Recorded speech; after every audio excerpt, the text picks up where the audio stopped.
Red Carpet. Preface: This is a book about how a few very rich and very powerful American businessmen, Cyrus Eaton, Armand Hammer, W. Averell Harriman, Donald Kendall, and David Rockefeller, illustrious capitalists all, have courted and been courted by the leaders of Soviet communism, and why. It is a story not so much about money as about the behind-the-scenes dealings at the rarefied juncture of international commerce and foreign affairs. One man, Armand Hammer, overshadows the rest. His extensive involvement with Russia began in 1921 and continues to this day, and so his story comprises about half the book. Much of the information about Hammer is here told for the first time, although a great deal remains to be told. Each of my subjects, with the exception of the late Cyrus Eaton, consented to be interviewed. Governor Harriman graciously allowed me to research in his voluminous and invaluable personal archives. A large part of the material in this book was gathered through investigative work, using recently declassified government documents, other documents made available under the Freedom of Information Act, and, most importantly, more than 100 personal interviews in this country and in the Soviet Union. This undertaking would have been impossible if not for a generous grant from the Fund for Investigative Journalism and the encouragement of the Fund's director, Howard Bray. My work was made much easier because of E.J. Kahn's brilliant New Yorker profiles of Eaton, Harriman, and Rockefeller. I am grateful for the kind assistance of Harold B. Scott and Michael Forrestal of the U.S.U.S.S.R. Trade and Economic Council, Ambassador Jacob Beam, Paige Bryan, Malcolm Forbes, Dr. Philip S. Gillette, Val Ginter, Sheila Hart, Milton Katz, Flora Lewis, Lev Navrazov, Norman Podhoretz, Catherine Tate, and the outstanding chroniclers of the Soviet Union, Harrison Salisbury, Murray Seeger, Henry Shapiro, and Hedrick Smith. My advisors at the Harvard Russian Research Center, Professors Marshall Goldman and Adam Ulam, were of enormous help, although they can in no way be blamed for the final outcome. Finally, I am indebted to a few people whose help was indispensable: Edward J. Epstein, Yuri Handler, and Ronald Steele, Martin Peretz, my editor Mark Granese, my agent Patricia Behrens, Justin Kaplan, and N. Bernays, and, of course, my parents. A equal IRR equals a 2 I re Ivrati em 4 p tate o tet teoofe equals th far tifs poopy my wate heat 1 g mopwj cell 2 d on boinsanits, at vith ddao bowet, euro. I abis 5 bani y, tt dash e plow, cider re btti registered bae 3 atonchia obni uae and 41. At Sira. A banquet in the Kremlin limousines entering the Kremlin around noon on December 6, 1978, was so long that bystanders thought a delegation of high-level communists, the Poles, perhaps, or the East Germans had come to Moscow. But within the chauffeur Chaikas and Zils were, instead, the heads of some of America's most powerful corporations, coming to a luncheon in the Kremlin's Palace of Congresses. Not all the Americans arrived by limousine. Some of lesser standing walked from their hotels, most of which were close to Red Square, others took taxis. Altogether there were 400 businessmen in Moscow for the 6th annual meeting of the directors and members of the U.S.U.S.S.R. Trade and Economic Council, a conference that promised to revive the immense trade the Soviet government had hinted at when Richard Nixon was in office. This assembly of true blue capitalists took on the appearance of an official Soviet function. Protocol was strictly observed. The result was all kinds of headaches for the organizers of the meeting. There was the problem of private jets. In the years since Nixon and Brezhnev had initiated détente, a few Americans who were used to flying around the world in their own planes had managed to acquire such an influence with the Soviets that they were allowed to fly into Moscow, once an unthinkable luxury. The Russians, fearing that an American jet might fly over a sensitive military area, always required that a Soviet pilot board any private TE line of sleek black Soviet craft before it entered Soviet airspace and directed safely to Moscow's Sheremetyevo airport. But there were not enough Soviet pilots around to guide the large number of jets this meeting would attract, so the Soviets told the American organizers to limit the numbers. As there was no graceful way to permit one chief executive to fly in and not permit another, no private planes were being allowed to fly into Moscow this time. Then the word got out that Armand Hammer, head of Occidental Petroleum, had arranged secretly with one of the leading Soviet trade officials, German Vyshiany, Premier Alexei Kosygin son-in-law, to allow in his Boeing 727, the Oxy-1. Hammer had paid handsomely for the privilege, something like $30,000, and had also agreed to entertain the Soviet pilots for a week before the flight at a swank hotel in Paris. The other Americans were outraged. Had it not been agreed, there would be no private planes. Publicly, the Soviets claimed that there had been some sort of misunderstanding. Privately, they admitted that some very influential Soviet leaders had a soft spot for Hammer. So the rules were now amended to allow anyone who wished to take his own plane into Moscow to do so as long as he paid at the rate Hammer did, and also wined and dined the Soviet pilot at a good Western hotel. As it turned out, only 9 American businessmen took up the offer: David Rockefeller, J. Paul Austin of Coca-Cola, and C. William Verity of Armco Steel Incorporated, who was the new chairman of the Trade and Economic Council, were among them. Verity had the privilege of flying to Moscow with the meeting's guest of honor and star attraction, 87-year-old Averell Harriman. Accommodations were another problem. Harriman, as an official guest of the Soviet government, he had after all helped save Russia from destruction by the Nazis by negotiating Lend-Lease aid during the Second World War, received the finest lodgings. He, his wife, Pamela, and an aide, Peter Swayze of the State Department, were put up in the Moscow suburb of Lenin Hills in a magnificent villa that had once belonged to a Tsarist aristocrat. In the villa next door were housed 2 other guests of the government, Juanita Krebs, Jimmy Carter's Secretary of Commerce, and Captain Jenkins, who as president of Armco was involved in negotiations for a gigantic, multi-billion-dollar steel plant in Russia. Everyone else got a hotel room, but good hotel rooms in Moscow are always scarce. David Rockefeller, accustomed to the very best a country has to offer, was given the grand, commodious room on the second floor of the National Hotel, where Lenin had lived during March 1918. The Lenin Suite, as it was called, was furnished with exquisite paintings and a grand piano. Donald Kendall, the chairman of PepsiCo, who had helped found the Trade Council and who, as one of Richard Nixon's closest friends, was once enormously influential in Moscow, was also given a suite in the National, though a less grand one. One American did not need a hotel room. Armand Hammer had recently been granted a luxurious private apartment, reputedly almost as elegant as the Moscow apartment of Leonid Brezhnev. Americans less sophisticated in the ways of Moscow reasoned, mistakenly, that the best rooms would be in the newer hotels, and so requested suites in the Howard Johnsons of Russia, the Intourist and the Rossiya. At the Rossiya, where Bill Verity and the Trade Council's president, Michael Forrestal, were lodged, there was an unfortunate and very Soviet difficulty that the businessmen discovered shortly after moving in: none of the elevators was working. This was unpleasant for the Americans, all of whom had rooms between the 7th and 14th floors. Returning to their suites after a long day of talks and vodka receptions proved to be a difficulty.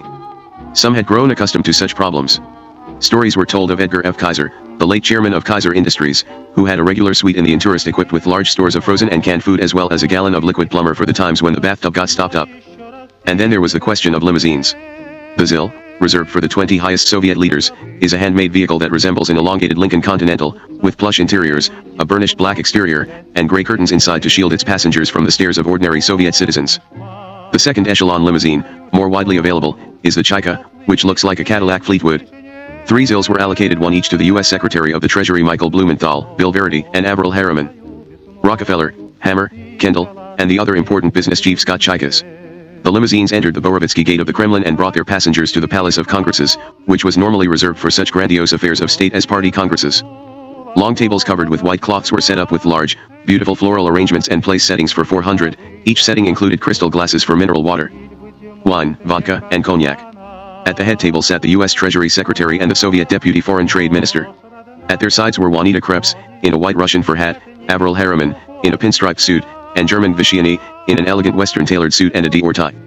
Harriman, who had met for 90 minutes before lunch with Leonid Brezhnev, rose to give a speech and announced that no man in the world had a greater desire than Leonid Brezhnev to do all that he can to prevent nuclear war. Harriman's remarks, though made without notes and somewhat rambling, held every one in the hall spellbound. For not only did he know Brezhnev, he knew just about everyone of importance in the Soviet government. He reminisced fondly about his old friend Anastas Mikoyan, a longtime minister of foreign trade, whose grave he had visited the day before. He called Joseph Stalin a fine and effective leader but criticized Stalin's extraordinary brutality. Though the Soviet officials listening betrayed no discomfiture at public criticism of Stalin, the Russian waiters gasped in amazement and flattened themselves against the walls. Behind the pomp and finery was a clash among American political leaders that approached backbiting.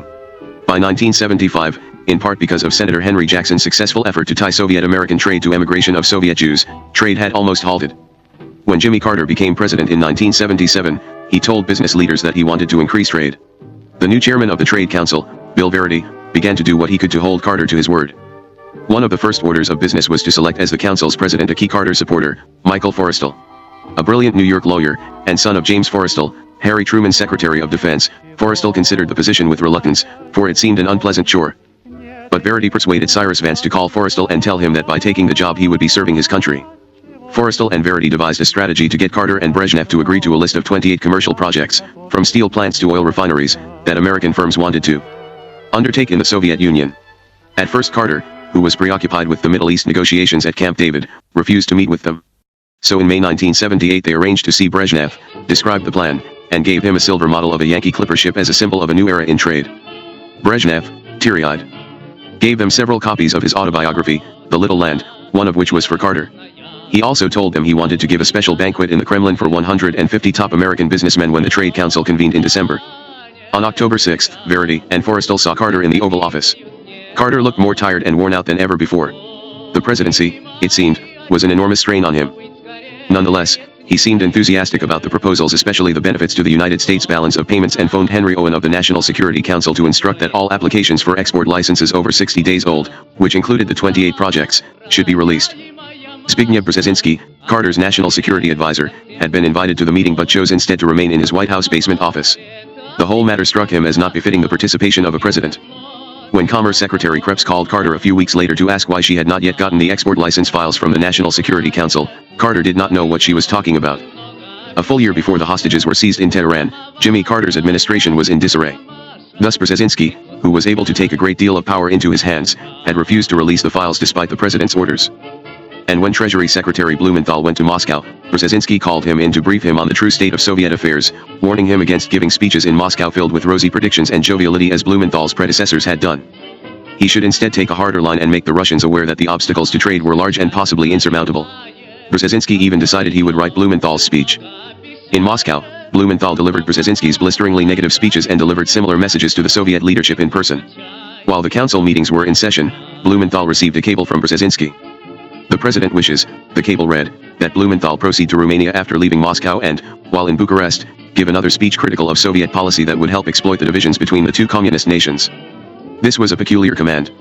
It did not come from the president directly yet indicated that Carter had approved it. Blumenthal showed it to Harriman, the old sage who had served every Democratic president since Franklin Roosevelt. Harriman thought it was ridiculous. Carter probably never saw that, he said. On something this serious, you take orders only from the president. If you start taking orders from Brzezinski, you may as well pack your bags. Blumenthal insisted, however, that it was too difficult to argue about something like this from Moscow. Several days later he went to Bucharest and made the requested speech, which infuriated the Soviets and American business leaders alike. The evening after Avril Harriman shocked the Russians in the Palace of Congresses, the 150 specially selected American business and political leaders gathered for dinner in one of the oldest and most majestic banquet halls in the Kremlin, the Granovitove Palata, or Faceted Palace. It was a splendid chamber of warm, red-orange hue, low vaulted ceilings, and massive, ornate chandeliers. The floor was tiled in polished agate jasper. In the center of the room was a great pillar. The walls and ceilings were covered with icons by Andrei Rublev and a giant fresco of the Last Supper. In this room 6 years earlier Richard Nixon, on his first visit to Moscow, had joined Brezhnev for a state dinner. As were the American businessmen at the Trade Council banquet in 1978, Nixon had been taken with the overwhelming religiosity of the room. To him it seemed a peculiar setting for a dinner given by the anti-religious communist leaders of the Soviet Union, sitting next to each other at the head table. Brezhnev and I looked directly across the room at a several times life-size mural of Christ and the Apostles at the Last Supper. Brezhnev said, that was the Politburo of those days. I responded, that must mean that the General Secretary and the Pope have much in common. Brezhnev laughed and reached over and shook my hand. When all the Trade Council members had taken their assigned places, Leonid Brezhnev, looking frail, was escorted into the hall. He immediately went up to Armand Hammer and chatted for a few moments, and then did the same with Donald Kendall. Before dinner Brezhnev gave a toast that went on for 37 minutes. He praised the network of contacts the Trade Council had established and urged his friends to lobby the American powers that be long and hard for increased trade. I am looking around this hall and see that our contacts have really become a system, he exclaimed. How many familiar faces. I am glad to see my old acquaintances, M.R. Harriman, Mr. Hammer, Mr. Kendall, some of the Americans, unaware that Brezhnev would go on at such length, had spread beluga caviar on chunks of black bread before he got up to speak and were left holding them aloft throughout the speech. The Granovitove Palata had been used for almost 500 years during Tsarist times as a reception hall for visiting emperors, kings, and queens. Somehow it was appropriate for this meeting's gracious toasts and opulent cuisine, lavishness to which few if any of the Americans were accustomed. Among the visiting celebrities there were several clearly discernible stars, men who, by virtue of their extraordinary power or long and faithful friendship, or both, were favored by the Soviet leadership above everyone else. While every person in the room did business with Russia, only a handful were honored with private audiences with the men who ruled the Soviet Union, with invitations to their dachas, and in general with access to the Kremlin exceeding that of any Western statesman. One of these luminaries was David Rockefeller, whose mystique was known throughout the world. Soviet propaganda had always held that the Rockefellers, along with a few other families, ran the capitalist world. Propaganda aside, the Soviets knew that David Rockefeller, as head of the Chase Manhattan Bank and unelected chairman of the American establishment, did indeed have great influence. Soviet leaders from Khrushchev on had befriended him. But in his toast Brezhnev did not mention Rockefeller's name. Brezhnev's colleagues privately explained that this was in order not to rile businessmen who were tired of seeing chiefs of state kowtow to the Rockefellers. Avril Harriman, though, was by now an American legend, a seasoned Democratic statesman, and long an advocate of East-West trade. He had known all of the top Bolsheviks since Trotsky. One did not omit to mention his name. Donald Kendall, the staunch Republican whose days of great influence passed when Carter entered the White House, was quietly pleased by this special attention from Brezhnev. Others in the room were similarly impressed that Brezhnev appeared to value the friendship of one no longer very useful to him. Armand Hammer, 80 years old, was perhaps more gratified to be singled out than anyone else in the room. Virtually his entire life he had been involved with the Soviet Union, where he had once spent 11 years. He never tired of reminding people that almost 6 decades ago he had met with Lenin in the Kremlin. One American tycoon who would have given anything to be at the dinner was Cyrus Eaton, then 95 years old and too ill to make the journey. Throughout the 50s and 60s he had made repeated journeys to Moscow to tout trade and disarmament. He had been so cordially received by Nikita Khrushchev that he came to be disparaged in the United States as Khrushchev's favorite capitalist. Now the bonhomie for which he had been so scorned was acceptable, but he was not here to enjoy it. About 60 years earlier, the founder of the Soviet state, a small, fiery-spoken man named Vladimir Ilyich Ulyanov, who called himself Lenin, had laid out a plan for the overthrow of capitalism throughout the world. The capitalists, he said, would sell Russia the rope with which they would be hanged. Lenin, who was never reticent about his methods, had once predicted, the capitalists of the world and their governments, in pursuit of conquest of the Soviet market, will close their eyes to the indicated higher reality and thus will turn into deaf-mute blind men. They will extend credits, which will strengthen for us the Communist Party in their countries and, giving us the materials and technology we lack, they will restore our military industry, indispensable for our future victorious attack on our suppliers. In other words, they will labor for the preparations for their own suicide. As young Soviet Russia became an established world power, its leaders continued to be amazed by Lenin's prescience. In 1936 Stalin sent his agent, W.G. Krivitsky, to buy weapons in Europe. Krivitsky was astonished that even Nazi Germany, an avowed enemy, was willing to sell munitions. Lev Navrazov, the Russian émigré writer, has pointed out that Western businessmen are a singularly useful group of friends for the Soviets. Businessmen handle unique equipment, patents, weapons, and whatnot. They can lobby their statesmen amid the complete indifference of the rest of the population. But it is good that they reside in the West and not in Russia, for what Soviet leader would want a rich, numerous, powerful, subversive, or treacherous group like that in his country? To the businessmen in the Granovaya Palata on December 6, 1978, Lenin's words, if they knew them, were rhetoric best forgotten. Amid the ringing toasts and inebriated camaraderie, probably none of them, whether Hammer, Kendall, Harriman, Rockefeller, or any of the lesser lights, understood exactly the room's origins. For there was a peculiar irony in the setting. In 1491 Tsar Ivan the Terrible had the Granovaya Palata built to celebrate a resounding victory over the Tatars, who had once been Russia's greatest enemies. Part 1. And now, in the person of this capitalist shark, we have won a propagandist for trade relations with Soviet Russia. Vladimir Ilyich Lenin, December 24, 1920. The early years. A mission to Moscow and a council of ministers building in the Kremlin. Lenin's personal study is preserved exactly as it was on the day he left it for the last time, October 19, 1923. A large, oval chamber with dull tan wallpaper, the study is lined with maps, bookcases, and a portrait of Karl Marx. In the center of the room is a small wooden desk beside a giant potted palm. In front of the desk is a table draped in red cloth fringed with gold. This table holds an odd collection of knickknacks, gifts Lenin received from visiting dignitaries. The most striking of these gifts is a foot-high bronze statue of a monkey sitting on volumes by Charles Darwin and examining a human skull. The bronze monkey has an intriguing history. Visitors to the Central Lenin Museum in Revolution Square in Moscow, where Lenin's study is replicated to the tiniest of details, are told by the museum guide, please look at this bronze. Vladimir Ilyich especially prized this gift because, he said, it depicts what will happen when man destroys himself in the final war. Someday, Lenin said, an ape will pick up a human skull and wonder where it came from. This is a gift from the famous American capitalist Armand Hammer when he visited Lenin in 1922, the guide continues. Hammer told Vladimir Ilyich, I am a capitalist, but I know that we capitalists and you communists must work together to ensure peace. Today Armand Hammer is one of the most eminent American businessmen, the head of the Occidental Petroleum Company. 11. Now that Dr. Armand Hammer is the one industrialist in the world most closely identified with East-West trade, it is convenient for the Central Lenin Museum tour guide to so eulogize the young man who gave Lenin the bronze monkey. But the story, like much of what is known of Armand Hammer, is not quite true. Armand Hammer did present the gift to Lenin on October 22, 1921, not in 1922, but it was an offering to the founder of the world's first communist state from one of the founders of the American Communist Party, Julius Hammer, Armand's father. At the time, Julius was in Sing Sing prison. When he was paroled 2 years later he would join his son and the rest of his family in Moscow. Along with the monkey, Julius sent a personal letter to Lenin. In return Armand asked for Lenin's inscribed photograph. Lenin complied a few days later, sending a dramatic picture of himself against a dark background.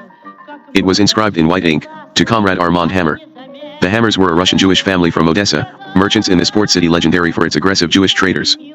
Armand's grandparents, Jacob and Victoria, immigrated to the United States in 1871. Their son, Julius, was born in Russia 2 years later, and came to this country in 1874 at the age of 1, adopted, apparently, by Jacob and Victoria. The family settled in Bradford, Connecticut, a stronghold of the American socialist movement. Julius was raised to speak Russian and English. As a teenager, he found work in a foundry and, growing disillusioned with the workers' lot, joined the Socialist Labor Party. A few years later the family moved to the Lower East Side of New York, where Julius was apprenticed to a druggist. Eventually he became a registered pharmacist, bought the drugstore, and went on to establish not only a chain of drugstores but also a plant to manufacture pharmaceuticals. His interest in socialism did not diminish as his life became more prosperous, and he joined the Socialist Labor Party in New York. At one party meeting he met a young widow named Rose Robinson, who had recently emigrated from Russia with her young son, Harry. Julius and Rose were married, and they moved into an apartment over one of his drugstores on the Lower East Side. On May 21, 1898, Rose gave birth to a son, whom they named Armand. Years later Julius told a fellow socialist, Bertram Wolfe, that his son was named for the official emblem of the Socialist Labor Party, a laborer's arm holding a hammer. Armand has always denied this, insisting that his father named him for Armand, the lover in Dumas's La Dame Auxiliary Camillus. My father was very much influenced by Dumas's novel, he says. A few months after Armand was born, Julius entered the Columbia College of Physicians and Surgeons, paying for his studies and supporting his family with earnings from his pharmaceutical business. In 1901 another son, Victor, was born, named, more simply, for his grandmother, Victoria. A year later Julius finished medical school and moved his family to a house on Washington Avenue in the Bronx, where he also practiced medicine. In August 1907 Julius took a leave from his practice to attend the International Socialist Congress in Stuttgart. There, according to several Soviet texts, he made the acquaintance of Lenin, the leader of the Russian Bolshevik Party, who had recently arrived from exile in Finland. The new friendship between Lenin and Julius Hammer became extremely valuable to both of them after the Bolsheviks seized power in Petrograd in 1917. Julius was among those American socialists who exulted at the birth of the world's first socialist state, but unlike most socialists, who merely gave exuberant speeches at rallies, Julius decided to help out the Bolsheviks in a way that only a true capitalist could have done. Soviet Russia, blockaded by the French and the English, badly needed war supplies, medicines, bandages, and other goods. Julius Hammer's pharmaceutical company became the only American firm to circumvent the blockade. Through his contacts in the Soviet Communist Party, Julius sold the goods, on credit. Though it was illegal for any American company to export to the Soviet Union, Julius, along with his fellow socialists, considered it a moral imperative to do so. It was also lucrative. The Hammer family became wealthy from this trade. They moved into an elegantly appointed apartment in the Hotel Ansonia and purchased several cars. As his wealth increased, so did Julius's socialist activity. He became a major benefactor of American communism. The Greater New York left-wing section of the Socialist Party of the United States held its organizational meeting in a hall of the Rand School of Social Science on February 16, 1919. A city committee of 15 was elected to direct the party. They included John Reed, Jim Larkin, Rose Pastor Stokes, Bertram D. Wolfe, Benjamin Gitlow, J. Lovestone, and Julius Hammer. Hammer was also elected to the editorial committee, which was in charge of drafting the party's manifesto. Later he was chosen chairman of the city committee. The left wing was the radical extreme of the American socialists, advocating immediate revolution in America using the Bolshevik Revolution as a model. According to Benjamin Gitlow, who wrote about the wing many years after he helped lead it, the party's manifesto might just as well have been written by the man in the moon. Though the manifesto's framers sincerely believed they were preparing a guide for the coming revolution in the United States, it was really little more than excited chatter. There was plenty of talk. Everybody talked.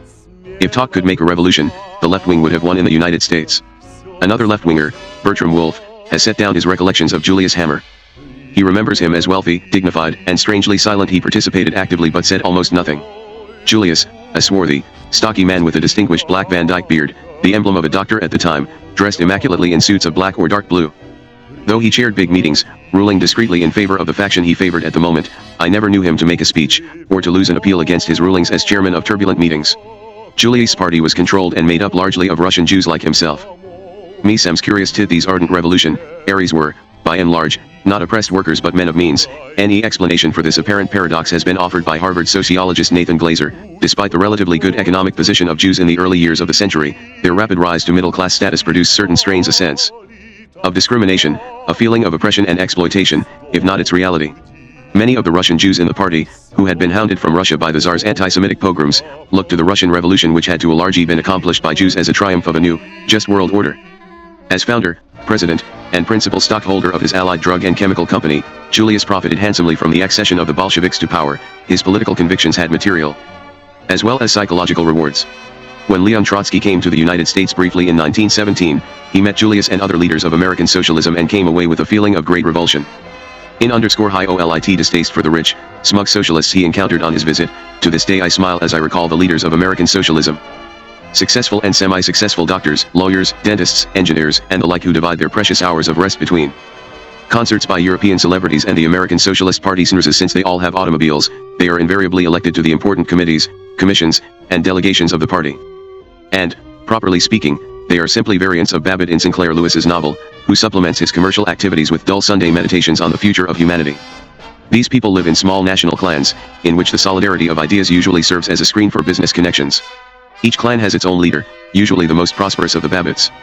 They tolerate all ideas, provided they do not undermine their traditional authority, and do not threaten, God forbid, their personal comfort. Julius Hammer was one of the socialist community's chief Babbitts, the oldest and by far the richest.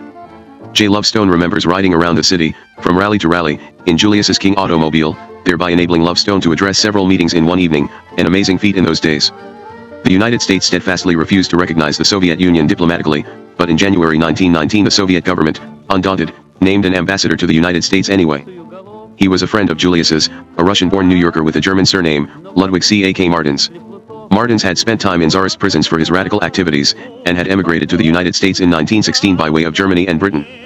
He became a secret member of the U.S. Communist Labor Party. When he was named the official representative of the Soviet government in the United States, he was given 2 assignments to press for American diplomatic recognition and to interest American businessmen in trading with Russia. As recognition was difficult to lobby for, Martins concentrated his efforts on drumming up business, something the communists in Russia needed desperately. Martins chose Dr. Julius Hammer as his commercial attaché.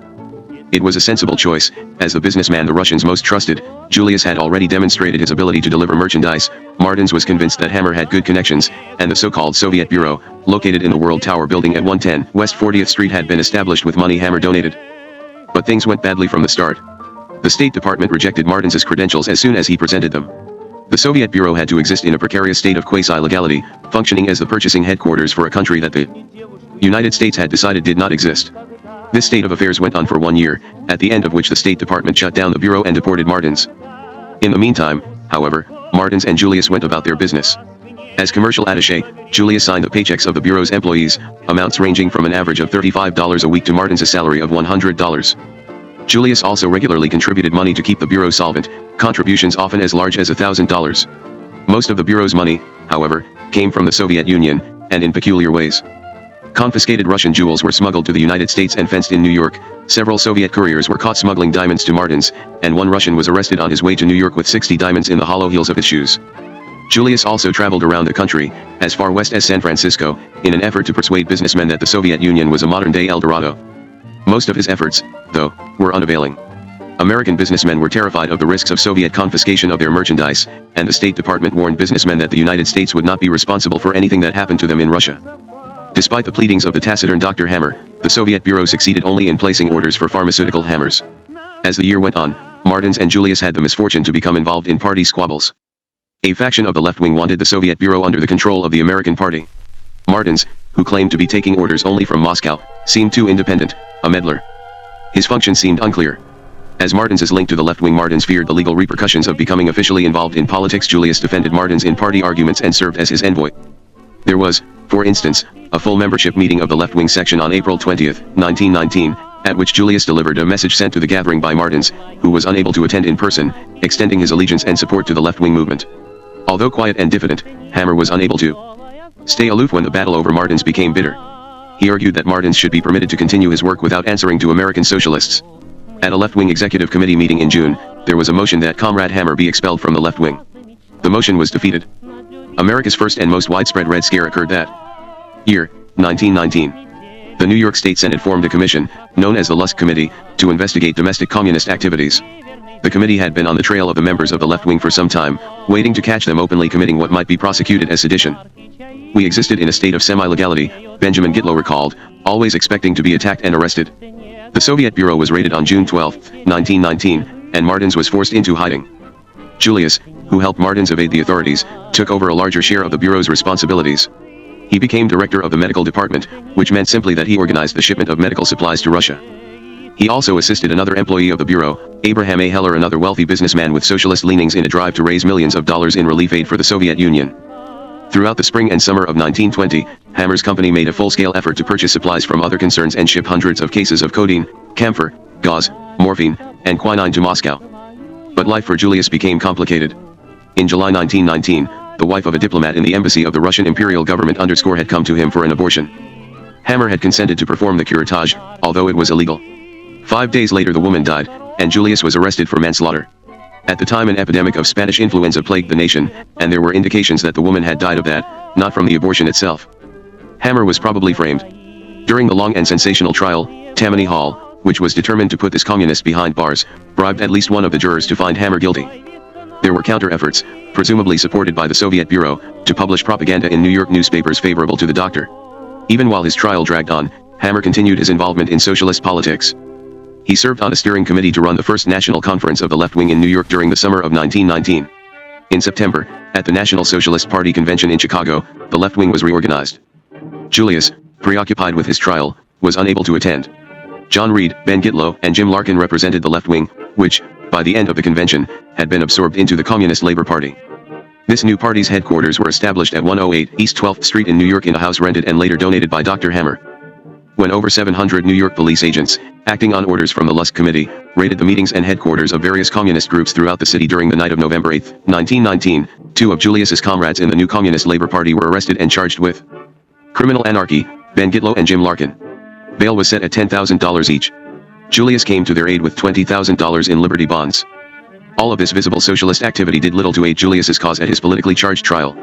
In the summer of 1920 he was found guilty of manslaughter in the first degree. He was sentenced to 3.5 to 15 years. The judge angrily denounced the insidious and uncalled for propaganda which had been conducted in the doctor's behalf. Julius listened without showing emotion. Julius Hammer entered Sing Sing on September 18, 1920. For many editorial writers around the city, it was a happy day. Calling him a black sheep in the medical flock, the New York Times crowed that the imprisonment of the doctor refuted the charge that there is one law for the rich and another for the poor, that with money and influence crime can be escaped. The press showed a morbid interest in this inmate, because, according to one account, the prison inmates and attendants heard Dr. Hammer is worth $1 million. Appearing downcast, Julius was fitted with a suit of convict gray and assigned, at first, to work on the coal pile. But it was not long before he established himself as the prison's resident intellectual. He published a newspaper and set up a school. In Sing Sing, Bertram Wolfe writes, Julius Hammer did not lose his air of dignity. Even in prison garb he carried himself as if he were well dressed. He did the work assigned to him, often helped out in medical matters, and when Jim Larkin and Ben Gitlow were transferred from Dannemora to Sing Sing, they were delighted to find Hammer there to guide them in the mysteries of prison life. With Julius in jail, there was only one person who could run the company and coordinate operations with the Bolsheviks: Julius's 22-year-old son, Armand, who was in his last year at Columbia Medical School. Armand Hammer was a small, extraordinarily handsome, dark-eyed young man of uncommon self-possession. Girls would fall all over him, remembered an acquaintance. He was good looking, supremely confident, and had a mind like a steel trap. While his father's company expanded, Armand, though in medical school, proved an invaluable and adept manager. By renting out part of his Central Park West apartment to another medical student in exchange for class notes, Armand was able to help his father and, in 1921, graduate at the top of his class. His ingenuity and extraordinary independence were perhaps fostered by his unusual upbringing. At the age of 10 he had been sent by his parents to live with the family of one of Julius's socialist friends in Meriden, Connecticut. He spent 5 years there. Shortly before the First World War, Armand and his younger brother, Victor, were sent to live for a while with relatives in Paris. Armand returned to the Bronx, graduated from Morris High School, and then spent 2 years in Columbia University's pre-medical program. After the Bolshevik Revolution, Armand became secretary of the Allied Drug and Chemical Company and helped the company prosper. When his father was imprisoned in 1920, Armand and his half-brother, Harry, took over the company.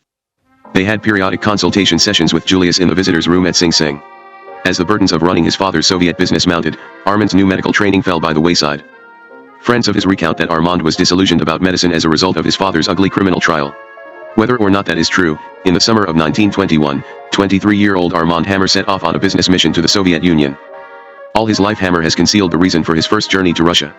He went as a delegate from his father to his father's comrades in Moscow to collect a debt owed the family firm by the Soviet government, also to arrange related transactions, and very likely also to set his family up in a much larger venture on Soviet soil. But in an autobiography he published in 1932, Quest of the Romanov Treasure, Hammer furnishes an altogether different explanation. He went as a physician, he asserts, planning field hospital relief work among the famine refugees. He had heard of revolt and pitiless repression, of madness and despair, but my family and friends in New York knew better. Through Charles Recht, attorney for the Russian diplomatic mission in New York, and through Ludwig Martins, its chief, we had been in fairly close touch with Russian affairs. While conceding that he was going to Moscow to make arrangements for a chemical con_serve controlled by my family, he avers that his main motivation was philanthropic and medical. Nowhere in the book does he mention his father. His passport application is more truthful: commercial business and pleasure. He brought with him a $15,000 war surplus ambulance stocked with $60,000 worth of surgical instruments and supplies, equipment the Soviets needed and which would also help strengthen his alibi should he run into trouble. He did. British intelligence, aware of Julius's politics and Allied drug and chemicals activities, detained Hammer when he docked at Southampton, England. The British authorities did not believe his explanation that he planned volunteer work in the Urals, especially since they found among his belongings a motion picture film of Ludwig Martens's departure from America, which he was conveying to Martens as a gift. J. Edgar Hoover of the U.S. Justice Department had informed Scotland Yard that Armand Hammer was going to Russia to carry some messages for Martens and to bring back some important papers for those interested in the Soviet movement in this country. And, most startling, Hoover also reported that the Hammer's company was half owned by Martens, on behalf of the Soviet government. After a delay of a few days, during which Hammer bought the bronze monkey for Lenin in a London shop, Hammer was released.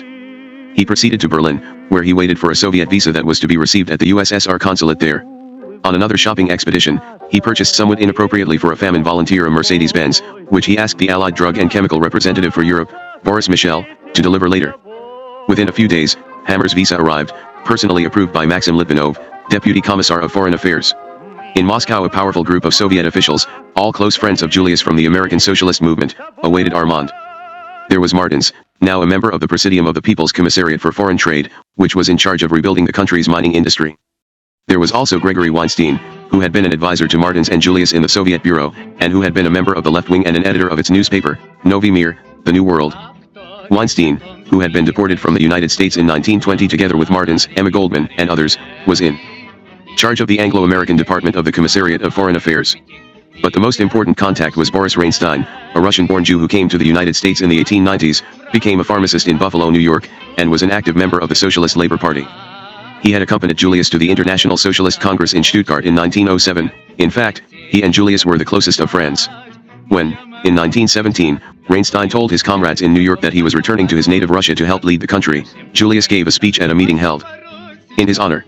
A mustachioed, bespectacled man with thickly accented English, Reinstein helped teach Russian to the Americans who came to Petrograd to join the revolution. John Reed and Albert Rees Williams, who were among them, called Reinstein Daddy. Reed used to twit Reinstein about the Socialist Labor Party, Williams recalls, since it was a small splinter group of the Socialist Party. But Reinstein knew Marx and Engels, and did not let us forget that was more than Reed and I did. He spoke at Reed's funeral in 1920. After the revolution, Reinstein became one of Lenin's most trusted advisors. His area of expertise was the United States. By the summer of 1921, when Armand arrived, Reinstein was extremely influential in the government as the Comintern official in charge of relations with America. Equipped with a packing case stuffed with cheese, butter, jam, sardines, bread, and biscuits, Hammer arrived at the Soviet border, thrilled as he had never been in his life, and was whisked through customs by an official who seemed to know all about him. At the railroad station in Moscow, he was met by someone from the Foreign Ministry named Wolf, who had been sent by Gregory Weinstein. Wolf piled Hammer's luggage onto a truck and trundled Hammer off to the Foreign Ministry. No one was there, so Wolf took him to the government Treasury Department to exchange his dollars for food coupons. Hammer was next escorted to his lodgings, a room at the Savoy Hotel, which was a few blocks from the Kremlin. Never in my life, Hammer wrote later, have I seen a hotel less worthy of the name Savoy than this was. The place was squalid, there were roaches and bedbugs, rats and mice, and the few furnishings were threadbare. The diet of sardines and cheese soon made him ill. When he ventured out into the streets in search of better food, dressed in his newly tailored English tweeds, he received stricken stares from the bedraggled Muscovites. During his first few days he met with the Soviet Minister of Health, Drive N. A. Semashko, who thanked him for the ambulance and supplies, and arranged payment. He probably also met with Reinstein. It is likely that he gave Reinstein a note for Lenin from his father in order to set up an interview. In 1926 Hammer told a correspondent for Krasnaya Gazeta, the Red Gazette, in an interview he may have suspected no American would ever read. When I departed New York I took with me a private letter to Vladimir Ilyich from my father, Dr. J. Hammer, an old party worker in the United States who met with Lenin in 1907 at the International Socialist Congress in Stuttgart. Presumably it was a letter of introduction. Armand Hammer's arrival in Moscow could not have been better timed. Lenin had just decided upon his new economic policy, under which limited capitalism would be permitted and foreign capitalists would be invited to rebuild Russia's industry, which the revolution and years of civil war had devastated. A few European consortia had hesitantly discussed concessions in oil and minerals, but nothing had been signed. Lenin was especially interested in the American market, which would also, he thought, help bring about diplomatic recognition, and so Reinstein, Weinstein, and Martens were glad to see Julius Hammer's eager and ambitious son in town. Perhaps the Hammer family could take a concession some industry in the Urals operated profitably, and show America the good sense of doing business with the Bolsheviks. So Reinstein arranged an expedition to the Urals, headed by Martens. Hammer would be joined by Abraham Heller, late of the Soviet Bureau, and the suffragette Lucy Branham, who was interested in seeing Russia and delivering speeches of greeting from American comrades. In quest of the Romanov treasure, Hammer explains that this trip was undertaken as a relief from the boredom of Moscow. Seeking to avoid mention of the role of his father's comrades in the Soviet leadership, Hammer constructs an elaborate tale of his serendipitous discovery of a Russian business venture. Thus he describes Lucy Branham, a history instructor at Columbia University and an old friend of the family, as a plucky little social worker, and the industrialist Abraham Heller as a writer who sympathized with the new Russian regime. Hammer does not mention, of course, that Heller was one of the two directors of the Allied Drug and Chemical Company, the other being Julius Hammer. The group set out at the end of August in a train that had once been used to transport high-ranking members of the Tsar's ministry. At Ekaterinburg, Hammer asked why so many of the factories he saw were not operating, and was told that there was not enough grain to give the workers for their labor. If the workers had enough food, they would work. Hammer then made his first deal with the Soviet government. He offered to trade 1 million poods of surplus American grain, over 36 million pounds, for valuables such as furs and precious stones. On September 25, the party reached the town of Alipovsk. Here was the asbestos field Martins wished to show to Hammer huge grey amphitheaters of tiered rock. Narrow-gauge rail cars stood idle. Hammer was intrigued by what he saw and took careful note. Ironically perhaps, Alipovsk was the scene of one of the Bolsheviks' most hideous assaults on the Tsarist family. The asbestos mine in which Hammer was interested held the bodies of 6 Romanovs, murdered by their Bolshevik guards on the night of July 17, 1918. Their confiscated possessions, works of art, jewels, and heirlooms were to make the Hammers very wealthy 10 years later. Sometime in late September, when Hammer and his party were still inspecting the Urals, Lenin received word that young Hammer was discussing several deals, one for grain and another for an asbestos mine. Lenin was most interested. "We must conclude with Hammer very soon," he told V.V. Kuibyshev, a member of the Presidium of the Supreme Economic Council, and conclude the agreement on the concession. If Hammer did not want the asbestos mine, perhaps he could be persuaded to sign the grain contract in the form of a concession, so that it could be publicized around the world. Hammer and company were back in Moscow by the middle of October. Weeks of bargaining over the concession and grain contract began. For some reason the discussions included a session with Leon Trotsky, the Commissar of War. It seems strange that Trotsky wanted to meet with Hammer, son of Babbitt. Hammer explains that the purpose was to discuss, of all things, security for the mine. Trotsky's office was large, dark, and shrouded in heavy curtains. At the far end of the room, at a desk under a solitary electric light, sat Trotsky, wearing khaki breeches and a plain tunic. "He greeted me quite cordially," Hammer recalls, "but his glance was cold and piercing." The two spoke in German, and discussed, according to Hammer, the willingness of the American business community to invest in Russia. Trotsky assured him that when the revolution comes to America, the Hammer holdings would be safe. By October 13, Reinstein was able to inform Lenin that the negotiations with Hammer were progressing smoothly. Lenin was so optimistic that he sent a letter the next day to all members of the Central Committee. "Reinstein informed me that the American millionaire Julius Hammer, who is Russian-born, is in prison on a charge of illegally procuring an abortion. Actually, it is said, in revenge for his communism, is prepared to give the Urals workers 1 million poods of grain on very easy terms, 5%, and to take Urals valuables on commission for sale in America. This Hammer's son, and partner, a doctor, is in Russia, and has brought Samashko $60,000 worth of surgical instruments as a gift. The son has visited the Urals with Martins and has decided to help rehabilitate the Urals industry. An official report will soon be made by Martins." Lenin. For a time, Lenin was obsessed with the idea that Hammer might provide the answer to all kinds of business difficulties. On October 15, 1921, Lenin asked Martins to find out whether Hammer could prod other Western finance groups to help the development of the Urals. Also, Lenin asked, would Hammer be interested in a scheme to electrify the Urals? Lenin considered electricity a panacea. "Communism," he once proclaimed, "equals electrification plus Soviet power." But Hammer was uninterested in so large an undertaking. Lenin appeared at times doubtful that Hammer was serious. It seemed almost too good to be true that Julius Hammer's son was so interested in doing business. Asking Martins to draw the grain deal up in concession form, for example, Lenin nervously wondered whether Hammer is in earnest and whether the plan is not just so much hot air. The importance of this first Hammer deal transcended mere economics. Lenin saw it as a way to protect Soviet Russia from Western intervention, for if the capitalist countries, seeing that there was money to be made in Russia, began to compete with each other to trade with the Soviet Union, Soviet power would be made secure. The West would be divided. "Agreements and concessions with the Americans are of exceptional importance to us," Lenin wrote. "We almost have something with Hammer." But negotiations reached a deadlock. Reinstein knew that the only solution would be a meeting with the leader himself, who tended to be persuasive. He called Lenin and arranged an interview for October 22, 1921. This was Hammer's first and only meeting with Lenin. Hammer has recounted it hundreds of times in the 6 decades since, retelling and embellishing it so that what was really quite a routine conference has attained a legendary quality. Lenin was, Hammer remembers, smaller than I expected, a stocky little man about 5 feet 3, with a large, dome-shaped head, wearing a dark gray sack suit, white soft collar and black tie. His eyes twinkled with friendly warmth as he shook hands and led me to a seat beside his big flat desk. Hammer says he told this sprightly Soviet leader that he had, upon first arriving in Moscow, made a point of learning 100 Russian words a day, and had in this manner built up a respectable mastery of the language. "Shall we speak in Russian or English?" Lenin asked Hammer. Hammer preferred English, since Lenin spoke so perfectly. Legend has it that Hammer went alone. Lenin's letters, however, show that Hammer was accompanied by Boris Reinstein. Yet Hammer has denied the presence of Reinstein, probably because it is a reminder of his father's role in the whole affair.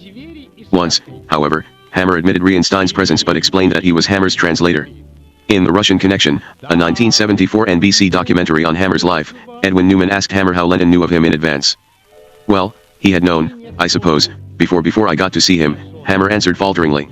"He'd had a full report on the fact that I was running a company while I was studying medicine." Hammer, Reinstein, and Lenin spoke animatedly for an hour, during which time, Hammer says, "I was completely absorbed by Lenin's personality." They discussed terms of the asbestos mine agreement. Lenin was far more lenient than his negotiators had been, going so far as to approve the right of Hammer's employees to travel about Russia at will, and granting them private railroad cars for that purpose. To combat the bureaucracy in supervising the concession, Lenin told Hammer that he was forming a special concessions committee, headed by Felix Dzerzhinsky, the chief of the Soviet secret police. If there were any problems whatsoever, Felix Dzerzhinsky would be the man to solve them. They discussed sensitive political issues as well. Hammer told Krasnaya Gazeta in 1926, "We conversed for an hour and a half. Questions of a personal character, about my father, about my stay in Russia, gave way to questions of political significance. He was especially interested in the recognition of Soviet Russia by the United States." Hammer came away from the meeting very impressed by the founder of the Soviet Union. "Lenin has been called ruthless and fanatical, cruel and cold," Hammer writes. "I refuse to believe it. It was his intense human sympathy, his warm personal magnetism and utter lack of self-assertion or self-interest that made him great.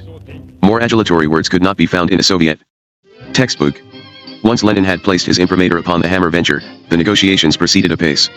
Meanwhile, Hammer was shown an office building, a 4-story marble building that was once a bank that was his for only $30 a month. Hammer said that he did not need all that space. And settled for the first floor of a building, at a more reasonable $12 a month. Curiously enough, this building, at Kuznetsky Most 4, had only recently been occupied by the workshop and display room of the jewelers Karl Faberge and Company, whose imperial Easter eggs Hammer would soon be selling in the United States. On October 27, 1921, Hammer and his assistant Boris Michel signed a wheat contract. Armand cabled his stepbrother, Harry, in the Bronx, explained the nature of the transaction, and instructed him to charter some ships as soon as possible. While the negotiations on the asbestos deal continued, Lenin continued to dash off letters stressing its urgency. "There is much indication that it is of great importance for us to have this concession and the contract publicized as widely as possible," Lenin wrote Martins. "Special attention must be given to our thorough actual fulfillment of the terms. There must be no reliance on orders. Without a triple checkup our men will spoil everything and will fail to do anything right." Lenin was not exactly confident in the ability of his own bureaucracy. "I believe this contract to be of enormous importance, as marking the beginning of trade," he wrote to his Minister of Foreign Trade, S. I. Radchenko, the same day. "I am sure that not a damn thing will be done unless there is exacting pressure and supervision." Lenin wanted to be sure that Hammer was treated regally. "We must make a special effort to nurse the concessionaires," he told Martins. "This is of exceptional economic and political importance." Separately, he instructed the Council on the National Economy, "We must without delay give Hammer a good apartment." Hammer was moved out of the rundown Hotel Savoy and given luxurious quarters in the government guest house. Called the Sugar King's Palace, it was a mansion that had been confiscated during the revolution from a Ukrainian merchant who made his fortune in sugar beets. "Suddenly I found myself in a palatial suite with bathroom attached," Hammer recalls. "There were well-trained servants, an excellent cuisine, and if need be, a bottle of old French wine from the well-stocked cellar." Such was the magic of Lenin's name. At last, on November 2, 1921, the asbestos contract was signed. It was done, Hammer recalls, with all the ceremony of a peace treaty. The document, signed on the Soviet side by Maxim Litvinov, Vice Commissar of Foreign Affairs, N.P. Bogdanov, President of the Supreme Economic Council, was adorned with a giant red seal the size of a saucer. As the chairman of the Allied Drug and Chemical Company was in jail, his son, Armand, signed in his capacity as vice president and secretary of the company. Boris Michel signed as director of the Foreign Department. The Hammers were granted mining rights for 20 years, they were required to double the output of asbestos within 5. The Soviet government would receive as commission 10% of the annual output, in hard currency or in asbestos, as it preferred. Half of the company's mine employees, the contract stated, were to be Russians in order to avoid turning the concession enterprise into a foreign colony. The Hammers were required to deposit $50,000 in gold in the new Soviet state bank as a security deposit, really a mandatory loan. The Hammer family thus became the bank's first depositors. Hammer's own account of how he came to deposit gold in the state bank is different. In the winter of 21, after our asbestos concession had been signed, he writes in quest of the Romanov treasure, I went to see M.R. Shineman, who had just been appointed to his position as head of the newly formed bank. The two talked for a while. Then he said, smiling, I hear, Dr. Hammer, you are the first American concessionaire in Russia. Don't you think you would like also to be the first depositor in the Soviet state bank?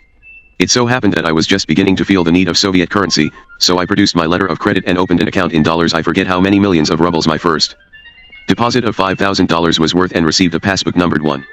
As part of the agreement, the Hammers were named purchasing agents for American agricultural machinery. They were to help repair the productivity of consumer goods by buying such items as Ford tractors. The early years, although Lenin wanted the concession publicized as widely as possible, there was a problem. The Allied Drug and Chemical Company had a disreputable past, in the eyes of the American business community, with all of its known ties to the communist movement, and with its chairman behind bars. Hammer decided to return to the United States and reign corporate, entirely dissolving the old firm. But the Soviets, in their eagerness for publicity, slipped, and made an announcement. A large notice appeared on the front page of the New York Times: Soviet gives Americans asbestos mining concession. The name of the firm, though specified by the Soviet government, was withheld pending a federal investigation. The response was just as Hammer feared. The financial community in America was stunned. An article 2 days later reported that the Department of Justice had begun an investigation into the Allied Drug and Chemical Company, of which Dr. Julius Hammer, serving a term in Sing Sing for criminal abortion, was president. When federal agents called Rose Hammer's apartment in the Hotel Ansonia, it was said she was out the city, according to the newspaper report. One of the directors of Allied Drug and Chemical, William Hamlin Childs, issued a strong, and probably sincere, denial: "I am certain that nobody has been authorized to acquire such a contract from the Soviet government. We would not be interested in the working of asbestos mines, because we do not use asbestos in our business. It is unlikely that the corporation would enter such a negotiation with the Soviet government without my being informed of the matter." The hapless Childs may well have been kept ignorant of the Hammer's dealings. It made little difference, however, for within a few weeks his company was dissolved. In its stead was created a unique corporation, one owned and operated jointly by the Hammer family and the government of the Soviet Union. In Moscow, Armand Hammer asked Reinstein to arrange a final interview with Lenin before Hammer left for the United States. Lenin was unable to see him again, but sent an apologetic letter in English on November 3, 1921, "Dear Mr. Armand Hammer, Comrade Reinstein tells me you are leaving Moscow tonight. I am very sorry I am occupied at the session of the Central Committee of the party. I am extremely sorry I am unable to see you once more and greet you. Please be so kind and greet your father, Jim Larkin, Ruthen, Berg and Ferguson, all best comrades now in American jails. My best sympathy and best wishes to all them. Once more best greetings to you and your friends in connection with flour for our workers and your concession. The beginning is extremely important. I hope it will be the beginning of extreme importance. With best wishes yours truly, Lenin. P.S. I beg to apologize for my extremely bad English." In quest of the Romanov treasure, Hammer goes to great lengths to conceal the paragraph about his father and the other jailed communists. While this letter is reproduced there in facsimile, the offensive paragraph is carefully masked by a blank sheet. A few days after he sent this letter, Lenin sent Hammer the autographed photo Hammer had requested. The photo was dated November 10, 1921. This was the first of a tremendous number of photographs of politicians Hammer was to acquire as office ornaments over the course of his long business career. The first shipment of American wheat arrived in Russia on November 17, 1921, at Reval. The steamer was unloaded and then filled with Russian ware sables, minks, hides, decorative metal castings, paintings, and nearly a ton of Russian caviar in 50-pound wooden kegs. In early December, laden with valuables, the ship cast off. On board was Dr. Armand Hammer, bound for America. A letter to Stalin. Julius Hammer, in the visitor's room at Sing Sing, was glad to see his son and happy that negotiations with Martins and Reinstein had gone so well. Armand told his father about his meeting with Lenin and about Lenin's greetings. They made plans for the dissolution of the old Allied Drug and Chemical Company and the establishment of a new firm. Soon after, Armand went to Delaware, the home of Swift and Cheap Incorporation, and filed papers for the Ural-American Refining and Trading Company. His father was listed as chairman. Not long afterward, as the possibilities of enlisting other American companies expanded, he changed the name to the grander-sounding Allied American Corporation, known in short as Al-Americo. Its offices were located at 165 Broadway in New York. One of Al-Americo's new employees was an old friend of Julius's, Alexander Gummerg. In quest of the Romanov treasure, Hammer makes a passing, disguised reference to him as Uncle Sasha, a relative who had a Ford agency in southern Russia before the revolution. There was good reason for Hammer's wishing to conceal the role of Gummerg in the Allied American Corporation. The son of a rabbi, Alexander Gummerg was born in the Ukraine in 1887, he left Russia in 1902. As did his friends Julius Hammer and Boris Reinstein, he became a pharmacist in America and eventually entered the pharmaceutical business. An astute businessman and a dedicated communist, he became the business manager of Novy Mir, the Russian socialist newspaper. When the Bolsheviks took power in Russia, Gummerg returned to the old country as an agent for a number of American companies. When Raymond Robbins came to the Soviet Union to lead the American Red Cross mission, Gummerg became Robbins' interpreter and advisor. He also assisted other Americans who made the pilgrimage to Petrograd, such as John Reed, Louise Bryant, and Albert Rees Williams. The idealistic Americans quickly came to dislike Gummerg, who was sarcastic and blunt-spoken. Williams recalled that Gummerg enjoyed looking for another's Achilles heel and celebrating the discovery in words of mordant wit, a practice from which Gummerg refrained only when it came to Lenin. Such bad blood developed between Gummerg and John Reed that in Reed's book 10 Days That Shook the World, Gummerg appears under the name Trusishka, Russian for little coward. In May 1918, Gummerg decided that he could be of greatest service by returning to the United States and lobbying for recognition and persuading American companies to do business with the Bolsheviks. He came to New York, bearing 2 manuscripts of Trotsky's, which he sold to publishers. With Raymond Robbins' help, Gummerg quickly acquired a powerful set of contacts in American business and political circles. As an American citizen who refused to get involved in socialist politics, he was widely regarded as a respectable, if mysterious, agent of the Soviet government. He dispensed advice to the nation and the New Republic, to prominent banks such as the Chase National Bank, and to such reputable law firms as Simpson, Thatcher and Bartlett, all of which were interested in the Soviet Union as a potential market. Gummerg, whom his biographer described as the most important bridge linking America and Russia, possessed the eminence and influence that the Hammers needed for Al-Americo. One of his contacts was Charles Sorensen, the head of the tractor division of the Ford Motor Company. Early in 1922, Gummerg arranged a meeting in Dearborn, Michigan, of Sorensen, Armand Hammer, and Henry Ford. Hammer has made much of this meeting. In his 1932 autobiography, and in interviews and speeches years afterward, he has spun a dramatic tale of his conversion of Henry Ford from a frothing anti-Bolshevik into a wise advocate of trade with the Soviet Union. According to his version, Hammer had lunch with Ford and Sorensen at the offices of the Dearborn Independent, where he made an eloquent case for the stability and responsibility of Russia's new government. If you're waiting for a change of regime in Russia, Hammer says he told Ford, you won't do any business there for a long time. He explained that in Russia they think you're one of the most wonderful people in America. By the end of the lunch, Hammer claims, Ford had changed his mind about Bolshevism and agreed to send 300 tractors and perhaps more significantly to allow Soviet experts to study mass production at the Ford works in Dearborn. With Henry Ford as one of his customers, Hammer says, he was able to sign up scores of other American companies. It is true that Ford assumed a public posture as a fierce anti-communist. For a time it may have been genuine, tied to his well-known anti-Semitism, since so many of the Bolsheviks were Jews. But it was not long after the revolution that Ford abandoned his ideological opposition in favor of easy profits. And the occasion was not a lunch with Hammer, it was 3 years earlier. In March 1919, with Gummerg's help, Ludwig Martins and Abraham Heller traveled to Dearborn and met with Charles Sorensen, according to a report that Martins sent to Moscow that year. Sorensen received them cordially, and became so interested in the idea of exporting the Ford Motor Company's Fordson tractors to Russia that he immediately, in their presence, sent off a letter to the State Department requesting permission to do so. Martins and Heller arranged to purchase 400 Fordsons and sent several Soviet engineers to study the Ford method in Dearborn. In his unpublished memoirs at the Henry Ford Library, Sorensen recorded that from 1919 on, the Soviet government kept purchasing more tractors annually right through until the year 1927. All their purchases and shipments were handled through an office that they had in New York called the Amderg Corporation. Armand Hammer may have met Henry Ford, though it is undocumented. But if the meeting took place, he claims it was at the offices of the Independent. This is a significant detail. If it were a business meeting, it would probably have been held at Ford Motor headquarters. Since it was at the Independent, it was probably just a social call. In any case, in their role as Soviet purchasing agents, the Hammers probably purchased an additional lot of tractors. Amderg, an acronym of the Russian for American Trade, the official Soviet commercial bureau in New York, which is still in operation, was not established until 1924. From 1922 to 1923, the Hammers served Amderg's function. Gummerg, who had been so instrumental in bringing the Hammers together with Ford, may also have helped Armand to interest other American companies in doing business with the Soviets. Within a few weeks, Allied American had become the Soviet agent for 37 other firms, including Alice Chalmers, American Tool Works, National Supply Company, Oliver Farm Equipment, Parker Pen, Underwood Typewriter, and United States Rubber. With this impressive roster, Hammer returned to Moscow, leaving his stepbrother, Harry, to run the New York office. Fate was now beckoning me on to seek my fortune in this land of promise, Hammer remembers thinking as he settled in at the Sugar King's Palace in late March 1922. He had brought with him the good news that trade with America, if on a small scale, had begun. Lenin took notice of Hammer's arrival. In a letter to his deputy, Alexei Rykov, he instructed, please pay attention to the concession of the American Hammer, who, as Reinstein, who knows him personally, has informed me, is now in Russia. Lenin railed against the bureaucratic disorder that was now so bad that even the goods Hammer had received in exchange for wheat had turned out to be of bad quality. He added, we must see to it that our obligations under this concession are performed with undeviating strictness and accuracy, and in general we must pay greater attention to the whole business. Apparently Hammer had complained to Reinstein, though he publicly claimed, as an unofficial public relations agent for the Soviets, that he had made a 150% profit on the Soviet goods. Hammer and Boris Michel spent the month of April in Moscow setting up their Soviet operations. There was much to coordinate. The Allied American Corporation was a peculiar organization.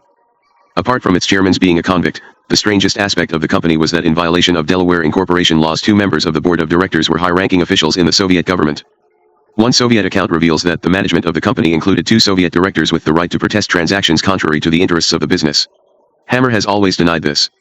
I made all the decisions, he insists, and the Soviet government had nothing to do with the running of the business. Toward the end of April 1922, Hammer and Michel traveled around the southern provinces, taking orders for Ford tractors. They went to Kharkov, the Ukraine, Rostov-on-the-Don, the Northern Caucasus, Baku, and Tiflis. In a short time, they had allocated all of the first shipment of Fordson tractors plus a few hundred more. When the first load of tractors arrived at Novorossiysk, the port on the Black Sea, Hammer and Michel were there to greet the ship. Russian mechanics, trained at Dearborn, were also on hand to unpack the crates, assemble the machines, and fill them with gas and oil. Atop the tractors, Hammer and his onto-degree rage set out for the center of Novorossiysk.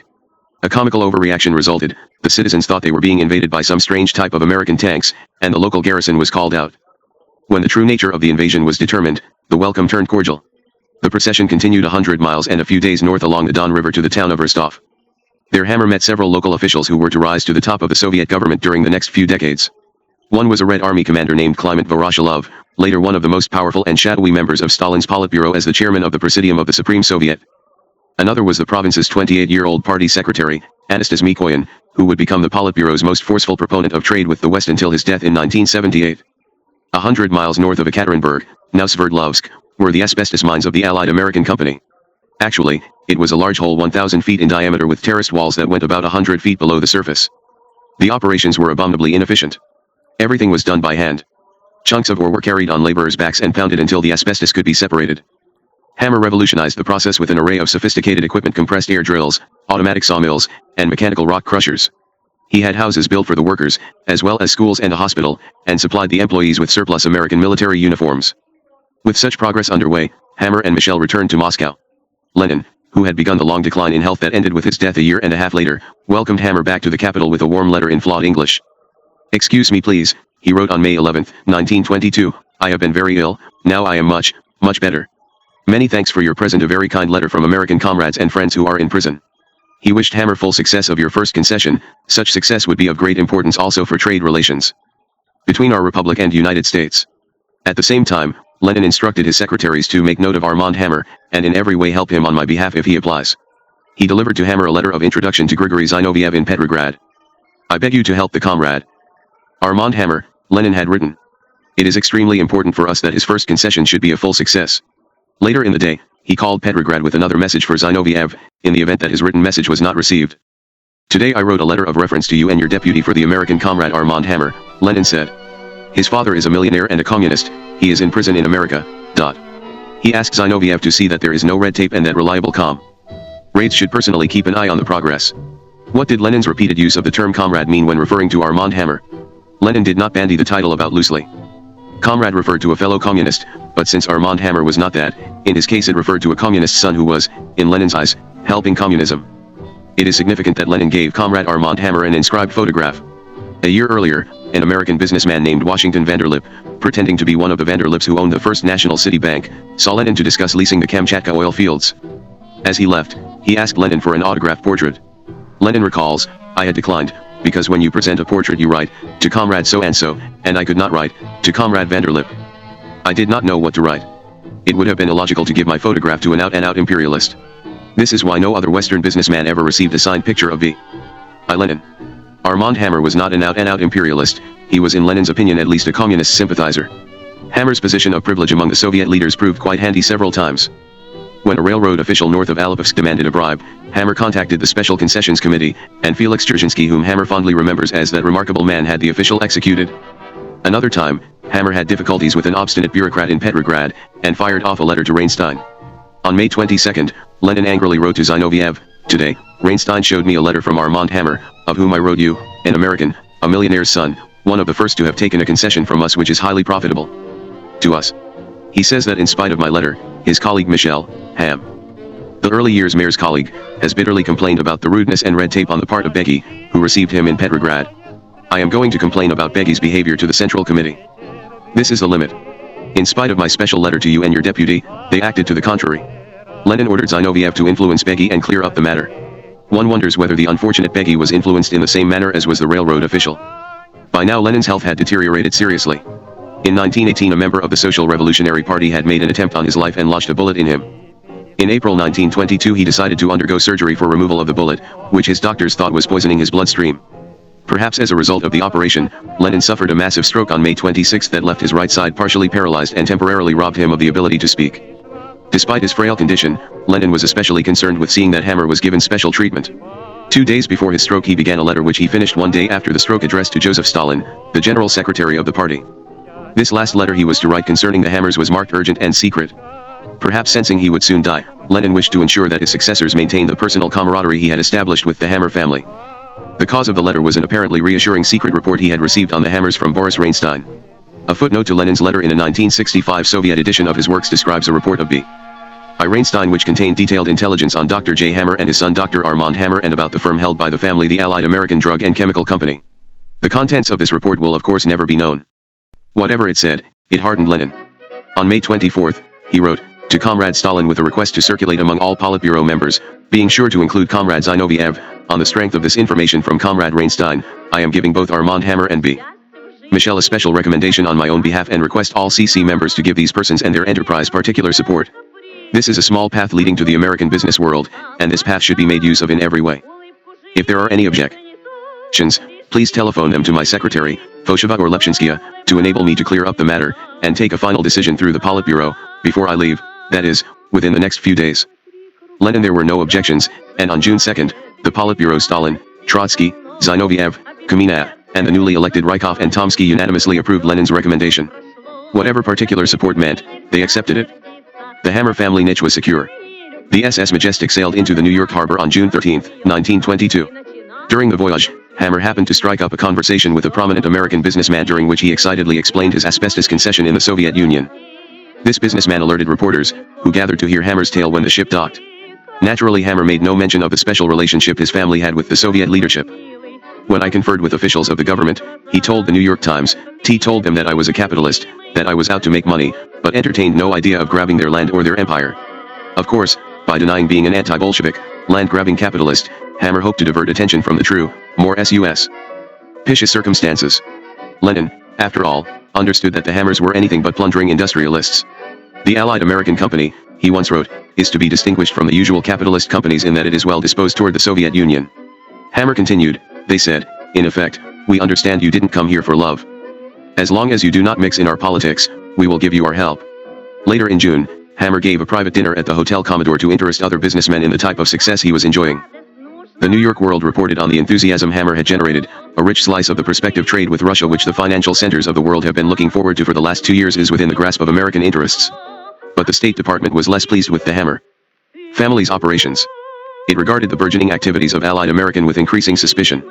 One official in the American Listening Post of Riga, Latvia, reported to Washington on the odd staff of Allied American, one personality involved is a Mr. Mitchell Sick, described as a naturalized American of Russian Jewish origin, another is Dr.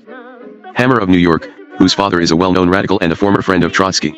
The Department of Justice's Bureau of Investigation, the forerunner of the FBI, began an extensive, although ultimately fruitless, investigation of Julius Hammer. A number of disconcerting facts were compiled. Julius was alleged to have received negotiable securities from Trotsky, which he delivered to Jules Magnus, who in turn delivered them to Ludwig C. A.K. Martins. Furthermore, in 1914 he had been involved in supplying dynamite to terrorist groups. By this time, Allied American had an office in London and one in Berlin. During the summer of 1922, Armand traveled around Europe, buying machinery for the concession and signing contracts for the import of goods to the Soviet Union. Armand's 22-year-old brother, Victor, had spent a year at Colgate University and then a year at Princeton. He most of all wanted to be an actor. He had not been happy at either college, though, in part because he was Jewish. It was for this reason, for example, that he was excluded from Princeton's dramatic societies. His family wanted him to go to Moscow and lend a hand in the family enterprise instead. The greatest actors are in Moscow, Armand told him. Victor agreed to go to Russia, enrolled in the Miller School of Shorthand and Typing in New York, and took a 1-month course to train as his brother's secretary. In the fall of 1922 Victor sailed to Russia with Armand. On November 7, 1922, the 5th anniversary of the Bolshevik Revolution, Victor and Armand joined their father's friend Charles Recht and other American communists at a celebration of the event. Later Victor went to work as a miner at Alepovsk. For much of 1922, Armand had orchestrated a campaign to get his father released from prison. He persuaded doctors, businessmen, and other influential friends to write letters to New York's Governor Alfred E. Smith. On January 23, 1923, Julius was paroled. He was not pardoned, however, and, since he was a naturalized citizen, Julius had no choice but to leave the country and reapply for American citizenship later, should he desire it. This fit in well with the family's plans. After a reunion with Rose and their son Harry at the Hotel Ansonia, Julius arranged through Alexander Gummert to meet with Henry Ford at Dearborn. Julius's proposition was far bolder than another order of tractors. He attempted to persuade Ford to build an automotive plant in the Soviet Union, to be run by Russians and supervised by Ford engineers. Hammer explained that the Soviets preferred to construct factories rather than rely on imports. The Soviet government had in fact placed a temporary ban on the import of American cars and tractors, perhaps to force Ford to agree to construct a factory on Soviet soil, but Ford was convinced that the ban was a slap at him personally for his anti-Bolshevik pronouncements. Julius assured him that it was not. Still, Ford was unwilling to undertake the project. Not wanting to give up hope, Julius promised to write to him from Russia after talking with Soviet trade officials in person. Borrowing the passport of a socialist comrade, Julius Hyman, Julius set sail with his wife a few weeks later, leaving Harry in charge of the New York office. They spent a few weeks traveling in Europe. Julius, enjoying freedom at last, took the opportunity to check the operations of his company's London and Berlin offices. They arrived in Moscow on the 1st of May. The timing was perfect. Julius and Rose, returning to Russia for the first time since they were born, to the home of the first communist revolution, were just in time for the annual May Day Workers' Parade in Red Square. It seemed as if all of Moscow had turned out to celebrate their arrival. The accommodations the Soviet government gave the Hammer family were grand beyond the imagination of any other foreigners in Moscow, probably more luxurious than the dwellings of any of the Soviet leaders. The house was a stately, late 19th century mansion of beige stone with an ornate facade in one of the poshest sections of Moscow, an island of wealth, culture, and frivolity in a city racked by poverty. The Brown House, as it was called, was located at Sadavo Samotechnia 14, near the Moscow Art Theater and the Circus. As the largest American home in the city, it became, in the absence of an official American embassy, a sort of center of social life in the colony, as Eugene Lyons, then the Moscow correspondent for the Associated Press, writes in Assignment in Utopia. Lyons, who lived for a time in the Brown House, recalls, visiting Americans carried back tall tales of the splendors and comforts in which we luxuriated. The Hammers, Lyons writes, dispensed hospitality with a baronial hand. Actors and actresses, ballerinas from the Bolshoi, powerful commissars from the Kremlin, and visitors from abroad all mingled at the Brown House. The vodka flowed generously, Lyons remembers, and the tables groaned with lavish buffets. This place of such peculiar mingling of Soviet_A came the center of Moscow's social life, the setting for social and political intrigue and therefore the object of malicious and envious gossip. Surrounded by gardens, with a terrace, tennis court, and carriage house for servants in the giant courtyard in back, the Brown House was set far back from the road. Inside, a wide staircase of marble spiraled to the two upper stories. Visitors were amazed by the icons and paintings, both priceless and gaudy, that covered practically every inch of the walls. Reindeer heads looked down in astonishment from the vestibule walls, Lyons says. On the first floor were 3 kitchens and pantries, several sitting rooms and bedrooms, and a spacious, elegant, wood-paneled dining room with cabinets full of crystal and fine china. On the ceiling above the dining table was a mural of fruits and flowers. Upstairs was a servant's sitting room, 3 connecting salons also lined with works of art, a great ballroom with a grand piano, and a kitchen with, in Lyons's words, an oven as broad as a field. A private dining room, set off by sliding oak doors with frosted crystal windows, allowed the Hammer family a respite from the unending parade of guests. Some of these guests preferred for one reason or another to enter or depart the house undetected. Among them, reportedly, were highly placed officials in the party leadership, who entered the house through a secret passage to avoid identifying the Hammers as a family with close social and political ties to the Kremlin. The officials entered through a concealed door at the side of the house that opened into a narrow, labyrinthine passage ending in a panel, hidden beneath a large painting, beside the marble staircase. Among the several servants was the cook, a wizened, bad-tempered old woman named Shura, who made bountiful if inelegant dishes such as barley and mushroom soup for the many house guests. Shura and her glowering ways were attaining international fame of a sort, Lyons recalls. Her clumsy peasant figure, the flashes of earthly shrewdness and peasant greed out of the depths of her tight-lipped reticence, impressed foreigners as enigmatic. The Hammer's palace of luxury did not escape the difficulties of the city in which it was located. To guard against intruders, Julius Hammer's untamed wolfhound, which was chained in a downstairs corridor during the day, was let loose at night at the servants' entrance. Somewhere deep within the bowels of the house dwelled the widow of the original owner. The Hammers and their guests never saw the woman, but occasionally, when a party in the ballroom grew too loud, she would angrily bang on her wall. The courtyard of the house was ringed with apartments, once stables, that now housed more than a dozen Russian families. The sight of the foreigners' spacious life, Lyons observes, the sound of their American gramophones, the odors of their daily meat must have been a constant taunt. The children stood on tiptoe and looked into the wonder windows. The Brown House served an indispensable function in Moscow. Important visitors to the Soviet Union, newspaper correspondents, businessmen, and congressional delegations all were able to enjoy an oasis of Western-style comfort, which lent an aspect of good cheer to the drab capital. Walter Durante, the famous Moscow correspondent for the New York Times, passed many an inebriated evening with the Hammers, which certainly did not detract from the rosy image of the Soviet Union his dispatches conveyed. Visitors to the Brown House generally acknowledged that the Hammers were Soviet sympathizers. Drawn to Russia from New York by their genuine interest in the revolution, Lyons explains. The Hammers mixed the business of helping themselves with the pleasure of helping Russia. Julius was known as a passionate defender of Soviet communism. When dinner guests ventured criticism of the regime, he urged patience. Time, it takes time, he said. The Hammers' visitors included H.G. Wells, Gene Tunney, Douglas Fairbanks, and Mary Pickford, and Averell Harriman. Will Rogers came to Moscow in 1926, and one of the Hammers met him at the railroad station. As they crossed the Moskva River, Rogers was amazed to see Russians of both sexes swimming, naked. Later he wrote a book entitled There's Not a Bathing Suit in Russia. John Dewey came over in 1927 with a delegation of 13 other educators that included Julius's friend Lucy Branham. They were all put up in the Brown House. One morning, Armand Hammer recounts, Dewey came down for breakfast and found Rose Hammer eating caviar and drinking glass thimbles of a clear liquid. May I ask what you are drinking? Dewey said. Vodka, Rose replied. Vodka? For breakfast? It's nothing but a cereal drink, she said. Legends of the opulence in which the Hammers dwelled were so widespread that a Soviet motion picture company once asked the Hammers for permission to film the interior of the Brown House, and the Hammers gladly acquiesced.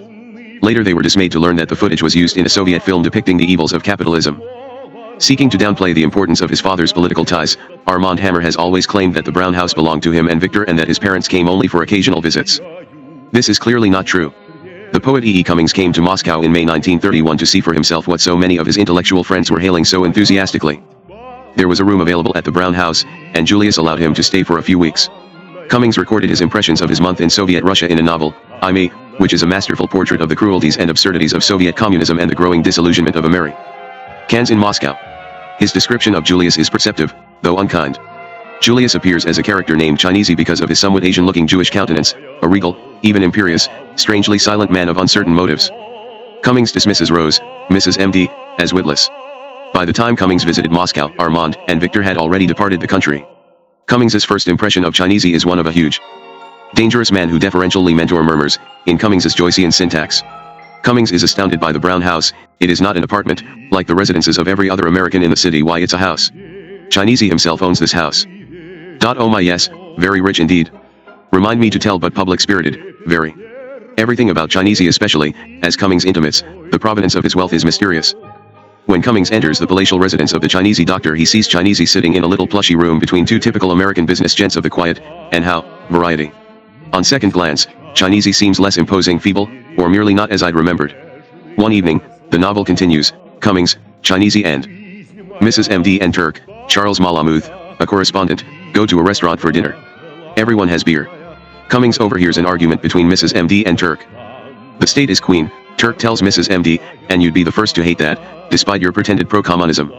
Chinesey/M.D. watches but says nothing, carefully. Meanwhile M.D. sips, alert, silent. Why? Mrs. M.D. asks Turk. Suppose you were here and your husband had a private practice, Turk explains. He'd be unable to make large amounts of money. I wouldn't let him practice privately, MRS. M.D. interrupts. Later in the argument, Turk tells Mrs. M.D., not all these knowing millions can tell you a single goddamn thing, because they're Russians. Do you understand? Russians. All of them are actually living, or rather dying, an unprecedented experiment, not merely observing it with an analytic eye, far less dreaming about it with a sentimental brain. What I tell you because I can do what all those millions of human beings can't speak. Chinesey straightens. Bravo, he whispers. This passage is the only account of the disillusionment Julius might have felt, at least after 8 years in Moscow, toward the regime. Nevertheless, whatever qualms he felt did not keep him from living magnificently in his palace filled with works of art acquired cheaply from the state. Cummings describes another occasion, when several Americans exchanged snide, anti-Semitic remarks about the doctor. Well, if you will live with millionaire Jews, one begins to say. What's that? Cummings asks. The other American snickers. I didn't mean anything derogue. As a matter of fact, I myself sponged off the doctor more than you. I didn't even pay for my room, and I assume you are. Cummings was not. Shortly after Julius arrived in Moscow in 1923, he visited Rostov, where he looked into the possibilities of establishing a Ford plant, and spoke with regional trade officials. On June 1st, he sent a long, cheery letter to Henry Ford. Still trying to persuade Ford to construct a tractor plant, Julius wrote that such an undertaking would hasten greatly the reconstruction, not of Russia alone, but of the whole of Europe, and would help to replace the atmosphere and danger of strife and warfare by the peaceful pursuits of agriculture and industry. The 3-page letter was typed on the new Allied American letterhead, with the company's name, Moscow address, and telephone number printed in Russian. A large engraving of a Fordson tractor floated above a legend that boasted, also in Russian agent for the American automotive and tractor company Ford. Julius sent a copy of this letter to his other contact at Ford, Charles Sorensen, with the note, "I may add that since I saw you last, I have allowed no grass to grow under my feet. I found Russia to exceed all my expectations. Living is most interesting here with arts maintaining their excellent standards." The Hammers also tried to persuade Sorensen and Ford to ship a display of Ford products to the Agricultural Exposition in Moscow during the summer of 1923, where Allied American had a pavilion. Julius's cable to Dearborn explained defensively, "We are only exhibitors keeping American flag flying." But Ford, still angered at the Russian embargo on his cars, refused to participate. Julius intervened personally with Trotsky, and the ban was lifted. Armand recalls that Trotsky had explained, in a singularly un-Trotsky-like formulation, no true Marxist would allow sentiment to interfere with business. Not until 1929 would FEE to build a factory in Russia, and it would be at the urging of a delegation of Soviet trade OFFI.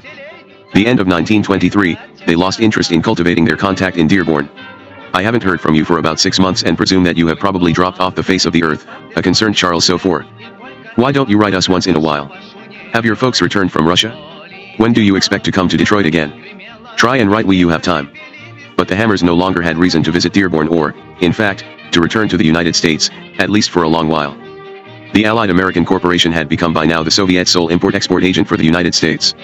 On July 14, the Hammers made the arrangement official by signing a contract to import as much as 200,000 gold rubles worth of agricultural and mining equipment, and to export at least as much in any Russian commodity.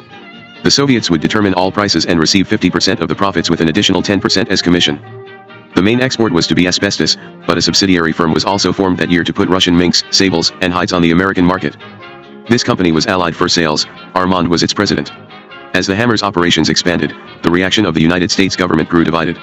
The Commerce Department began routinely to recommend them to American firms wishing to trade with the Soviet Union, yet the State Department concluded that they were a pretty rotten bunch who served as a propaganda organ of the Soviet government.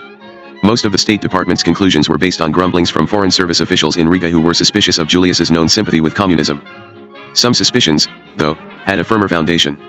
In the spring of 1923, the State Department and the Department of War reported that the Allied American representative in New York, Alexander Gummerg, was regularly using company shipments to transmit mail and packages to Boris Reinstein in Moscow. Since Reinstein was the Soviet official most directly concerned with propaganda efforts in the United States, and Gummerg was known to be the Russians' chief political agent in New York, the Americans assumed that these exchanges related to pro-Soviet and communist activities and that the packages contained Soviet funds for that purpose. None of these reports, however, was ever documented.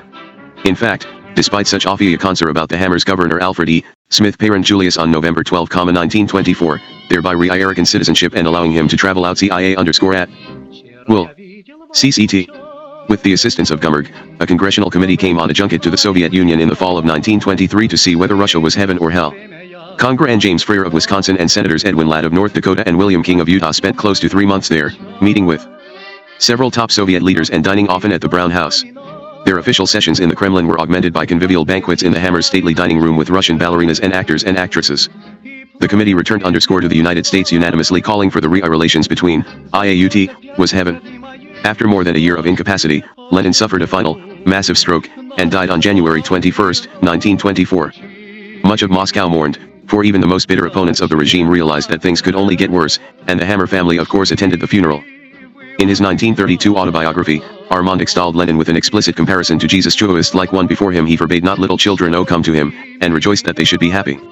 Laboring for 2.5 days, Soviet workers constructed a wooden mausoleum to enshrine Lenin's body. Armand recalled WAE Soviet leaders topped the tomb on Ideal Aaron as an unassuming man with C.E. Stalin. With Lenin's death went the liberal new economic policy that had permitted the Hammers to dwell in Moscow as nobility. The change, however, was by no means swift. The Hammers, who continued to serve an important function for the Soviet government, were allowed to remain, although their business was to undergo several changes. This was the result of Stalin's fierce struggle to succeed Lenin. Stalin was not Lenin's heir apparent. In the very last letter he dictated, a day before his death, Lenin had warned the Politburo that Stalin must know I cede him. Within 5 years, though, Stalin had managed to outmaneuver and liquidate all of his potential rivals Trotsky, Rykov, Tomsky, Zinoviev, and Kamina. Even when Stalin's dictatorial power was consolidated, the Hammer family was tolerated. This was probably because Julius, the head of the Allied American Corporation, maintained his ties with the leadership, perhaps even with Stalin himself. As the Soviets methodically began amassing control of foreign trade, the Hammer's term underscore as import-export agent terminated. By the middle of 1924, all American business was transferred from Allied American to the new, wholly Soviet-owned enterprise called Amderg. With this part of the business dissolved, the Hammers began to concentrate, or, more exactly, were told to concentrate on operations within the Soviet Union. Alexander Gummerg resigned from the company to become vice president of the All-Russian Textile Syndicate, which sold Soviet cotton in New York. One day Armand was summoned to the office of the Minister of Foreign Trade, Leonid Krasin, for new instructions. The Soviets, Krasin announced, had decided to place the Hammers in charge of a state export bank, the Harju Bank in Reval. The arrangement was curious.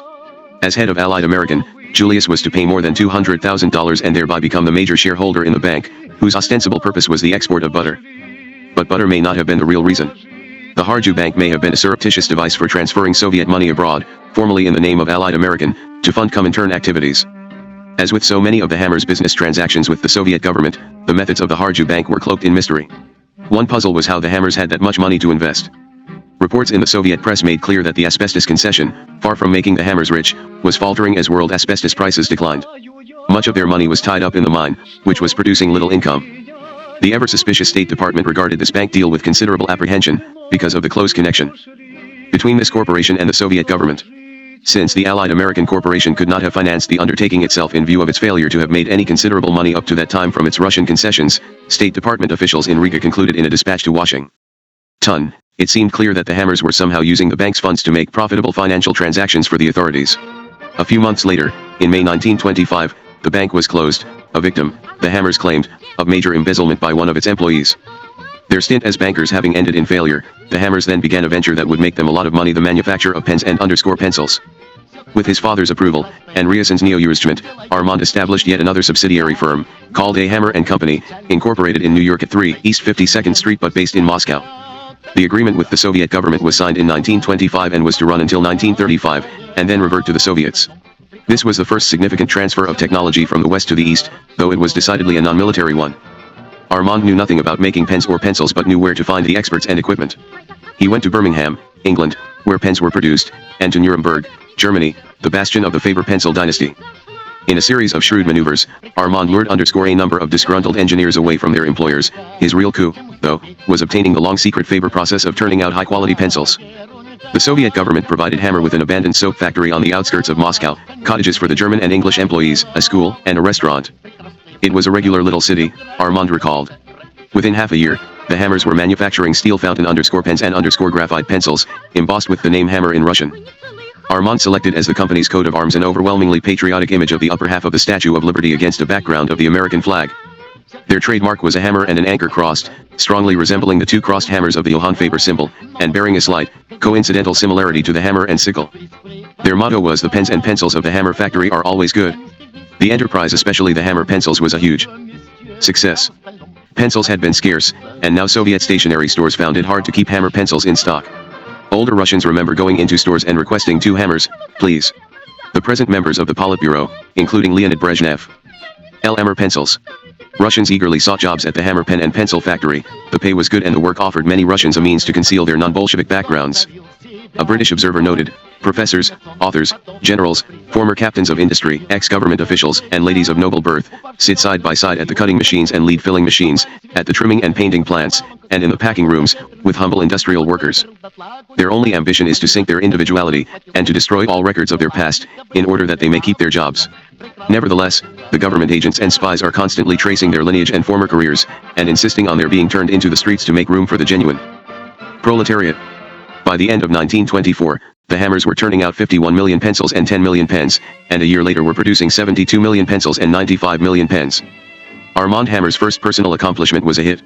He began to export to England, Turkey, Persia, and China. "We suddenly found ourselves eulogized in the Soviet press," he later wrote.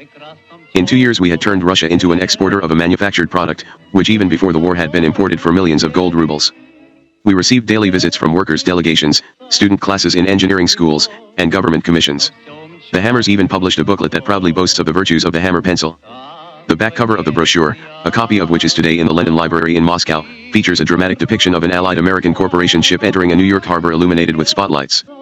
From time to time, though, the Hammers were attacked in the Soviet press, which seemed strange treatment for government-approved entrepreneurs. Once, at dinner at the Brown House, the Soviet Minister of Education, A. V. Lunacharsky, leaned over to Armand Hammer and confided, "I have been following the attacks on you in the newspapers, don't pay any attention to them. 50 the early years, you know, some of the comrades have to let off steam periodically. And since they haven't local capitalists to train their guns on, you have to be the goat." Not all of the attacks were to be ignored, though. Armand had initiated a program of profit-sharing and piecework for his employees, a form of capitalism the Soviet authorities probably found repulsive and dangerous. Critical articles in the press may have been one way to warn the Hammers. The Hammers did profit from the factory, but far less than they advertised. Walter Durante regularly reported in the New York Times that the Hammers were clearing $1 million a year. It did not come from the asbestos concession, which Victor later remembered as a flop, or, in fact, from the pen and pencil business. In 1928, Armand submitted a confidential report to the American Embassy in Berlin, in response to a U.S. request, revealing his profits to be about half of what Durante claimed. In 1926, for example, Allied American had made $600,000, and in 1927, $500,000. The Hammers had been able to export their profits in 1924 through the Harju Bank, but since that institution's demise, all of their money remained in rubles in the state bank. Some of it subsidized the vodka, caviar, and household expenses of their royal existence. But while Julius was a dedicated communist, at least in sympathy, he and Armand were also dedicated moneymakers. And by the late 20s, when Stalin decided that all foreign businessmen, even the Hammers, should leave Russia, a way had to be devised to enable the Allied American Corporation to take its profits out. This launched the Hammer family on another profitable partnership with the Soviet government, the export of Russian art.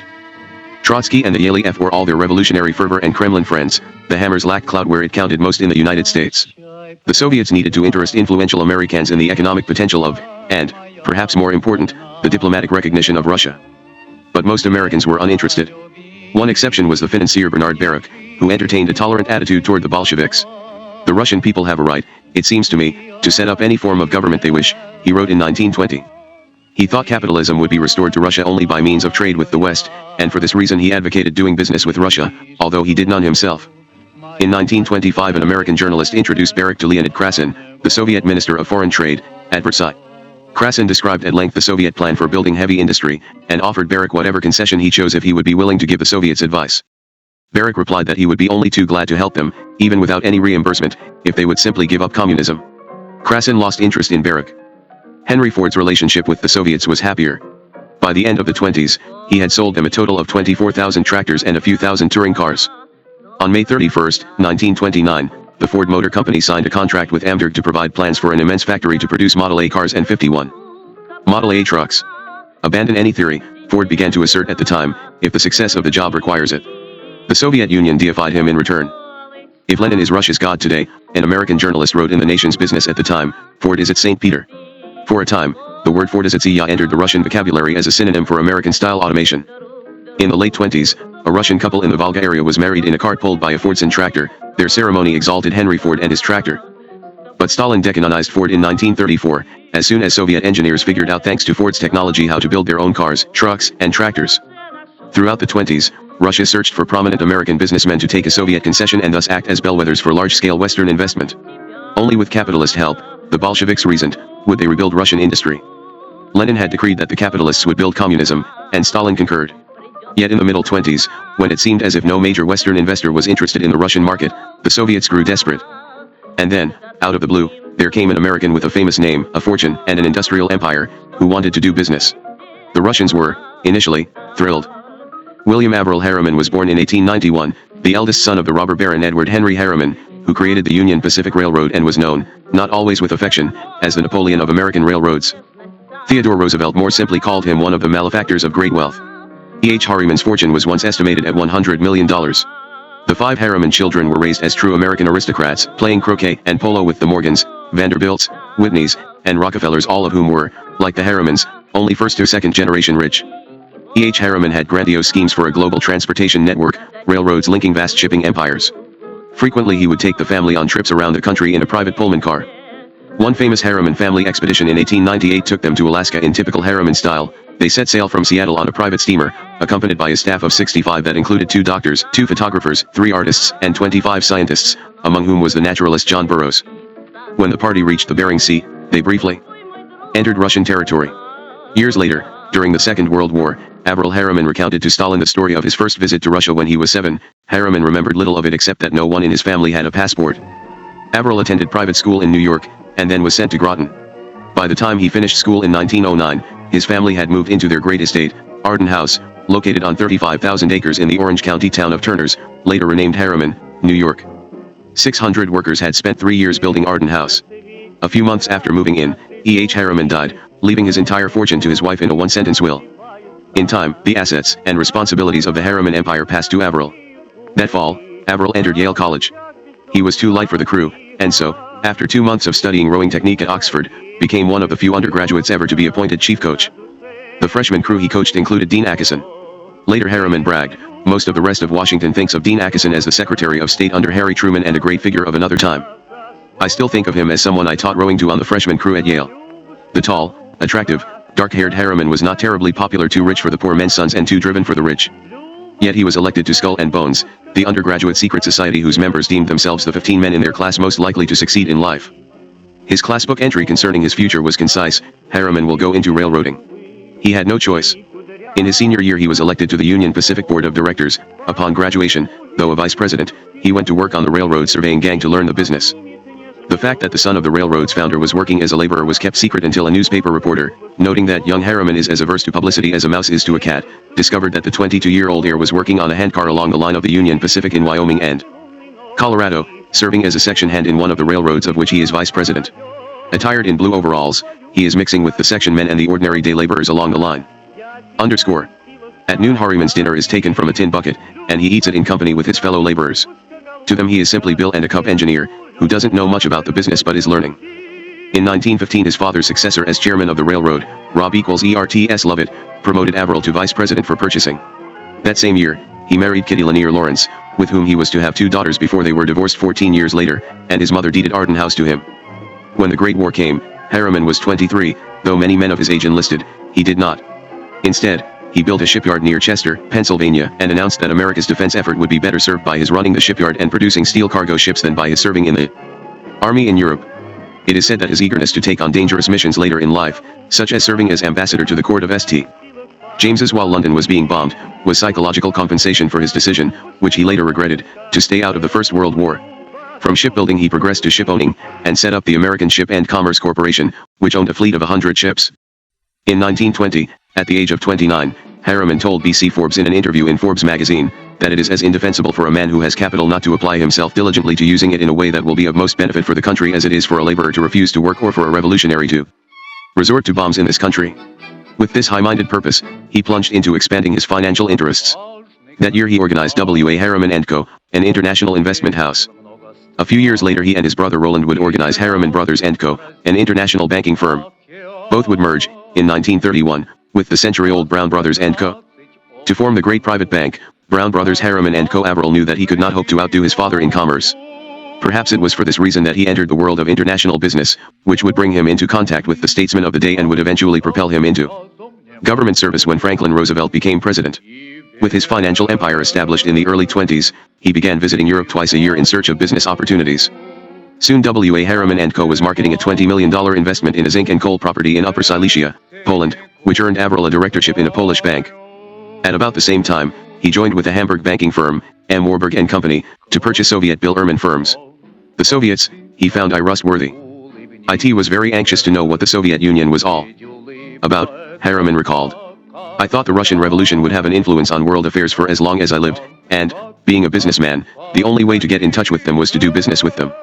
In 1922 he, a German firm, and the Soviet government formed a short-lived joint trading corporation. Although little trade resulted from the venture, Lenin himself followed it with great interest. He referred to it as the project for Harriman's entry. Lenin was well informed about the Harrimans. In Zurich, before the revolution, he had done vast research into the giants of American capitalism and knew well the name of E.H. Harriman. The entry of young Harriman, whose very name symbolized the class Lenin sought to eradicate into the Soviet market, was a tantalizing prospect. When the Russian Revolution came, Harriman belonged to what he calls the 5-year club, the school of thought that contended that the Bolshevik regime would collapse within 5 years. Each year the 5-year estimate was revised. By the 20s, though, Harriman says that he recognized it was a permanent affair. When the opportunity arose for a major concession in the Soviet Union, he seized it. While most businessmen at the time thought such a venture risky or repugnant, or both, Avril Harriman was more adventurous, more enlightened, he likes to recall. In 1924 Harriman heard that the world's largest deposit of manganese ore was being offered for rent by the Soviet government. The field, in Chaitura, near Tiflis, Georgia, had before the revolution supplied half of the world's output of manganese, a vital ingredient in the manufacture of steel. The Chiatura field was estimated to contain at least $1 billion worth of ore, enough to supply the world for the next half-century. Harriman immediately dispatched an associate, J. Speed Elliott, to work out a deal with the Russians. Because of the Harriman name, negotiations went quickly. On January 19, 1925, Speed reported triumphantly from Moscow, "Everything looks good here so far." At a cost of $3,450,000, Harriman bought the rights to mine the Chiatura field for 20 years and to export its manganese ore. This would be the biggest American venture yet granted in Soviet Russia. The contract specified that Harriman was to produce 300,000 tons of ore per year during the first 3 years, and 500,000 a year. During the remainder of the 20-year period, a total of 16 million tons. Harriman was also to transform the existing narrow-gauge railway at the field into a full-fledged line extending to the port at Poti. He was required to loan the Soviet State Bank $1 million as a security deposit, and put down another $1 million as advance royalties. In addition, the Soviets requested a fixed royalty of $8 a ton, which, with the world price of manganese high, seemed reasonable, a condition that was later to cause great difficulties. In return, the Soviet government agreed not to grant any other manganese concessions in the area. Speed Elliott, as vice president of W. A. Harriman & Co., and Felix Dzerzhinsky, chairman of the People's Supreme Economic Council, and head of the Chayka, the secret police, signed the 50-tukage contract in a ceremony in the Kremlin on June 12, 1924. The Chiatura field had once belonged to a group of Russian businessmen, all of whom were forced to leave the country after the revolution. As one of the conditions of the concession contract, Harriman agreed to give a percentage of the profits to the former owners, most of whom had moved to the United States. This money came out of Harriman's account. 4 years afterward, Harriman received letters of thanks from these émigrés, one of the last coming from a Palo Alto nursing home in 1981. 3 other investors went in on the deal with Harriman, and on July 27, 1925, they and 3 officers of W. A. Harriman & Co. met at the office of the United States Corporation in Dover, Delaware. The Georgian Manganese Company, Limited, was formally incorporated. Harriman was named chairman of the board, and the company set up an office at 39 Broadway in New York. Harriman was pleased. He expected to make something like $120 million from the project. But almost at once there were serious problems. The vice chairman of the Soviet Concessions Committee, Adolf Joff, accused Harriman of being tight-fisted and demanded a 15% raise for the Soviet mine employees. The double-track railroad Harriman was to build for $2 million soon doubled in cost. More seriously, the Russians, who had agreed not to allow any competing manganese mines in the area, granted one in Nikopol, the Ukraine officially not then a part of the Soviet Union, to a German consortium, and on more favorable terms. The Germans undersold the Harriman Group. At the same time, Brazil and Africa began to unload manganese on the world market. A worldwide glut resulted. Instead of becoming the baron of manganese as he had anticipated, Harriman had to dispose of the ore at vastly depressed prices. With the royalty rate fixed at $8, the Georgian Manganese Company began to lose money at an alarming rate. The greatest American concession in the U.S.S.R., as the Russians called it, came to be known as Harriman's folly. Americans laughed at this vision of a capitalist dream of empire dashed upon the shoals of Bolshevik perfidy. A Soviet historian later charged that Avril Harriman wanted to establish a monopoly in the world market, which went against Soviet principles. Harriman felt that the Soviets had violated the spirit if not exactly the letter of the contract, and, in an effort to halt the price decline of the ore, he began to produce less manganese than agreed upon. The Soviets were incensed. Leonid Krasin, one of the gurus of Soviet economic policy, who was then ambassador to Great Britain, railed against this American smart dealer. To allow a monopoly, all the more to someone so hostile to the Soviet Union, may turn out to be the gravest political error, he raged. But playing the Germans off against the Americans was not so easy, the Soviets realized. Evidently the capitalists could be every bit as devious as the communists. Still, Avril Harriman was hardly hostile to the Soviet government, he was one of the few Americans who was not. Even while his manganese concession was failing, he announced to the American press a tentative agreement he had made to exploit a 120-acre oil tract in the Bibi-Abat region of Russia, at a cost of $7 million plus royalties. But that was not to be. By the fall of 1926 Harriman realized he would have to go to Moscow himself to straighten out the manganese difficulties. He called on Secretary of Commerce Herbert Hoover for advice. Hoover was entirely uninterested in international developments, Harriman remembers, and warned that the United States would not be responsible if anything happened to him in the Soviet Union. Harriman was annoyed by Hoover's brusqueness and was glad, when Hoover ran for president in 1928, to vote for his opponent, Al Smith, a friend and a Democrat. Until then a good Republican, Harriman credited Hoover with his conversion to the Democratic Party. He spent a few weeks in Europe, partly on other business and partly to find out what he could about the strange land he was about to visit. Many of the officials with whom he spoke knew little about the Soviet Union and cared less, others assured him that the Bolshevik regime was about to collapse. The only people who seemed to know anything were newspapermen who had been in Moscow. Harriman reached Moscow by December, accompanied by a coterie of aides. Russia was not at all as he had expected. Life seemed reasonably free. He went to the theater and to concerts and was impressed. He had drinks with prominent Russian intellectuals, writers, painters, and musicians. The Moscow correspondents, including H.R. Knickerbocker and Walter Duranty, had much to tell him, although Duranty was by far the most enthusiastic. Yet conditions of life of the people were pretty bad, Harriman recalls. I remember the wild children living in the streets and in manure traps. It was a tragic spectacle. His party hired women of the old Russian aristocracy as translators. After Harriman left, the women were rounded up and interrogated. I had a feeling that I was being watched, he says, but he was not much concerned since there was nothing he could do about it. Also, he observes, I was one of the few businessmen of any prominence to go to Moscow. Doors in the ministry seemed to fly open faster even than they did in the United States. Virtually everyone he wished to see was available, with the single, important exception of Stalin, who was said to be out of town. Stalin was not, although during the war he assured Harriman that he would have seen him had he known he was in town, but he had not been told. All of the commissars Harriman saw asked him about the chances of American recognition of Russia. Many of them, ignorant of anything but a good Marxist view of America, believed that a persuasive talk with this American millionaire might make the difference. Harriman delivered the same reply to all. One of the main obstacles was communist financing of the American Communist Party and the Third International. Harriman was regularly informed that the Soviet Communist Party was entirely separate from the Soviet government, and that the government officials had no control over the doings of the party. I pointed out, Harriman says, that no one believed that. But the main purpose of his journey was the concession, and the official with whom he met for that purpose was none other than the once mighty Leon Trotsky. Even before Lenin's death, Trotsky had been steadily outmaneuvered by Stalin, until by 1926 he had been reduced to the menial position of head of concessions. A month before he saw Harriman, Trotsky had been removed from the Politburo. A year later, he was to be thrown out of the party and then out of the country, eventually to be axed to death in Mexico in 1940 by Stalin's agents. It is significant that, although Armand Hammer got to see Lenin, Harriman was assigned to negotiate with the demoted and disgraced Trotsky. The 4 years since Hammer had come to Russia had seen a major change in the official attitude toward capitalists. They were to be courted, but not by the top communists, for it was now considered grubby work. Lenin's new economic policy was in the process of being overturned, a casualty of Stalin's rise. The Soviet leadership was in turmoil, and Trotsky and other members of the opposition to Stalin lay in wait, planning, in vain, their comeback. When Avril Harriman came to see him, Trotsky had far more pressing matters on his mind than an American's complaints about a manganese mine down south in Georgia. 2 years earlier, the Soviets had made a fuss over the idea of an American of Harriman's prominence taking a concession. But now, while lower-level commissars treated him as a celebrity, participants in the power struggle at the top found him dangerous company. A shift in policy was underway, although Harriman did not find that out until too late. American factories would always be welcome, but all private ownership which included concessions was being phased out. This may explain why Stalin refused to see him. It may also explain why Trotsky was relegated to meet him, and why Trotsky was extremely stiff and formal. Harriman believes that Trotsky suspected they were being observed or listened to. Trotsky greeted Harriman courteously and, without small talk, guided him to a conference table, where they reviewed the terms of the contract item by item. They spoke through an interpreter, George Andrei Chin, who was later sent to a labor camp for his association with Trotsky. For 4 hours, Trotsky listened to Harriman's proposed emendations without saying a word. We dealt entirely with the business before us, Harriman recalls. There was not a word of how are you enjoying Moscow, or how is your health, or the normal chitter-chatter. At the end, Trotsky said abruptly, now, Mr. Harriman, have you got anything else to say? No, Harriman replied, I think we've had a complete conversation. And Trotsky got up, shook hands briskly, and left the large room through a different door from the one through which Harriman had entered. He struck me as cold, entirely the intellectual, with a very penetrating mind, Harriman says. The official verdict on Harriman's suggestions had to go through the sludge of Soviet bureaucracy.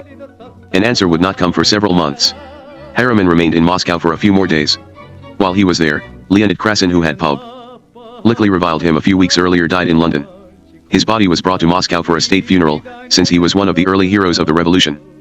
His widow Lyubov, a white Russian émigré and an outspoken opponent of the Bolsheviks, and her 3 daughters, who had been raised in Britain, came to Moscow for the funeral. One day, 2 of the girls came in tears to see Harriman. They had been forbidden to leave the country, they explained, because the Soviet authorities were convinced that Krasin's widow would write a damaging anti-Bolshevik book. Harriman went to see Foreign Minister Maxim Litvinov to protest. The United States would get a terrible impression of the Soviet Union, he insisted, if the family of such a prominent man was so cruelly treated. Litvinov agreed, and issued the exit visas. A few years later, just as the Bolsheviks feared, Madame Krasin published a biography of her husband that contained a damning exposé of the Soviet regime. On his way home, instead of returning via Europe, Harriman went south to visit his mine. He would thus be able to prospect for other business opportunities in the Russian countryside. Accustomed to the very best in railroad transportation, he requested a private car. The Soviets gave him one of the most resplendent relics of Tsarist days, all ornate scrollwork with wood inlay and gilt. He stopped at Baku to observe oil fields. At his hotel, He vividly remembers, there was no butter on the tables, instead there was caviar, and you could take as much as you wanted.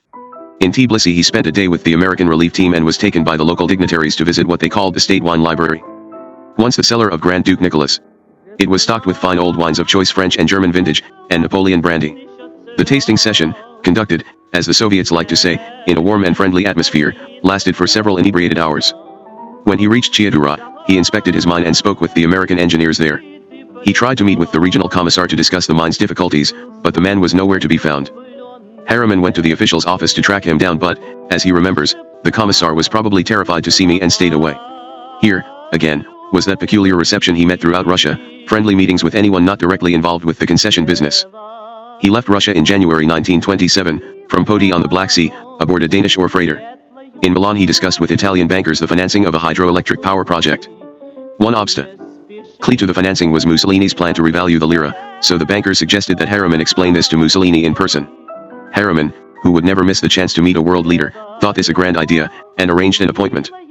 He was ushered into Mussolini's enormous office, where the dictator was standing at his desk. Mussolini had recently begun to learn English, and so insisted upon speaking it without the aid of a translator. The conversation was not easy. Mussolini listened to Harriman's advice on the revaluation, and disagreed.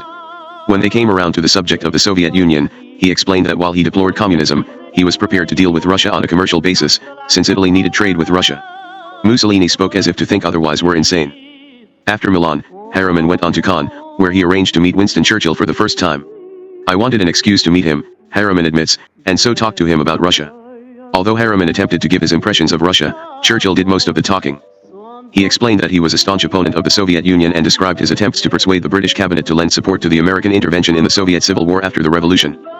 Had his efforts succeeded, Churchill was sure, the Bolshevik government would have fallen. Churchill told Harriman to get out of the Russian business as soon as possible, abandon the mess altogether, and forget about renegotiating the contract. Eventually Harriman would take his advice, although it was not to be for a year, and when the two met again during the war, Churchill boasted that his advice had saved the American millions of dollars. Harriman returned to the United States in early 1927, and announced that the Soviets had agreed in principle to several important changes in his manganese contract, such as sliding rather than fixed royalties, and a release from the obligation to build the railroad. When the Russians made it official in July, Harriman told reporters that the Soviet government has met us in a fair spirit. Outwardly he was optimistic, but he had decided after his trip to Moscow to ask his president, Richard Robinson, to negotiate a termination to the concession. The word got around, by June 1928, that the celebrated Harriman concession was moribund. The New York Times reported sarcastically that it would seem certain that Harriman Manganese has passed away after several months' illness, aged 3% years. Though its birth was accompanied by prodigious hopes, it never was a healthy shoot, Anna. The rumors were accurate, for 2 weeks later the Soviet government announced that Avril Harriman had given up on his manganese mine and that Harriman's $4 million investment was to be repaid over 15 years at 7% interest. Harriman has denied, throughout his life, that he lost money on his Soviet venture. He claims that he even made a small profit. But years later he remembers that his real motivation for opening the concession was not money, it was, instead, the adventure of the thing. I was in it more for the interest of doing business with the Russians than for the operation itself. I don't want to say that we didn't want to make money, but we were very glad to get out of it. And I profited very much from the experience. Far from discouraging him, the 1926 visit to Moscow fascinated Harriman, and brushed the scales from this internationalist businessman's eyes. In 1928 Wall Street lawyer Paul Kravath published a confidential brochure for fellow traders with Russia, assessing the future of Soviet communism. Harriman pored over the pamphlet, penciling in extensive annotations. Kravath had written that the Soviet Union needed a liberal infusion of Western capital to make it abandon its most radical tendencies, one of the great rationalizations of East-West trade, and Harriman wrote essential, in the margin. But at the end of the pamphlet, Harriman added several thoughts of his own in hastily scrawled script.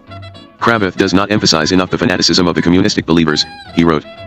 A business failure had made Avril Harriman into an expert of a sort, an education that he could, and would, parley into a career in diplomacy with Russia. Harriman came out of the period much better off, all things considered, than Trotsky did. E.J. Kahn, Jr., wrote in a New Yorker profile of Harriman in 1952. Stalin's ascent to power had brought Harriman's dreams of a manganese empire to a swift end, and, like Trotsky, Avril Harriman came to reassess the regime with which he had once cooperated. A delegation of American communists J. Lovestone, Bertram Wolfe, and Ben Gitlow came to Moscow in 1928 to attend the 6th Congress of the Communist International. Their old comrade, Julius Hammer, who continued to pay his party dues every year, invited them to dinner at the Brown House. In many ways Julius was an advisor to these men. He knew the ways of Moscow and, after a lifetime in illegal politics, was versed in the methods of circumventing the authorities. Drawing upon his experience, he explained how to smuggle party documents past U.S. customs. He also asked them a favor. Because he was not a Comintern delegate, he did not have tickets to the Congress, which was being held in the Kremlin. Could they get him 2 tickets, one for himself and one for Rose?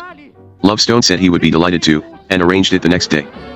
On the opening day of the Congress, Lovestone, seated in the throne room of the Tsar's palace in the Kremlin, was startled to see 2 grim-looking Russians, obviously agents of the Soviet secret police, the OGPU*, slip into the seats on either side of him.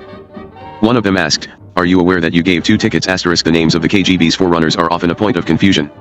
The Soviet secret police was founded in 1918, its head was Felix Dzerzhinsky. In 1922 the Cheka became the GPU, part of the NKVD. In 1923, detached from the NKVD, the GPU became OGPU, directed by Dzerzhinsky until his death in 1926. After a series of further changes, it became, in 1954, the KGB. 63. To bourgeois capitalists. Lovestone was puzzled. When he realized that the agents were referring to the tickets he had given Julius, he grew angry. "Yes, I am aware," he said. "And I would do it again if they asked me." After a few silent minutes of threatening looks, the agents left. That evening, Lovestone related this bizarre incident to the other Americans at their hotel. What was all that about bourgeois capitalists? The Americans wondered. Everyone knew Julius was a card-carrying communist. It was commonly accepted that Julius Hammer worked in some capacity for the OGPU, although it was not known for certain. Such things never were. Still, these men never doubted it.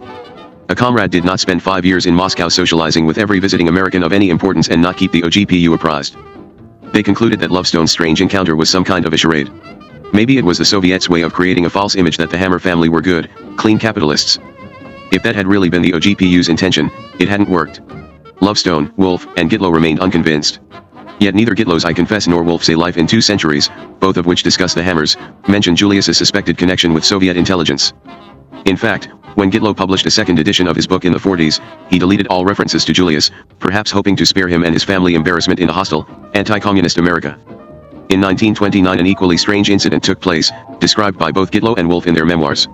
The same group of American communists came to Moscow in April 1929, in circumstances much less happy than those of the previous year. Stalin had at last attained unrivaled dictatorship of the Soviet Union, and was now calling himself the leader of the nation and of world communism. He had begun systematically to remove from power anyone he suspected of being less than completely loyal to him. The American Communist Party, once a relatively autonomous organization, now faced Stalin's fire. It had been sundered into a pro-Stalin faction and a larger anti-Stalin one, led by J. Lovestone. Lovestone, Gitlow, and Wolf had therefore been summoned to attend a special tribunal of the Communist International, a trial to consider Lovestone's opposition. The commission's charges were wrathful, but Lovestone, Gitlow, and Wolf, who resented control of their party by Stalin, fought back.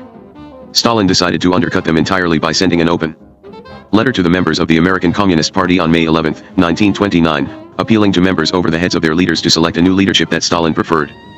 Stalin told Lovestone that the contents of the letter would be kept secret until the American Party had a chance to decide its course of action, but that Lovestone was to remain in Moscow as an exile, a captive, really to ensure that he did not return to the United States and act against Stalin's wishes.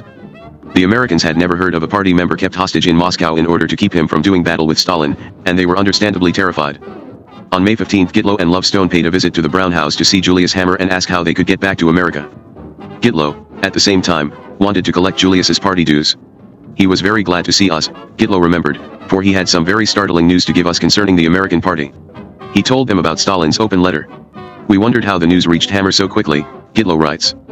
"It was supposed to be kept a secret until the Central Executive Committee in the United States had an opportunity to act upon it.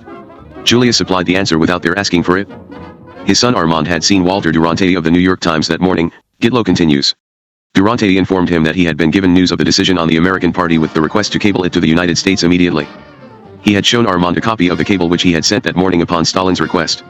The Americans were amazed that both Duranty and the Hammers had been given the details of Stalin's secret letter. It was clear that Stalin was using the New York Times to effect the ouster of the men from the party's leadership before the members of the party could make their own decision. But how had Duranty gotten his information? Was it true that the Hammers had learned it from him, and not the other way around? When Duranty did not immediately submit his report on the open letter, but waited a few days until Pravda published an account of Stalin's decision, the Americans came to suspect that Duranty had gotten the news not from Stalin or Stalin's deputies, but rather from Julius Hammer.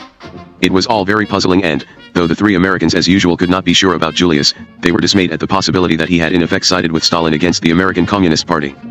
It was all the more surprising because Julius Hammer had been involved in transferring funds from Moscow to the American Communist Party, using the Allied American Corporation as a conduit. Benjamin Gitlow has recorded that Soviet funding for the American Communists continued throughout the 20s. Sailors with diamonds in their shoes were relied upon less often. As the Comintern organization was improved, better ways were developed for shipping money, Gitlow writes. As noted earlier, packages suspected of containing money were intercepted on their way between Boris Reinstein in Moscow and Alexander Gummerg in New York in 1923, but when Allied American was phased out of the export-import business in 1924, it was apparently no longer used for this purpose. A different operation may have been devised. In 1924 a Soviet trade organization was established in England, known as ARCOS, an acronym for All Russian Cooperative Society. From then on, Gitlow notes, the money destined for the United States and Canada was shipped through the ARCOS. Scotland Yard raided ARCOS in 1927, suspecting that it was engaged in subversive activities. Tons of files were removed from the ARCOS headquarters. No details were made public, but shortly after the raid, according to a confidential document in the intelligence files of the U.S. State Department, Julius Hammer was denied permission to enter the United Kingdom because he was a political agent and a controlling personage of the Allied American Corporation, which was used as a cover for the transmission of funds to American revolutionary organizations. 7-year-old former agents of the Central Intelligence Agency insist that they have seen documents, removed from the ARCOS office in London, that prove that the Hammers company was used as a channel for financing communist activities in England and the United States. The shipment of monies through ARCOS ended with the raid in 1927, Gitlow writes, because the names of persons in the United States who received money were now known by the British authorities. New methods had to be devised. In later years most of the money was cabled to us through an office maintained for that purpose in Berlin, Gitlow notes. The money was cabled to relatives of party leaders, businessmen who were party members or sympathetic to the party, through firms of these in Canada and in New York. Our party members, usually when they returned from trips to Moscow, brought back with them money for the party's activities. It is likely that Julius Hammer continued to help, at least until 1929. J. Lovestone maintains that Walter Durante was involved, as was Julius Hammer, in working for the OGPU. While there is no proof of this charge apart from Lovestone's testimony, there is clear evidence that Durante assisted the Hammers in publicizing the extreme profitability of their Soviet business, which, as it turned out, was largely invented. Throughout the 20s, Durante reported in glowing terms the Hammers' huge financial success. He repeatedly denied their serious difficulties with Soviet labor at the asbestos mine, and, as the worldwide demand for asbestos declined and the concession began to lose money, Durante continued to report in the Times that Allied American was making multimillion-dollar profits. In late 1926 the Hammers gave up on the asbestos concession once and for all. They were now left with the pen and pencil factory, which continued to make money. Julius went to New York in 1927 to obtain a loan of $500,000 to expand the factory's operations, but the U.S. government denied his request. Soon there were other problems with the factory. Stalin, ever reluctant to be dependent on foreigners, established a rival, state-controlled pencil concern, which began to prosper. The first 5-year plan, initiated in 1928, sought to build strong, independent Soviet industries not reliant on foreign assistance. That meant that the Hammers, as useful as they had been, had to go. The Hammer pen and pencil factory was sold to the Soviet government on February 18, 1930, and renamed the Sacco and Vanzetti Pencil Manufacturing Company. When the news of the liquidation first broke in late 1929, Walter Durante filed one of his most defensive dispatches. It is admitted that the Hammer interests made big profits, but they built up the big and profitable business at their own risk. The Hammer interests were the first Americans to do business in Russia, and profits or no profits they have not been treated over generously. A few months earlier, Armand Hammer had visited the American ambassador to Germany, Jacob Sherman, in Berlin, and told him excitedly of the enormous profits his family was making in Moscow. Ambassador Sherman, who was skeptical of Hammer's enthusiasm, noted in a report to Washington, it would be interesting to watch his export of profits from his present concession. It was indeed interesting. By the terms of the liquidation agreement of February 18, 1930, the Hammers turned the factory over to the Soviets in return for several $1 million paid in rubles cash, Soviet bonds, and permission to remove all of the HAI household effects, according to an account in the Soviet press at the time. But since rubles were not allowed out of the country, how were the Hammers really paid? And what were these unspecified household effects? The answer 1H cases Urs, was art the treasures of the Tsarist aristocracy that the Bolsheviks had plundered after the revolution. This included knickknacks of the royal family whose only worth was sentimental or historical, the jeweled objects of the workrooms of Peter Karl Faberge, such as imperial Easter eggs commissioned for the Tsar's family, and the vast collection of valuable Russian and European paintings that now sat gathering dust in state warehouses. To a regime with little appreciation for the valuables of pre-revolutionary Russia and a great need for convertible currency to finance imports of heavy machinery as well as Comintern activities aimed at destabilizing Western democracies, these objects were suddenly a precious commodity. And the Hammers, who had to be paid somehow as a price for their departure, now could help the Soviets dispose of this art and thereby embark upon their second Soviet enterprise. Even before they ended operations in Moscow in 1928, the Hammers opened a gallery in New York, called Hermitage Galleries, to sell Russian art on commission for the Soviet government. Anastas Mikoyan, then a candidate member of the Politburo and the People's Commissar for Domestic and Foreign Trade, offered the Hammers a commission of 10% on any works from the Hermitage they could sell in America.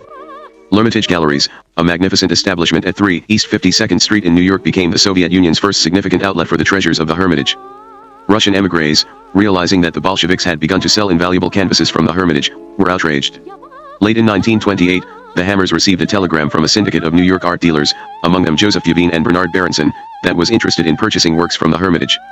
The dealers sent a list of 40 masterpieces for which they were willing to pay $5 million. The Hammers brought this offer to the head of the Soviet Agency for Art Export, a man named Shapiro, who was insulted by the low figure.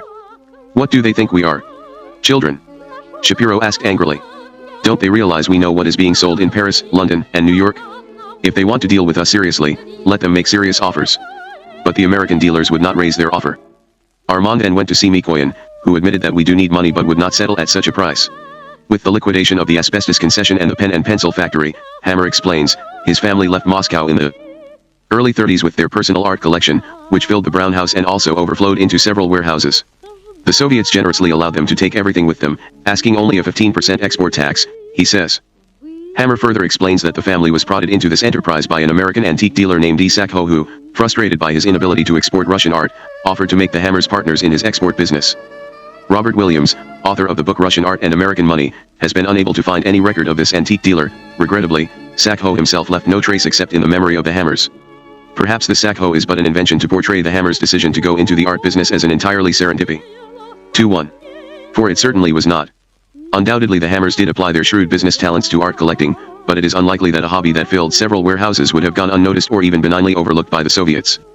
Apart from whatever filled the Brown House, most of the Hammer collection, as it was later to be called, consisted of objects sold on commission for the Soviet government. In other words, the Hammers acted as brokers for the Soviets. Many of the pieces bore yellow tags embossed with the double-headed eagle crest of the Russian Tsars and typewritten descriptions in Russian. The tags, Hammer recalls, looked as authentic as if they had come directly from the Winter Palace. In fact, many of them had. Other objects still had labels and numbers from Soviet museums on them. The Hammers were partners of the Soviet government once again. As the family prepared to leave Moscow, they had to dispose of their mansion. Victor and Armand left the city in 1930, and Julius and Rose remained a year and a half longer, settling the final details of their Moscow operations and picking out objects to sell in America.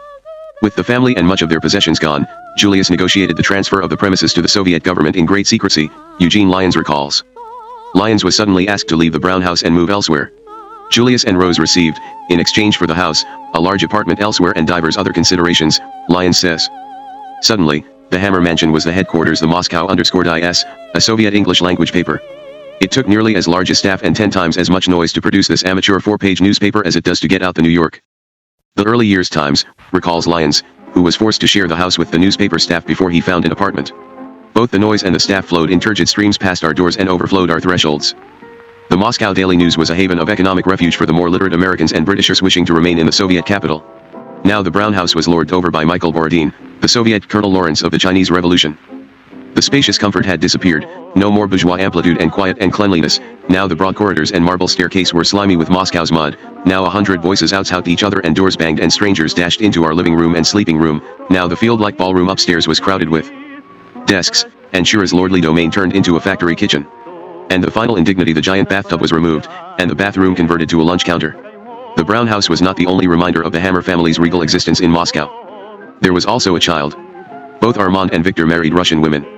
During the summer of 1925 Armand met an actress and singer, Olga Vatina, who, Armand says, was really the Baroness Olga von Root, daughter of a Tsarist general and a descendant of the Polish general Kosciuszko. After the revolution, Olga and her family, opponents of the Bolsheviks who switched to the Bolshevik side only to save their lives, moved from Petrograd to Kiev, where Olga found work singing gypsy songs in cabarets. When she met Armand at Yalta, she was already married to her manager.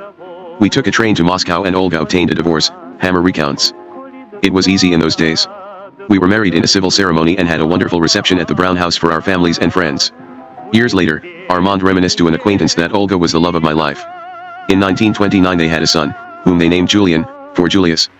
Apparently, when it came time for the Hammers to leave Moscow, Olga and Armand had decided to divorce. But since Armand was a US citizen and Olga a Soviet citizen, the process was complicated. If the marriage was dissolved in Moscow, Olga would be forced to remain in Russia and, according to Soviet law, so would their young son. They left the country together in 1930 and spent a year in Paris, where Armand began dealing in the purchase of Soviet promissory notes from American and European concessionaries who did not trust the Soviet government to make good on them. At least this is the version Hammer relates. Hammer paid half of the face value of such notes, which the businessmen gladly accepted, and was then paid by the Russians. He thereby earned millions of dollars, he claims. Actually, He was probably paid not in hard currency, with which the Soviets were stingy, but in art, which his family would later sell in the United States. This benefited the Soviet government as well, enabling it to pay Westerners much less than they had agreed. British and American intelligence, ever suspicious of the Hammers, were convinced that Armand's Russian wife was an OGPU agent, although it is doubtful that she ever moved in circles important enough to gather any intelligence worth conveying to Moscow. The story of Victor's Russian marriage is far sadder. Neither he nor Armand has ever discussed it with even their American friends, although several of their Moscow acquaintances from the 1920s remember the tale. Sometime in the mid-20s, Victor married a beautiful Russian singer named Varvara, known as Vava. They moved into the Brown House, where the couple was quickly absorbed into the fast-paced life of inebriated, song-filled parties with actors and actresses from the Moscow Art Theater. In 1927 Vava gave birth to a son. They named him Armand Viktorovich.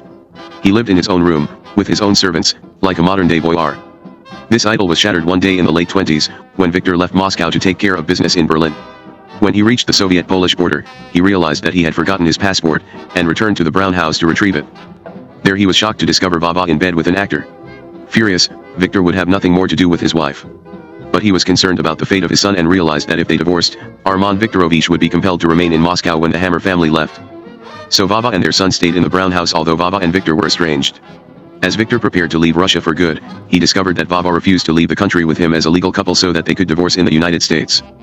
Perhaps because Vava was in love with another man, she insisted on remaining in Moscow, with Armand Viktorovich. Victor pleaded desperately. Their son, he argued, who because of his American father and Russian mother had dual citizenship, would be subjected to the suspicion with which Stalin's regime regarded all half-foreign children. But Vava was unyielding. Throughout the early 30s, Victor continued to make regular visits to Moscow, on buying missions for Hermitage galleries and to visit his son. In 1934 Victor was denied a visa to enter the Soviet Union. He stayed in touch with his son through letters delivered by American visitors to Moscow and through American ambassadors to the Soviet Union. The Soviet authorities, who kept Victor's son under surveillance, regarded him with gradually increasing suspicion. Armand Viktorovich, who had become a sort of hostage to ensure that the Hammers continued to deal fairly in their transactions with the Soviets, grew up with a famous American name in a land that now distrusted all Americans. Only when the Hammers returned to the good graces of the Soviet government would Armand Viktorovich Hammer be restored to the life of aristocracy in which he had spent his early years. Julius and Rose left Moscow on September 27, 1931, and began a long trip home by way of several European countries.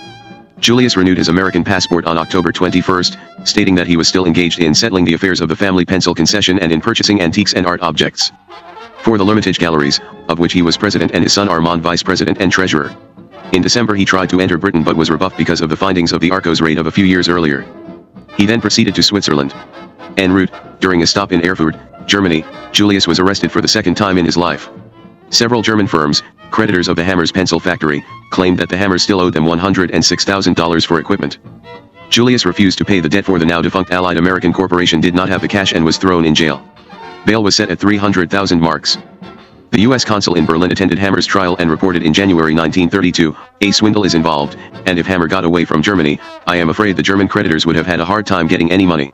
Julius was helped out of the legal tangle by the intercession of a powerful American friend, his attorney, Henry French Hollis, formerly a senator from New Hampshire. An out-of-court settlement was reached, and Julius was released. In early 1932, the Hammers decided they wanted to become involved in the presidential campaign of Franklin D. Roosevelt, who seemed of all the candidates the most sympathetic toward the Soviet Union. They also may have surmised accurately, it turned out that this support might give them a measure of power if Roosevelt were elected. Armand wrote to Henry Hollis, who was a major Roosevelt supporter, and announced that he had decided to take an active interest in American politics in general and the coming elections.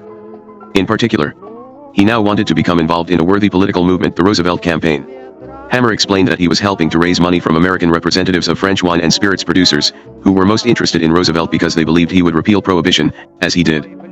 Hollis wrote to Lewis Howe, a Roosevelt advisor, that the advice of Dr. Hammer regarding affairs in Russia and the best way to deal with the present government would be extremely valuable. With this introduction, Hammer cabled Roosevelt, "Press dispatches here feature your inclination towards recognition of Russian government. After business in Russia as American citizen last 3 years I heartily favor such recognition." As Robert Williams notes dryly in Russian Art and American Money, Hammer's modesty in compressing more than a decade of trading with the Soviet government into 3 years was a curious oversight. Doubtless it was not an oversight, more likely 3 years seemed less suspicious than 11. Now that the Hammers were in the West, the State Department was more suspicious of them than ever and compiled unsubstantiated secret reports that hinted at evil doings. Armand Julievich Hammer and Victor Julievich Hammer, who also calls himself BYER, both continue to carry out secret missions for the Soviet government and travel between the United States and Europe for that purpose, one document insisted. It is further stated that they are frequently accompanied by a woman, Olga Vatina, said to be an OGPU agent, and who was allowed to leave Russia for the purpose of helping them. The early years. By the middle of 1932 the family had returned to New York, and at least one Russian émigré, Boris Lyuboshchi, was vigilant enough to warn the Secretary of State in a letter in Russian dated December 30, 1932, "Is it known to you that Dr. Julius Hammer returned from Soviet Russia? He was serving a sentence in 1919 at Sing Sing. In 1922 he went to the Bolsheviks' country and lived there 10 years. He was engaged in propaganda.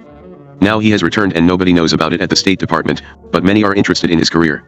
Now he announced in the Russian paper that he is going to sell jewels of the Russian Tsar at Lord and Taylor 5th Avenue, and it is a question as to how he managed to bring them here. Excuse me for bothering you, but I would like to call your attention to the fact that he will lead propaganda here. His wife quite frequently makes trips to Moscow." But the State Department had taken notice of the Hammers' arrival, and, just as Mr. Lyuboshchi had feared, nobody really did know about it there. It appears that the Hammers are no longer interested in any concessions in Russia, one State Department report concluded at the time, and that they are now buying, for their own account on a moderate scale, merchandise intended for sale in the United States. When it came to precisely what the Hammers were doing, and what the Soviet government had to do with it all, the United States government had not a clue. Armand and Olga were divorced as soon as they reached the United States, and Olga, with their 4-year-old son, Julian, went off to Hollywood to try to rebuild ultimately unsuccessfully her singing career. L'Hermitage Galleries became the Hammer Galleries run by Julius, Rose, Armand, and Victor. While the rest of the United States suffered the bleakest period of the Depression, the Hammers were able, thanks to their Russian business, to live in high style, not as luxuriously, perhaps, as they did in Moscow, but quite well nevertheless. Armand and Victor bought huge apartments on 5th Avenue, and began to spread the word about their new enterprise. Armand was the marketing genius behind it. He aroused the scorn of the art world and, at the same time, made gigantic profits with what can only be described as lowbrow huckstering. Who had ever heard before of selling a collection of Russian imperial treasures from the Winter Palace, Tsarskoye Selo, and other royal palaces in a department store?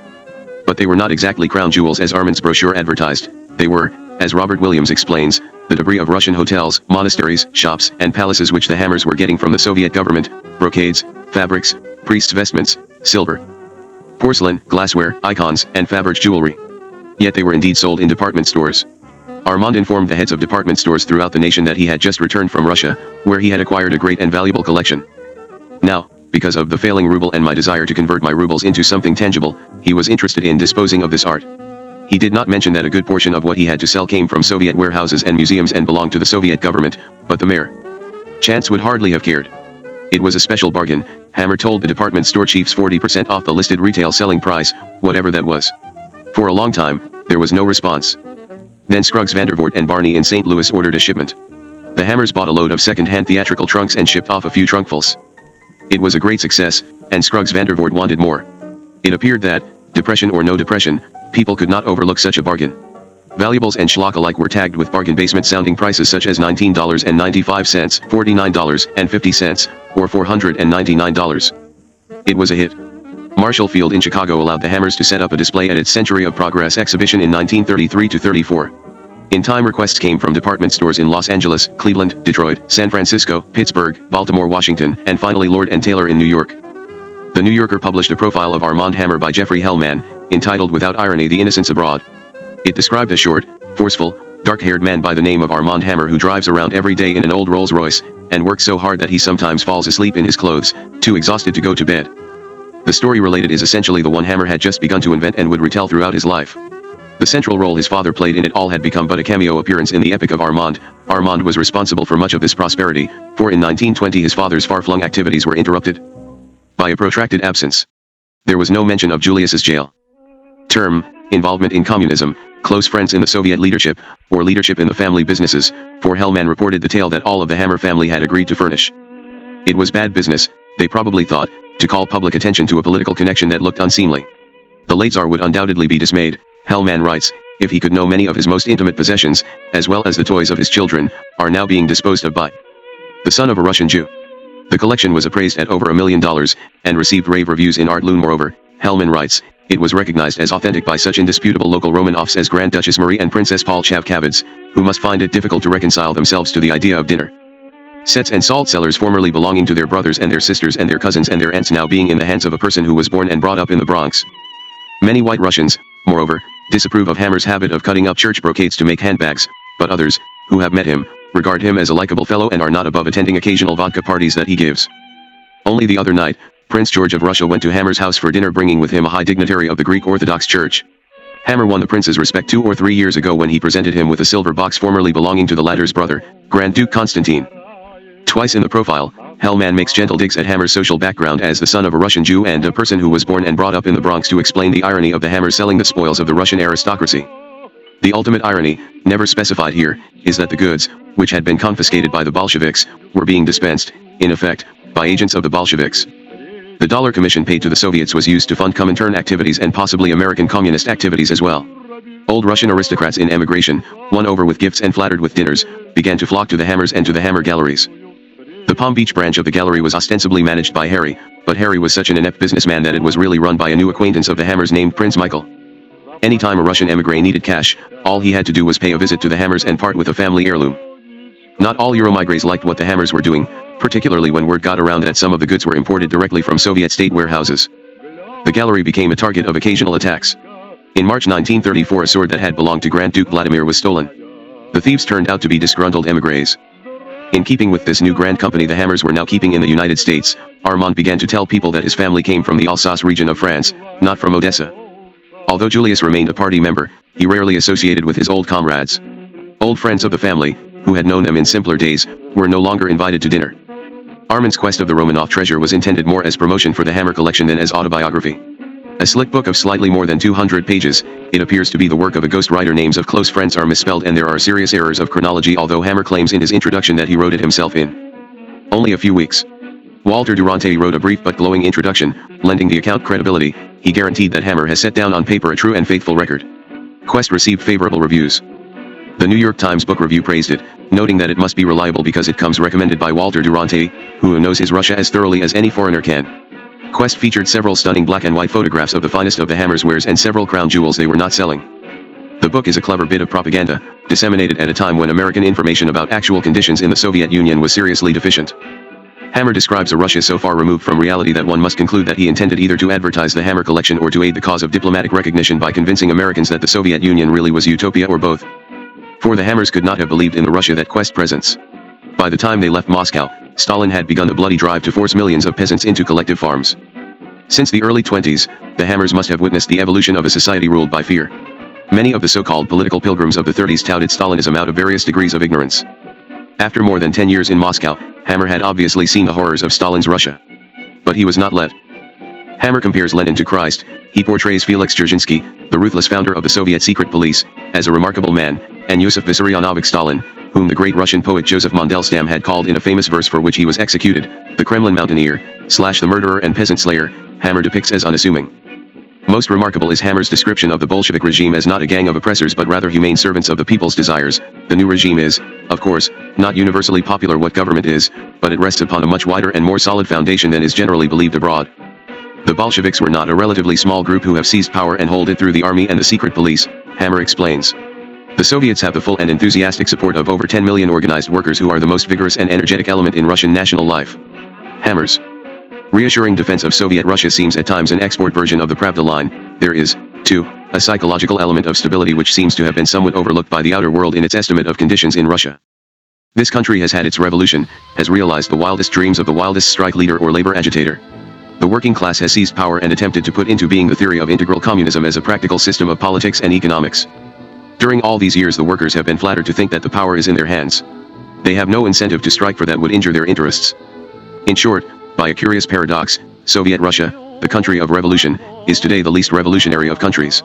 The disillusionment with the Soviet regime, which E. Cummings details in I Me and ascribes to Julius, is here supplanted by idealistic fervor. Most important, perhaps, is Armand's unmistakable placation of the American worry that Soviet Russia might be expansionist. The Soviet Union, he insists, is happy, contented, and above all docile. President Roosevelt signed the repeal of prohibition in 1933, and Hammer was prepared. He had foreseen that American brewers would face a dearth of beer barrels, and had arranged with the Soviet government through Amberg in New York to import Russian lumber, white oak staves and barrel heads, which one of his new companies, the A. Hammer Cooperage Corporation of Milltown, New Jersey, would use to become the leading manufacturer of beer barrels. Little is actually known about Hammer's beer barrel enterprise, such as why it was necessary to import lumber. But in any case, the undertaking provided an ongoing financial link between the Hammers in New York and the Soviet government.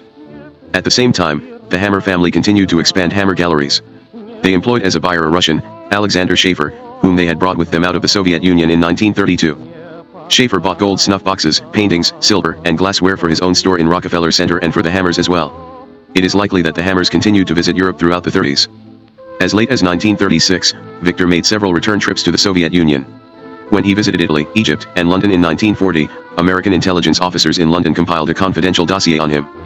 Victor Julius Hammer described himself as an antique dealer, the report stated skeptically, but the records of our friends being a code word for British intelligence show that he was formerly actively associated with the Allied American Association SIC.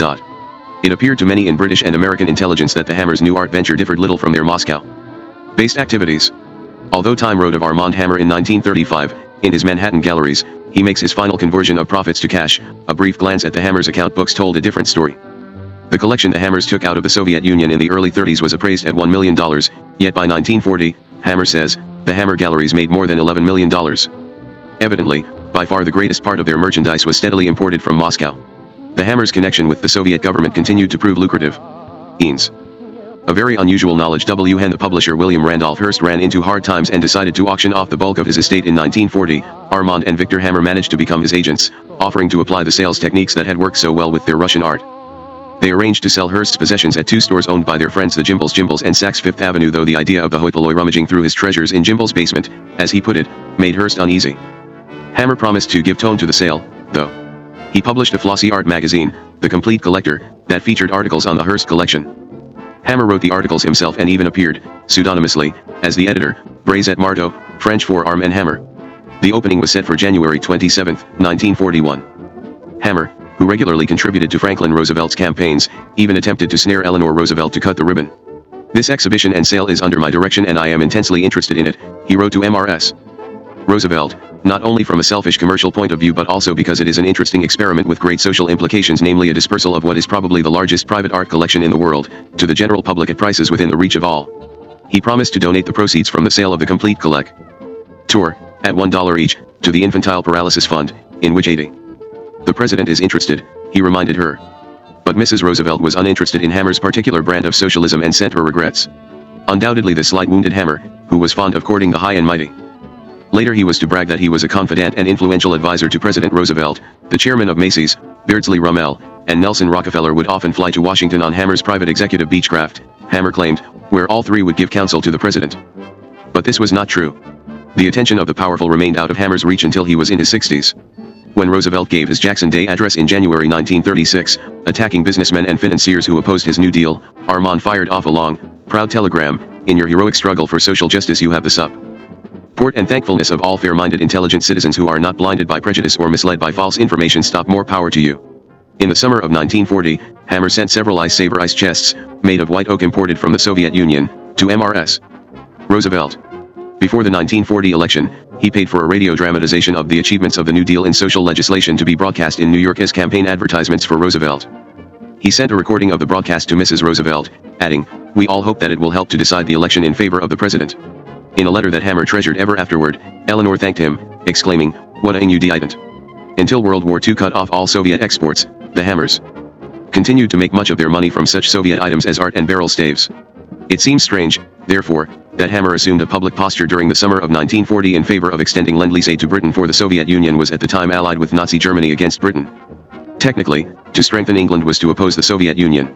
Hammer often refers to his stand on Lend-Lease as evidence that he has not consistently been a defender of the Soviets. When the war with Hitler broke out, of course, at first Russia was on the side of Hitler and I came out very strongly against Russia, he says. People don't realize that. Some people accuse me of being so pro-Soviet that, right or wrong, I'm always defending the Soviets. Well, that wasn't true. I was a strong supporter of the free world. When it came to Lend-Lease, Hammer was not exactly a Harry Hopkins or an Averell Harriman. Much of what he did during 1940 seems aimed at bolstering his image as a fervent American patriot. An old friend of the family's, Senator William H. King, who was a guest at the Brown House during his congressional junket to Russia in 1923, was one of the sponsors of a Lend-Lease bill. He asked Hammer to give his support by publishing a pamphlet in favor of a plan to exchange financial aid to Britain for leases on British bases in the Western Hemisphere. Hammer did so at his own expense. Not content with the brochure, Hammer wrote Roosevelt on September 21. He described the King plan and advised the president to form a committee to study the question, made up of an economist, such as Dr. Moulton of Brookings Institution, a practical businessman, a banker with an international outlook, such as Mr. Winthrop Aldrich, a representative of the labor unions, a representative of the farming interests. Presumably, the practical businessman was meant to be Armand Hammer. At the end of the letter he summoned the courage to ask for a few minutes of your time so that I may amplify this proposal. Roosevelt's personal secretary, General Edwin Watson, thanked Hammer but refused to grant an interview. After the election, Hammer tried once again to see Roosevelt. He asked Senator King to make the request through General Watson, and also wrote Watson himself, explaining that the purpose of my desire for an interview is to enable me to inform the President of the result of a survey of public opinion I have made on the question of financial aid to Great Britain. I would like to present to him, with my compliments, a volume of newspaper clippings gathered during the month of October 1940, showing to what extent public opinion, as represented by editorial comment, is in favor of financial aid to Great Britain. King came through. He told Watson that Dr. Hammer did great work for the President during the campaign. Roosevelt agreed to a token 5-minute appointment, and Hammer, who was staying at the Mayflower Hotel in Washington, came in on November 28, 1940, around 12:30 p.m. When he arrived at the White House, he learned that the appointment had been rescheduled to 4:30 in the afternoon. Hammer returned later in the day. General Watson ushered him into the Oval Office, where Hammer made his brief presentation and was escorted out. The next day, Roosevelt gave his 698th press conference. The New York Times that day had reported that an Arnold Hammer had met with the President the day before to discuss a proposal for Lend-Lease. One reporter asked, "Can you tell us about your conference with Dr. Armand Hammer on the naval defense bases?" "Never talked about it," Roosevelt replied. "He rather gave the impression you had talked about it," the reporter persisted. "No, he gave me a long book here which I have not had a chance to look at yet. If you are really interested, you may look at it. It has," and here Roosevelt picked up Hammer's gift scrapbook, 28,636,940 news clippings. "All for Wilkie?" someone asked. There was hearty laughter. No, the President answered, "but these news clippings are on a bill proposing settlement of World War debts. I thought it was political, but it isn't, for it says, leasing of Pacific bases and granting credits to Great Britain, and then each paper that has favored it, editorially, with the circulation of the paper after it, and there are 28 million of those, and oh, yes, editorials favorable for buying the earth, 5,577,580, unfavorable, 456,832. Then Roosevelt looked up and said archly, "It is a very interesting compilation which I haven't had time to scan." Everyone laughed again. Joseph Alsop has written, in his book FDR, that Roosevelt favored the plan to transfer 50 mothballed American destroyers to the British Navy, but waited until he saw that American public opinion was solidly behind him, in fact, until he was criticized for being dilatory about it. Perhaps Hammer saw a wave about to crest and jumped on top of it for the opportunity to meet the President. Hammer's public posture as an advocate of Lend-Lease was not necessarily an anti-Soviet act. Stalin's nervous alliance with Hitler was based on his fear of being overpowered by the Nazis. A strong Britain would mean a Nazi defeat, and it is likely that Stalin more than anything desired to crush the German menace. There is little reason to believe that the Hammers broke with their longtime business partner, the Soviet government. A better explanation is that Hammer sought both access to the President and a public identification with a popular cause. This hypothesis is strengthened when one examines Hammer's rapid return to the Russian fold as soon as that became publicly acceptable. On May 18, 1943, for instance, when the United States was allied with the Soviet Union, he organized an exhibition of paintings entitled 500 Years of Russian Art. The show, which was held at the Jay Gould Mansion on Fifth Avenue in New York, was designed to raise money for the Russian War Relief Fund. Many of the works belonged to Joseph E. Davies, who had acquired a magnificent collection of Russian art during his stay in Moscow as American ambassador to the Soviet Union in 1937 and 1938. Davies approved of the idea of the benefit and was pleased to loan his collection. Hammer had given a Russian seascape to President Roosevelt a few years earlier, and used the occasion of asking to borrow it to ask him whether he would agree to serve as an honorary patron. He explained that the guests of honor included Davies and the Soviet ambassador, Maxim Litvinov. "The show," he said, "will have an important influence in bringing closer together the peoples of the United States and Russia not only during the present war, but also during the post-war period." Hammer also wrote to Eleanor Roosevelt, in view of the prejudice which still exists against Russia in certain quarters, "Won't you help us by setting an example to the rest of the country and honoring our opening with your presence?" He included a copy of her "What a Grand Thing You Did to Help the President" letter of 3 years before. But both Roosevelts sent their regrets. Apart from making a number of trips to the Soviet Union during the 30s, it is not clear what Julius and Rose Hammer did after their return to America in 1932. They settled down in a large, comfortable house in Scarsdale, New York, perhaps acting as advisors to the family business in which Armand was playing a greater and greater role. In 1943, Julius's medical license, which had been rescinded when he was imprisoned, was restored, in part because of the wartime shortage of doctors. They moved back to New York City, where Julius resumed practicing medicine. Julius also remained active in communist causes. In December 1944 he served as a member of the committee for the celebration of the 20th anniversary of the ISA Association. A report in the Congressional Record almost 30 years later asserts that this group which has been officially cited as a communist front by California and Massachusetts state committees, had the responsibility of raising funds for the Soviet Jewish Autonomous Republic of Birobidjan. The same report states that in 1945, Julius Hammer appeared as a stockholder for the People's Radio Foundation Incorporated, which was cited as a communist front by Attorney General Tom Clark. This group, which was controlled by the International Workers' Order, had as its purpose the establishment of a pro-communist FM radio station in New York City. In February 1946, Julius Hammer was listed as a member of the National Board of the American Committee of Jewish Artists, Writers, and Scientists, a communist front which has been officially cited by the California Committee. On February 25, 1946, he also served as a sponsor of a testimonial dinner given by this organization for Communist Party member Albert Kahn. It is hard to say whether these organizations were communist or merely activist, a distinction that red-baiting congressmen have been loath to make. Was the Julius Hammer who in 1919 planned, from the safety of the Ansonia Hotel, a communist revolution in the United States a leftist or a Soviet communist? After years in Moscow during which he observed the horrors of Stalinism, could he really still have been a communist? His former comrades Bertram Wolfe and Jay Lovestone, who emerged from their radicalism of the 20s disillusioned and embittered, were amazed that Julius had not undergone a similar change of heart and mind. On October 17, 1948, Julius died of a heart attack at the Barbizon Plaza Hotel in New York. He was 74, and from all indications still loved the nation he had done so much to help, Soviet Russia. But because he was known as a gentle, generous, and humanitarian man, his friends remembered him fondly. His New York Times obituary omitted any mention of his involvement in communism. He was described simply as a retired general practitioner and a graduate of the Columbia College of Physicians and Surgeons. His funeral service was conducted by Rabbi Samuel Goldenson of Temple Emmanuel. The pallbearers included several prominent New York judges and professors, as well as the chairman of Macy's and Gimbel's. Armand, in the meantime, had gone into the whiskey business, at the urging of Fred Gimbel. In 1943, the A. Hammer Cooperage Corporation became United Distillers, Limited. Its board of directors consisted of Armand, Harry, and Victor again, a family operation with Armand in charge. Armand's fortunes improved dramatically with his marriage to a rich divorcee, Angela Carey Sibley. A singer, as was Armand's first wife, Angela had attended the Boston Conservatory of Music and later attained some recognition in amateur operatic roles. In the early 30s she sang on national radio for the Columbia Broadcasting System. But at the height of her career she was seriously injured in an automobile accident in Florida. Her hearing was impaired, and her singing career ended. After she was divorced from her first husband, she bought an estate in Red Bank, New Jersey, and raised thoroughbred horses, prize pigs, and cattle. In 1936 she met Hammer. He told her that it was unusual for a woman of her background to become a serious farmer. They soon became good friends, and Hammer helped her expand her farm and cattle raising business, which he incorporated as Shadow Isle Farms Incorporated. This was really her undertaking, although they were now co-owners, because Hammer devoted most of his time to his new distilling company. On December 19, 1943, Armand and Angela were married. As Angela was by now well established in New Jersey society, the couple used Shadow Isle as a showplace for entertaining businessmen and politicians. In the winter they lived in a carriage house that Hammer had bought sometime in the 20s, at 183 West 4th Street in Greenwich Village. As United Distillers grew, Hammer bought the executive Beechcraft for jaunts to Washington, and a 78-foot yacht, the Lansdowne, on which he commuted, via the East River, between Red Bank and his office in the Empire State Building.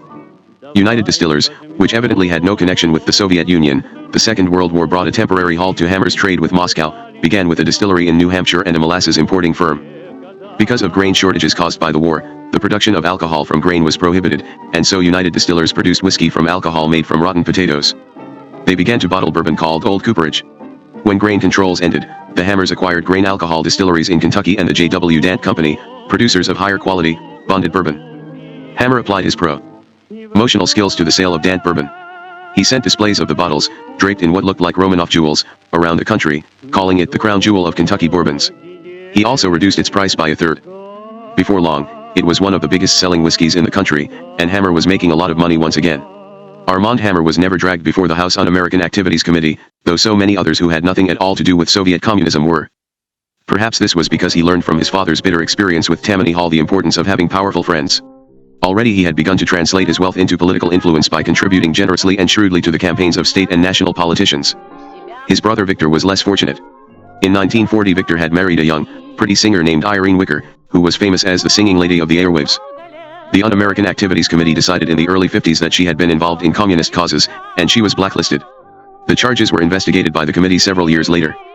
Vincent Hartnett, author of the book Red Channels, The Report of Communist Influence in Radio and Television, defended the blacklisting of Miss Wicker. I knew that Irene Wicker was married, her second marriage, to Victor Hammer, his second marriage. Victor Hammer was a son of one of the founding members of the Communist Party. Old Dr. Hammer was such a big will in the party that he used to pay the rent on the party headquarters in the old days. I have a memory on these things. I am older than I look, whether by direct or indirect knowledge. Miss Wicker had married into what had been the aristocracy of the communist movement. I knew that. Hartnett described 2 charges against Irene.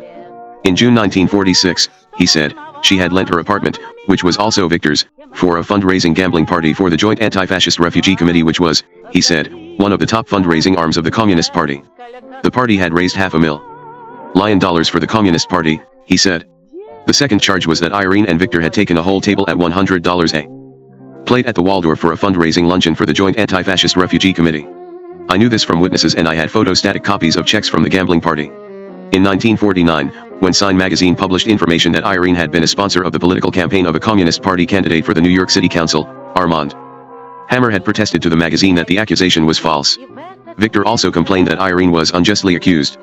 At length Irene admitted to having attended the Waldorf luncheon. After the witness related this final incident, the Un-American Activities Committee decided that Irene's blacklisting had been fair. Armand's political pull was insufficient. Please be assured of my good wishes and cooperation, Hammer cabled Harry Truman on April 13, 1945, the day after the death of Franklin Roosevelt, in this hour.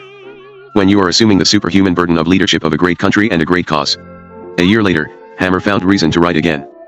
He had a plan to help the United Nations Relief and Rehabilitation Administration, UNRWA, in its efforts to combat the European famine caused by the war. He was donating 1 million pounds of wheat flour, he told President Truman, which he would otherwise use in distilling, to the UNRWA, in order to augment the supply of food so urgently needed by the starving peoples of the world. Perhaps this would inspire other distillers to do likewise. Hammer was, as usual, not reticent about the gesture. He saw that it made the New York Times and that Drew Pearson discussed it on his radio show. Truman would not see Hammer but suggested he talk with the head of UNRWA, former President Herbert Hoover. Hammer had a friend, Senator R. Owen Brewster, sent Hoover a letter of introduction on Hammer's behalf. Hammer is one in whom you can place complete confidence, Brewster assured Hoover, and one who has a very unusual knowledge of Russian conditions as a result of his residence there from 1926 to 1930. Hammer met with Hoover on July 11, 1946, at 5 o'clock in the afternoon, at Hoover's suite at the Waldorf Astoria in New York. He described his plan to donate wheat flour to the UNRWA. 8 days later, Hammer managed to arrange an interview with President Truman, insisting that he had no favors to ask. There is no record of what transpired, and there is no reason to believe the meeting was any more substantive than was Hammer's talk with Franklin Roosevelt. Immediately afterward, he announced publicly that he was embarking on a tour of Europe to get a first-hand view of the need for famine relief. Where in Europe did Hammer go? Russia is as good a guess as any. Not only was his very unusual knowledge of Russian conditions what recommended him to Hoover and Truman, but the Soviet Union was, as it turned out, the major beneficiary of UNRWA largesse. The uneasy post-war relationship between the United States and the Soviet Union, which became the Cold War, began even before the last shots of the Second World War were fired. When the formation of UNRWA was being discussed in 1945, Ambassador Avril Harriman sent a secret telegram from Moscow warning that giving aid to Russia would be a mistake. Having observed carefully the effect on the Soviet government of our generous Lend-Lease policy over the past 4 years, I have not found that we have obtained any benefit in goodwill on the part of the Soviet government, in connection with their actions which affect our interests. During the war we have obtained, in my opinion, full value for our Lend-Lease shipments through the strengthening of the Soviet war effort. However, now that the war is over, I see no gain to the United States in dealing with the Soviets on any other than a realistic reciprocal basis. But Harriman's warning went unheeded. UNRWA aid was extended to all of Europe, and Russia took the lion's share. The United States contributed about 95% of the funds and food provided by the relief plan, and the Soviets gave less than 1/10%. Of the $1.7 billion worth of foodstuffs distributed in Europe, the Soviet Union and Soviet-occupied countries took 60%. Moreover, the Red Army had completely looted the 3 million tons of food stores that Japan had left in Manchuria, which was to have gone to China, Korea, and Japan. With this added in, the final result was that 80% of all UNRWA food went to Russia or the Eastern Bloc. Herbert Hoover seems to have been unhappy with the results of his mission. He had a bitter memorandum compiled for his personal records, concluding that the idea of an international relief organization is nothing more than a false front. As for Armand Hammer, it is doubtful that he was similarly depressed. This is another hazy period of his life, about which there seem to be no available records. If he did go to Russia, as seems likely, what did he seek to accomplish there? As the UNRWA never heard from him again, it seems unlikely that he inspected Russian sites of famine and devastation. Almost exactly 25 years earlier, Hammer went to Russia on the pretext of combating famine. The parallel is unmistakable. Although no business was to result from the 1946 journey to Russia, if it did take place, the Hammers at least re-established their old contacts. Several diplomats who have spent time in Moscow, as well as a number of Muscovites, report that since 1946 Armand and Victor Hammer have kept apartments in Moscow. Some insist that only Armand has. So, once again, Armand Hammer had a pied de terre in the Soviet Union. And the money and power to accompany it, well, that would come later, when the time was right. Part 2. The rotten capitalist world is collapsing. Friends, let's drink, let's laugh, let's rejoice. Nikita S. Khrushchev, June 26, 1956. The thought. John Foster Dulles firing at U.S. from under the table. T was 1954, one of the most glacial years of the Cold War. Armand Hammer, having given up selling beer barrels and Russian art, was selling bonded bourbon and prize cattle. Averell Harriman, having long since departed the American embassy in Moscow, had just been elected governor of New York. The wartime alliance between Russia and America, which had transformed the peasant slayer into Uncle Joe Stalin, was now replaced by a fierce political struggle. Even Stalin's death in 1953 had not immediately changed things. But now, virtually no American cared to be associated with the Soviet Union. Even the most aggressive merchant refused to risk the hostility he would face after a sales trip to Moscow. Then, suddenly, 71-year-old Cyrus Eaton, a titan of American industry whom the National Review once described as the most fearsome living incarnation of the old-time competitive capitalist spirit, contacted the Russians. He was interested in a private détente of sorts. Eaton was the founder of the Republic Steel Corporation, one of the country's largest manufacturer with a long history of ill treatment of its workers. He was also the head OTA-1 buyer that it is unclear exactly why he decided that Russia might equals Iran client. Trade with the Soviet Union, after all, was so restricted after the war as to be virtually non-existent. Nothing that might possibly have a military use could be exported to Communist 93 nations. The list of restricted items covered everything from steel to braziers. But there were ways around the restrictions, and Eaton was determined to sell steel to the Soviets secretly, of course. He dispatched his son, Cyrus, Jr., to Moscow that year to make an offer. His son came back with the good news that the Russians were indeed interested in doing business. Unfortunately, there were problems. Not only would such a transaction violate American law, but the Soviet government had a long-standing policy of not parting with hard currency whenever it was avoidable. So Eaton, drawing on the extensive resources of his financial network, set up an ingenious circumvention. In exchange for his flat steel, the Russians would supply chrome ore, which they had in great supply. The exchange was made through a Canadian middleman firm, since Canada was considerably more lax on trade with the communists.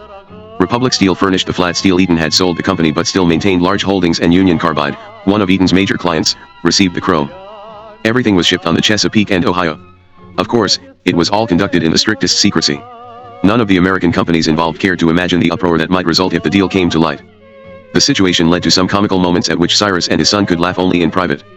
The chairman of Republic Steel, for instance, while profiting handsomely from his clandestine partnership with the Soviet government, delivered good Republican speeches to the Cleveland Chamber of Commerce and other organizations, warning darkly, as was then the fashion, of the horrible Soviet military threat facing America. His Chamber of Commerce audiences, as well as his stockholders, remained blissfully unaware that Republic Steel was supplying the steel for the Russians' military industry.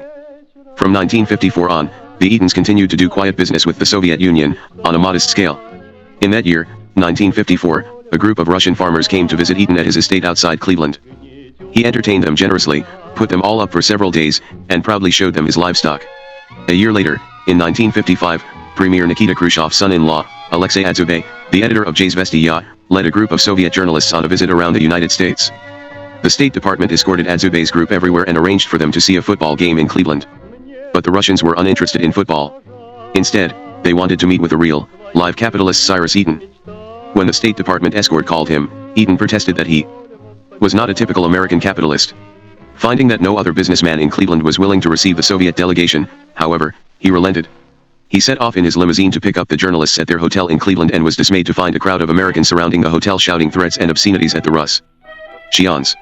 Many of the hecklers, Eaton later claimed to have determined for certain, were on the payroll of the FBI. This was Eaton's first taste of the violent antagonism he would encounter throughout the next 20 years because of his friendship with the leaders of the Soviet Union. It was a rancor he came to find delicious. Cyrus Eaton was fabulously wealthy, courtly, and aristocratic in demeanor. E.J. Kahn, Jr., described his appearance in a New Yorker profile many years later. Physically, Eaton is the epitome of a capitalist, almost a caricature of one. He is tall, robust, silver-haired, blue-eyed, ruddy-cheeked, and always impeccably dressed. His day-in and day-out costume, even when down on the farm, consists of a well-cut, Wetzel, double-breasted dark blue serge suit, with a white shirt, a gray silk four-in-hand, and highly polished black shoes. Eaton was also an athlete. He played ice hockey until he was 70, skied until 87, and did not give up horseback riding until he was 92. The fifth of 9 children of Mary Adele McPherson and Joseph Howe Eaton, Cyrus was born in the town of Pugwash, Nova Scotia, on December 1883. His father, a farmer and a lumberman, was also the town postmaster and manager of the general store. Cyrus Ree School, which is now named for him, and the Amherst Academy a few miles away. In 1901, having just finished high school, 17-year-old Cyrus was invited to spend the summer in club with H.J. Uncle, Charles Eaton, Cleveland's leading Baptist uncle, a good friend _ of the town's M.D. Rockefeller. Rockefeller spent 5 months for ill, his estate in Cleveland, and was the superintendent of Reverend Eaton Sunday School. The Reverend frequently went to dinner at Forest Hill, and one night during the summer of 1901 he brought along his visiting nephew. Mrs. Rockefeller was DOU. The thought Cyrus was planning to take a job as night clerk the face something he can do around here, John, she asked her husband. There was, Mr. Rockefeller replied, and he hired Cyrus as an errand boy, golf caddy, and bodyguard, at a salary of $2 ad during the next 4 summers, while attending McMaster E at L.Y. University in Toronto. Eaton continued to work for Rockefeller, and developed an immense respect for him. There's never been any man in finance or industry who came close to matching John D. Rockefeller in imagination or in application, he once remarked. Rockefeller repeatedly pressed Eaton to quit McMaster and work for him full-time. But Cyrus held out until he graduated in 1905, and then moved to Cleveland. After 2 years as one of Rockefeller's factotums, Eaton came upon an opportunity to purchase an electric power plant franchise in Manitoba, Canada. He borrowed the money, and within a few years had formed the Canada Gas and Electric Corporation. By 1912 he had combined hundreds of American Midwestern companies into a broad syndicate, the Continental Gas and Electric Company, and so was, by the age of 30, a millionaire. He married Margaret House, the daughter of a Cleveland physician, and became an American citizen. By the mid-20s he controlled the United Light and Power Company and one of America's largest brokerage houses, Otis and Company. This made his utilities empire second only to that of Chicago's utilities baron, Samuel Insull, and when Eaton began methodically buying into Insull's companies, Insull was forced to battle until Raton had bankrupted him. Eaton's dynasty grew to include Goodyear Tire and Rubber and large chunks of Firestone and Goodrich. By the late 20s he had formed the Republic Steel Corporation from 5 steel and iron concerns. As he struggled against established firms such as Bethlehem Steel, he began to identify as his enemy the Eastern financial elite. How are we going to have leadership in this vast country if everything must be directed from Wall Street? He demanded. It would make clerks of us all here in the Middle West. By 1929 he had acquired a reputation as one of the nation's most bloodthirsty industrialists. For example, in the course of a lengthy and acrid litigation, Bethlehem Steel's attorney depicted Eaton as a Napoleon riding to victory through rows of corpses. The crash of 1929 wiped out the Eaton dynasty. Although Cyrus hardly went broke, his fortune dwindled from $100 million to $5 million. The disaster took a toll on his 26-year marriage to Margaret House, with whom he had 7 children. Cries NR in the early 30s, Eaton fought his way back by laying siege to Wall Street once again. Traditionally, Morgan Stanley, Kuhn Loeb, and the other New York-based investment banks underwrote all railroad bonds without competitive bidding, but Eaton was now determined to share the action. His Otis and Company joined Halsey, Stewart of Chicago, to compete for a $30 million bond issue that the Chesapeake and Ohio Railroad was planning to take from its customary Wall Street underwriters.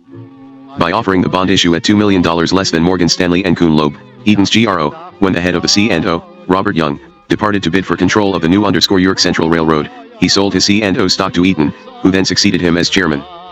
He had won the battle, and when 17 Eastern investment banking houses were indicted by the government for allegedly cooperating to control 2/3 of the nation's underwriting business, Eaton happily twisted the knife by submitting a statement into testimony that assailed the New York houses as a colorless fraternity that militates against the creative and constructive finance that is the keystone of our free enterprise system. His crusade against Wall Street may have turned him into a Democrat. He supported Roosevelt in 1932, some believe, because he wanted to stop Newton D. Baker, Woodrow Wilson's Secretary of War, who had connections to New York financiers. In the 20s, as the Public Utilities Lord of Kansas City, Eaton had met Harry Truman. When Senator Truman was chairman of a Senate Committee on the National Defense, he persuaded the War Production Board to approve an Eaton project to mine the rich iron ore reserves beneath Steep Rock Lake in northwestern Ontario. In 1948, when Truman's presidential campaign ran short of money just before an important whistle-stop rally, Eaton came through with the $5,000 to pay for the cost of the train. Eaton's most notorious court battle began in the early 50s and lasted 5 years. In 1948 he had promised Henry J. Kaiser, the California industrialist, and Joseph W. Fraser, another manufacturer and a friend, to help them enter the post-war automobile market by underwriting a sale of steel. When the securities market went bad, Eaton pulled out, and Kaiser-Fraser sued him for breach of contract. Although Eaton eventually won the trial, the Kaiser-Fraser controversy only added to his reputation as a ruthless tycoon. Ruthless, perhaps, and usually victorious, yet he had acquired the image of a spoiler. A longtime Eaton nemesis was Robert A. Taft, Mr. Republican, who had fought Eaton's attempts to enter the railroad financing business in the late 30s.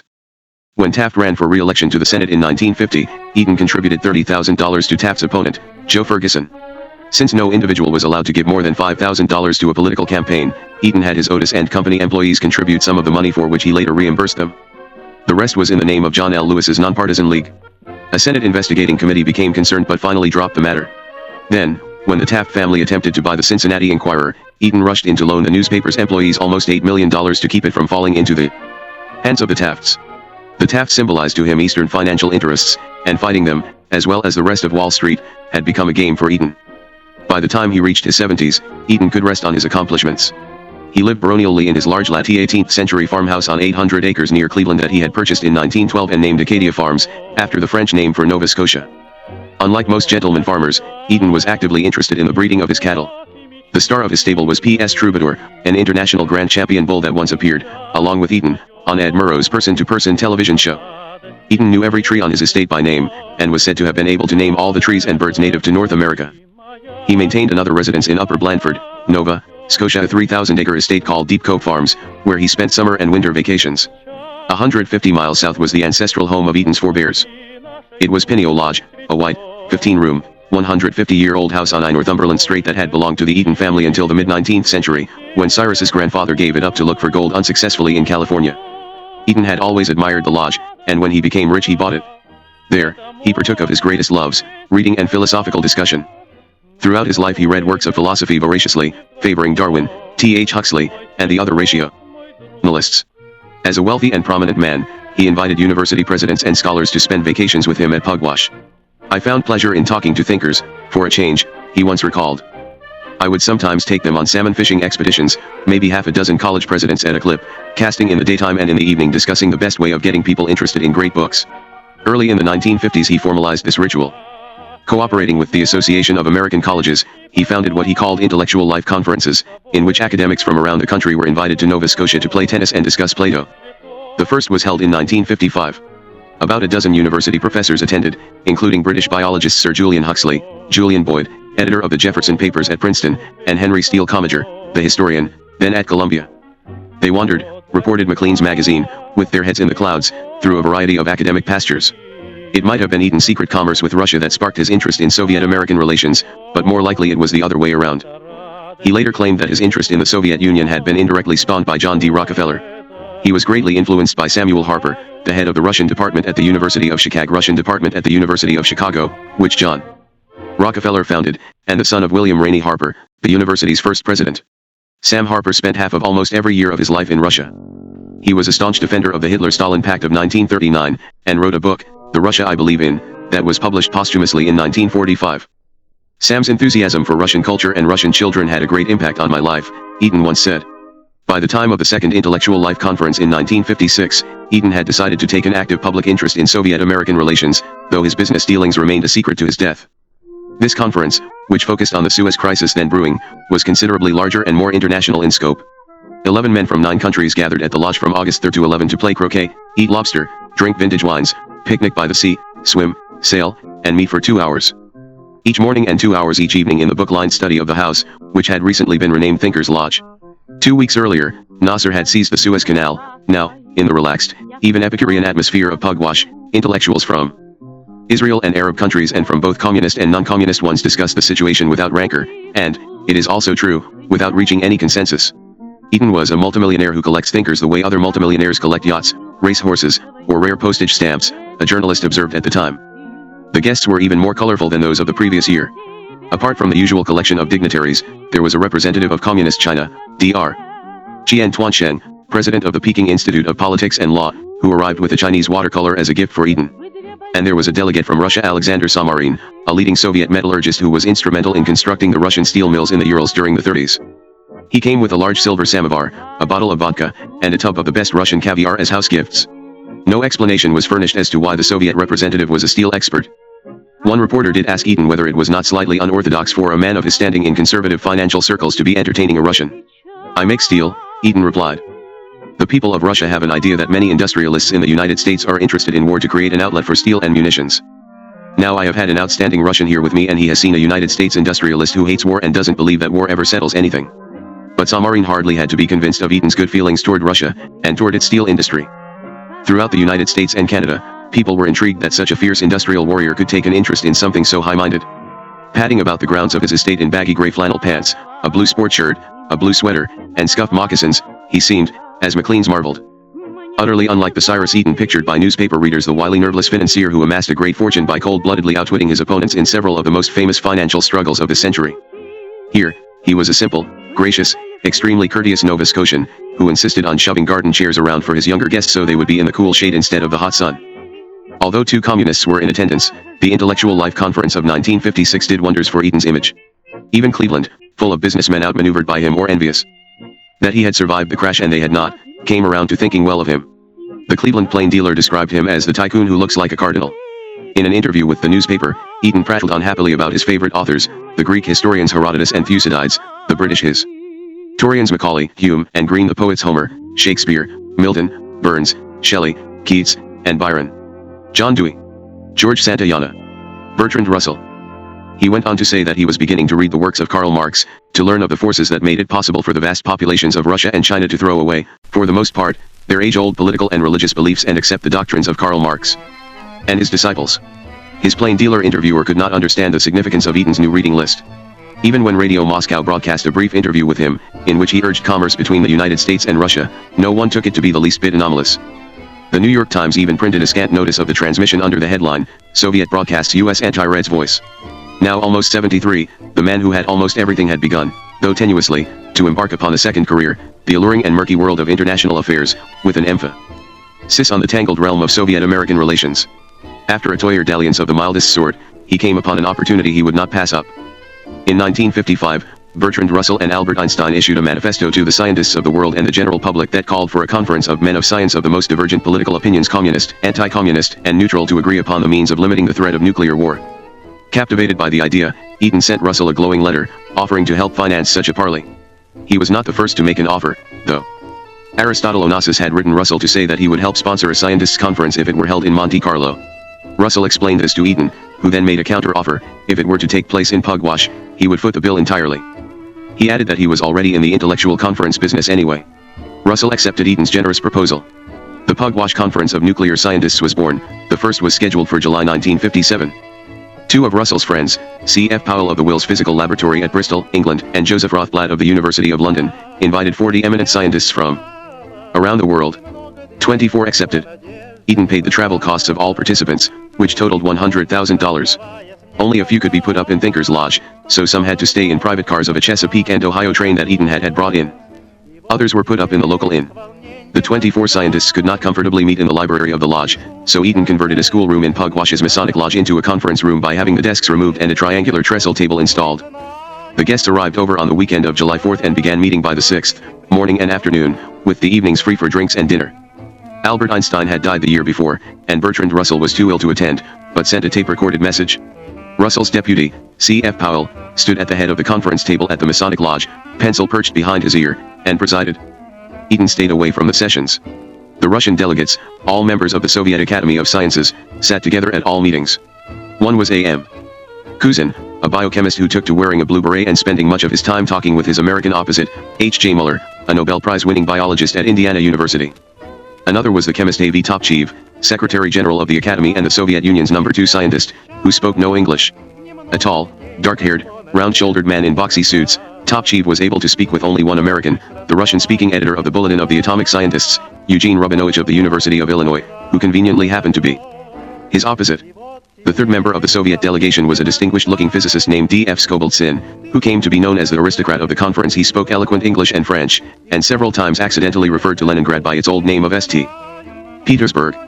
Not only did the Soviet scientists make friends among some of the most eminent scientists in the Western world at Pugwash, they also impressed everyone present with their formidable knowledge of nuclear science. One evening Rubinovich came up to Eaton, slightly awed, and observed, "There is nothing we can tell the Russians about the nuclear art.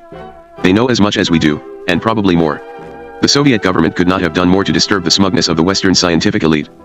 And there was no question that the Russians were official emissaries of the Soviet Union. Although they had been invited as private citizens, they admitted our views represent those of the Academy.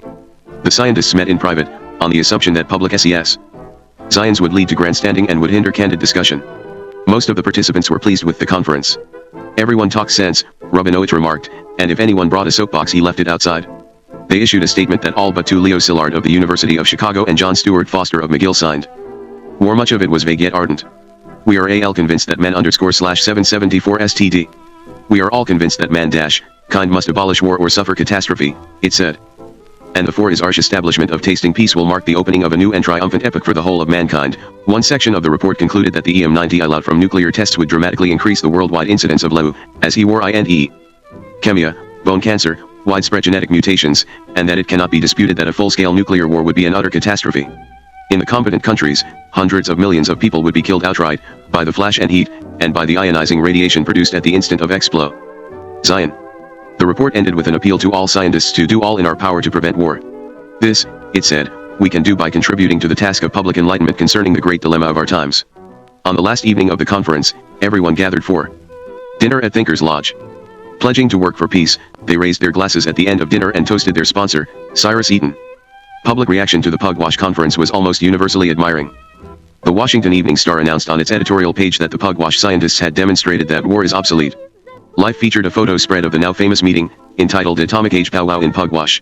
The British journal Nature reprinted the scientists' report in its entirety and observed that never before had a group of scientists, so widely representative, met to discuss topics of such general importance. Even Leo Szilard, who had dissented from the Pugwash report, admitted that this meeting was, I believe, a very important experiment. The real star of the show, however, was Eaton. His picture was splashed over the pages of newspapers around the country. The New York Times called him the millionaire philosopher of benign Uncle Sam without the beard. His credo that a man's first moral obligation is to earn his living and his second is to _be intelligent was widely published, confirming his new image as a rare creature, the intellectual industrialist. Determined to make Pugwash his debut as a statesman, Eaton wrote to President Eisenhower.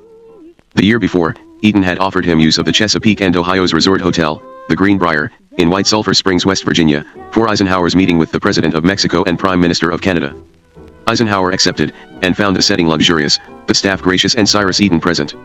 He and Eaton had several cordial talks about politics and baseball. Eisenhower found that Eaton had an opinion on just about everything. Though a Democrat, Eaton understood the importance of cultivating the president. On October 9, 1957, Eaton wrote to the president to tell him about the Soviet nuclear scientists he had met at Pugwash, who gave every evidence of equaling the best of the brains of the dozen nations represented there. He explained that Soviet advances in the field of metallurgy were as impressive. Your genius for frank and friendly diplomacy, he wrote, coupled with your universally recognized integrity and honesty, designate you as the one man in the world who can work out the accommodation with Soviet Russia and Red China needed to guarantee honorable peace. Eisenhower's reply was polite and non-committal. He prayed that the Soviets' impressive advancements would be utilized for the betterment of all mankind and added, to that effort I continue to devote every energy I personally possess. On November 6, Eaton joined 49 other American businessmen, from David Sarnoff to Henry Luce, on a three-tiered wedding cake-like dais at a dinner in the Waldorf Astoria. They were being honored as the Forbes magazine's 50 foremost business leaders of America. Eaton's newfound prominence as a politically concerned businessman had evidently put a patina of philanthropy on his old cutthroat image. This prominence was swiftly tested.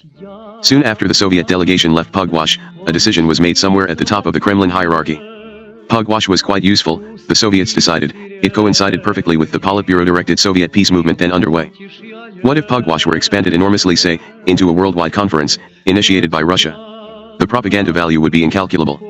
155 members of the Academy of Sciences then issued a declaration, sent to Eugene Rubinovich for publication in the Bulletin of the Atomic Scientists, which called for a broad international conference of scientists to discuss the perils of a thermonuclear war. The West responded favorably. The Financial Post of Toronto enthusiastically endorsed the appeal, adding that this view was shared by Cyrus Eaton, a super-capitalist and stout defender of democracy and free enterprise. Other Canadian reactions were as positive, yet characterized by an amazing naivete. Prime Minister John Diefenbaker announced in the House of Commons, I conclude that the proposal made by the scientists of the USSR was one outside of governmental consideration in any way. For the Prime Minister of Canada not to realize that all such declarations by Soviet groups are not only government-sanctioned but usually government-inspired was disconcerting.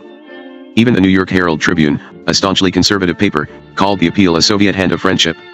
Interestingly enough, an editorial pointed out, this Soviet offer has grown out of a meeting arranged by one of this country's leading capitalists, Cyrus S. Eaton.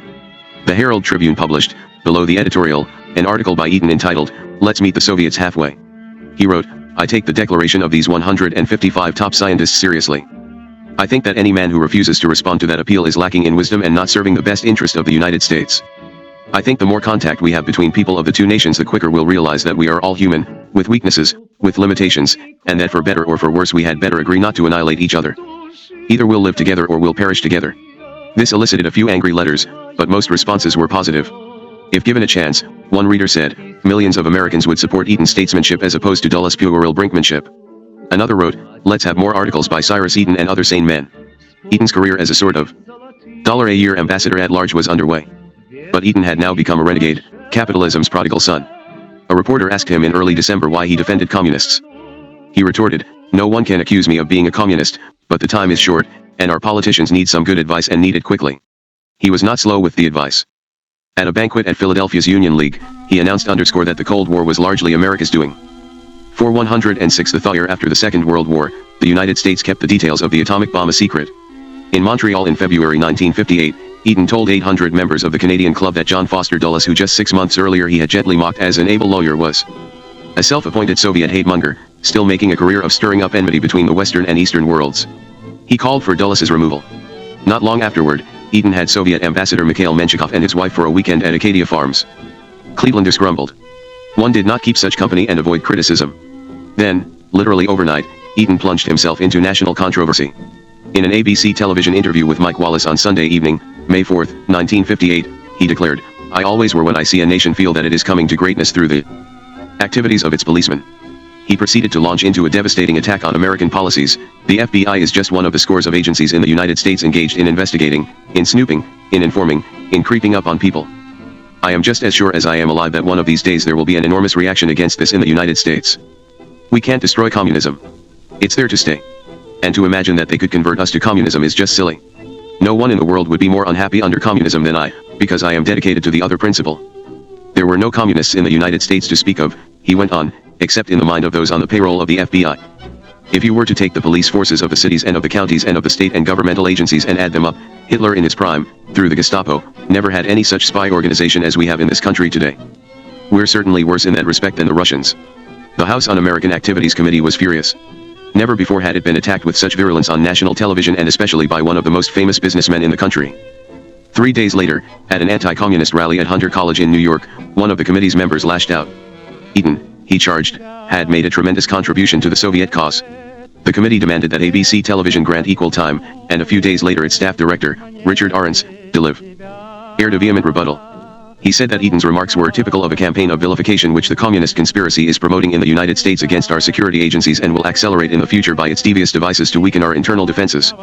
Although a year before no one, including Mr. Arens, would ever have publicly criticized Eden, now Arens said that Eden's charges were the climax of a series of his public utterances which have appeared over the course of the last several years in the world communist press. The international communist machine, which we estimate expends an average of $3 million a year on propaganda, is now using Mr. Eden's statements all over the world against the United States and our internal security systems. Finally, Arens casually mentioned that the committee planned to subpoena Eden for an appearance. The battle was on. Eden instantly issued a response. He had not yet heard from the so-called Un-American Activities Committee, he said, but, needless to add, I shall be delighted to appear before any congressional committee for a serious discussion of the federal secret police and intelligence agencies and the effects, as I see them, of their sub-rosa activities on the freedoms guaranteed to the citizens by the Constitution and the Bill of Rights. With a flourish that only one with such a legendary business career could make, he proclaimed, for nearly 3/4 of a century I have been dedicated to the development of the capitalistic system and the democratic form of government under which it flourishes. I shall be proud to match records with any member of the Un-American Activities Committee, as well as any secret police or intelligence agent. The Un-American Activities Committee was by 1958 only a shadow of its once dread self, but Eden had stirred up the old antagonisms. Democratic Senators Hubert Humphrey and Paul Douglas mildly reprimanded the committee for its perhaps impetuous and ill-considered action, while conceding that Eden was too trusting of the Russians. The American Civil Liberties Union called the subpoena harassment that could only intimidate other Americans who wished to express their opinions on controversial issues. The New York Daily News, on the other hand, thought it a great idea. Which side would Eden be on if war broke out between Russia and America? The paper asked. Herbert Brownell, the former U.S. Attorney General, told the Cleveland Bar Association that Eden's comments were wild and reckless. The Cleveland chapter of the Lithuanian American Council sent Eden a copy of J. Edgar Hoover's Masters of Deceit. Not long afterward, Eden happened to be in Washington for a dinner at the Soviet embassy. He let the House Un-American Activities Committee know he was available. Would they like to get together with him for a chat? The committee's chairman, Francis E. Walter, said he would, and arranged an informal meeting with Eden. It was a stormy confrontation. Eden charged that he was being bullied, and Walter walked out, saying that his stomach could not take it. Later, he decided not to serve the subpoena. No useful purpose can be served by permitting Mr. Eden to repeat the groundless accusations that Iron Curtain countries have used for propaganda purposes, Walter said. Neither he nor anyone else on the committee relished the thought of taking on, before the public, the eloquent, literate, and outraged Cyrus Eden. At the end of August 1958, Eden went to Moscow for the first time in his life. He was accompanied by his new wife, a 36-year-old divorcee from Cleveland, and Kinder Jones, a judge's daughter from good Cleveland society who had been confined to a wheelchair for years because of polio, and had been a classmate of Cyrus's daughters at the leading Cleveland school for young ladies, Hathaway Brown. She was attracted to Eden and to his outspoken views, and he admired her sparkling wit and keen intellect. She served as a hostess at the various conferences at Pugwash before they were married in December 1957. Eden was almost 74. Cyrus and I had decided after meeting the Russians at Pugwash in 1957 that we would like to see the Soviet Union for ourselves, and later recalled. This was in part because what we were hearing from them was quite different from what we were reading in the American newspapers or anybody else's newspapers, for that matter. And so we decided to go as tourists. But it would not be a simple tourist visit. When they boarded the plane at Idlewild Airport, they found in the seat immediately behind them the Soviet Foreign Minister, Andrei Gromyko, returning home from a UN meeting. The Eden struck up a conversation with him. The Russian knew all about Eden. He asked him to point out Pugwash as they flew over Nova Scotia. Eden and Gromyko talked in English long into the night. By the time the Edens arrived in Moscow, the Soviet government, having been apprised by Gromyko, was expecting them. To their surprise, they were met at the airport by the Soviet Minister of Agriculture, V.V. Matskevich, who escorted them to their hotel, the Sovietskaya, and was their host during their entire stay. Matskevich took Eden to an agricultural exhibition on the outskirts of Moscow, to a race of troikas, carriages pulled by 3 horses, and to steel mills. One day he asked whether Eden would be interested in meeting Khrushchev. But of course, Eden replied. Matskevich explained that the premier was then vacationing at the Black Sea. Eden said he would gladly fly down to see him. No, Matskevich said, Khrushchev was so eager to meet Cyrus Eden that he would cut short his vacation and fly to Moscow just for the occasion. On Monday, September 1, 1958, Eden joined Matskevich and A.I. Tulenikov, the leading Soviet agriculture expert, for a meeting with Khrushchev in the Kremlin. They sat at a long, green baize-covered table and spoke for about 90 minutes. We had an absolutely hilarious time, Eden recalled. I was feeling relaxed and full of fun and jokes. At the middle of the table there were bottles of mineral water, old-fashioned cut glass goblets, chocolates, and fruit. Suddenly, in the middle of the conversation, there was a loud noise like a pistol shot. It was a bottle of mineral water exploding, its cork hitting the ceiling. What was that? Khrushchev gasped. That was John Foster Dulles firing at us from under the table, Eden replied, and Khrushchev roared with laughter. Eden had good fun poking fun at his own government. He compared the State Department to the little guy in the Artemis Ward story who said that he had outmaneuvered a big guy he was fighting until he got his eye right on the other guy's fist. After they had finished talking, Khrushchev took Cyrus and Ann on a tour of the Kremlin, the Tsar Bell, and Tsar Cannon, and the several ancient cathedrals that tourists are allowed to visit. When the other sightseers, predominantly Soviet, realized that the leader of the Soviet Union was in their midst, they broke into applause. It was sort of like having the President of the United States showing someone around Mount Vernon in the middle of a tourist group, and remembered. Naturally, the meeting between Eden and Khrushchev made sensational, front-page news around the world. Pravda ran a photograph of both men on its front page and an article on the meeting of the Soviet leader with the eminent American public figure. Radio Moscow praised Eden for his interest in the preservation and strengthening of peace throughout the world. The New York Times printed the same photograph on its front page. The American and the Russian seemed to be dressed in identical suits. It must have appeared to American readers that Khrushchev had put on his very best American capitalist aristocrat outfit. The Times headline read, Khrushchev tells Eden that Soviet wants peace. Eden expressed his now customary assertions that the Soviet Union was interested in peace and prosperity, not expansion. He also announced that Khrushchev wanted to be invited to visit the United States to see America's farms, industries, and transportation systems. A few years later, the conservative journal American Mercury angrily accused Eden of having been immensely influential in securing an invitation for Khrushchev by means of the Times article. Eden later charged the American correspondents in Moscow with attempting to distort the news of his meeting with Khrushchev. 2 correspondents interviewed him, Eden said, and returned shortly to show him how the Soviet censors had altered their stories. Eden was astonished to read the uncensored versions. They reported that Eden had attacked Khrushchev. Why, Eden asked, had they written something so patently false? But you're an American capitalist, Eden said, one of them told him, and we assumed you'd denounce communism. Eden recalled that he then replied, I'd never have the bad taste to say anything like that about the head of a country while in his country. On his way back from Moscow, Eden stopped in Austria for the 3rd Pugwash Conference. The 2nd, held in Lac-Beauport, Quebec, in March 1958, was mainly devoted to planning for this ambitious, larger one in Austria. This conference was jointly sponsored by Eden and the Austrian government. 73 scientists from 21 countries attended. Meetings were conducted in English and Russian. The high point of the conference was a public session in Vienna, at which 15,000 people packed an auditorium to hear the scientists discuss the dangers of nuclear war. Since it was in Europe, Bertrand Russell was able to drive down and participate. Russell was scheduled to speak for 10 minutes after one eminent German scientist gave his 10-minute delivery. But the German went on for 40 minutes, and threatened to continue interminably. Russell turned to Eden and stage whispered, loudly enough for the microphones to pick up, it's time to drop the bomb. Eden and his wife returned to the United States at the end of September 1958, and immediately went on the lecture circuit. He gave a series of fiery speeches titled A Capitalist Speaks, Let's Meet the Soviets Halfway. John Foster Dulles was an insane fanatic, he bluntly told the National Press Club in Washington and the Cleveland City Club. There is no use having a land of liberty, he said before the Kansas City Chamber of Commerce, if there is no one left to enjoy it. He attacked Dulles' tirades against the Soviet Union, explaining that the Russians do not forget criticism and are deeply hurt by insinuations made against them. They continue to brood over them. He explained the Eden theory of rapprochement to the Cleveland Advertising Club. Having sized up the Russians as one would a business competitor, he said, he had decided that the United States could make a deal with them. Many club members shunned the event, and some who went said afterward that Eden should not have been allowed the platform. Still, as the Plain Dealer reported, the audience was full of prominent, thoughtful citizens who listened so attentively you could hear a pin drop. They were there to hear him out, whether they agreed or not. America did not know quite what to make of Cyrus Eaton. Early in 1959, two journals with entirely opposing political viewpoints ran profiles of Eaton so different that they seemed to be describing different people. On the left, the nation waxed exuberant. It called Eaton a merchant of peace and praised his enlightened capitalism. In the National Review, John Chamberlain was at once perplexed and despondent. How could this towering figure in American industrial history, in the great mold of the Rockefellers, the Guggenheims, the Vanderbilts, and all the other builders who were traduced by the pygmies of the Rooseveltian decade as robber barons, suddenly emerge in his old age as America's #1 fellow traveler and communophile? How could Eaton swallow the entire communist line? Chamberlain asked. After all, he argued, if Khrushchev is really afraid of atomic war, there is no reason why the West should hurry to deal with him. If we hold the cards, why not wait?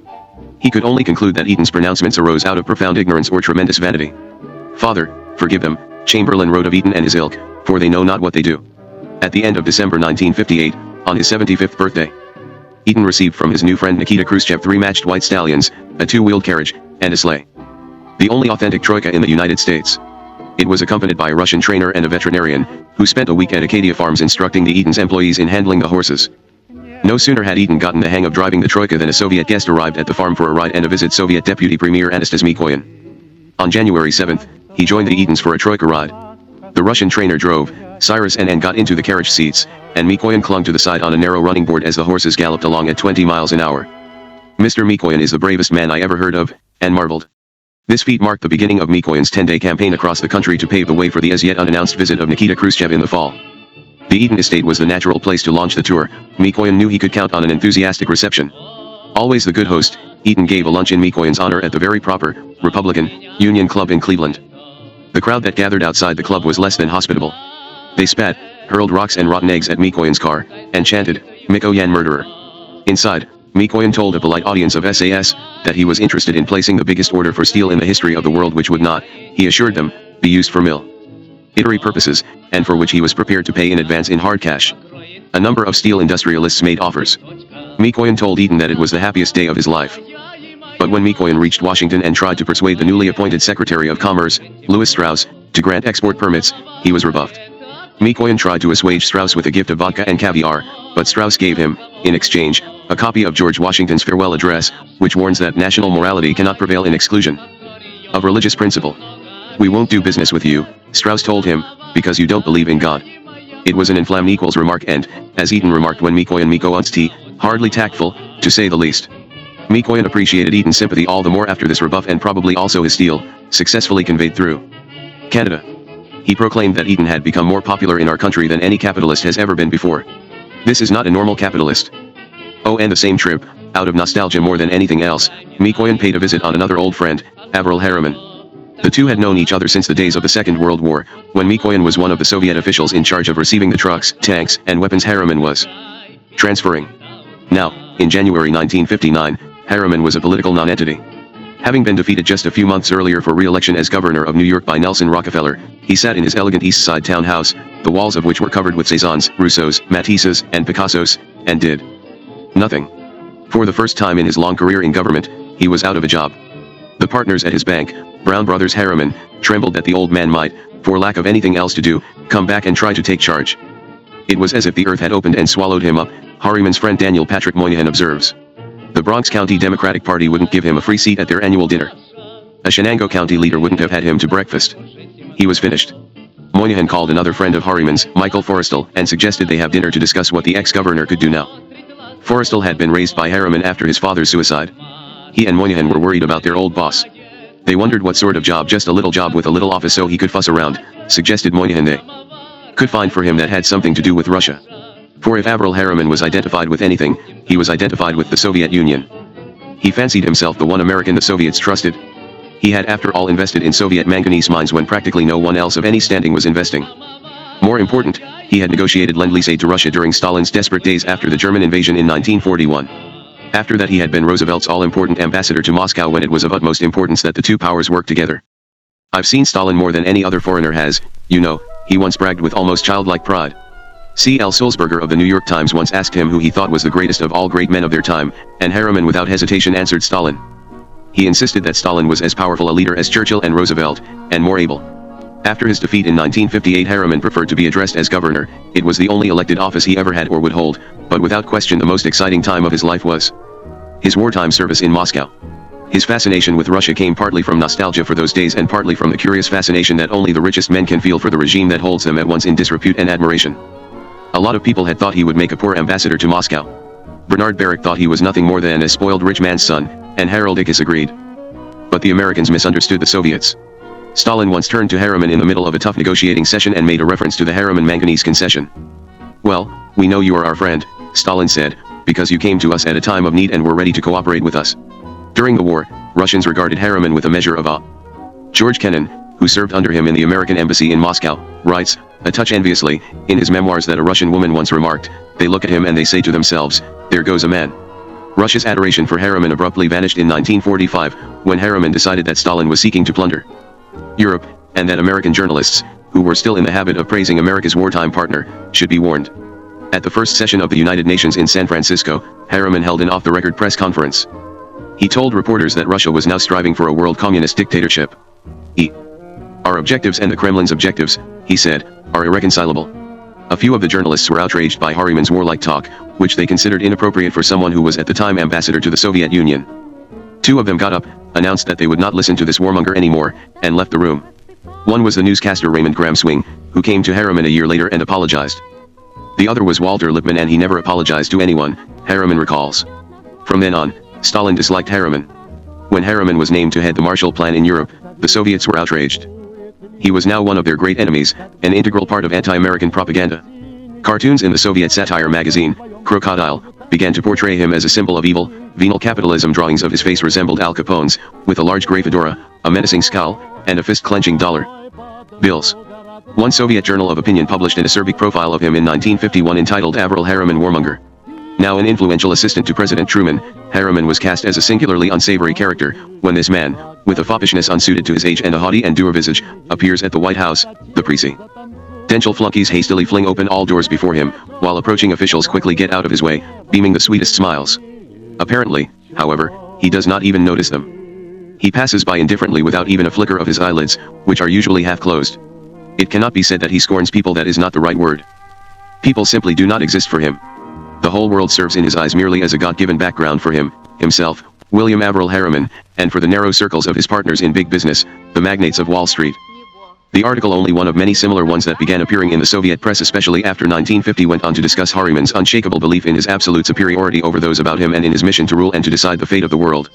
It charged that Brown Brothers Harriman had helped fund Hitler, that the Second World War had made him huge profits. And when Eastern Germany and Poland came under Soviet influence after the war, the article continued, lucrative Harriman undertakings came into the hands of the people so that, now, Harriman chokes with frantic rage, the rage of a beast of prey from whose claws the desired prey has slipped. Harriman's drastically altered status was similarly reflected in the different entries on him in the Great Soviet Encyclopedia over the years. The 1929 article describes Harriman & Co. in an absolutely straightforward manner. By the 1952 edition, Harriman had become a capital finance magnate, reactionary statesman of the USA, enemy of the USSR and countries of people's democracy, one of the main mongers of the Third World War who strives for the establishment of supremacy of American imperialism. Words were not minced. The heady, almost fraternal days of the war had been long forgotten. And then, in 1958, the Soviet Encyclopedia was back to regarding Harriman more blandly as a U.S. political figure, one of the leaders of the Democratic Party, millionaire. A new era had begun. With the death of Stalin in 1953 and the accession of Nikita Khrushchev to the premiership in 1957, the Politburo seemed to assume a new, conciliatory tone. From time to time, though, Khrushchev could not resist making a crack about Harriman. In 1958, for example, he ridiculed the New York State gubernatorial race between Harriman and Rockefeller. It had been a battle between two prominent capitalist exploiters, he told the Central Committee, and in keeping with the way things are in America, the man with the most money won. Actually, he was not too far wrong. Rockefeller vastly outspent his tight-fisted opponent. When, shortly after his humiliating defeat, Harriman heard that Anastas Mikoyan was planning a tour of the United States in January 1959, He wrote to Mikoyan and invited him to come to his townhouse and meet some prominent New Yorkers. Mikoyan, who was a close advisor to Khrushchev, probably mentioned the invitation to the premier.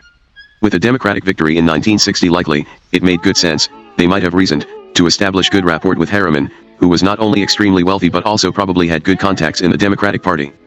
How were the Soviets to know how unpopular Harriman was in the Democratic Party, even within his own state? Moynihan and Forrestal were not alone in pondering Harriman's future, the governor was making plans himself. If a Democratic president was indeed elected in 1960, he would need a seasoned Soviet specialist. Perhaps Harriman would even be named Secretary of State. This would be sealed if he were able to display his expertise publicly. That could only be done if he could see Khrushchev. The first step was Mikoyan. A small group of New Yorkers, including David Rockefeller, gathered in Harriman's townhouse at 16 East 81st Street in New York. Mikoyan, having just met with Midwestern industrialists in Cleveland, was delighted to have the chance to meet a few Wall Street magnates. He made his standard pitch and then turned to Harriman. "Why is it that you spent so many years in the Soviet Union and have never been back there since the war to see what is going on in our country?" he asked. "I cannot understand this. Friendship should not be forgotten, it must be restored." Harriman replied that now that Nelson Rockefeller had given him some free time, he would be glad to make a trip. Mikoyan jokingly said to David Rockefeller, "Please convey my thanks to your brother for his defeat of Mr. Harriman, who can now come to Moscow and see his friends." After the others had left, Harriman told Mikoyan that he wanted to meet with Khrushchev when he went to Russia. Mikoyan replied that it could be easily arranged. Khrushchev would be only too happy to see him. Harriman came to Russia in the middle of May 1959, accompanied by a small retinue that included Charles W. Thayer, formerly a specialist on Soviet affairs in the State Department. Harriman had ensured that his journey would receive publicity by covering it himself, having signed contracts with the North American Newspaper Alliance for a series of syndicated newspaper articles and with Time Incorporated, for a long article in Life, for which he was to be paid the customary fee of $3,000. For 6 weeks, the Harriman party traveled about the country, from Moscow, Leningrad, Stalingrad, and Yalta to Bratsk, Western Siberia, and the new agricultural regions of Kazakhstan. Everywhere he went he was interviewed by Soviet journalists. He reported proudly in his first article that within 48 hours of his arrival in Russia, no less than 3 members of the cabinet offered me everything from a bear hunt to a non-aggression pact. Premier Nikita S. Khrushchev, in a speech in Moldavia, publicly stated that I might go wherever I like in the Soviet Union. He met with the mayor of Moscow to discuss the housing shortage, and visited Anastas Mikoyan in the Kremlin. Even the Kremlin, he noticed, had changed since the war. After the death of Stalin, the Kremlin had been open to tourist groups. In the old days, only VIPs could enter. Harriman thought this symbolized a new era of openness in the Soviet Union. The people looked amazingly different as well, he reported. On the sidewalks, instead of the formless bundles of shabby black coats that once plotted the streets, you now see neatly dressed women in bright clothing, their hair carefully brushed and their faces made up. With them hurry men in business suits that might have come from 7th Avenue. Khrushchev, as was his tendency, kept Harriman waiting until his last day in the country before he consented to a meeting. He summoned Harriman and Thayer to the Kremlin on June 23 for a freewheeling conversation that was the longest Khrushchev had ever held with a foreign private citizen. It began in Khrushchev's office around noon. After an hour and a half Khrushchev invited them to drive with him to his dacha outside Moscow for dinner and more talk. Radio Moscow broadcast news of the meeting as it proceeded. At the same time, Harrison Salisbury noted in a dispatch in the New York Times that no American in recent times has received a more cordial and enthusiastic reception than Mr. Harriman in Moscow. The 20-minute limousine ride was at top speed all the way. As they left the city, Khrushchev mentioned that he had read a speech by George Kennan that called for a gradual American withdrawal of troops from Europe. Kennan was an intelligent man, Khrushchev said. His ideas were good. Would you be willing to pull Soviet troops out of Eastern Europe? Harriman asked. Under certain conditions, yes, Khrushchev said, but did not elaborate. There was silence for the remainder of the ride. At the dacha they were met by Mikoyan, Andrei Gromyko, Yuri Zhukov, the editor of Pravda, and Frol Kozlov, Khrushchev's deputy and heir apparent. Khrushchev announced that, in order to work up an appetite, everyone would go for a walk in the woods. After ambling along for a few minutes, Khrushchev spied a hedgehog on the path and, showing off to Harriman and Thayer, picked it up to display it to his guests. Harriman had brought with him a yellow legal pad on which he had scribbled a few questions he wanted to ask Khrushchev. Is K the boss of the whole show, he had written, or does he have to consult and be guided by military or political? How far will K go in risking nuclear war? During dinner Harriman asked, as tactfully as he could, the first question. Who was really in charge? Surrounded by his aides, Khrushchev could not be as blustery as he might ordinarily have been. He assured Harriman that all decisions were made by consensus among the Politburo members. He left the distinct impression that what he really meant was that he made policy and everyone else agreed. He looked down the length of the table at Gromyko, who sat glumly at the foot, saying nothing. Gromyko only says what we tell him to, Khrushchev announced loudly. At the next Geneva meeting he will repeat what he has already told you. If he doesn't, we'll fire him and get someone who does. This brought Khrushchev to the subject of the division of Berlin. He grew hostile. If America sent in tanks, he warned, they will burn, and make no mistake about it. If you want war, you can have it, but remember it will be your war. Our rockets will fly automatically. Automatically, the other Russians repeated solemnly. Harriman argued that all of the United States supported the policies of President Eisenhower. Khrushchev laughed and said that the American working class had no voice in its government. This idea obsessed Khrushchev. As the night wore on, and Khrushchev proposed toast after toast with Armenian cognac, which he drank liberally, Thayer noted, the chairman became increasingly vociferous on the subject. Patronizingly, as if giving a lecture, Khrushchev informed Harriman that the United States was completely controlled by tiny, powerful ruling circles of big businessmen. Harriman asked curiously who the members of these circles were. Khrushchev tapped his arm and smiled. You're one of them, he said. Harriman, that true blue capitalist, always found the word capitalism odious. He several times proposed that Americans ignore the word entirely, since it was loaded with a Soviet Marxist conception of the Western world. Once, Khrushchev ridiculed Harriman's idea in a speech before the Central Committee, what's true is true. Not even the most perfect chemical cleaning can wash the blood and dirt out of this black word. There is a pointed saying among the people, you cannot wash a black dog. White laughter in the hall, applause. One may welcome the efforts of Mr. Harriman, who has picked up a spade to dig a grave for the word capitalism. The peoples of the capitalist countries will, however, make their own, and more correct, deductions, and will bury, not the word capitalism, but the very capitalist system itself, rotten to the core, with all its vice. Stormy applause. Harriman had asked Mikoyan in New York whether Khrushchev really believed a few rich men ran America, and Mikoyan said yes, because Khrushchev was completely uneducated. But didn't he go for a couple of years to a communist night school? Harriman persisted. Oh, that communist school, there's nothing to that at all, Mikoyan had laughed. That's just to teach them propaganda. Now, at the dinner table in his dacha, Khrushchev went on for what seemed an eternity about how enormously powerful Averell Harriman was. He poked fun at the Harriman-Rockefeller contest. We consider the choice of a Rockefeller impossible to understand, he said, but we will let you decide for yourselves in the United States. You may have millions, but I have grandsons. Harriman started to protest that he had grandsons, too, but Khrushchev continued. I am a miner by origin, he said, now a prime minister, and that is a characteristic of this country. I was a plumber, Mikoyan put in. Kozlov added that he had been a homeless waif, and Gromyko, breaking his long silence, said that he was the son of a beggar. Harriman lamely argued that he had many contacts among working people, but Khrushchev found this notion ridiculous. He compared Harriman to Leo Tolstoy, who tried to atone for his wealth by living a simple life on his great estate. Tolstoy wanted to till the soil like a peasant, he said, but the peasants called him the stupid count, and said the count had worms in his backside. Later, Khrushchev, by now fairly well inebriated, returned to world affairs. Within 5 to 7 years, he warned, we will be stronger than you. At the bargain price of only $30 billion, he said, Russia could destroy all of Europe and the United States. We have this possibility, he said. I am frank because I like you as a frank capitalist. You charm us as a snake charms rabbits. He added that after he died, if a capitalist came near his grave, he would turn over, but if you, Mr. Harriman, approach, I won't turn over. Harriman was an exception, a good capitalist. This brought Khrushchev to reminiscing about the war. He confided that Stalin, when he seized Poland, realized that some of the Polish nickel mines were partly owned by Harriman interests, and felt the United States should be reimbursed. But Harriman did not know what Khrushchev was talking about. He no longer had interests in Polish mines. Perhaps Stalin was misinformed, Khrushchev admitted. I know that you knew Stalin and had respect for him, he continued. I must tell you that during the latter days of his life he became increasingly suspicious. At the end he trusted nobody. When we were called to his office, we never knew whether we would see our families again. With some understatement, he added, you know, people can't work in that kind of an atmosphere. Abruptly, Khrushchev turned to the subject most on his mind, a summit meeting with President Eisenhower at Camp David. What were the chances of that? Would Harriman be willing to come out publicly in favor of it? Harriman replied that he would, that a summit meeting would be a wise idea. He then asked Khrushchev whether he would be interested in meeting the men whom he insisted were the secret rulers of America. If Khrushchev did come to the United States, perhaps he would like to come to the Harriman townhouse and meet the richest men in America.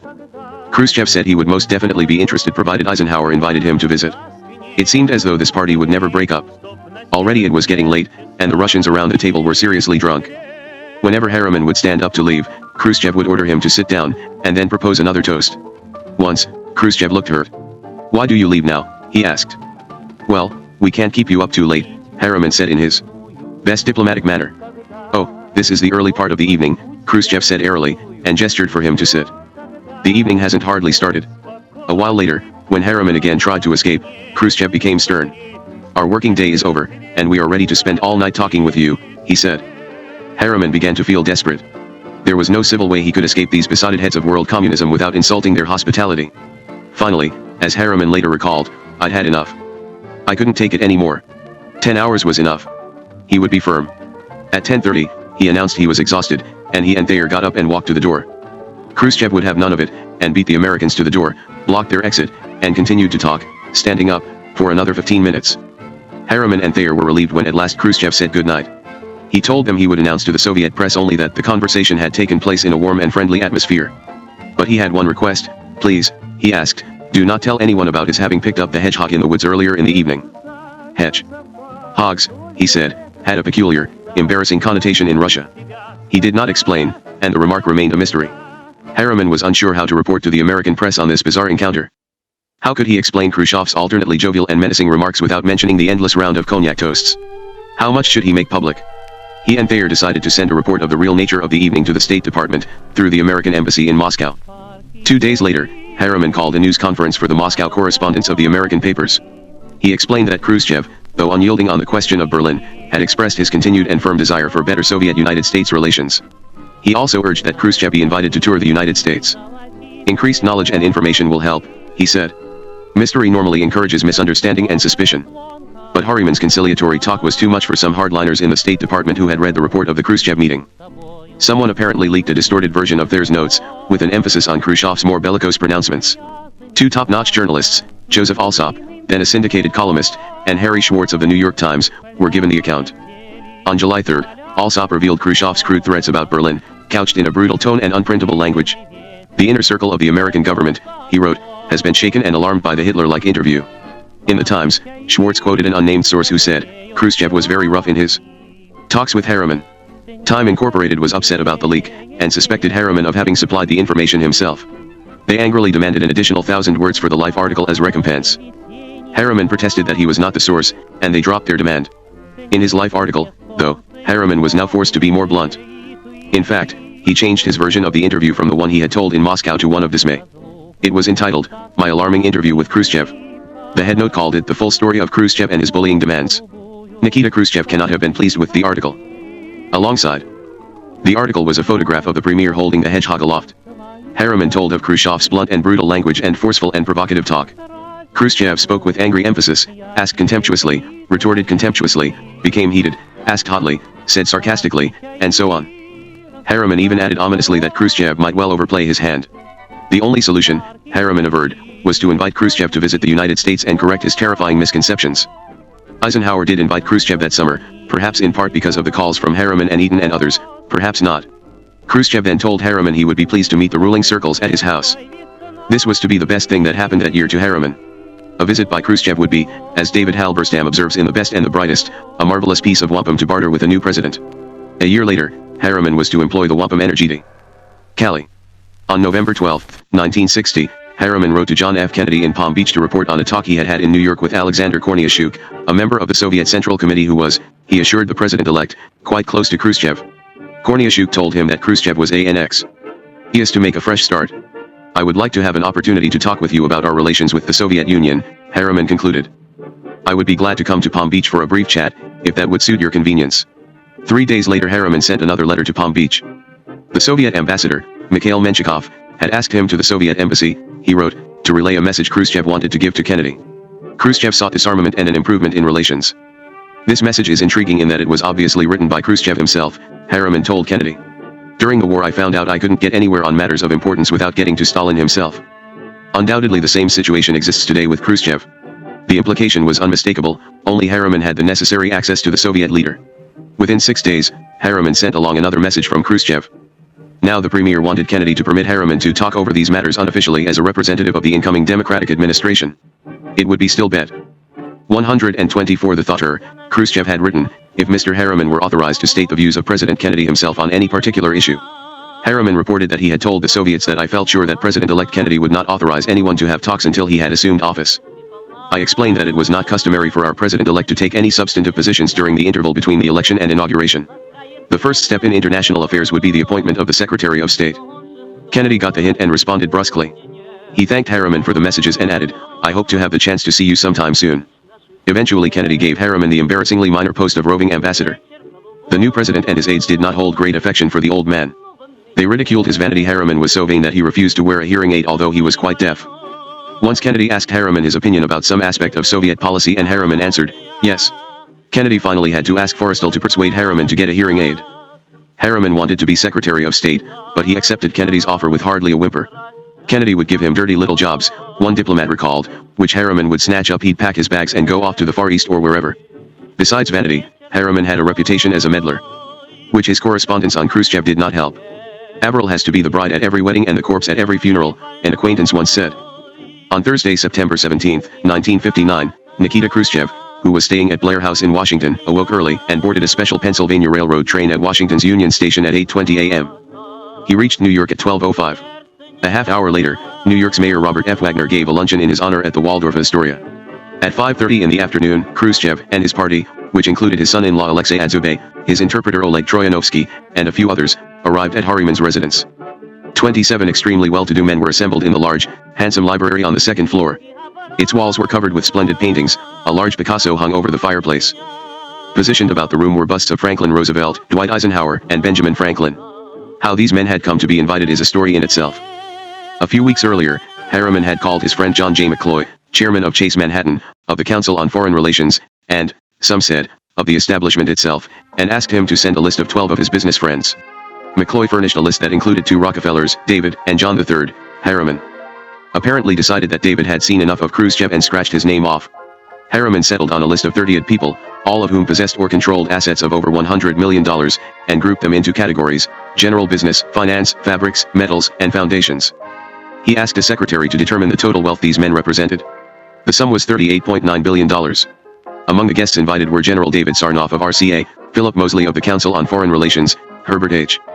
Lehman, the former senator, Henry Heald of the Ford Foundation, Dean Rusk of the Rockefellian, and George A. Woods of the First Boston Corporation. Only one Tinger was invited: the former Secretary of the Air Force and a senior partner of Cadert Brothers, Thomas K. Finletter, who was merely a high-powered lawyer. The day before the reception, Harriman happened to be talking with John Kenneth Galbraith, who had heard about the occasion and wanted to be invited, as a representative of the proletariat, he said. After some arm twisting, Harriman agreed. Word of the Harriman Millionaire Party had gotten around. That day, Harriman received a number of telegrams. Several came from Russian emigres who asked Harriman to persuade Khrushchev to issue exit visas for their relatives. The chairman of the Hungarian Committee of America asked him to raise the topic of the subjugation of Hungary. The secretary of the Donut Institute in New York cabled, "Sir, no greater common American touch could be afforded Premier Khrushchev than his opportunity to munch an American donut. Such a photograph would merit most unusual international human interest front page space." Harriman ignored the messages. He, his wife, and his daughter greeted the Russians at the door and led them upstairs. The Americans were seated in a large, elongated circle, and Harriman took the guest of honor around to be introduced to each one. Halfway through he spotted Herbert Lehman, who had been the chief of UNRWA operations in Europe after the war. Khrushchev was at the time in charge of receiving the shipments in the Ukraine and embraced him, calling him "my boss." He shook Henry Heald's hand without interest until he realized that this was the president of the Ford Foundation, and then he shook hands again, saying, "Oh, Mr. Heald of the Ford Foundation." Khrushchev took his seat in front of the fireplace, next to Harriman, and refused an offer of vodka because it was not Russian. Harriman then offered New York State brandy, which was, he said, mild, like the Armenian type Mikoyan enjoys. Khrushchev took a small glass, but refused an offer of Russian caviar. Especially sensitive to the image he projected before these men, Khrushchev probably preferred not to propagate the notion that communist leaders regularly dine on caviar. Harriman gave a little introductory speech, explaining that the guests represented both political parties, many industries, and professions, and all were united in support of Eisenhower's foreign policy. All would support any moves Eisenhower might make to relax tensions between Russia and America, he said, and such moves would certainly be honored by any Democratic administration that might follow. Khrushchev interjected that he could not really tell the difference between Republicans and Democrats, and then, musing aloud that the remark might constitute interference in your internal affairs, apologized. He looked around the room and declared, "You rule America. You are the ruling circle. I don't believe in any other view. You are clever. You stay in the shadows and have your representatives, men without capital, who figure on the stage." The Americans appeared stunned. Khrushchev went on, softening his words. "You have your system and we have ours," he said. "Much depends on your policy, and we want an understanding with you so that relations will improve." The leader of the Bolshevik clique, addressing the presumably all-powerful capitalist clique, suddenly appeared confused. "The ruling group is a secret one, isn't it?" he asked. After laughing off Khrushchev's question, Harriman suggested that, since the premier would have to answer so many questions on his visit, perhaps he would prefer to ask them instead. Wary that he would only receive 30 miniature lectures on capitalism, Khrushchev declined. The lectures came anyway, in question. Form great, windy speeches disavowing communist sympathies, expressing faith in American free enterprise, and making heavy-handed points. McCloy spoke first, with a discourse on the powerlessness of Wall Street. Any piece of legislation Wall Street supported, he said, was automatically rejected in Congress. Khrushchev was unsympathetic. It appears that I have before me America's poor relations, he said, and everyone in the room broke into laughter. He had made his point. The next broadside came from the chairman of General Dynamics, Frank Pace, who described his rise from rags, a farm in Arkansas, to riches, chief executive of a giant corporation. He assured Khrushchev that he would gladly disband General Dynamics' military business if it would bring peace to the world. Later, in fact, General Dynamics saved itself from bankruptcy by expanding its weapons operations. David Sarnoff, the Russian-born head of RCA, followed with a 20-minute sermon, the main point of which seemed to have been that the Soviet Union should adopt American-style television programming. "You want to propagandize us," Khrushchev said. Sarnoff argued that he wanted simply a free interchange of information such as we are having in this room. Khrushchev retorted only that Russian tastes were different from American ones, and that things have changed in Minsk since you were a boy. Khrushchev then had the tactlessness to make a crack against both the United States and American business. "You must concede that the Soviet Union and other socialist countries are lost forever to the capitalist world," he said. "You had better write off the socialist countries from your balance sheet." The businessmen were enraged. "Are you ready to write off the rest of the world from your balance sheet?" McCloy burst out. "We have never put it on our balance sheet," Khrushchev said. Harriman interrupted, "But it is on your future balance sheet." "My balance sheet," Khrushchev replied sourly, "is restricted to the Soviet Union." After about 90 minutes of such vapid interchange, the meeting between the leaders of the capitalist and communist worlds broke up. Harriman later recalled in Life magazine that he thought Khrushchev's concept of American businessmen was a bit dented by this encounter. It probably was. Alexei Adzubay described the meeting a few days later in /Zvesty Yacht, remarking with disappointment that the great capitalists had been deliberately attired in everyday suits, presumably instead of top hat, white tie, and tails. Many of the Americans came away disenchanted as well. Herbert Lehman told Harriman afterward that he was not much encouraged by either the answers or the attitude of Mr. Khrushchev.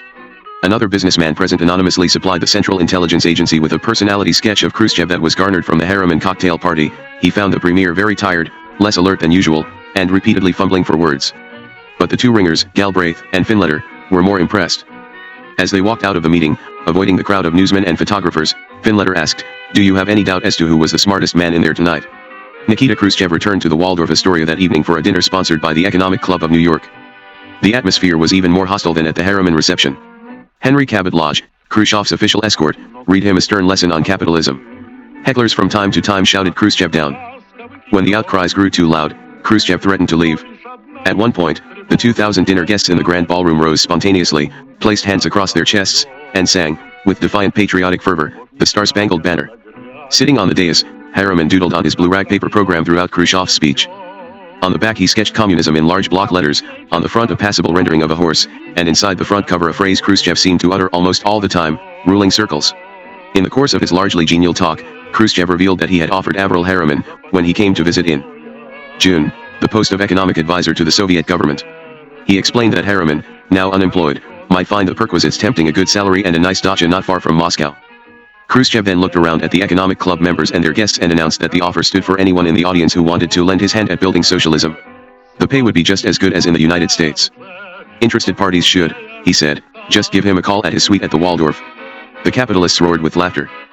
The return of the prodigal son. When Khrushchev returned to the United States in September 1960 to attend a session of the United Nations, he found the time to drive out to Hyde Park, New York, for a reception in his honor given by Eleanor Roosevelt. There he made the acquaintance of a man whose family had once been extremely important in Moscow, Victor Hammer. This meeting marked the beginning of the Hammers' return to the peculiar status they had once enjoyed. It was most convenient that Victor knew Mrs. Roosevelt well enough to be invited. He and his brother Armand had cultivated the relationship over the course of many years, and it had paid off. The relationship had, in fact, been advantageous to the Hammers for years. Armand had seen Franklin Roosevelt only once, and despite a steady stream of letters and gifts, knew Eleanor Roosevelt only slightly until he and Victor struck up an acquaintance with her son Elliot. Friends of the Roosevelt family tell that Elliot was often short of money, and Armand Hammer came to his aid several times with loans or outright gifts. At the same time, he and Victor made it clear to Elliot that the Hammer Galleries would be the ideal agent to dispose of whatever Roosevelt family items Elliot wanted to sell. Elliot took up the offer several times. In the early 50s, he arranged with Victor to sell a precious family heirloom with which his mother had entrusted him, a silver Livingston bowl that had been crafted in Paul Revere's workshop. The bowl had been in Eleanor's branch of the Roosevelt family for generations. Victor told Elliot that he would sell it for $22,000, keep 1/3 of that as commission, and pay Elliot $14,000. When Eleanor learned that he was selling the bowl, and at such a ridiculously low price, she was incensed. She called her personal physician and close friend, Dr. David Gurwitch, who lived in the upper 2 stories of her townhouse on East 74th Street, and asked whether she could come up and try to figure out with him some way to block the sale. Mrs. Roosevelt, Dr. Gurwitch, and his wife, Edna, talked the matter over. After a while, Mrs. Roosevelt, who appeared more distressed than the Gurwitches had ever seen her, realized that there was a technicality that might keep the bowl in the family. She had never formally recorded the gift in her income tax returns, and so had legally never given it up. Edna Gurwitch, an art dealer, immediately set about determining the bowl's real value. A silver expert in London told her that a Livingston bowl he did not know it had belonged to the Roosevelts would sell for about $60,000. Edna went for a second appraisal to a friend of hers in New York who specialized in silver. When she described it, the dealer reddened and blurted out, "Why, I'm buying that with Victor Hammer." Victor had arranged to purchase the bowl with this dealer and, keeping the secret from Elliot, to collect a commission on top of it. Mrs. Roosevelt, upon hearing of Victor's ruse, was even further enraged. She managed to block the sale but thereafter spoke of the Hammers with the mingling of sadness and contempt that only Eleanor Roosevelt could express. A previous incident had raised Mrs. Roosevelt's distaste for the Hammers.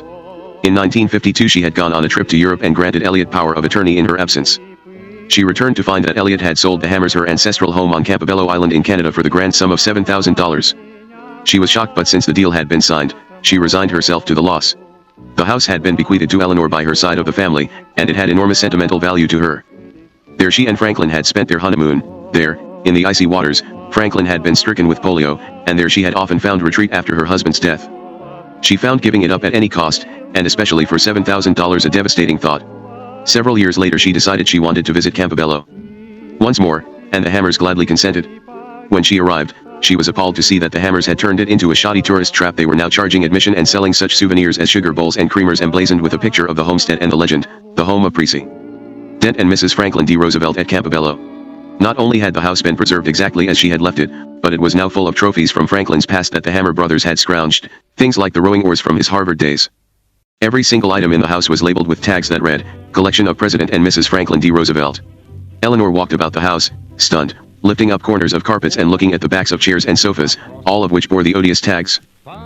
Later, Armand tried to sell Campobello to the U.S. government as a memorial to President Roosevelt. He even persuaded Mrs. Roosevelt to urge the Kennedy administration to purchase it, but President Kennedy was uninterested. Instead, Armand donated it to both the Canadian and the U.S. governments, a tax write-off, and presented it at an elaborate ceremony on the island in 1962. Armand, Victor, Harry, and their wives planned to stay at the homestead for the occasion, and asked Mrs. Roosevelt to come for the dedication and stay with them. She agreed to come to Campobello, but on one condition, that they not stay in the house with her. They were to stay somewhere else and let her spend a few days there with the Gurwitches. Armand agreed to the condition, but when she arrived he sent over a message that the Hammers would be honored to have tea with her at the homestead. Although Mrs. Roosevelt was seriously ill, she died a few days after leaving the island, she consented. Barely strong enough to entertain, she felt obliged to receive the Hammers, since she regretted having made her dislike for them so plain. But she asked the Gurwitches to stay away. The fewer the people, she said, the faster the visit would be. By the early 1950s, Armand Hammer's business career had entered a decline. He was a multimillionaire, but his corporate empire was small, shaky, and owed much to his wife's assets. When in 1952 Angela demanded to see her husband's account books, the marriage rapidly began to deteriorate. It ended viciously on a July night in 1953, and a lengthy divorce trial ensued. Armand testified that on their last night together he was lying in bed, half asleep, when Angela entered the bedroom.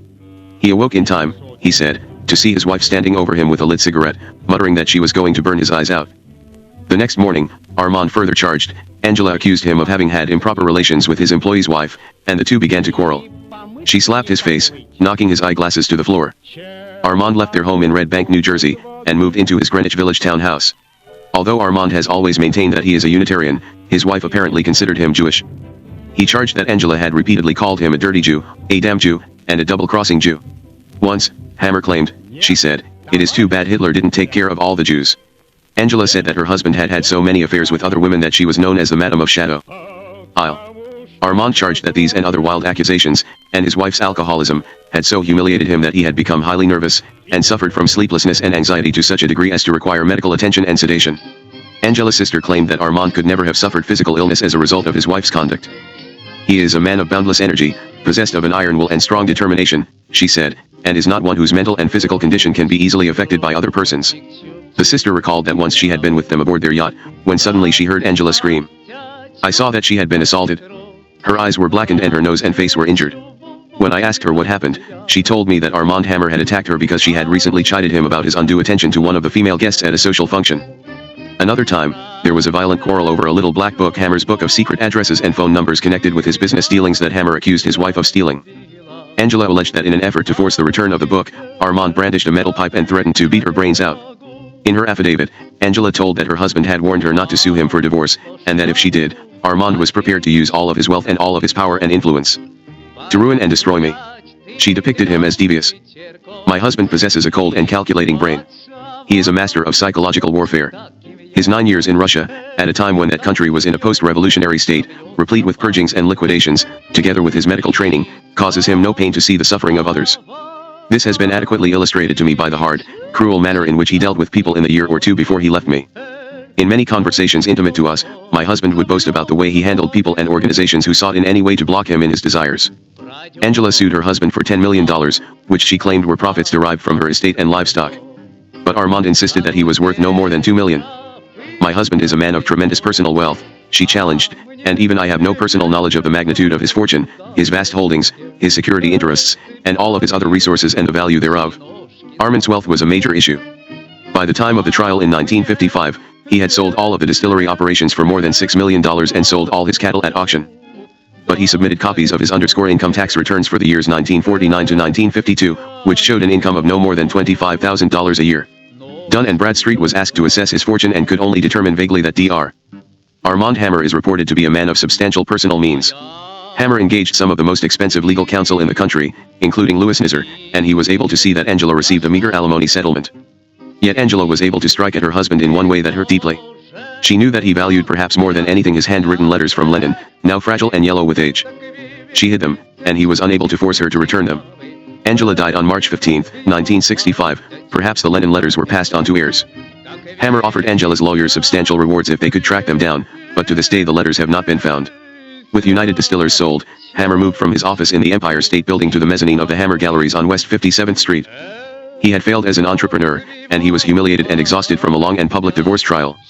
But he was only 57 and, as his ex-wife's sister had said, a man of iron will. Late in 1955 he received a letter from a wealthy widow named Frances Barrett Tolman who had read about the divorce in the lurid tabloid Police Gazette. Years before, when the Romanoff treasures were being sold at Marshall Fields in Chicago, she had met Hammer. Now she wondered if he needed any help. Hammer took her to dinner. They were married in January 1956 and moved into the house she had just bought at 10431 Whiten Drive in Westwood, California. Hammer began casting around for a new business career. Soon after arriving in California, Hammer heard that there was a failing oil company in which he might invest as a tax shelter. The company was Occidental Petroleum, chartered in 1920, it had not paid dividends since 1934 and was now almost bankrupt. Its stock was selling on the Los Angeles Stock Exchange for 18 cents a share. He and Francis agreed to loan the company $120,000 to finance the drilling of 2 wildcat wells in Bakersfield. In exchange they would receive a 50% interest in the company. The wells gave forth oil. Hammer then invested $1 million so that Occidental could acquire leases on 11 oil fields near Los Angeles. In 1957 he negotiated for control of the company. He became president and majority stockholder of a company that still had only 3 employees. He engaged the services of one of the most famous oil drillers in California, Gene Reed, and along with several other investors, he sank tens of millions of dollars into an extensive exploration program. Nothing turned up. Occidental remained a faltering company. Hammer realized that if he wanted to make real money, he would have to turn his firm into something other than an oil company. And if he built a giant multinational corporation, he knew he would be able to return in triumph to the land in which he had once enjoyed such wealth and power. For he and his brother had kept close ties with the Soviet Union. From 1957 to 1958 Hammer owned the Mutual Broadcasting System. It proved to be moderately profitable but, perhaps more important, it brought him in contact with both Russia and Eleanor Roosevelt. Mrs. Roosevelt had gone to Russia in the fall of 1957, accompanied by Dr. Gurwitch, who was fluent in Russian. She arranged to meet with Nikita Khrushchev at Yalta. When the Hammers heard about the planned visit, they took marked interest. Dr. Gurwitch brought a portable tape recorder to the Khrushchev interview and recorded the entire 2.5-hour talk.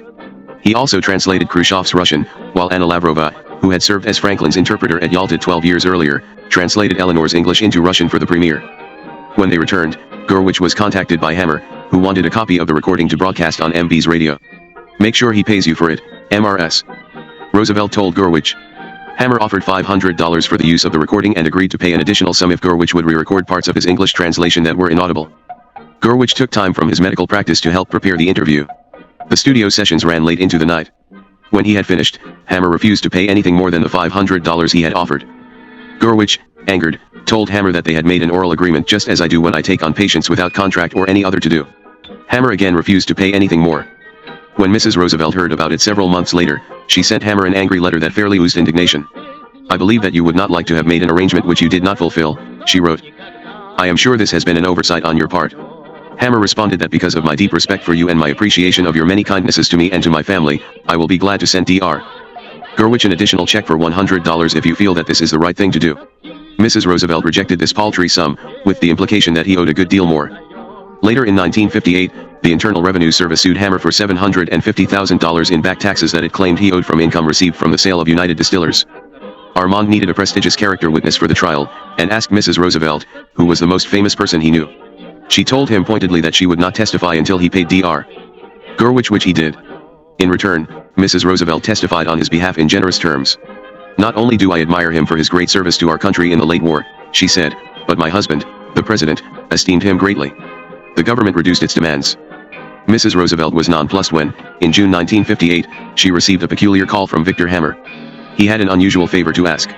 Victor explained that he had a 31-year-old son living in Moscow as a Soviet citizen, who wanted to visit the United States.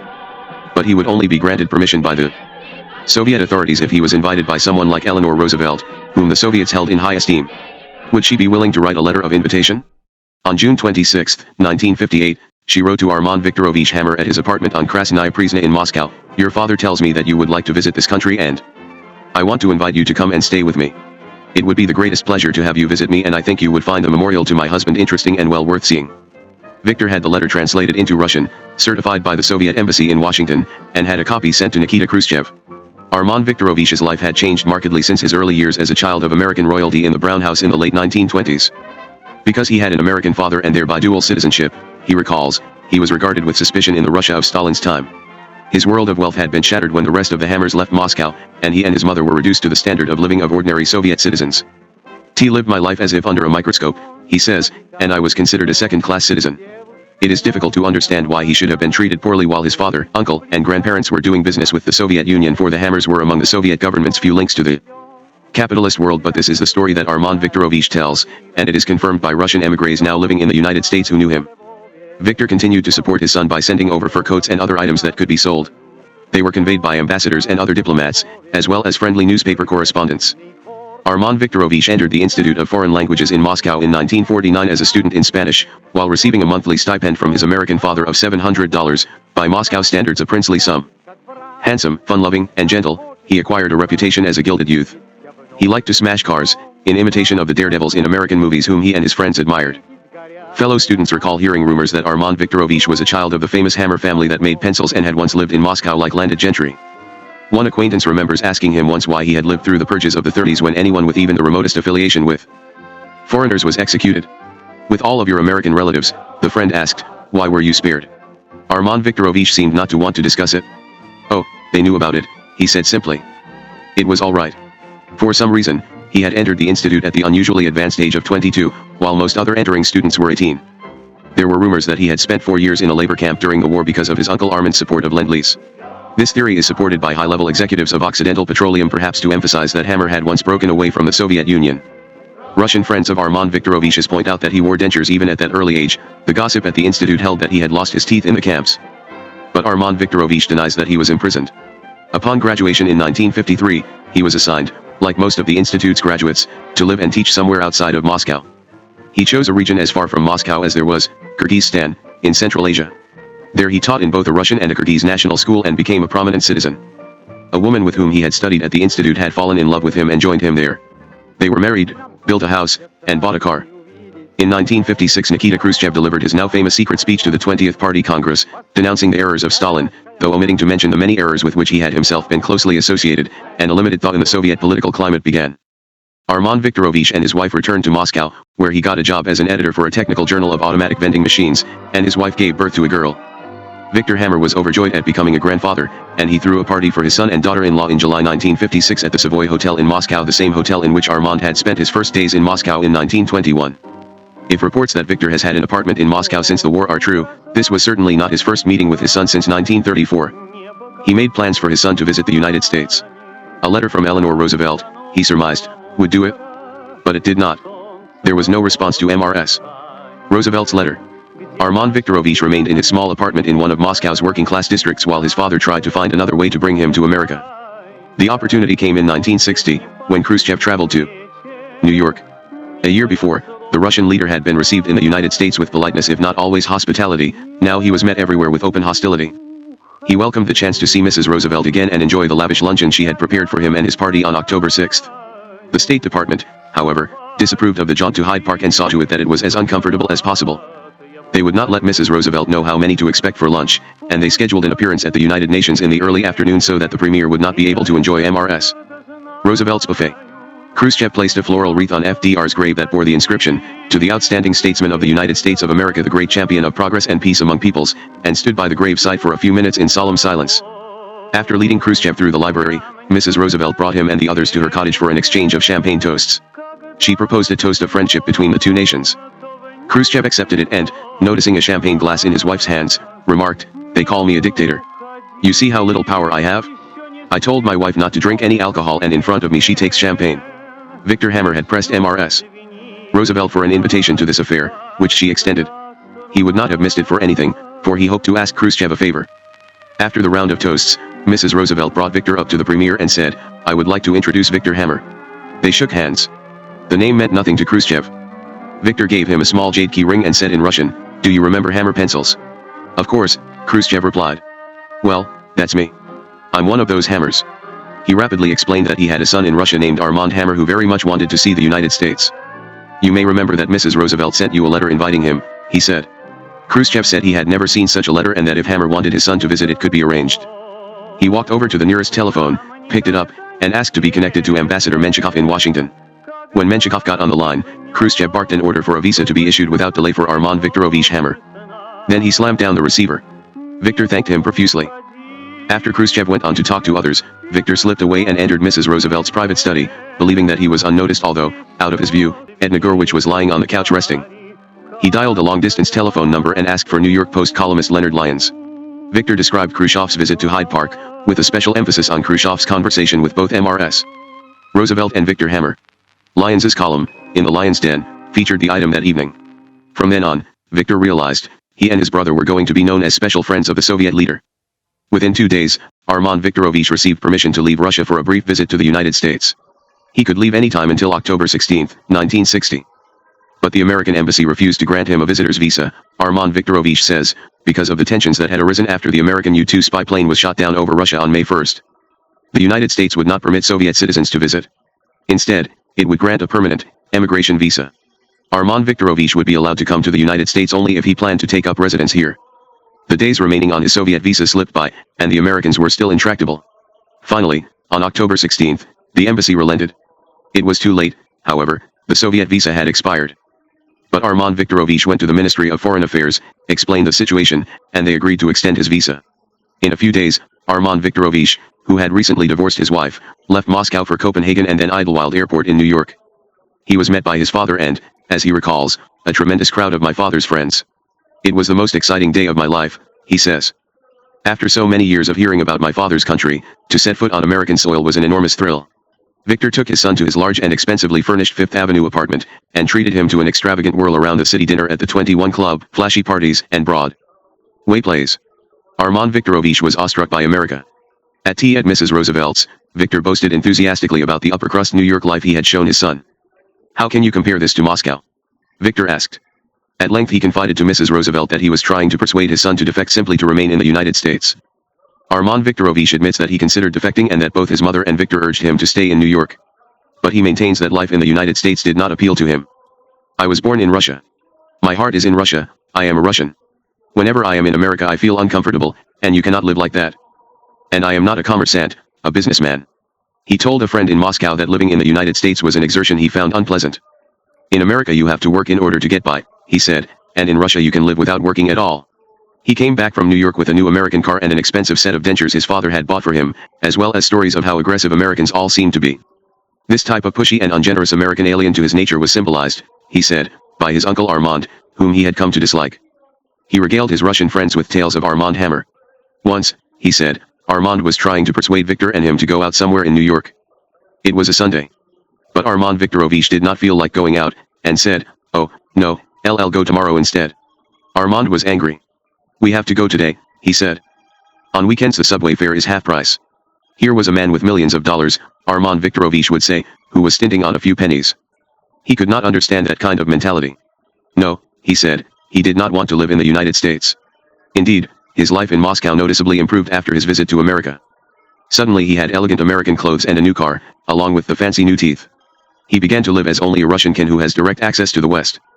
Yet there are questions about the visit that remain unanswered. Despite his disparaging comments about American life, it is likely that he could have lived a similar life of luxury working for his father in New York, and he would not even have had to work very hard. As he admits, he had no family ties to keep him in Russia. There is a theory admittedly unsubstantiated advanced by some of Armand Viktorovich's Russian friends that he did want to defect but Uncle Armand forbade it because a defection would damage Hammer's potentially rewarding business relationship. From 1930 on, I had no international business, no connection with the Russians for 31 years, Armand Hammer once told Forbes magazine. It is curious that he would disregard his Russian beer barrel business of the 30s, his steady import of Soviet art, and his work for the Russian war relief and the UNRWA. At least until World War I, Hammer had an unbroken connection with the Soviet Union. There is no evidence, however, that he had any business dealings with Russia in the immediate post-war period. But there are clear indications that he began building Occidental Petroleum, almost immediately after taking charge of it, into a company that would be ideally suited to trade with the Soviet Union. Oil obviously was not going to save the company. Despite the millions he sank into oil exploration in 1957 and 1958, Occidental continued to lose money.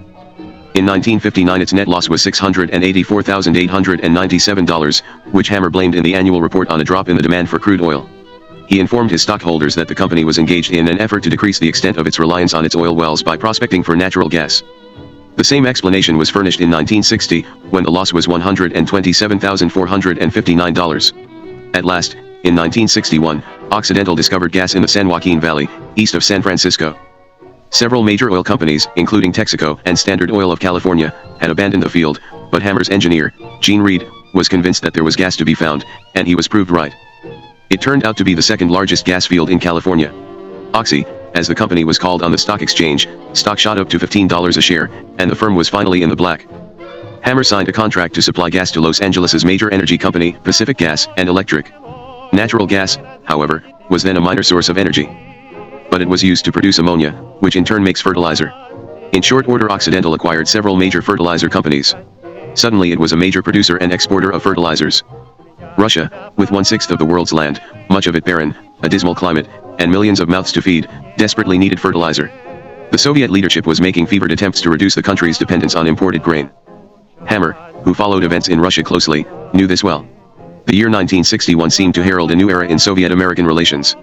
The Kennedy administration was now in power, replacing the old Eisenhower administration, which had restricted almost all trade with Russia. The time seemed ripe for Hammer to return to Moscow. But these were not the old days, when a Westerner could simply go to the Soviet Union and start a company. A multinational businessman who wished to do business with the Russians needed government permission. Hammer, who understood the importance of knowing the president, did not know Kennedy. This was a problem. Years later, he told the Foreign Policy Association, "It was not until 1961, 31 years after I left, that my friendship with Jack Kennedy afforded me the opportunity to return to Moscow. It was 3 days after the president's inauguration. President Kennedy asked me to see what could be done to establish better trade relations with the U.S.S.R. But Hammer had a friend in the Senate with Tisto the Kennedy administration, Albert Gore of Tennessee, whom he had met under a tent at a cattle auction in the Earl Jess. Hammer had sold him semen from his prize bull, Prince Eric, with which Gore was able to enlarge his herd of Aberdeen Angus cattle. When Gore ran for office, Hammer provided generous campaign contributions. In January 1961, Hammer contacted Gore and told him that he planned to make a tour of 8 countries, including India, Libya, and the Soviet Union, and asked if he would be willing to talk to the new Secretary of Commerce, Luther Hodges, to arrange for government endorsement. Gore agreed, and it was arranged.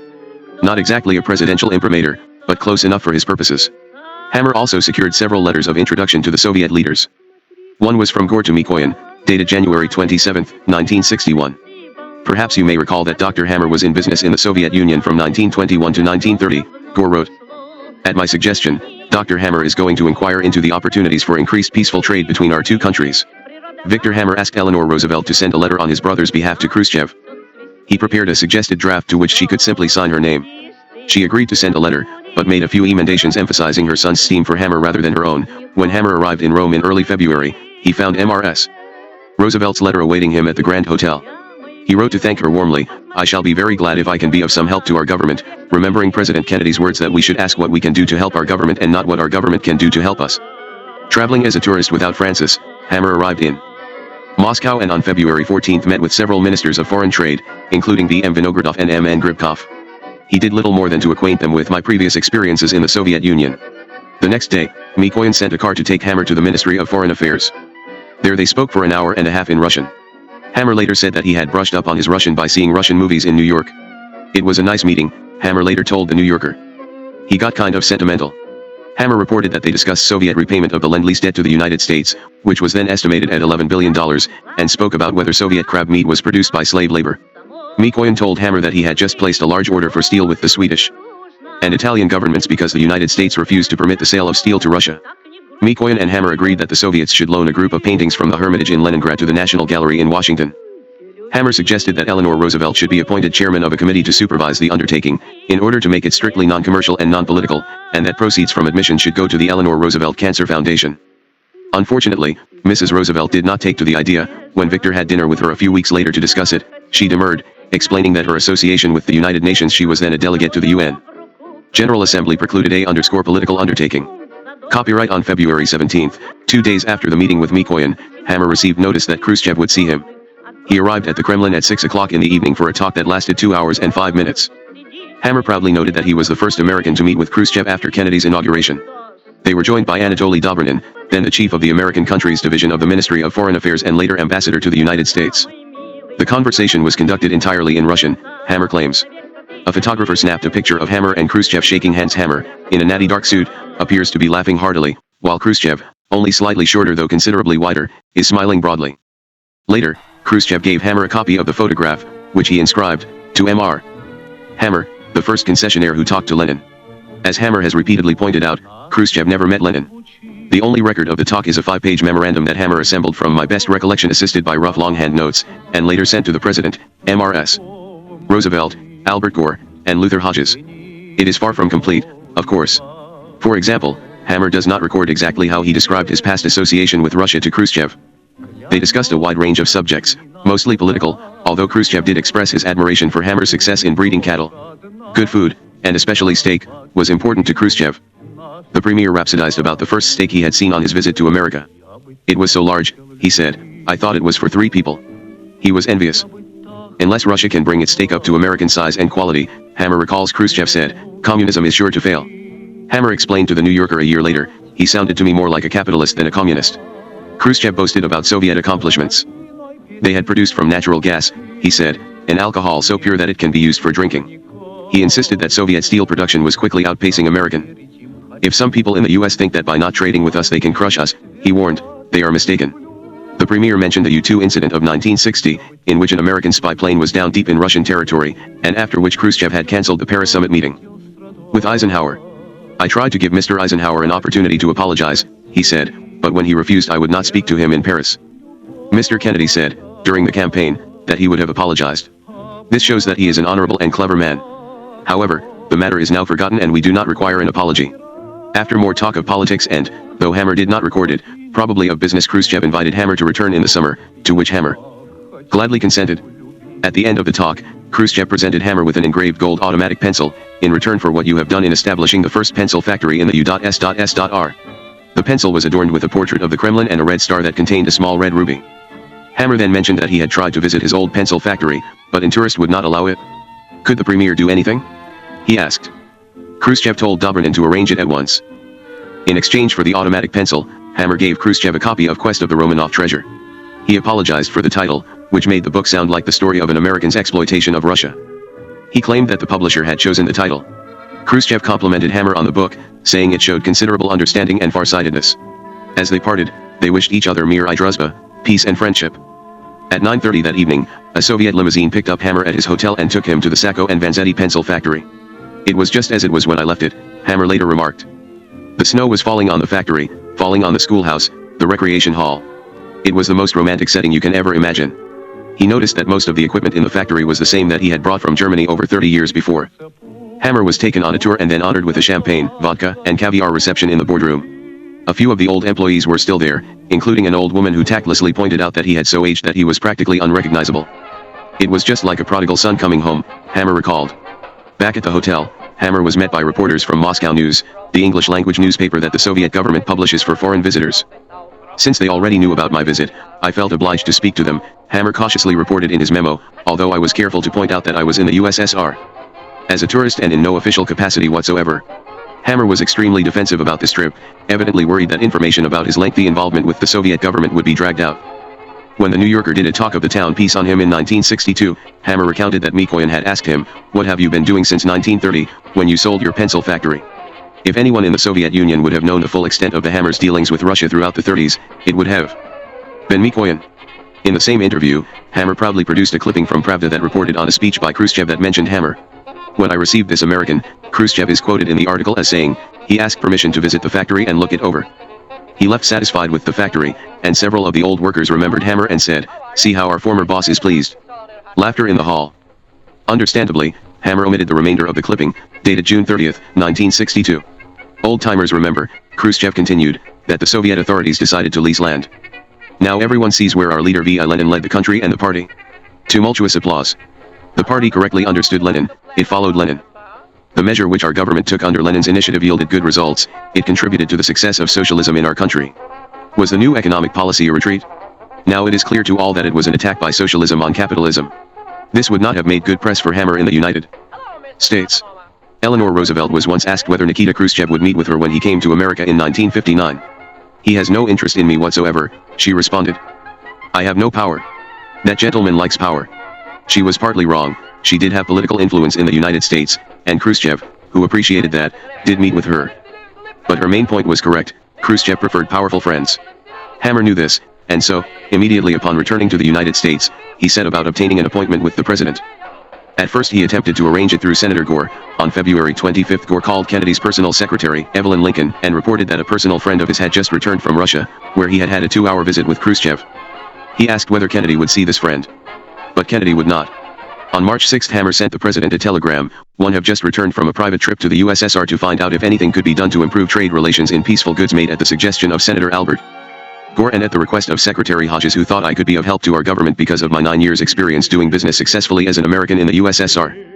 He suggested that Kennedy read the memorandum he had sent. Not until September 15, 1961, was Hammer able to arrange an interview with Kennedy, and then with the help of California Congressman Jimmy Roosevelt. That afternoon, at 4 o'clock, Roosevelt took Hammer to the White House family headquarters for an off-the-record meeting. They spoke with the president for less than 15 minutes. It was the only time Hammer would ever see Kennedy. Hammer stayed in close contact with Khrushchev and sent him a gift of 2 Angus breeding bulls and 2 heifers to improve Soviet beef cattle herds. He also tried to arrange another meeting with Khrushchev later that year, but Ambassador Menshikov wrote that the premier was sorry, but he was occupied with the Party Congress. As compensation, Menshikov gave a private dinner for Armand and Francis and Mr. and Mrs. Jimmy Roosevelt at the Soviet embassy in Washington.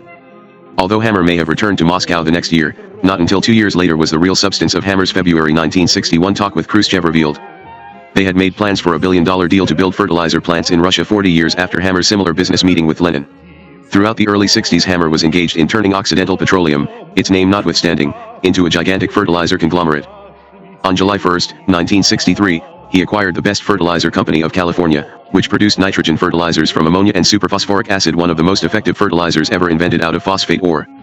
Soon Occidental bought the Jefferson Lake Sulphur Company, the third largest producer of sulfur in the country. In December 1963, the International Ore and Fertilizer Corporation, the world's largest exporter of fertilizer, became part of Occidental.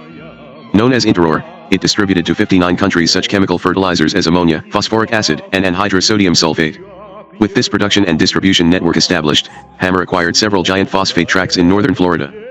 In Occidental's annual report for 1963, Hammer hinted, Occidental intends to expand Interor's operations and to take an active part in creating future profitable and industrial joint ventures abroad. He added that the world price of sulfur was increasing, since the Iron Curtain countries, formerly exporters of sulfur, are now buying sulfur on the world markets. By the end of the year, sales of oil and gas earned Occidental Petroleum only $2.7 million, while fertilizer brought in $22.3 million. Now a fertilizer king, Hammer cabled President Kennedy on September 21, 1963, and tried to arrange an appointment to cuss an ingenious plan he had devised. "I believe our organization will be able to furnish American know-how to help hungry people throughout the world to raise their standard of living, which is the best answer to communism and other oppressive systems endangering peace. Have asked Jimmy Roosevelt to request meeting with you in Washington next week to explain my plans more fully. Khrushchev would have been dismayed to learn that Hammer was calling communism an oppressive system endangering peace, but it was a transparent bid to secure Kennedy's approval for the great Soviet fertilizer enterprise he envisaged. Kennedy, however, was not persuaded, and there was no meeting. A week after Kennedy was assassinated, Hammer sent a telegram to President Lyndon Johnson. "You can count on my support in the trying times that will be ahead of you," he told the president. In January 1964, Armand, Harry, and Victor were invited to lunch at the White House by Johnson's assistant George Reedy to commemorate the president signing a treaty between the United States and Canada declaring Campobello a monument to Franklin Roosevelt. Again, Hammer attempted to finagle a meeting with the president to discuss his project, but it seemed impossible. On May 5, 1964, Hammer had Jimmy Roosevelt call presidential assistant Jack Valenti. "I have a very good friend," Roosevelt told him. "He formerly owned Campobello and gave it to the government. 2 or 3 years ago President Kennedy sent him as a private citizen to Russia to negotiate the crab meat controversy with Khrushchev. He has now been asked by Khrushchev to come back, and it has been approved by the Commerce Department. He is to leave at the end of May and would like to have a few minutes with the president before he goes, both to be sure it is all right to go and also for a few suggestions." Valenti firmly replied that the president's schedule was very pressing right now, and we do not foresee a time to arrange this. Although Hammer sent copies of Quest of the Romanov Treasure to the president and several other White House staff members, Lyndon Johnson steadfastly refused to see him. Hammer, however, would not give up. Armand and Francis went off to Russia in early June 1964, and, accompanied by Robert Jellison of the American Embassy, met with the Minister of Culture, Yekaterina Furtseva. Hammer arranged a private art exchange. The Hammer Galleries had recently purchased the rights to exhibit the works of Grandma Moses, a painter of brightly colored primitives who was then 101 years old. The Pushkin Museum in Moscow would show the paintings of Grandma Moses, and in return the Hammer Galleries would exhibit the icons of a Russian painter, Pavel Korin. On the afternoon of June 12, a Soviet limousine took Armand and Francis to meet Khrushchev at a reception for Walter Ulbricht of East Germany at the Palace of St. George in the Kremlin. Mrs. Khrushchev chatted with Francis while Hammer joined Khrushchev and Mikoyan in a corner of the room to discuss briefly the fertilizer plants. "If you are successful in this," Hammer says Khrushchev told him, "it will be much bigger than building the first pencil factory in Russia." When they had finished, the men joined their wives and Khrushchev joked that he now realized why Armand did not bring Francis in 1961, "Your husband was afraid I would steal you away from him." Hammer then went on a tour of Lenin's office. A female guide pointed out the bronze monkey, Hammer says, and when she discovered that Hammer had presented it, the woman wept. Hammer returned to the United States at the end of June and renewed his efforts to see President Johnson. Again he asked Jimmy Roosevelt to call Jack Valenti, but the answer was still no. Valenti called Commerce Secretary Luther Hodges to ask about Hammer, and Hodges admitted that he was not too high on Dr. Hammer having an appointment with the president. But Jimmy Roosevelt continued to badger Valenti, who in desperation asked LBJ's National Security Advisor, McGeorge Bundy, "What should the president do about this? Congressman Roosevelt keeps calling. This man is obviously a big contributor to him." Bundy responded with a curt note, "Pass Hammer to one or another of us on staff. The president should not have to see him." Hammer did not want to see Johnson merely to collect an inscribed photograph. Jimmy Roosevelt had already taken care of that. He needed presidential approval for the government financing of his big Soviet deal. By now, though, it seemed hopeless, and he was forced to turn to the British government. On September 26, 1964, on his way back from Moscow, he called a press conference in London. Relatively soon, he announced, he would be signing an agreement with the Soviets to build 10 chemical fertilizer plants in central Siberia that would produce ammonia fertilizer from Soviet reserves of natural gas in Kamchatka. Having bought several leading American fertilizer companies, he now owned the patents for this process. The undertaking was to be financed by the British government on exceptionally easy terms, 5 to 8 year credits. The Soviets were to pay the British construction companies, Newton Chambers and the Woodall-Duckham Construction Company, 10% on order, 10% on delivery, and the rest in 10 half-yearly installments. The total value of the undertaking was $1 billion. Strangely enough, the output of these proposed fertilizer plants would not all go to improve Soviet agriculture. As British government documents reveal, the Soviets planned to export the fertilizer in order to raise hard currency. Hammer had merely supplied the technology for the Soviet Union to turn its natural gas into gold. A reporter asked Hammer whether there would be American objections to this deal. "I am a businessman, not a politician," Hammer replied, "and this is business." If the reporter had been around in 1922, he might have recognized this scene. 24-year-old Armand Hammer returned from Moscow that spring to announce the Allied American concession in Moscow, while insisting that he had no love for communism. But the American journalists did not overlook the parallel with the Lenin years, for the Soviet press had been fastidious in calling it to the West's attention. The New York Times correspondent Theodore Shabbat noticed an article on page 6 of the September 26, 1964, Izvestiya, which described Hammer as a man who may break the ice in trade relations between the Soviet Union and the United States. It went on, "Soviet people of the older and middle generations probably remember the name Hammer. He was probably the first businessman from the other side of the ocean to understand the advantages of developing trade relations with the young Soviet Russia." Lenin's suggestion to Hammer, "Someone must break the ice. Why don't you yourself take a concession?" was quoted, followed by a 1,000-word excerpt from Quest of the Romanov Treasure that described the Lenin meeting. It was clear that the Soviet government wished to point out that Lenin himself had sanctioned trade with the West. And so it was that Armand Hammer was almost restored to the status of Russia's most favored Westerner. Were it not for turmoil in the Kremlin, it would have happened. 2 weeks later, Nikita Khrushchev was removed from office, replaced by Leonid Brezhnev and Alexei Kosygin, men who did not share his idea of what was best for communism. T didn't see Khrushchev after he lost his job, Hammer recalled. There's no question that the deal was scotched by his ouster. Hammer would have to wait almost 8 years more to sign the deal. As usual, he was determined not to let a power struggle in the Kremlin interfere. 10 The last of the great tycoons. On May 19, 1960, at a press conference in Paris, Nikita Sergeyevich Khrushchev told President Dwight Eisenhower to go soak his head in a pail of milk. He railed similarly against British Prime Minister Harold Macmillan and French President Charles de Gaulle, who were waiting to meet with him in the Élysée Palace for a long-planned, much-vaunted summit meeting. 18 days earlier, the American U-2 spy plane had been shot down above Sverdlovsk. Khrushchev demanded that the Americans formally apologize, and when Eisenhower refused, Khrushchev called off the summit, cancelled Eisenhower's invitation to visit Russia, and stormed off with the rest of his delegation to their plane at Orly Airport, en route for East Berlin. The quickly arranged festivities that greeted the Soviet delegation at Orly gave no indication that the premier had just created an international incident. A band played as a huge crowd awaited Khrushchev. Beneath a clear blue sky, Soviet flags waved, and across the glistening expanse of white cement pavement ran several hundred feet of broad red carpet straight up the ramp of the premier's jet. Khrushchev arrived, and after a brief parting speech he strode down the carpet, clutching a large bouquet of red roses he had received from children of the Soviet diplomats in the French embassy. He was followed by 50 members of his party. Suddenly Khrushchev veered off the carpet, and so did his entourage. Waiting for him beside the carpet were Cyrus and Anne Eden. Khrushchev's face lit up, and he thrust the bouquet of roses into Anne's arms. Dozens of flashbulbs went off as newsmen asked each other why those two Americans were there. Cyrus Eden was on his way to Eastern Europe, and 3 days earlier before the collapse of the summit he had received a message from Khrushchev inviting him and his wife to stop by and see him in Paris. Eden replied that he would be delighted. But after his tirade at the Paris summit, Khrushchev radioed a dispatch to the Edens, who were aboard an airplane over the Atlantic. If they wanted to forego the meeting, in light of what had just happened, he would understand. Eden replied that of course he still wanted to see Khrushchev. A spat between heads of state was not going to come between them. The wrath of the Soviet leader that morning had mysteriously disappeared. Instead, Khrushchev was jovial and exuberant. He smilingly assured Eden, when communism has triumphed in the whole world, I shall put in a good word for you. They spoke for only 10 minutes. Khrushchev warned that the United States must never permit its foreign policies to be based on prejudice or hatred of another nation, a clear reference to George Washington's farewell address, which Mikoyan had been handed a few months before by the American Secretary of Commerce. Speaking of George Washington, Eden explained that the founder of his corporation, the Chesapeake and Ohio Railroad, was in fact Washington. He had organized the Potomac Company, which built a route that later became part of the Chesapeake and Ohio Canal, whose work was taken over by the C&O. This brought Eden to the parable about George Washington and the cherry tree.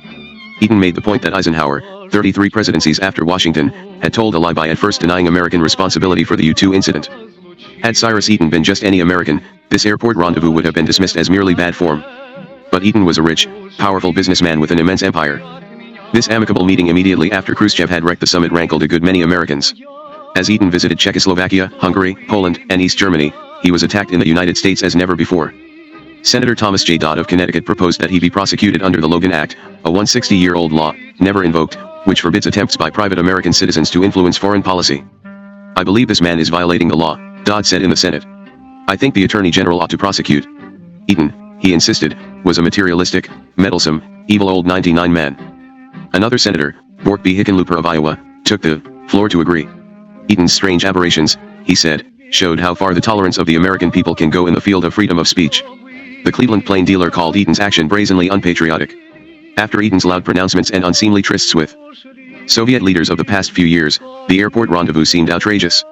When Khrushchev had come to the United States the year before, Mrs. Eden had given a luncheon for his wife at the Sheraton Carlton Hotel in Washington, while at the Soviet consulate in New York, Cyrus and Nikita engaged in a private 20-minute talk, after which Eden proposed a toast to eternal Soviet-American friendship. On his 76th birthday on December 27, 1959, Eden received congratulatory telegrams from several Soviet officials, including Khrushchev, who thanked him for his work toward disarmament, the most urgent task of our time. Eden seemed to entertain the Soviet ambassador, Mikhail Menshikov, all the time. Early in 1960, Menshikov returned to Acadia Farms to catch up on old times, see a performance of the Moscow State Symphony, and be honored at a lunch at the Union Club once again. Communists began coming to lunch at the Union Club so often that some of the more state members griped that it should be renamed the Soviet Union Club. Eden was also unrestrained in his attacks on the Federal Bureau of Investigation, which set about compiling a 3,000-page file on him. It described Eaton, industrialist and Soviet apologist, as unethical and opportunist, a man widely publicized. Critical statements concerning FBI and other federal law enforcement agencies. One secret FBI report portrayed him as a classic example of one who has traveled abroad under the protection of a United States passport and while abroad has made numerous statements which undoubtedly have painted a false and damaging picture of his adopted land for our foreign friends and Cold War enemies. Eaton, a naturalized United States citizen and a consort of the Soviets, under the pretense of being an apostle for peace and coexistence, has been most blatant in his criticism of United States foreign policy, and has heaped praise upon the Soviets, satellites, and their leaders. Another FBI document reported on Eaton's meeting with the world's top communist, the blustering, shoe-waving Nikita Khrushchev, at Orly Airport in May 1960. Eaton greeted Khrushchev as the brilliant leader of the great Soviet people, and Eaton was quoted as saying Khrushchev informed him he would put in a good word for Eaton when communism dominated the world. Eaton made a statement relative to the principles of truth and integrity practiced by George Washington. After this meeting, the report continues, Eaton told Pravda, "I understand well Khrushchev's firm protest against many provocations and provocationary statements by irresponsible small-time bureaucrats from the State Department and Pentagon." And then, in Poland a few days later, the report fumed, Eaton denounced the folly of the United States in sponsoring general campaigns of propaganda and military moves against the communist bloc countries. Khrushchev had undoubtedly found it convenient that Cyrus Eaton was willing to meet with him on the landing field. Having just stormed out of Paris, he needed some way to convey the message that, although offended by Eisenhower's duplicity, he was really not as bellicose as the West believed. What better way than to have a pleasant chat with a friendly American couple? But Eisenhower believed that Khrushchev wanted an opportunity to cancel Eisenhower's visit to Russia. In his memoirs, Eisenhower asserts that the premier feared the great popularity the American president would surely enjoy on a Soviet tour. After all, Eisenhower writes, "Look at how the Russians had flocked to see Richard Nixon in 1959. In their talk at Orly, however, Khrushchev confided to Eaton that he and a majority of the Politburo were so eager for Eisenhower's visit that they had constructed great dachas all across Russia expressly for him. General Eisenhower, Khrushchev lamented, was a war hero, and he would have received a hero's welcome. Perhaps Eisenhower would have been so charmed that he would have been converted to an apostle of peaceful coexistence. Yet that was now dashed to pieces. Clearly, Khrushchev did not want to meet with Eisenhower, de Gaulle, and Macmillan, but he did want the rest of the world to think that he was peace-loving, the Paris incident notwithstanding. And Eaton did his part. After returning from Eastern Europe, he told reporters at Claridge's in London that he knew Khrushchev well, and that he genuinely wanted peace. Khrushchev, seen in Paris, he told one newsman, was not intemperate, just emphatic. "I don't feel he ever lost control," Eaton insisted. "I never saw a man more in control of his feelings and manner of speaking. He had dinner with the owner of the London Evening Standard, Lord Beaverbrook, and a reporter from the paper came by the next day for an interview. Khrushchev, he told the journalist, impressed me right from the start. He astonished me by the width of his information. He is hard-working and widely read. I told him that if he had come to America as a boy he would have been the head of one of our greatest corporations." Eaton returned to the United States on June 10, 1960, carrying with him his now accustomed storm of controversy. A few weeks later he flew to Pugwash to participate in a ceremony that further vexed his many opponents and may have damaged whatever remained of his public reputation as an acceptable capitalist. Amid the skirl of bagpipes at Eaton Park on July 1, it was Canadian Dominion Day, time for the gathering of the Scottish clans in Nova Scotia. More than 2,500 people gathered to watch Cyrus Eaton be awarded the Soviet Union's greatest honor, the Lenin Peace Prize. The citation hailed him as a public figure whose deeds are an example of courageous dedication to the lofty idea of peaceful coexistence between the peoples.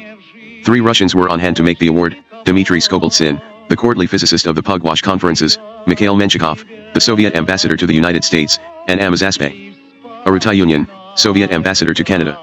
The gold Lenin medal glinting on his lapel, Eaton declared, "This was a proud and happy moment in my life.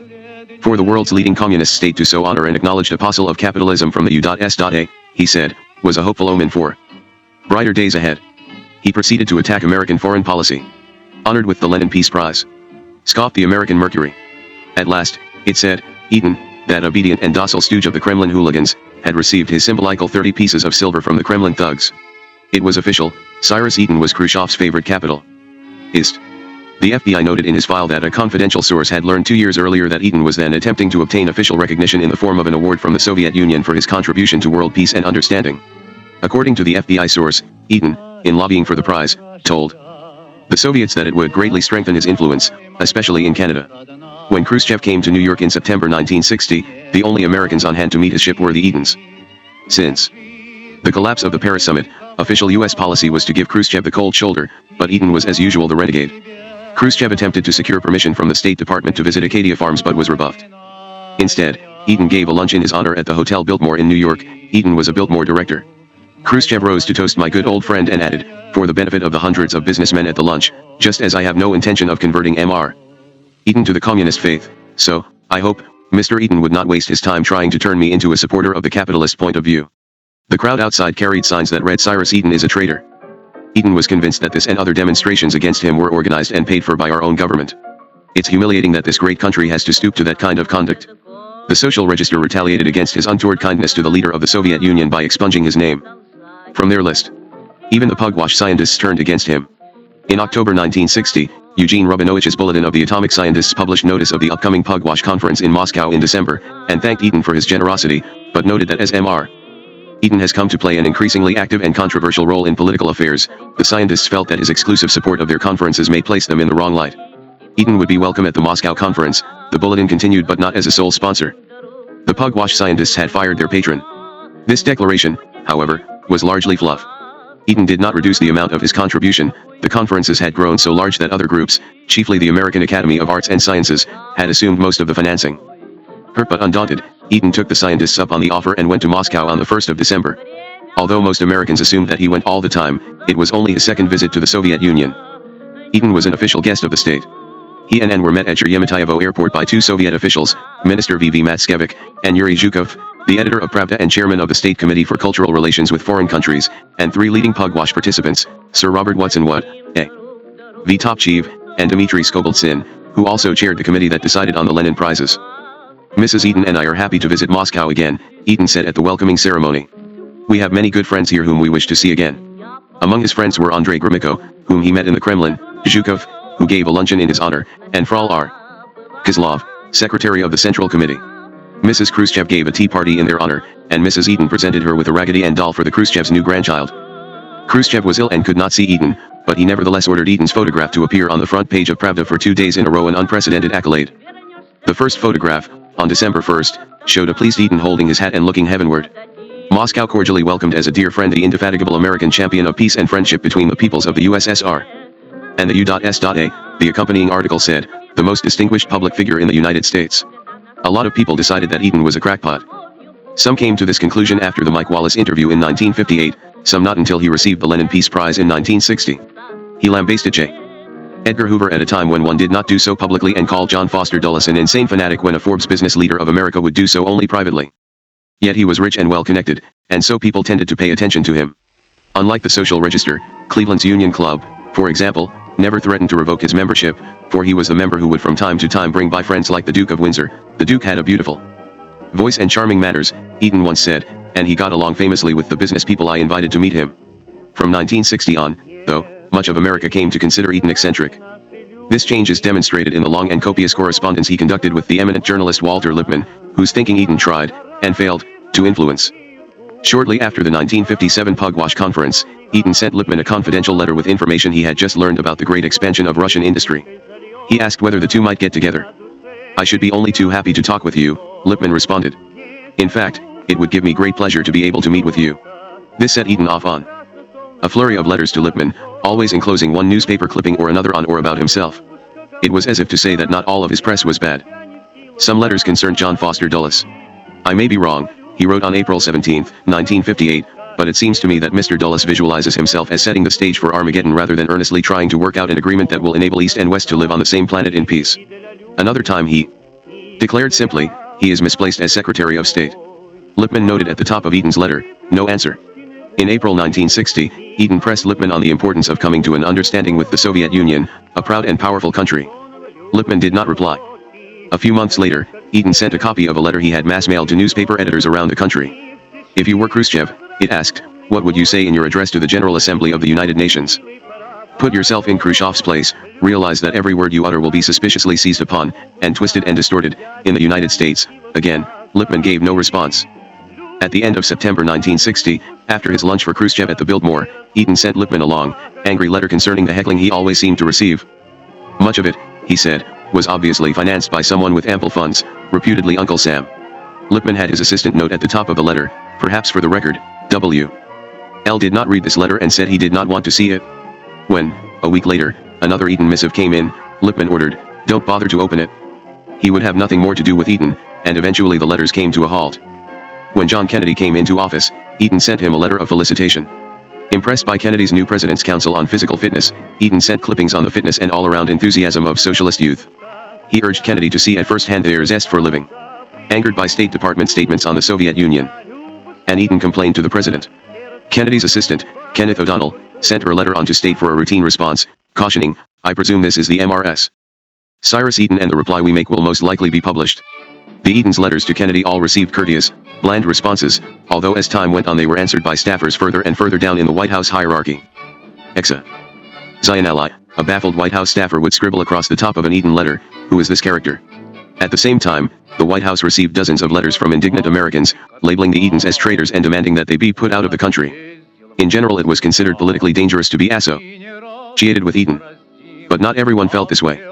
Adlai Stevenson, while U.S. ambassador to the United Nations, made a point to lunch with Eaton whenever Eaton returned from a visit to Russia, saying that he got far more information that way than from the entire American diplomatic corps. Adlai thought the Russians were franker with me than with any other American, Eaton recalled. Much of Eaton's power brokering doubtless involved an element of vanity. He was proud of being the Russians' favorite capitalist. As a result, he disparaged any rivals to this claim. Early in 1961, he contacted a longtime acquaintance, Chester Bowles, who was Kennedy's Undersecretary of State, and urged that the Kennedy administration send someone to the Soviet Union immediately after the inauguration. Adlai Stevenson, he suggested, might be the right one, or perhaps Lyndon Johnson. He cautioned that it would be a serious mistake to have Averell Harriman undertake this assignment. While he could obtain admirable results from special missions to some nations, he would not be useful with the socialist countries. "I could furnish convincing reasons why he is disqualified for the Soviet task, if you wanted them." This was, of course, at the precise time that Khrushchev was urging that Harriman be named Secretary of State. The Eatons returned to Eastern Europe in 1961, where they met with all the heads of state and experienced their customary VIP treatment. Eaton reported to Chester Bowles, "It is abundantly clear to an objective observer that Czechoslovakia, Hungary, and Bulgaria are completely committed to communism, and that their relations with the Soviet Union are cordial and every year more mutually advantageous." Not only was it curious that he called himself an objective observer, which he no longer seemed to be, but his assessment of the communist world was entirely without reservation. This latest sojourn fanned the old embers. Senator Thomas Dodd led an attack on the Pugwash conferences, which he termed a Soviet propaganda device. Eaton, a man of strong and unconcealed sympathy for Soviet policies, he said, was the main conspirator. The Toronto Financial Post, Eaton's staunch defender, lamented this attack. "It's very sad indeed," the paper said. "It's enough to make the angels weep. It makes one doubt if the human race has sufficient brains to save itself."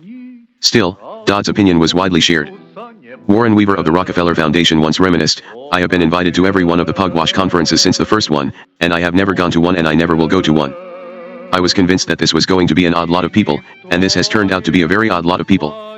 Sir Robert Watson Watt remembered Pugwash as a very good idea that didn't work. But there were definite, significant results of the conferences. One was the development of a specialized jargon, formulated by the American participants and picked up by the Soviets, that would make up the vocabulary of all future arms control talks. The terms included first strike, second strike, stability, accidental war, counterforce, and countervalue. The leading Chinese delegate, Dr. Zhou Peiyuan, once said, "I came across the word deterrent the first time at Pugwash, and I must admit that it sounded very repugnant to my ears." After Pugwash began, Soviet military and scientific journals began to employ the new terms. Soon Russians and Americans were at least speaking the same technical language, the first step in coming to any arms agreement. A more significant result of Pugwash was that by the mid-60s, Soviet proposals began to shift from disarmament to arms control. In his book The Giants, Richard Barnett of the Institute for Policy Studies writes, "The difference is fundamental. The idea of disarmament is that both sides agree to reduce their capability to make war on each other. The theory of arms control is that both sides try to make the military environment safer by eliminating particularly dangerous weapons, reducing the danger of accidental war, cutting costs by eliminating weapons that both sides would prefer not to build, or removing the temptation of either side to preempt a nuclear war by starting one." Of course, the impassioned statements put out by the Pugwash scientists greatly encouraged forces opposed to the nuclear arms race. The 1957 manifesto attracted wide attention, as did one issued the following year, which became known as the Vienna Declaration. The Geneva Conference of 1958, which gathered technical experts to discuss detection of nuclear weapons tests, was generally credited to Pugwash. Bertrand Russell writes in his memoirs that the most obvious achievement of the Pugwash movement has been the conclusion, for which it was largely responsible, of the Partial Test Ban Treaty, which forbade nuclear tests above ground in peacetime. It showed that East and West could work together to obtain what they wished to obtain. Eaton's office on the 36th floor of the Terminal Tower in Cleveland looked, at first glance, like that of any other powerful industrialist.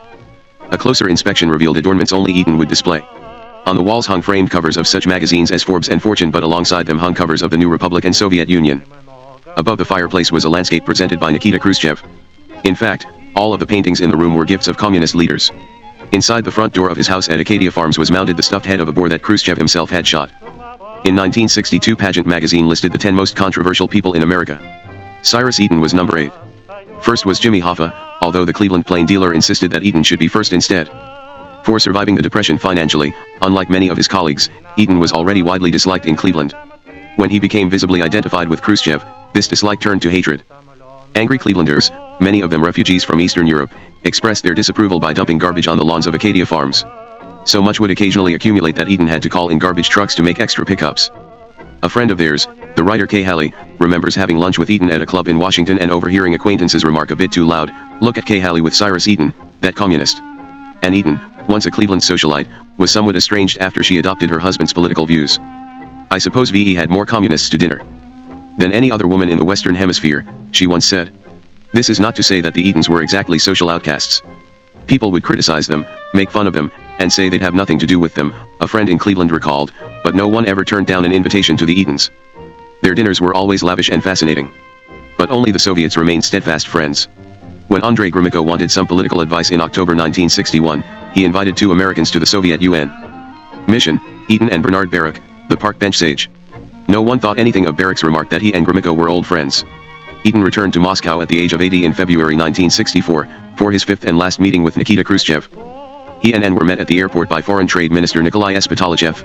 He had lunch with Gromyko and met with Anastas Mikoyan for 2 hours. On February 17, he met with Khrushchev and the next day was interviewed for an hour on Soviet television by a panel of 5 journalists.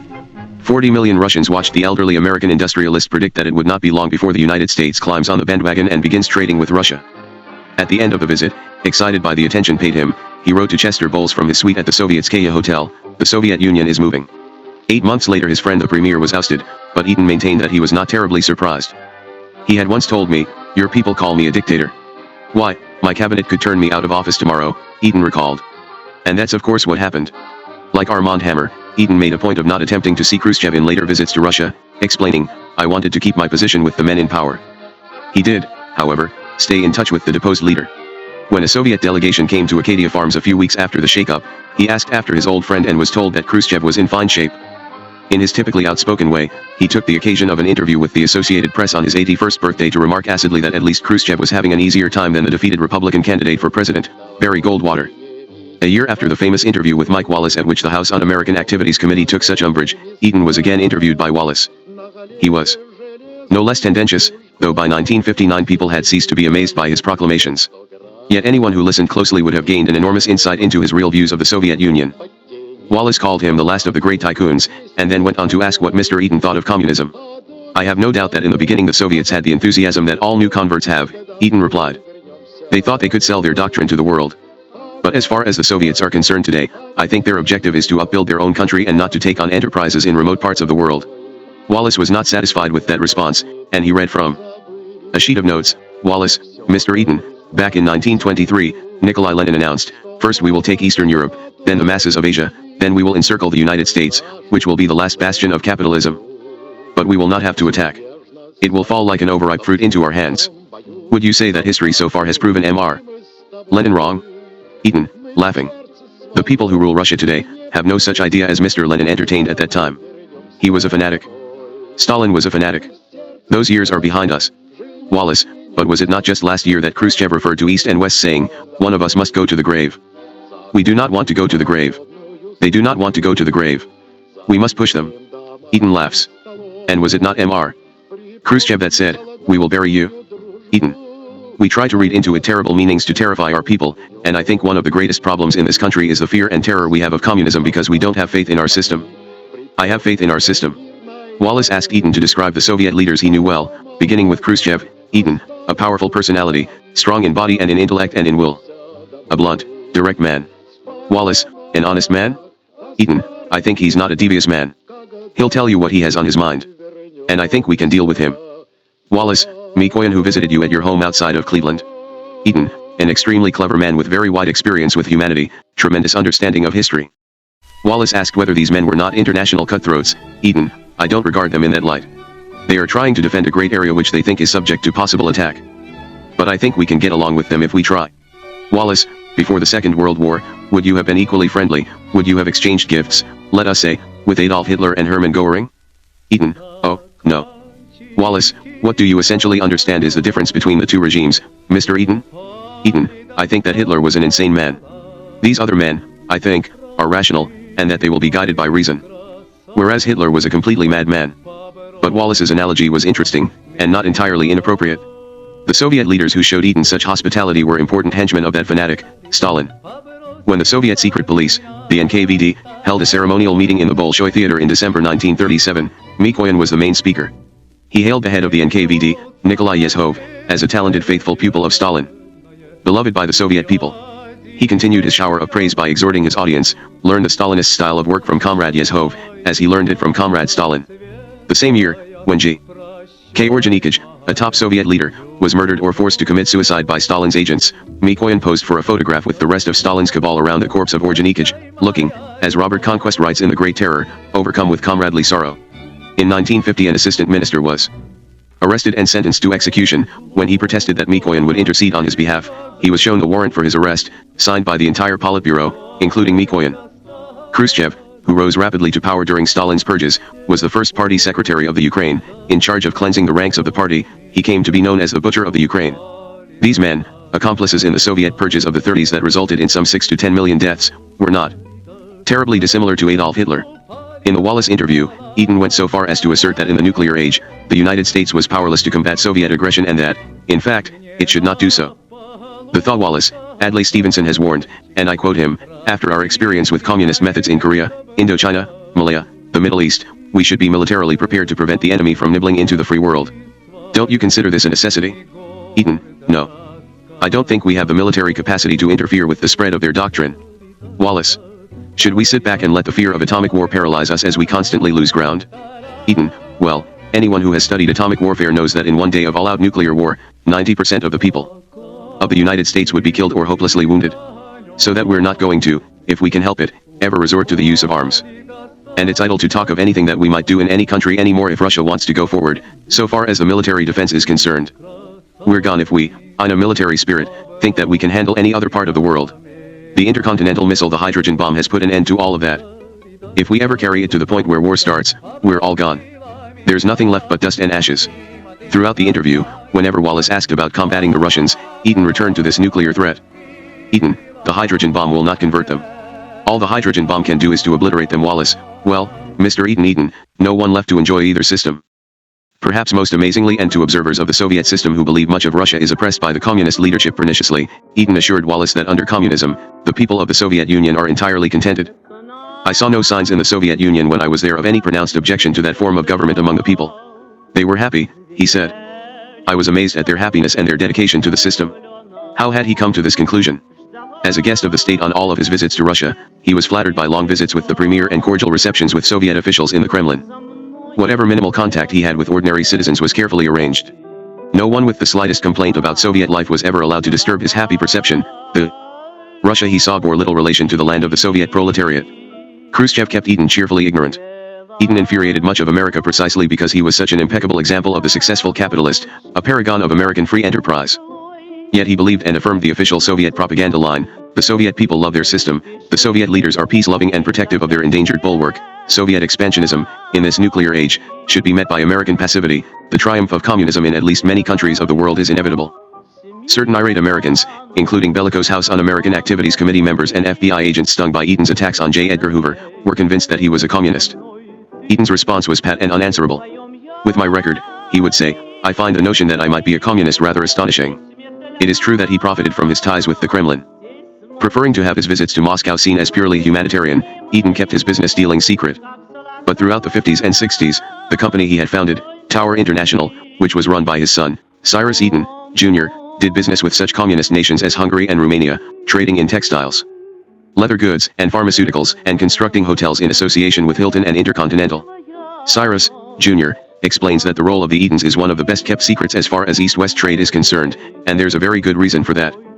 In the early days, before it became fashionable, none of the big companies wanted to admit that they were doing business with the communist countries, so it was always disguised through an organization like ours. Part of the arrangement with major companies was that we kept it strictly hush-hush. But I think the Eden Group was probably the real pioneer in East-West trade in North America. As far as the American press knew, the only business Cyrus Eden, Sr., ever did with the Soviets was in 1971, when he sold them 350 head of Angus, Shorthorn, and Brown Swiss cattle. Though there was a good deal of other trade, it was on the order of a few $1,000,000 a year, small change to an extremely wealthy man. It should have been expected, though, for the consummate businessman who preached the merits of East-West trade to do some of his own. Neither the lure of money nor an affection for communism explains Eden's attraction to the Soviet Union. Undeniably he had good intentions, though his was the social conscience of a man who had made a spectacular fortune in ways sometimes underhanded. An inveterate iconoclast, he was sincerely concerned about the state of the world and was determined to do whatever he could about it. The more feathers he ruffled, the better. He had, too, a strong element of vanity, which the Soviet leaders artfully played to with front-page photographs in Pravda and Izvesty yacht, national TV interviews, the Lenin Peace Prize, and long sessions at the green baize-covered tables of the Kremlin. His sojourns to Moscow usually made the front page of newspapers in the United States too. He had a cause and received the attention the cause aroused. Yet his vanity had its darker aspects. Throughout his life, for example, he campaigned actively to win the Nobel Peace Prize by sending cables to influential friends, asking them to nominate him. Don't think he had principles, frankly, at all, recalls a recipient of such telegrams. He masqueraded as a do-gooder. But he wanted the Nobel Peace Prize. It never occurred to me that people campaigned for that sort of thing, but he did. And I think pugwash was designed for that purpose.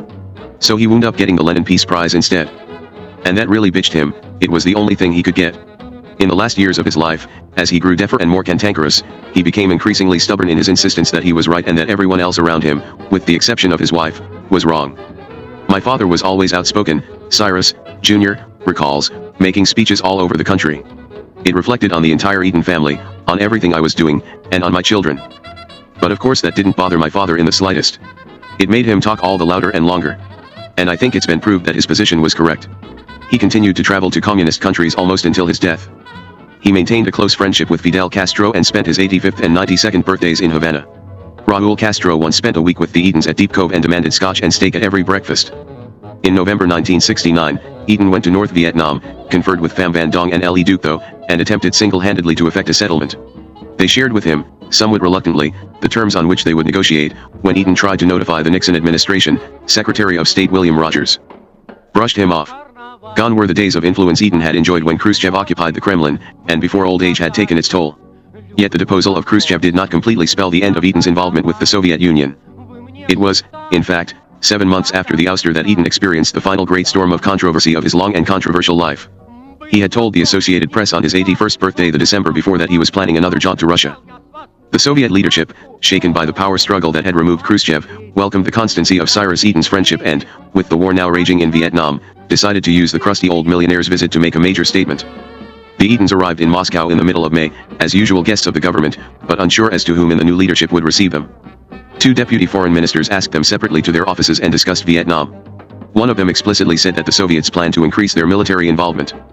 But it appeared that the top leaders were uninterested in meeting with the Edens, and so Cyrus and booked their flight home. Suddenly, the day before they were to leave, a message came from the Kremlin. Premier Alexei Kosygin would see them. Apparently, a high-level policy decision had just been made. On Thursday, May 20, 1965, at 10 a.m., the Edens arrived at Kosygin's office. Kosygin seemed extremely anxious. There was no small talk. During the 90-minute talk, Kosygin smiled only once, and was taking notes, and Kosygin complimented Cyrus on his attractive stenographer.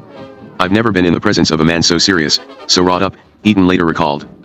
Kosygin spoke angrily. "We had planned to develop the relations between our countries differently from what unfortunately has happened," he warned. "We had assumed that relations would develop normally. We did not expect overnight improvement, but we did not expect deterioration. Lyndon Johnson was a sore disappointment," he continued. "The Soviets had expected peaceful trade to increase, and instead there was war in Vietnam. We have searched for ways to avoid trouble," he said. "Countries with different systems can live without war. This is a Lenin principle. But Lyndon Johnson is asking for war." Kosygin told Eden that Vietnam is only a small, poor nation, but one that will fight until they oust the last invader. And behind small Vietnam stand the USSR, China, and the entire socialist camp. "We are not afraid of Johnson," the Russian said, "with all of his military and bombs. If Johnson did not withdraw American forces, there would be a long and awful war, and the USA will never forgive their president." Eden asked whether it were true that a rift had formed between China and Russia. Kosygin angrily denied it. "That theory is completely wrong," he said. "There are some internal differences with China, all of which will be ironed out." That afternoon, the Edens spoke with Mikoyan for 2 hours. Again the topic was Vietnam. "President Johnson ought to hear from Americans who disapprove of his policy in Vietnam," Mikoyan suggested. "Suppose you make him aware of your views. He should grasp the situation himself." Eden expressed his agreement in a typically capitalistic analogy. "We capitalists are supposed to know the difference between an asset and a liability on a Balance sheet. At the end of the talk, Mikoyan had some bad news for the Eatons that puzzled them. They were not going to have their picture on the front page of Pravda as was once customary. He explained that the Soviet leadership did not want to anger China by showing an undue devotion to American capitalists. "We hope that you, as an old friend, won't take it amiss," he said. Mikoyan's explanation was something of a mystery. Was it really internal difficulties with China that were depriving the Eatons of their niche, or was it a change in official Soviet attitude? Eaton's days as a state hero were clearly over, as a new, hardline Politburo apparently decided that they would talk to American capitalists but not yet celebrate them openly. On May 24 the Eatons were in Detroit, where Cyrus reported before the Economic Club on his unsettling visit. There, and at a news conference, they related the dire news about the threatened Soviet escalation. Anne seemed more upset than her husband, interrupting the news conference several times to warn that the Soviets were committed to protecting North Vietnam, and to castigate the United States for returning to the policies of Dulles and all of that hash. Virtually every newspaper in the country carried the Eaton story on the front page. In response to charges that he had distorted Kosygin's remarks in order to influence U.S. policy, Eaton published Anne's transcript of the meeting.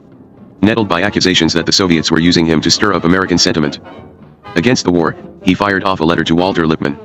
More intimately than any other American, he wrote, "I believe I know the Soviet leaders, political, military, academic, and industrial. I am sure I know what is in their minds." Lippmann never answered.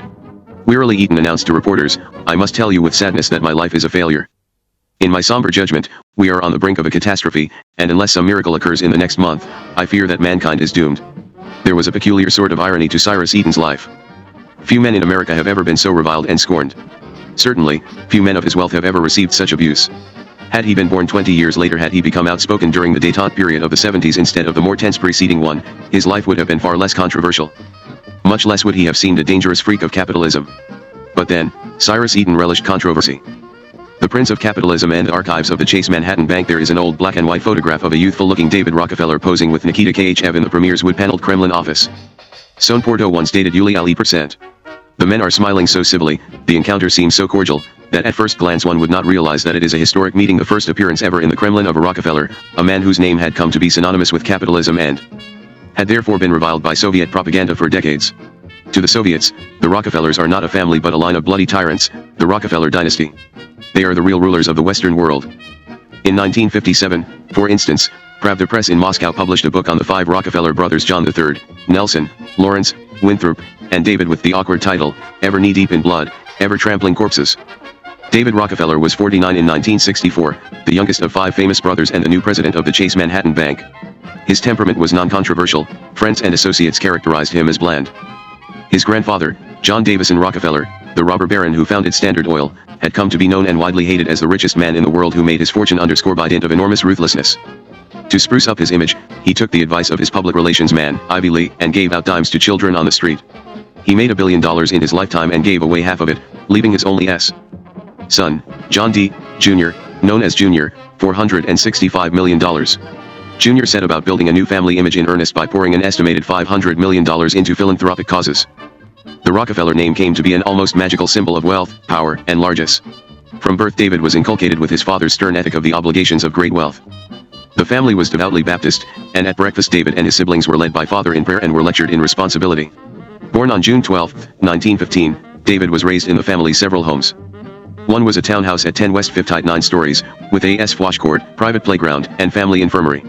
There was also the family estate at Picantico Hills, and a 90-room cottage at Seal Harbor, on Mount Desert Island, Maine. He attended the progressive Lincoln School in Morningside Heights, which had been built with Rockefeller money. There, possessed of a quiet, diffident exactness that his brothers lacked, David became interested in collecting beetles.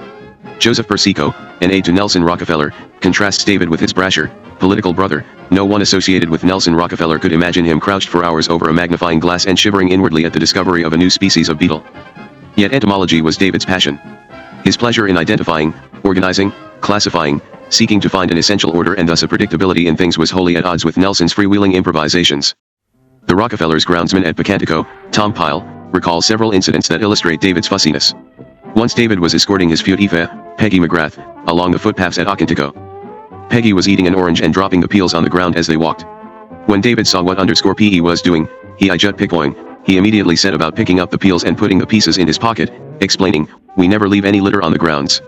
Another time, shortly after they were married, Peggy asked one of the estate guards to get her a certain type of seat for her bicycle.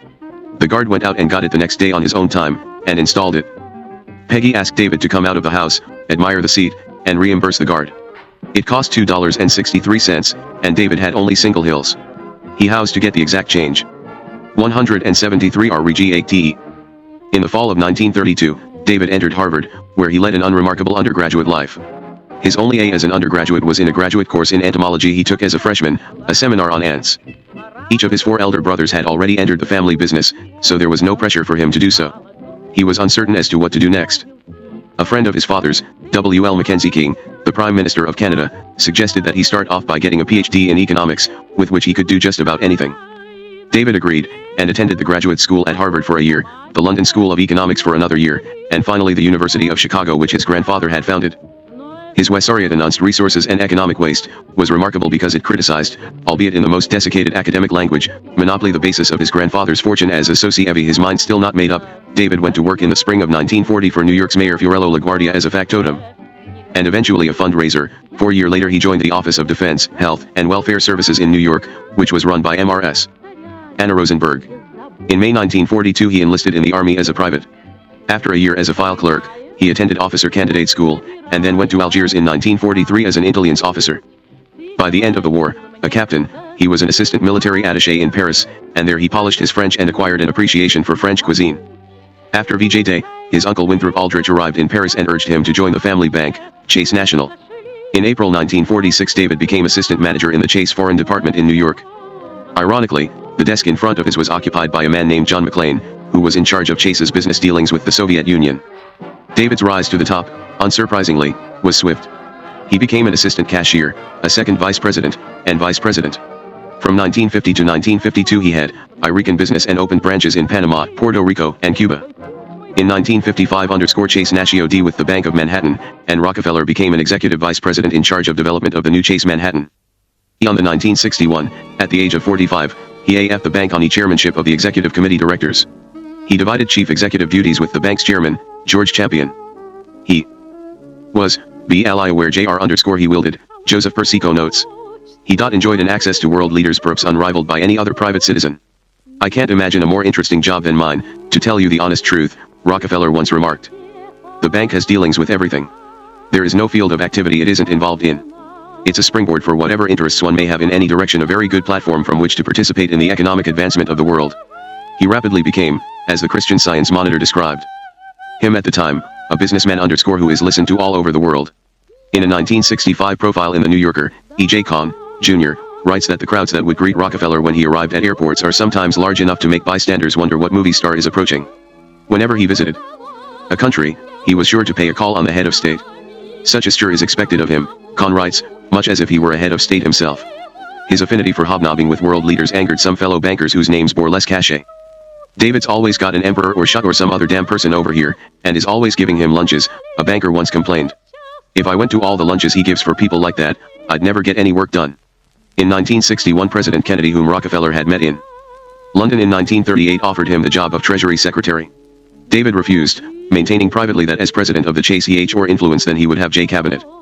Kennedy repeatedly toured him, however, for advice on the national balance of payments and the federal budget.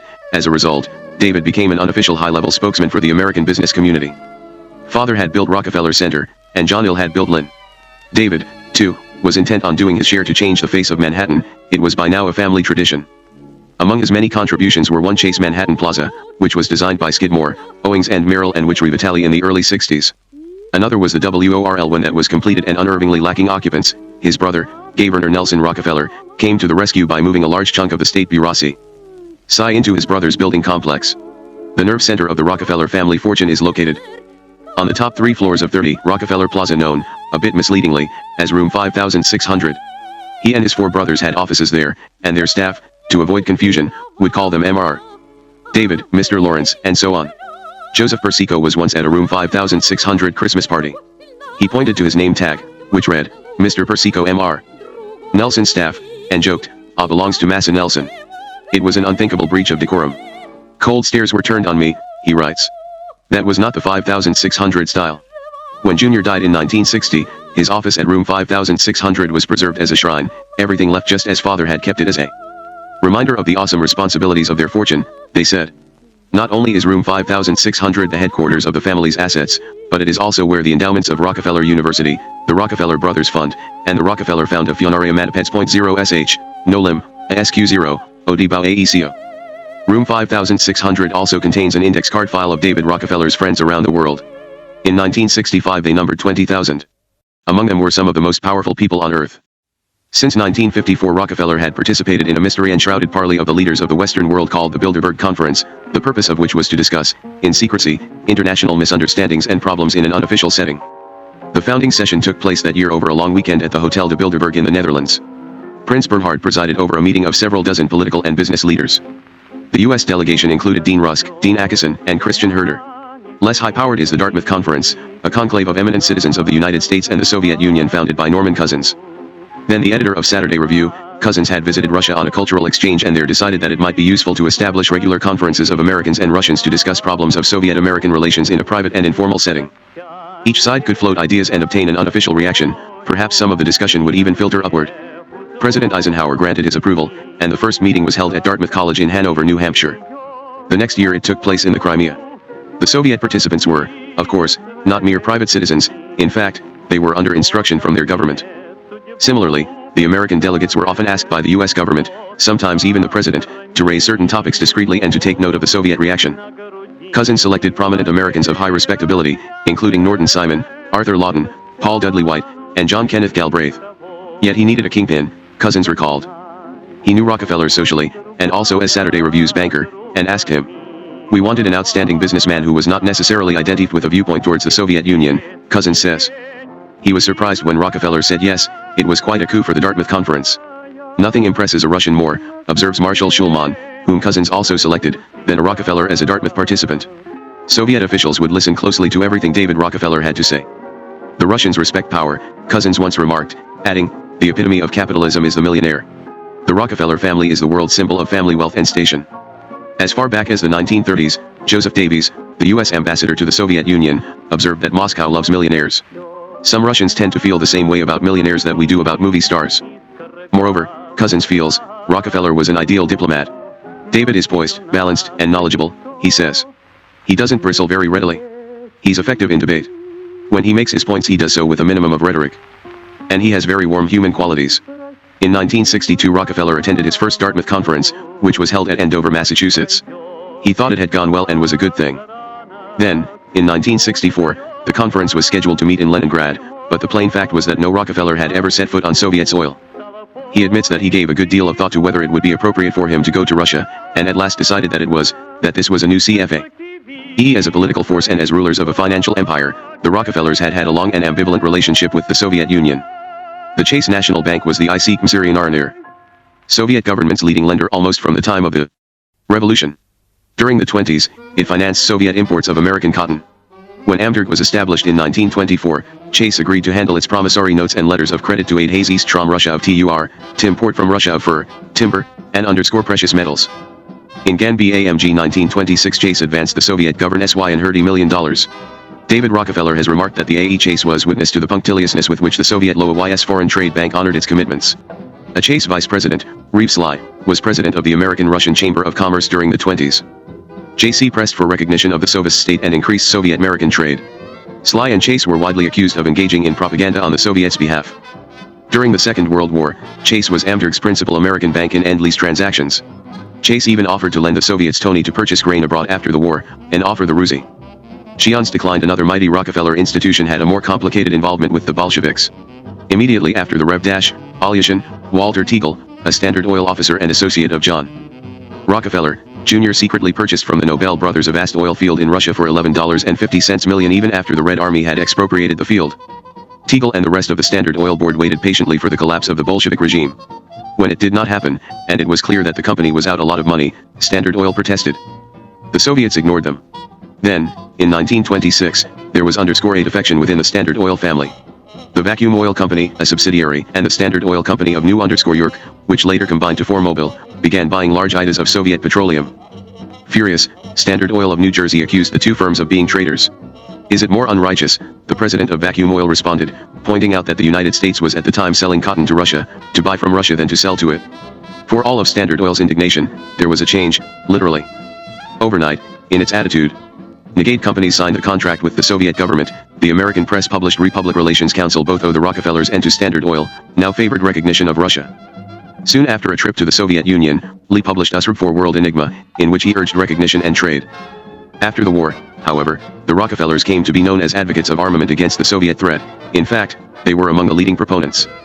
Nelson, as an assistant to President Eisenhower, in 1955 gathered academics including Henry Kissinger, from around the country to draft a position paper for the president that spoke of a global and total WA for the United States to seize the initiative in international affairs and articulate its long-range objectives. Only one of its points, an open skies proposal for mutual Soviet-American aerial inspection of missile sites, was accepted by Eisenhower, and by the end of the year Nelson resigned. The following year the Rockefeller brothers assembled more than 100 prominent Americans as a task force, America at Mid-Century, to define the major problems and opportunity ties facing the United States. It was an illustrious group, with such celebrities as Chester Bowles, Arthur_F. Burns, John W. Gardner, Theodore M. Hesburgh, Henry_R. Luce, Dean_Rusk, David Sarnoff, and Edward Teller. The result was Prospect for America, a volume of 6 reports, the most important of which was Henry Kissinger's Tunter National Security, the military aspect. It was published in December 1957, a few months after the Soviets fired the Sputnik artificial satellite into orbit, alarming America. The American public was prepared to be shaken by doomsday predictions, and the Rockefellers' report was rife with them. Ever since World War II, the United States has suffered from a tendency to underestimate the military technology of the USSR. In the military field, the technological capability of the USSR is increasing at a pace obviously faster than that of the United States. If not reversed, this trend alone will place the free world in dire jeopardy. Unless present trends are reversed, the world balance of power will shift in favor of the Soviet bloc.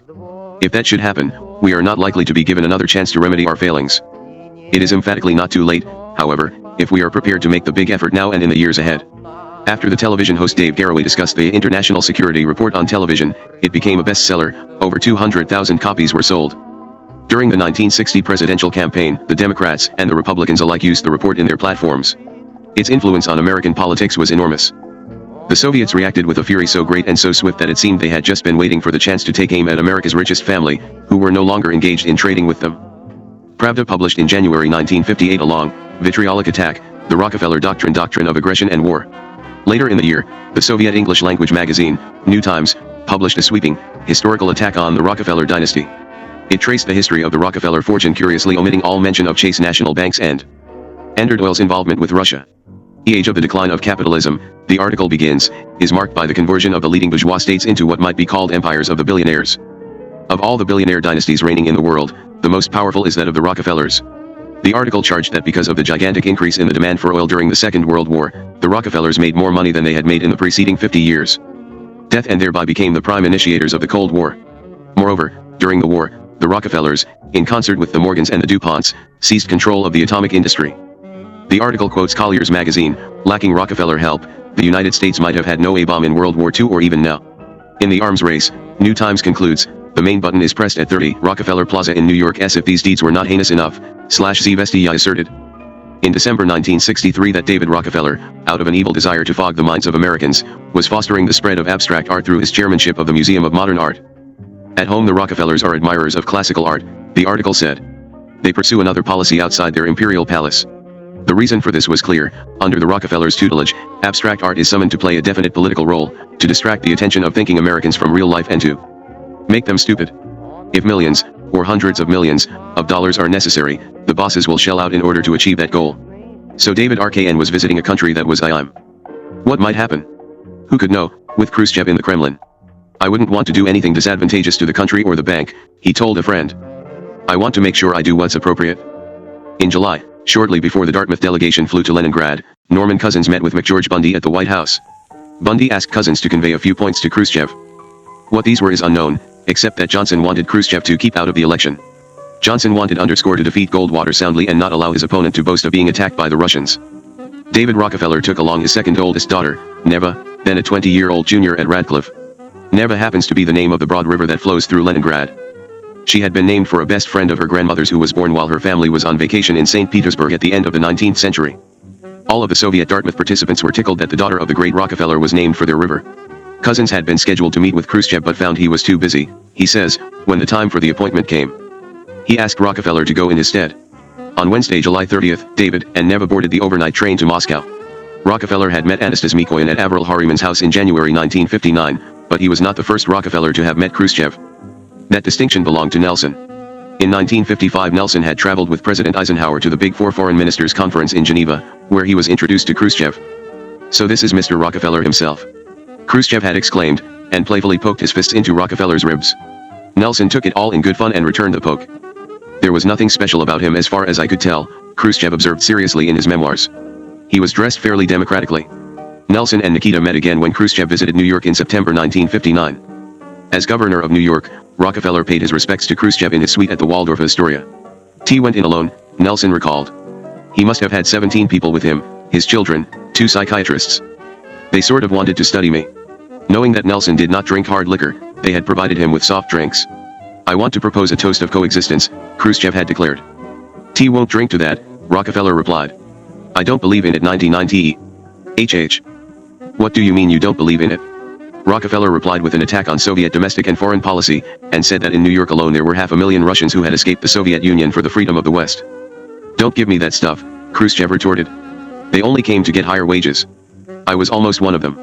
I gave very serious consideration to coming. If you had come, you would have been the head of one of our biggest unions by now." Recalling that they had first met in 1955, when Rockefeller was a lowly assistant to the president, Khrushchev asked with barely concealed sarcasm, "How did you happen to be governor?" "T guess you didn't expect to find me in this spot," Nelson said. "It could happen only in America," Khrushchev scoffed. In Moscow, David met with the chairman of the State Bank, A.A. Poskanov, the chairman of the Bank for Foreign Trade, M. N. Sveshnikov, and the Minister of Finance, E. Pekola. The talk concerned business. Later that day, Thursday, July 31, 1964, David and Neva were escorted to the Kremlin for what Rockefeller later remarked was the most intensive conversation I've ever had with anyone. Khrushchev greeted them with an almost childlike eagerness, and then they, with the interpreter, Valentin Kuznetsov, posed for a picture, as was the custom. Since the meeting was so significant, it was worth displaying in Pravda. David asked whether he would mind if Neva took notes, and Khrushchev replied that he would not mind at all. He took the Americans into his large office, and guided them to seats at the inevitable green baize-covered table.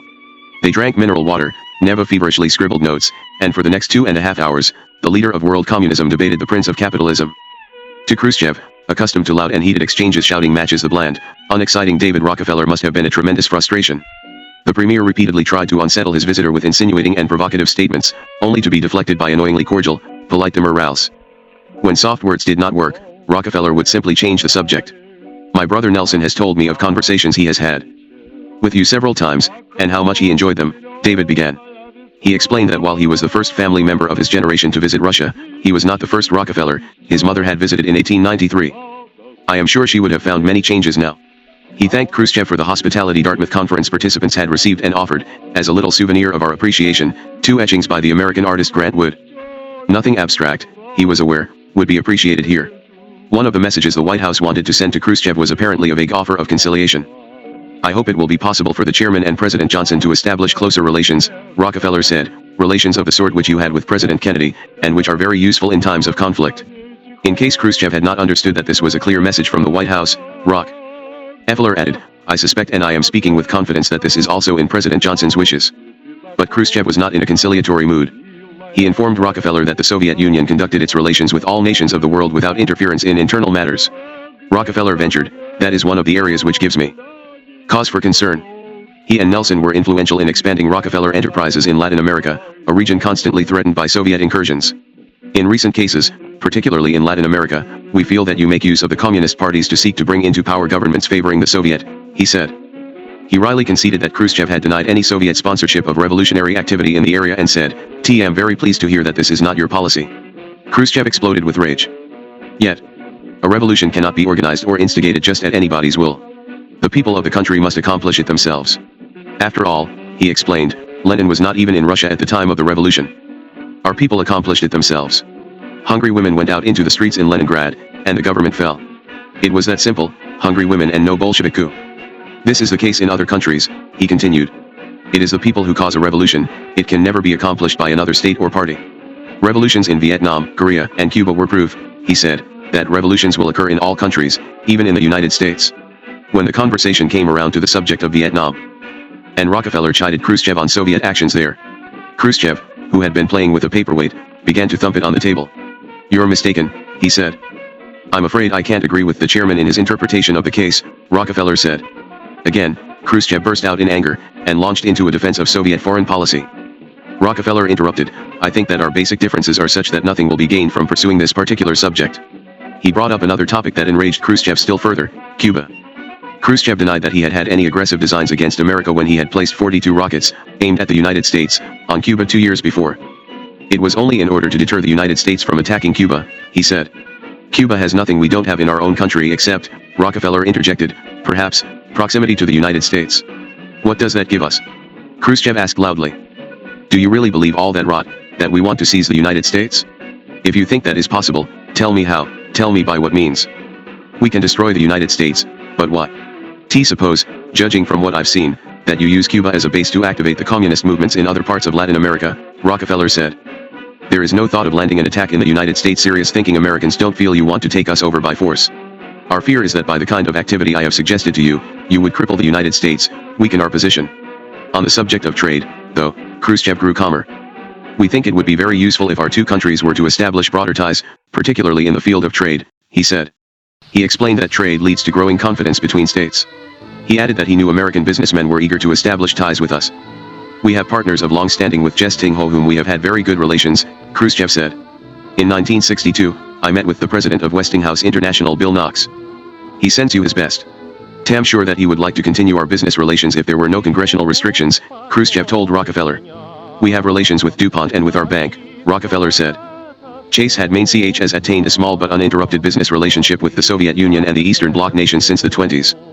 Rockefeller undoubtedly wanted to expand the relationship, and he admits that, while the primary purpose of his visit to Leningrad was the Dartmouth Conference, I did establish some initial contacts for the bank at that time.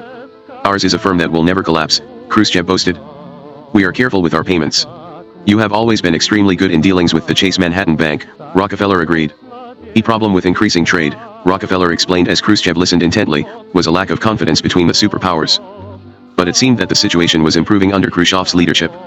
Knowledgeable people in our country, Rockefeller said, feel that you personally, Mr. Chairman, have been largely responsible for the lessening tension. And for that I assure you that we are very grateful. Considering that in barely 2 months Khrushchev would be living as a pensioner in a cottage outside of Moscow, the personal aspect of this compliment is intriguing. But Rockefeller, of course, could not have known that Khrushchev's power was soon to be eclipsed. He seemed extremely confident, Rockefeller recalls. I didn't get any impression at all that he had any inkling that he might be out 2 months later.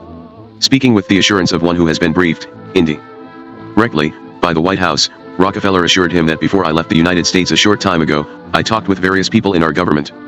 It appears to me that our trade relationships can improve. But, as a banker, Rockefeller informed Khrushchev that Russia must first settle its lend-lease debts. Khrushchev became solemn. We paid for that with our blood. Do you know how many soldiers we lost in the war? 20 million. It was not a question of human sacrifice, Rockefeller protested, but a contract. The transactions took place subsequent to hostilities, he said, although in fact the United States furnished Russia with equipment after the Nazi invasion of June 1941. Speaking slowly and quietly, with his eyes downcast and at times closed, Khrushchev began an emotional lecture. We must proceed from the major issues, he said. You are a capitalist and a Rockefeller. I am a communist. You are a banker. I was a miner. You represent a capitalist nation, while I speak for the Soviet Union. Whatever you say or do, you sympathize with the strengthening of capitalism. Whatever I say or do, I sympathize with the cause of communism, which I believe to be the strength of the future, the up-and-coming philosophy. We believe that capitalism has reached its sunset. The time will come when she, and here he waved a hand at Neva, will be allied with me and my ideas. At last the conversation drew to a close. Actually, in the end I sort of brought it to a close, Rockefeller remembers. He seemed willing to go on indefinitely. It seemed to me that for the head of one of the great countries in the world to have no interruptions of any kind, and to be willing to talk on this basis for that long, was extraordinary. David's daughter did not find it all that extraordinary. Khrushchev assumed my father represented the establishment, Neva says. He made it clear that he thought he represented American capitalism. He assumed that American capitalists thought that what was good for the Rockefellers was good for them, and vice versa. There seemed to be a peculiar sort of camaraderie between the two men, Neva recalls. Just as Khrushchev represented the interests of the Russian people, he thought David Rockefeller represented the interests of Americans. As the Rockefellers got up to leave, David said he would be interested to receive a copy of Khrushchev's official transcript of the meeting. Khrushchev said he did not understand what Rockefeller was talking about. Surely you've tape-recorded the session? Rockefeller asked hesitantly. Khrushchev was indignant. Oh, we don't do such things, he said. But when David and Neva returned to Leningrad the next day, they were astonished to hear the Soviet delegates to the conference quoting verbatim Rockefeller's statements of the previous day. Now, as you told Nikita Sergeyevich yesterday. The New York Times gave the Rockefeller-Khrushchev meeting scant notice, but Pravda considered it front-page news. The guest told N.S. Khrushchev that at present opinion in America is moving in favor of expanding trade with the USSR. He became convinced that N.S. Khrushchev sincerely desires peace. David Rockefeller emphasized that the meeting with N.S. Khrushchev had proceeded in a very unrestrained and friendly atmosphere at IHE de Jianing CF Post. When Rockefeller returned to the United States, he called Jack Valenti at the White House to set up an appointment with President Johnson. He also sent a copy of Neva's notes on the interview, which, he said, recorded the most important aspects of the conversation. There are, however, one or two other interesting sidelights which I did not feel it advisable to include in the report, copies of which I am sending to the State Department, he wrote, which I should be glad to mention to the President if he could spare a moment. President Johnson thanked him on August 24 for his excellent work and invited him to meet with him at the White House. I understand that you conveyed most effectively the American viewpoint on the key issues you discussed, Johnson added. The appointment was scheduled for September 11th. Since it was so near election time, Jack Valenti urged the President to make full use of Rockefeller's appointment for public relations. I would recommend that we put him on your schedule on the record, he urged. I think this would be very helpful to us in the business community. The morning of the appointment, Bundy prepared a memorandum for the President. Rockefeller had given Khrushchev one important message, Bundy wrote, namely, that it is important for the chairman to keep out of the election. Khrushchev indicated to Rockefeller that he understood the point and would behave himself. Rockefeller of course did not bring the White House into his comment. Somewhat more interesting is Rockefeller's discussion with Khrushchev on trade, Bundy noted. They discussed the Lend-Lease debt, but Khrushchev had refused to settle unless the United N.degree had to Russia the same long-term credits it does to its allies. From this and all other evidence, Bundy wrote, T conclude that Nikita simply does not understand the politics of East-West trade in this country. The only question was, should the President send a short, informal note to Khrushchev, saying he had heard Rockefeller's report on the talk. I would be in favor of it, Bundy said, but my bet is that the State Department experts would be cool. This is exactly the sort of thing which created a sense of personal communication between Khrushchev and Kennedy, and I believe that such a sense of connection can be useful to us as time goes on. Bundy added that Rockefeller's bank is also having some trouble with the Arabs, but the State Department has been helping him all the way, and JM urging him not to raise this with you. The meeting was duly noted in the press. Circumspect as 188 the thaw from being a messenger between the two heads of state, Rockefeller swiftly became an apostle of East-West trade. On October 21st, exactly a week after Khrushchev's ouster, he told a group of businessmen in Paris that trade was an excellent proving ground to discover whether the Russians are ready to match declarations with deeds. But he cautioned that credits should be limited to 5 years. Anything more than that would amount to aid, he said, and I don't believe we should give aid to countries trying to subvert or overthrow friendly governments. In mid-November he was back in Moscow for a trade confer. Sponsored PEA and the National Foreign Trade Council. 92 American businessmen attended the 3-day convention, which included meetings with Soviet President Anastas Mikoyan, now chairman of the Presidium of the Supreme Soviet, Foreign Trade Minister Nikolai S. Patalichev, and Foreign Minister Andrei Gromyko. The group presented Rockefeller with the Captain Robert Dollar Award for his distinguished contribution to United States trade. American attitudes toward doing business with Russia had begun gradually to change, and Rockefeller's public advocacy probably contributed to the change. That year the Senate Foreign Relations Committee surveyed businessmen and found that a majority favored increasing trade with the Soviet Union. Rockefeller himself initiated a survey of economics professors in American Get-Ully, and discovered that SC% AR the 37,566 responded favored the easing of restrictions on East-West trade. 2 years later, on October 13, 1966, President Johnson removed restrictions on the export of over 400 commodities to countries. William Hoffman, the author of an unfriendly biography of David Rockefeller, in fact, the only biography, notes that the widening of trade relations, coming just 2 years after Rockefeller's meeting with Khrushchev, clearly seemed a direct result of agreements reached between the two men. It is difficult to believe that the Prince of Capitalism could have reached any substantive agreement with the leader of world communism, especially since Khrushchev was removed so soon after the talk. What was probably more significant about the July 1964 meeting was that it occurred at all that American attitudes toward doing business with the Soviet Union had become so favorable that the leading envoy of capitalism felt it was appropriate to discuss the matter with the premier of the Soviet Union. Does Rockefeller think his talk contributed in any way to the shift in American policy? It certainly contributed to my knowledge, he says carefully. It was an absolutely fascinating talk. Times had indeed changed. In 1932 Vanity Fair published a drawing depicting two men against a backdrop of the skyscrapers of New York. One was Marshal Joseph Stalin in his familiar military tunic and boots and a walrus mustache, his hand extended in greeting. Dropping a dime into his palm was the stooped, wizened, patriarchal figure of John D. Rockefeller, Sr., with a wide grin. The cartoon was entitled Impossible Interview. Armand Hammer, age 24, arrives in New York aboard the SS Majestic, June 13, 1922, to publicize his family's Soviet concession. The Brown House, Sadavo Samotechnia 14, Moscow, as it appears today. Now the Lebanese embassy, it was the residence of the Hammer family from 1923 to 1931. United Press International photo. Lebanese/Anadient SV1IONOD. An American congressional delegation visits the Brown House in 1923. Front row, left to right, Julius Hammer, Congressman James Freyer, Senator William King, Rose Hammer, Senator Edwin Ladd. Second row, second from right, Armand Hammer, third from right, Victor Hammer. All others are Soviet political and trade officials. Anastas Mikoyan presents Cyrus Eaton, in light hat with black band, with the Troika at Acadia Farms, January 7, 1959. Equals and Lock 023GZ, 32 equals. Nikita Khrushchev and Richard Nixon sip Pepsi Cola at the American National Exhibition, Moscow, July 26, 1959. At left, Donald Kendall displays a Pepsi bottle for the cameras. Behind Nixon, Anastas Mikoyan looks on. Avril Harriman escorts at a luncheon in his honor Khrushchev from the given by Eaton, Vig, at New Harriman Town House, New __York's Hotel Biltmore, York, September 17, 1959. September 26, 1960, I Khrushchev admires the glittering tableware. ONIOOISDAT ASALUNET equals AOM, and MOEC. Line SSNYA UIAMLOHDNYO. $0 after canceling Moscow, July 1963. At far left is Leonid Brezhnev. OLOHDIV Nalvnugs Loni S. Saud Tylina Hammer meets Khrushchev in the Kremlin, February 17, 1961. David and Neva Rockefeller, interpreter Valentin Kuznetsov, and Khrushchev, Moscow, July 31, 1964. Ayanati S. Studil Soayan. SOLOHDDTHOM Agi Ambassador Anatoly Rokov _Dobrinin, sent with Kosygin, 4. COAAI. A time drawing by Alan Dunn, copyright 1972. The New Yorker magazine, in.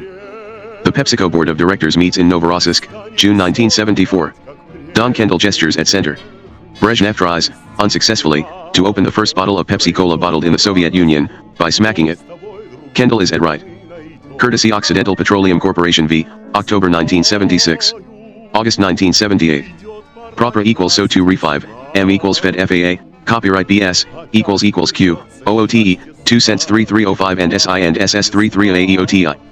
NOLLVUODNODWNATONL until Nagio Asalunet. Part 3. Let's get them all a little pregnant.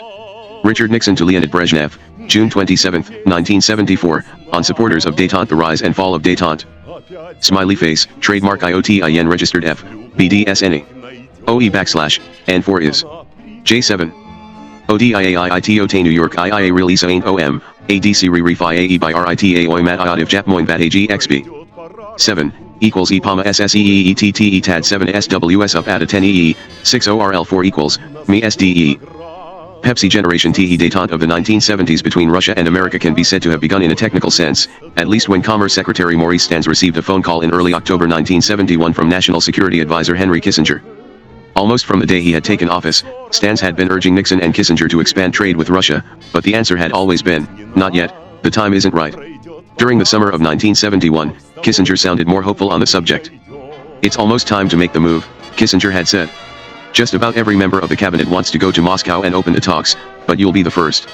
Some sort of agreement between the White House and the Kremlin had apparently been reached by the beginning of October 1971, for Kissin. GER called Stans to say, get ready to go. We have everything worked out. On Kissinger's instructions, Stans invited Ambassador Dobrinin to lunch at the Commerce Department for a secret planning session. A month later Stans set off for the Soviet Union, accompanied by his Assistant Secretary for Domestic and International Business, Harold B. Scott, one of Kissinger's aides, Helmut Sonnenfeld, and 7 others from Commerce. They arrived in Moscow on November 20, 1971, and were immediately brought to the office of Premier Alexei Kosygin, the number 2 man in the Soviet hierarchy. The Moscow correspondents of the American and European newspapers and wire services gathered in Kosygin's office and heard him announce crisply, "We don't expect this one visit to yield momentous decisions, but we feel that we can reach an understanding in preparation for future important decisions." 1 week later, 100 chairmen of multinational corporations, including IBM, General Electric, DuPont, and Westinghouse, arrived in Moscow for a trade conference. Business International, a corporate consulting group, had skillfully planned this meeting to overlap by a few days the visit of the Commerce Secretary. This was Business International's second try at such a conference. The first, in 1964, had not really led to anything primarily because the US government was opposed to such trade. This time, though, conditions were right, the Nixon administration was clearly favorable. "There is a real thaw," one of the Business International organizers said upon arrival. "You can hear the ice cracking." One of the leaders of the conference, and the chairman of the commercial discussions, was the 50-year-old, white-haired, Pugnacious chairman of PepsiCo Incorporated Donald McIntosh Kendall. Few people could claim to be as conservative and as Republican as Don Kendall. I am a Republican, he had once boasted, and I happen, in addition, to be an absolutely dedicated Nixon man. Pepsi-Cola was the company that had backed Joe McCarthy in the late 40s, although Kendall joined the company after that. Period. He shared the Cold War sentiments of Pepsi-Cola's management and most of America's business community. His rise to the top of the company was due in large measure to a friendship he had struck up with one of the leading Cold Warriors of the 50s, Richard Nixon. Their relationship had begun, curiously enough, 12 years before, in Moscow. Kendall was born in 1921 on a dairy farm in Sequim, Washington, and attended Western Kentucky State College on a football scholarship. He boxed in the Golden Gloves. During his sophomore year he dropped out of college to join the Navy as an aviator in 1942. While in the Navy he won 2 Distinguished Flying Crosses and 3 Air Medals, and married his first wife, Ann McDonnell. After he left the Navy he began to look for a job. A friend recommended a small soft drink company called Pepsi-Cola, which, despite its famous radio jingle Pepsi-Cola hits the spot, was a distant second in business to Coca-Cola. Pepsi-Cola's management was notoriously inept, a fellow with drive and ability could rise quickly through the ranks, and Kendall had both. He joined the company in 1947, and, sure enough, his advance was amazingly swift. His official company biography called it meteoric. By 1957 Pepsi chairman, Alfred Steele, had made Kendall president of the company's international division. Kendall was then 36, but he had prematurely gray hair, and he is convinced Steele would never have given him the job if he had known how young Kendall was. Kendall's aggressive temperament clashed violently with that of Steele's wife, the actress Joan Crawford, whom Steele had married in 1955. Crawford, who became Pepsi's glamorous huckster, was a threat to Kendall, who considered himself the company's greatest salesman. Once, on a badly organized, unsuccessful business trip in Kenya, Crawford took Kendall aside and angrily blamed him for the fiasco. But Kendall would not take her lashing. "Why the hell should I take orders from a goddamn actress?" he exploded. From then on, their relationship was glacial. Crawford took to calling Kendall Fang, and occasionally White Fang. When Kendall became chairman in 1963, 4 years after Steele's death, he managed to have Crawford deposed as the Pepsi-Cola lady. Her hate for him, of course, grew. Shortly before her death, Crawford is said to have told friends that she felt so good she could even think good thoughts about Don Kendall. Kendall's greatest career gamble came in 1959, when the U.S. government announced plans for an American trade fair in Moscow. Kendall, always alert to sales opportunities, was interested in participating. Dispensing cola in Moscow was actually Al Steele's idea. He had suggested to the State Department that both Coke and Pepsi be allowed booths in Moscow as a demonstration of American-style competition. But 3 months before the exhibition, Steele died. Coke vetoed participation, perhaps because it was discomfited by the idea of giving free drinks to communists, perhaps because it did not care to share billing with the Parvenu Beverage Company. When the State Department informed Kendall, as head of Pepsi's overseas operations, that Pepsi would be the only cola in Moscow if the company participated, he promptly agreed to go. But this was not an expense for the small company to take lightly. To send tanks of cola syrup, carbonating machines, and bottling equipment to Russia, let alone hire a team of Russian-speaking American hostesses to serve the product, would cost over $250,000. And there were several people in the Pepsi hierarchy apart from Joan Crawford who had it in for Kendall. His main enemy was an executive vice president named Emmett O'Connell, who was extremely influential with the new company chairman, Herbert Barnett. O'Connell made it known that he considered the notion of a Pepsi booth in Moscow frivolous, extravagant, and stupid. Kendall believed that if the Moscow venture did not lead to a dramatic public relations success for Pepsi-Cola, he would lose his job. The American National Exhibition in Sokolniki Park in Moscow was a major production because President Eisenhower wanted it to be. To open the exhibition he had sent an official delegation consisting of Vice President and MRS Nixon, Milton Eisenhower, and Admiral Hyman Rickover. Nixon met with Khrushchev on July 24 and the next evening was the guest of honor at Spiso House, the American ambassador's residence, where Ambassador and MRS Llewellyn Thompson gave a reception for the American participants.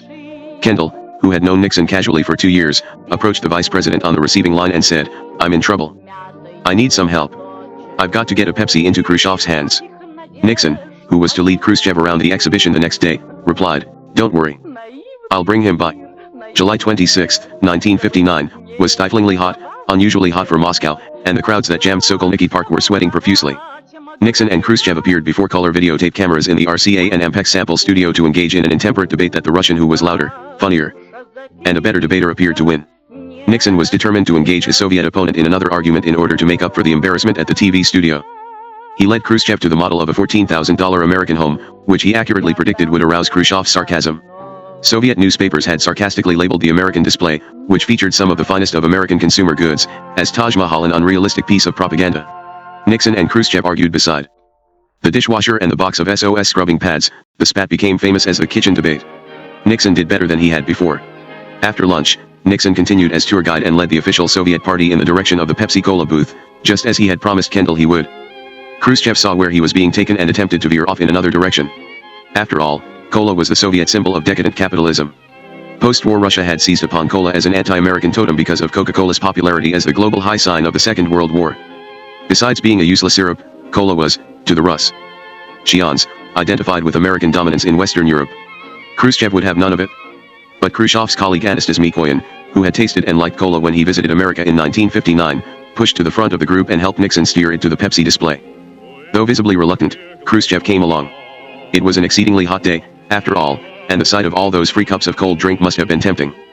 As the group approached, Kendall took over. He was Pepsi's great salesman, and this was the do-or-die chance to make headlines. He gave Nixon and Khrushchev specially designed souvenirs, plexiglass squares in which Russian and American coins and a Pepsi bottle top were embedded. As cameras snapped away, Kendall took a full cup from one of the hostesses and presented it to Khrushchev, while holding up in his other hand a bottle of Pepsi, its label in full view of the cameras. Khrushchev downed the drink in an instant. Kendall suggested that Khrushchev might want to compare it to a sample bottled on location, which Khrushchev pronounced infinitely superior. Very refreshing, he said. Mikoyan smiled and raised his glass in a toast. The chairman of the Presidium of the Supreme Soviet, Kliment Voroshilov, said, "Not bad." A reporter asked the dour Minister of Culture, Yekaterina Furtseva, how she liked the American soft drink. "Look for yourself," she responded. "I'm drinking it." "Do you think that the Soviet Union will now have a cola drink?" asked one American journalist of a Soviet bystander. The man shrugged his shoulders. "What do you think?" he said. "You saw who was drinking it and you saw how they liked it, didn't you?" Pepsi Cola, the forbidden and disparaged American beverage, was a hit with the Russians. Khrushchev was charmed by the young American women who served the drinks. Some of them, the children of Russian emigres, spoke Russian almost without accent, and he insisted they could not really have been born in America. He flirted with and accepted a cup from each one. By the time the brief episode had ended, he had quaffed 7 or 8 paper cupfuls of Pepsi. The photograph of Khrushchev, Nixon, Kendall, and, off to one side, Leonid Brezhnev, all enjoying Pepsi ran in newspapers around the United States. Playing on the latest Pepsi slogan, "Be sociable, have a Pepsi," the Philadelphia Inquirer printed the picture under the headline, "Khrushchev learns to be sociable." The tableau fascinated Americans. If the threatening Soviet premier was really drinking Pepsi, a new era in Soviet-American relations seemed to have been born. The New York Times, announcing that cola captivates Soviet leaders, speculated, not only did this refreshing pause symbolize a reversal in communist propaganda, it supported a conviction that many observers of the Soviet scene have long held. The conviction is that the way to do business with Mr. Khrushchev is to let him see things and taste things at first hand for himself. Don Kendall was quite pleased with what Nixon had done for him. The publicity that Pepsi had received from the Moscow exhibition proved to be an enormous boon to his career. His enemies in the Pepsi management were silenced. By 1963, Kendall had doubled the number of countries in which Pepsi was sold from 53 in 1957 to 102. The profits from the international division now comprised 41% of Pepsi's income. The gap between Pepsi and Coke began to narrow. In September 1963, Herbert Barnett was stripped of his executive duties, and Kendall was made president and chief executive officer. He broadened the soft drink line by adding Diet Pepsi and Mountain Dew, and acquiring the Frito-Lay Company, makers of snack foods. PepsiCo became a mighty conglomerate. PepsiCo's and Kendall's success was aided tremendously by Kendall's friendship with Richard Nixon, which had really begun on that sweltering day in Moscow. When Nixon lost the 1960 presidential election, Kendall, mindful of the value of having someone as well known as Nixon in his company, offered him the chairmanship of Pepsi International. But Nixon, who wanted to run for the governorship of California, turned the offer down. After Nixon lost that election as well, and concluded his last press conference, Kendall repeated the offer. Nixon's other close friends, especially Elmer Bobst of Warner Lambert, advised him not to take a job in industry. Bobst warned that those who offered such jobs were merely people who wanted to use him. Nixon decided to return to his long-dormant career as a lawyer, for he believed it had greater prestige and would enable him to make more useful contacts should he decide to make another run for the presidency. Bobst talked to Milton Rose, the senior partner in the old New York law firm that handled Warner Lambert's business, Mudge, Rose, Baldwin, and Todd. What the old law firm needed to achieve national prominence, Bobst said, was to make Richard Nixon its senior partner. When Kendall learned that Nixon was thinking of joining Mudge, Rose, he told Nixon that whichever firm hired him would automatically receive the lucrative PepsiCo account. Mudge, Rose realized the benefits, both political and financial, of hiring the former vice president and immediately offered Nixon a salary of $250,000 to join. Nixon accepted, and moved to New York. The firm became Nixon, Mudge, Rose, Baldwin, and Todd. One advantage of my New York law practice was that it allowed me to travel extensively abroad to see some of the firm's international clients, Nixon writes in his memoirs. In this way I was also able to visit old friends from my vice presidential days and make new ones. He became PepsiCo's goodwill ambassador, replacing, in a sense, Joan Crawford. Nixon's most famous PepsiCo World Tour was in the spring of 1964. The tour was a skillful mix of business and politics. While commenting on the Republican primary contest between Nelson Rockefeller and Barry Goldwater, Nixon sipped Pepsi at Fiumicino Airport in Rome. He held a news conference at the home of a Lebanese Pepsi bottler in Beirut, and announced that he would accept his party's nomination if asked. A waiter stepped into the view of the television cameras to hand Nixon a bottle of Pepsi, label showing. When Nixon returned to the States from a meeting with Ambassador Henry Cabot Lodge in Saigon, reporters asked him whether he had talked politics with Lodge, his running mate in 1960. "We had a very interesting discussion and actually made a deal," Nixon answered. "He is going to put a Pepsi-Cola cooler in the embassy in Saigon." Lyndon Johnson, who thought the idea of Richard Nixon's being the Pepsi ambassador ridiculous, once referred to him derisively as a former vice president who drinks Pepsi-Cola. Nixon and Kendall became fast friends. When Kendall was married for the second time, to Baroness Ruth von Kallenberg at the Hotel Pierre in New York in 1965, Nixon played the piano at the reception. When Nixon decided to run for president in 1966, Kendall was one of his earliest contributors. He gave large parties to rally support for Nixon in the business community. Nixon would give a rousing speech and then depart, leaving Kendall to do the dirty work of asking for money. In 1968, when Nixon was elected, Kendall's influence increased appreciably. Although the general public did not know Kendall's name, business leaders did.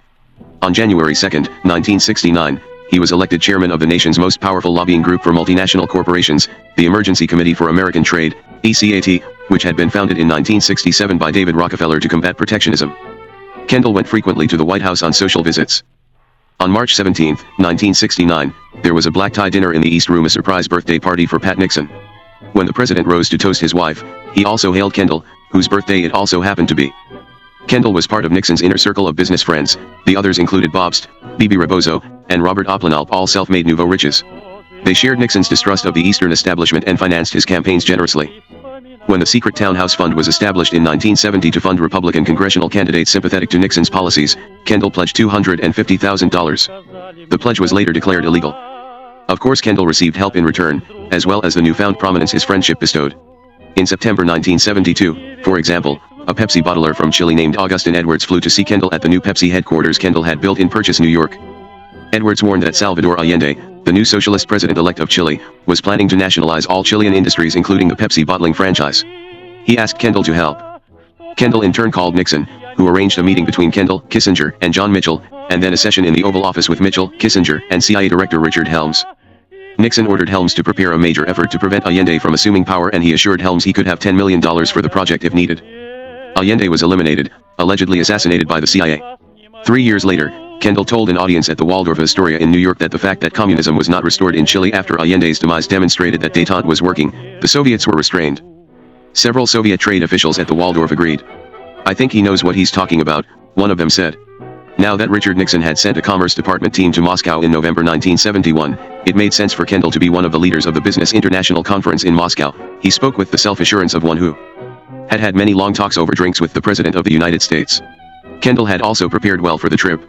He had spoken with a friend from the Board of Investor Diversified Services, Llewellyn Thompson, the former ambassador to the Soviet Union. Kendall had taken Richard Nixon's old seat on the IDS board in 1968. Thompson suggested to Kendall the idea of trading Pepsi-Cola for Soviet vodka. The Russians, he said, had always been irritated that Smirnoff vodka was purchased in the United States under the misconception that it is made in Russia. Although Pierre Smirnoff had made vodka for the Tsars in the 19th century, after the revolution Smirnoff moved its operations to America. Most Americans did not know that Smirnoff vodka was really distilled in Hartford, Connecticut. Another well-kept secret was that the Soviets were marketing their top-grade vodka, Stolichnaya, in the United States through a small importing firm, Monsieur Henry Wines, Ltd. The deal had been arranged by Cyrus Eaton, Jr. Thompson said that the Russians were dissatisfied with the arrangement, that Kendall could do better. Thompson urged, "Make them an offer. Go see Dobrynin in Washington." "I didn't know Anatoly at that point," Kendall says, "although today he's a very close friend of mine." Kendall made an appointment to see the Soviet ambassador, and when he saw him put forth his proposal, Kendall said he would be in Moscow in November, and would like to talk further about it if the Russians were interested. The 100 businessmen of Business International met with Trade Minister Patalichev, and then a smaller group of 7 went to Kosygin's office to hear about the latest Soviet 5-year plan. Kosygin amazed his listeners by reciting the smallest details without notes. Kendall had brought with him a souvenir to present to Kosygin, shades of 1959, a transistor radio in the form of a Pepsi can, tuned to Radio Moscow. There are not many radio stations in Moscow from which to choose. Kendall had brought it in his briefcase, which to his amazement was never searched. "Asterisk, you're the man who wants to trade your Pepsi-Cola for our vodka," Kosygin said when they shook hands. Kendall said yes, and then opened his briefcase and drew out the radio. Kosygin, thinking it was a sample of Pepsi, laughed uproariously, and laughed even louder when Kendall switched it on. He just thought that was funny as hell, Kendall says. That evening, in the Grand Hotel-style ballroom of the Soviets' Kaya Hotel, the Soviets entertained both the visiting businessmen and the Stans delegation. The tables were crowded with meats, fish, and sturgeon, and one very long table of vodka, wine, champagne, and brandy. The Americans mixed convivially with Soviet officials. Kendall and his wife were explaining to the heads of Quaker Oats and Kraft how he had set the Pepsi radio down on Kosygin's desk and then made his bold pitch, when Kendall was suddenly tapped on the shoulder by an official-looking Russian. "Prime Minister Kosygin wishes to see you," the man said. Kosygin entered the room, spotted Kendall, and approached. "Are you serious about trading Pepsi for our vodka?" he asked. "Eves, sire, fame on a liter-for-liter basis." Kendall, somewhat inebriated, joked, "I can see why you're not Minister of Trade. If we traded liters of Pepsi Cola for liters of vodka, we'd be making a lot more money than you would." One did not joke with Kosygin. He stared for a moment and said dryly, "Mr. Kendall, I'm talking about Pepsi concentrate." He motioned for Minister Patalichev to join them. "I want you to meet with Mr. Kendall in the morning." "What time can you make it?" 10 o'clock, Patalichev answered. "Please be in Mr. Patalichev's office at 10 o'clock tomorrow morning," Kosygin said to Kendall. They shook hands, and Kosygin said, "You have a deal." At that moment, Maurice Stans noticed that Kendall was shaking hands with the Premier of the Soviet Union. He walked up to them and cracked, "What's Kendall trying to do, sell you a Pepsi?" Stans's witticism was too close to the truth. "I could have kicked Stans' ass," he recalls. Kosygin turned to Stans and said, a touch defiantly, "I know you don't like monopolies in your country. Let me tell you what I'm doing. I'm going to give Mr. Kendall an exclusive on our vodka in your country, and an exclusive on cola here." He turned and left, but when he got no more than 20 feet away, he returned and asked Kendall, "Have you tried our champagne?" When Kendall said no, Kosygin summoned a waiter and ordered several glasses of Champanskoy. Kendall sampled it, enjoyed it, and was told, "You've got an exclusive on that, too." They shook hands again, and Kosygin left. He returned immediately. "You have not, by any chance, tried our Armenian brandy, have you?" Kendall had not. After 2 glasses each, Kosygin included that in the deal too. Early the next morning, Kendall was awakened by a call from the Ministry of Trade. In the excitement of the night before, Patalichev had forgotten that he had to see the Secretary of Commerce off at the airport. The appointment with Kendall was moved to 11. When Kendall arrived at the ministry to begin secret negotiations, he found that the besotted cordiality of the Soviets' Kaya reception had evaporated. Now the Russians were grim and serious, relentless negotiators. Several times Kendall was forced to get up and declare, "That's it. We just can't work this out." But Ken Dahl realized that a deal would indeed be worked out, for the decision to trade Pepsi Cola for vodka had already been made at the top of the Soviet hierarchy. Negotiations took 11 months. Kendall came to Moscow 3 more times. After the initial session with Patalichev, Deputy Foreign Trade Minister Vladimir S. Alkimov took over the Soviet side. For some reason, the Pepsi negotiations went on longer than discussions over far larger and more significant projects.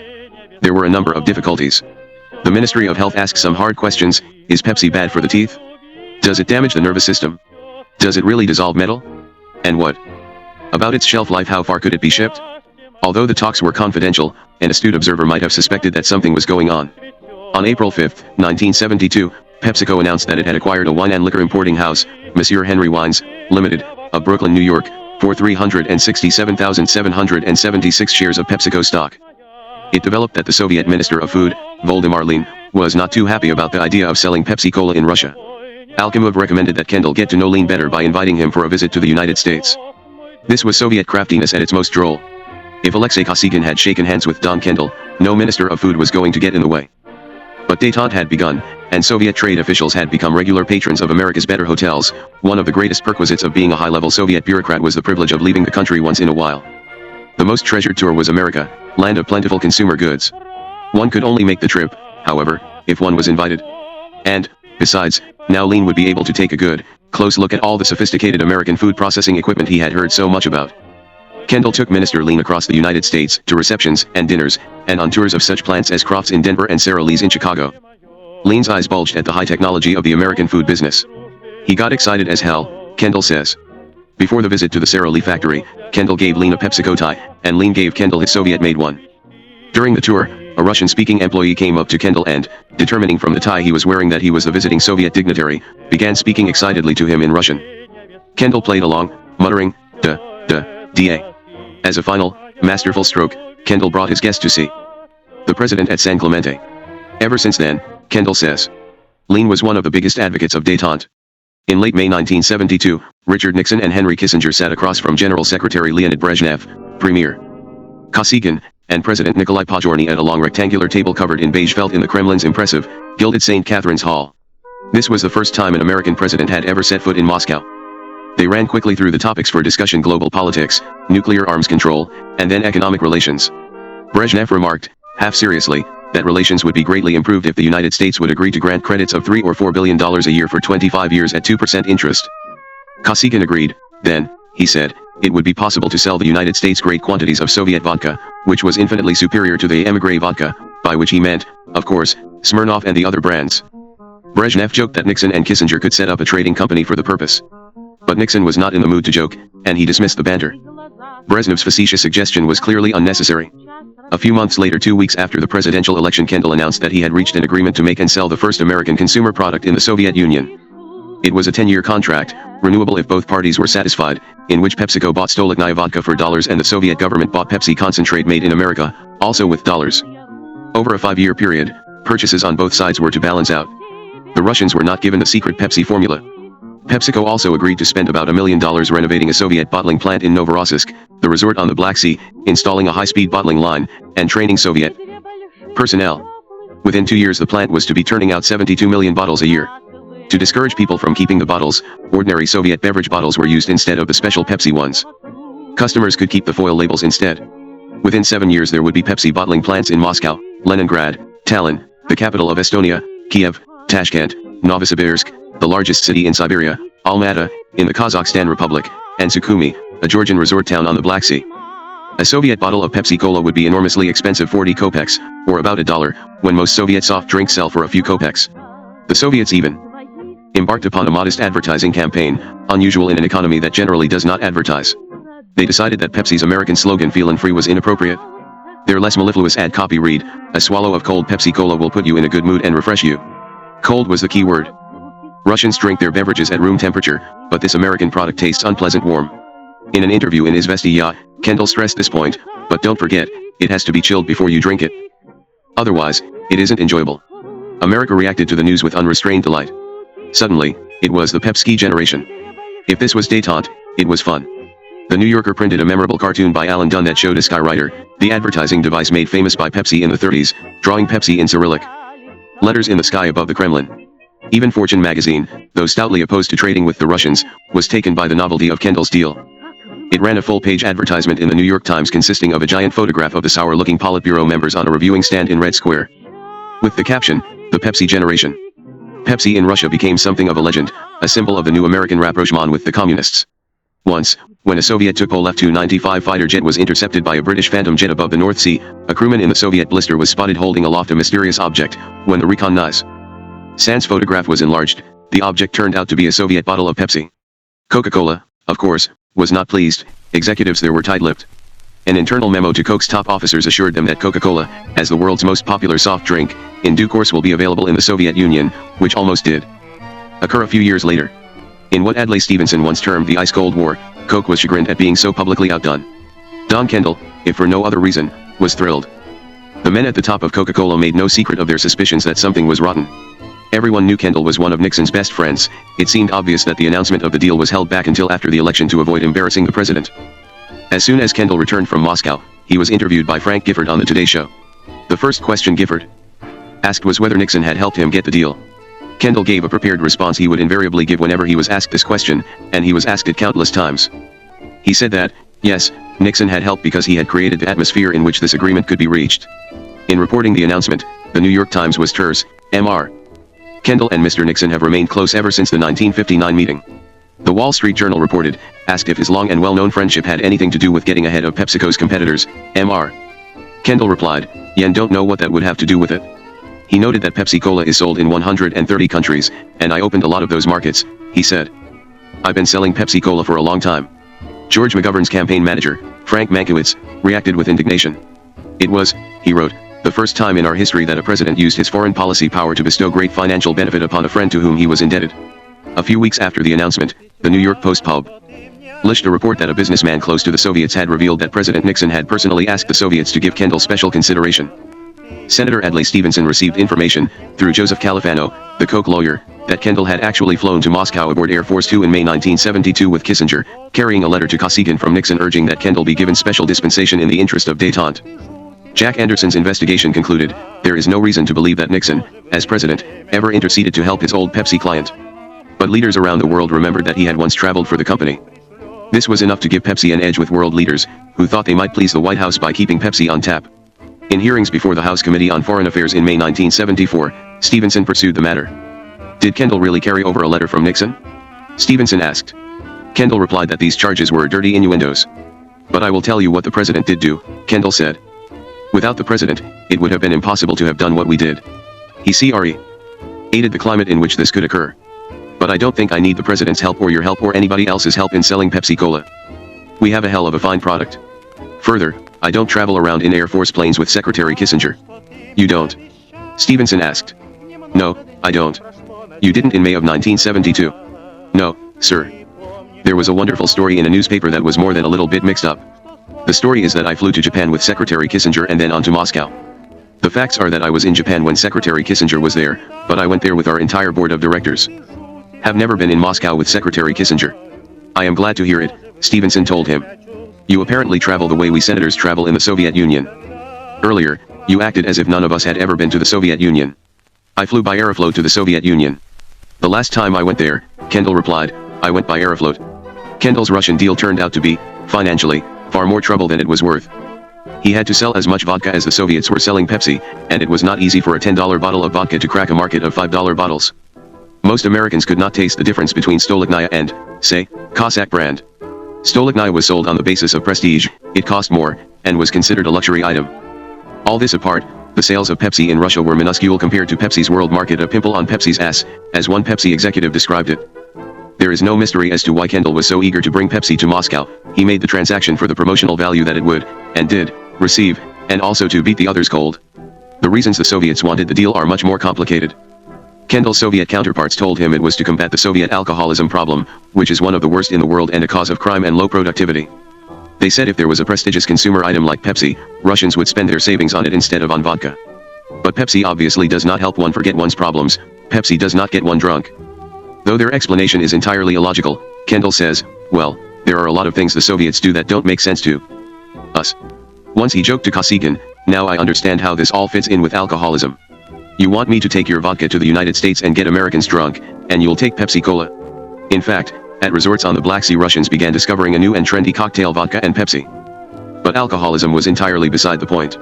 The Soviet government never planned to make Pepsi available to the masses. 72 million bottles a year in a country of 250 million people is hardly a mass market.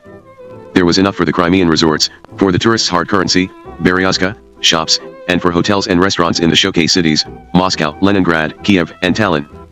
The average Russian worker, standing in line to buy milk, is unlikely to splurge the equivalent of $1 for a bottle of Pepsi, particularly when there is a wide assortment of fruit drinks more to a Russian's taste. The privileged Soviet elite, however, about a tenth of the population, comprises the most generous definition of elite, treasures all things Western. They will spend $250 for a pair of Calvin Klein jeans or a good American ski parka or a pair of moon boots, a hefty sum for John Irving's novel The World According to Garp, in short, for just about anything Western. This includes the syrupy symbol of decadent capitalism, Pepsi Cola. It is in the interests of the state to keep this Westernophile elite content and feeling prosperous, for they run the organs of the state, edit the newspapers, sing at the Bolshoi, and design the nuclear rockets. And, most important, they mingle with visitors from the West, who then see a Tiffany's display window Russia that seems happy and quite Western and therefore not at all threatening. Tourists can go into any good hotel or restaurant in Moscow or Leningrad and be assured that, of all the items on the menu, the one that is certain to be in stock is Pepsi Cola. The familiarity is of course reassuring. The Soviets made a brilliant move when they agreed to trade Stolichnaya for Pepsi. The Pepsi generation, which made such a splash in America, convinced Americans that détente meant a type of convergence. If the Russians were finally drinking our totemic beverage, why, it seemed, they really were becoming almost capitalists. Pepsi, written in Russian in the sky above the Kremlin, came to symbolize trade with the Russians as cultural exchange, sometimes frivolous, but above all safe. The Russians evidently wanted to buy all we had to sell, not just truck factories and microchips. What it really was, though, was a shrewd public relations gimmick, for they wanted computers from Texas Instruments far more than they wanted Pepsi. And what an extra benefit if Americans with the money to spend began drinking Soviet vodka with their Russian caviar. There was another, and probably even more important, motive in the Soviet decision to buy Pepsi. Kendall hardly had to carry a letter to the Kremlin from Richard Nixon. They knew well that he was one of Nixon's closest friends. Coca-Cola never had a chance. By signing with Kendall, they enlisted in the ranks of pro-détente, pro-Soviet American trade forces one of the most influential businessmen in America, a boisterous, energetic, and skilled salesman who was also a drinking buddy of the president. Not that he was duped, Kendall sincerely believed in the cause of doing business with Russia. And in addition to his small vested financial interest, he was now a sort of roving ambassador, and the Soviets treated him as such. From 1972 on, the old Cold Warrior, who had become, along with his friend the President, a champion of détente, was one of America's leading supporters, in fact, lobbyists for increased Soviet-American trade. Whatever his attitude, he doubtless would not have been nearly as enthusiastic and forceful if he were not so cordially welcomed to the green baize-covered tables of the Kremlin. Few people in the world could claim, as did Don Kendall, easy access to both the Kremlin and the White House. In 1974, Kendall gave a champagne reception in New York for celebrities of the wine industry and Soviet dignitaries. The New Yorker called it détente at the St. Regis. Kendall announced two varieties of champagne that PepsiCo was now marketing in the United States, Nezdorovya Brut and Nezdorovya Extra Brut. Nezdorovya is Russian for to your health, or cheers. He rose and gave a toast, explaining that this latest transaction was a milestone between the United States and the Soviet Union sure to lead to better understanding. Ambassador Yakov A. Malik, Soviet representative to the United Nations, replied, "It seems to me that Mr. Kendall wants to melt away the last remnant of the ice." In June 1974, Kendall presented Brezhnev with a historic souvenir, the first bottle of Pepsi bottled in the Soviet Union. Brezhnev then attempted to demonstrate the time-honored Russian method for opening a soda bottle, by smacking it hard at the bottom. He gave it a whack, but the bottle, its contents seething furiously, remained sealed. Later, all of the directors of PepsiCo assembled in the conference room of a winery near the just-opened Pepsi bottling plant in Novorossiysk for the first American board meeting ever held in the USSR. The board included the retired chairman of General Motors, IBM, and Chase Manhattan. Fortune had sent a photographer to record the historic event, and the man roamed about the room snapping shots from different angles. At one point he asked Kendall to move to the other side of the conference table. Visibly annoyed, Kendall asked the reason for this disruption. The photographer gestured at the wall behind the conference table. There, above Kendall's shoulder, was the bearded head of Vladimir Ilyich Lenin in a futurist Soviet mural, floating on block sunbeams emanating from the horizon. 13. The biggest deal in history is short. Room dish. 74-year-old man named Armand Hammer flew into Moscow's Sheremetyevo airport in early July 1972, aboard his Boeing 727, the Oxy-1. This flying luxury suite with a 100-foot cabin equipped with a Betamax video recorder, a library of Charlie Chaplin films, a cork-lined bedroom, and Muzak was the first private jet ever to enter Russia. Obtaining the privilege, an all-important symbol to Hammer, had required a great deal of maneuvering. Earlier in the year he had sought the help of the only person in America who could arrange it, 88-year-old Cyrus Eaton, whose influence in Moscow at that time was far greater than Hammer's. Cyrus and Ann were staying at Claridge's in London when they received a call from Hammer, who was also in town. They invited him and his wife Frances to join them for dinner in their suite. Hammer regaled them with stories about his early days in Moscow, his meeting with Lenin, and then asked Eaton whether he might be willing to intercede with German Vyshiany or, if necessary, Kosygin, to allow the Oxy-1 to enter Soviet airspace. Eaton agreed, spoke with Vyshiany, who spoke with Kosygin, and it was done. Flying his own plane into Moscow was a terribly important thing to Hammer, Cyrus Eaton, Jr., recalls.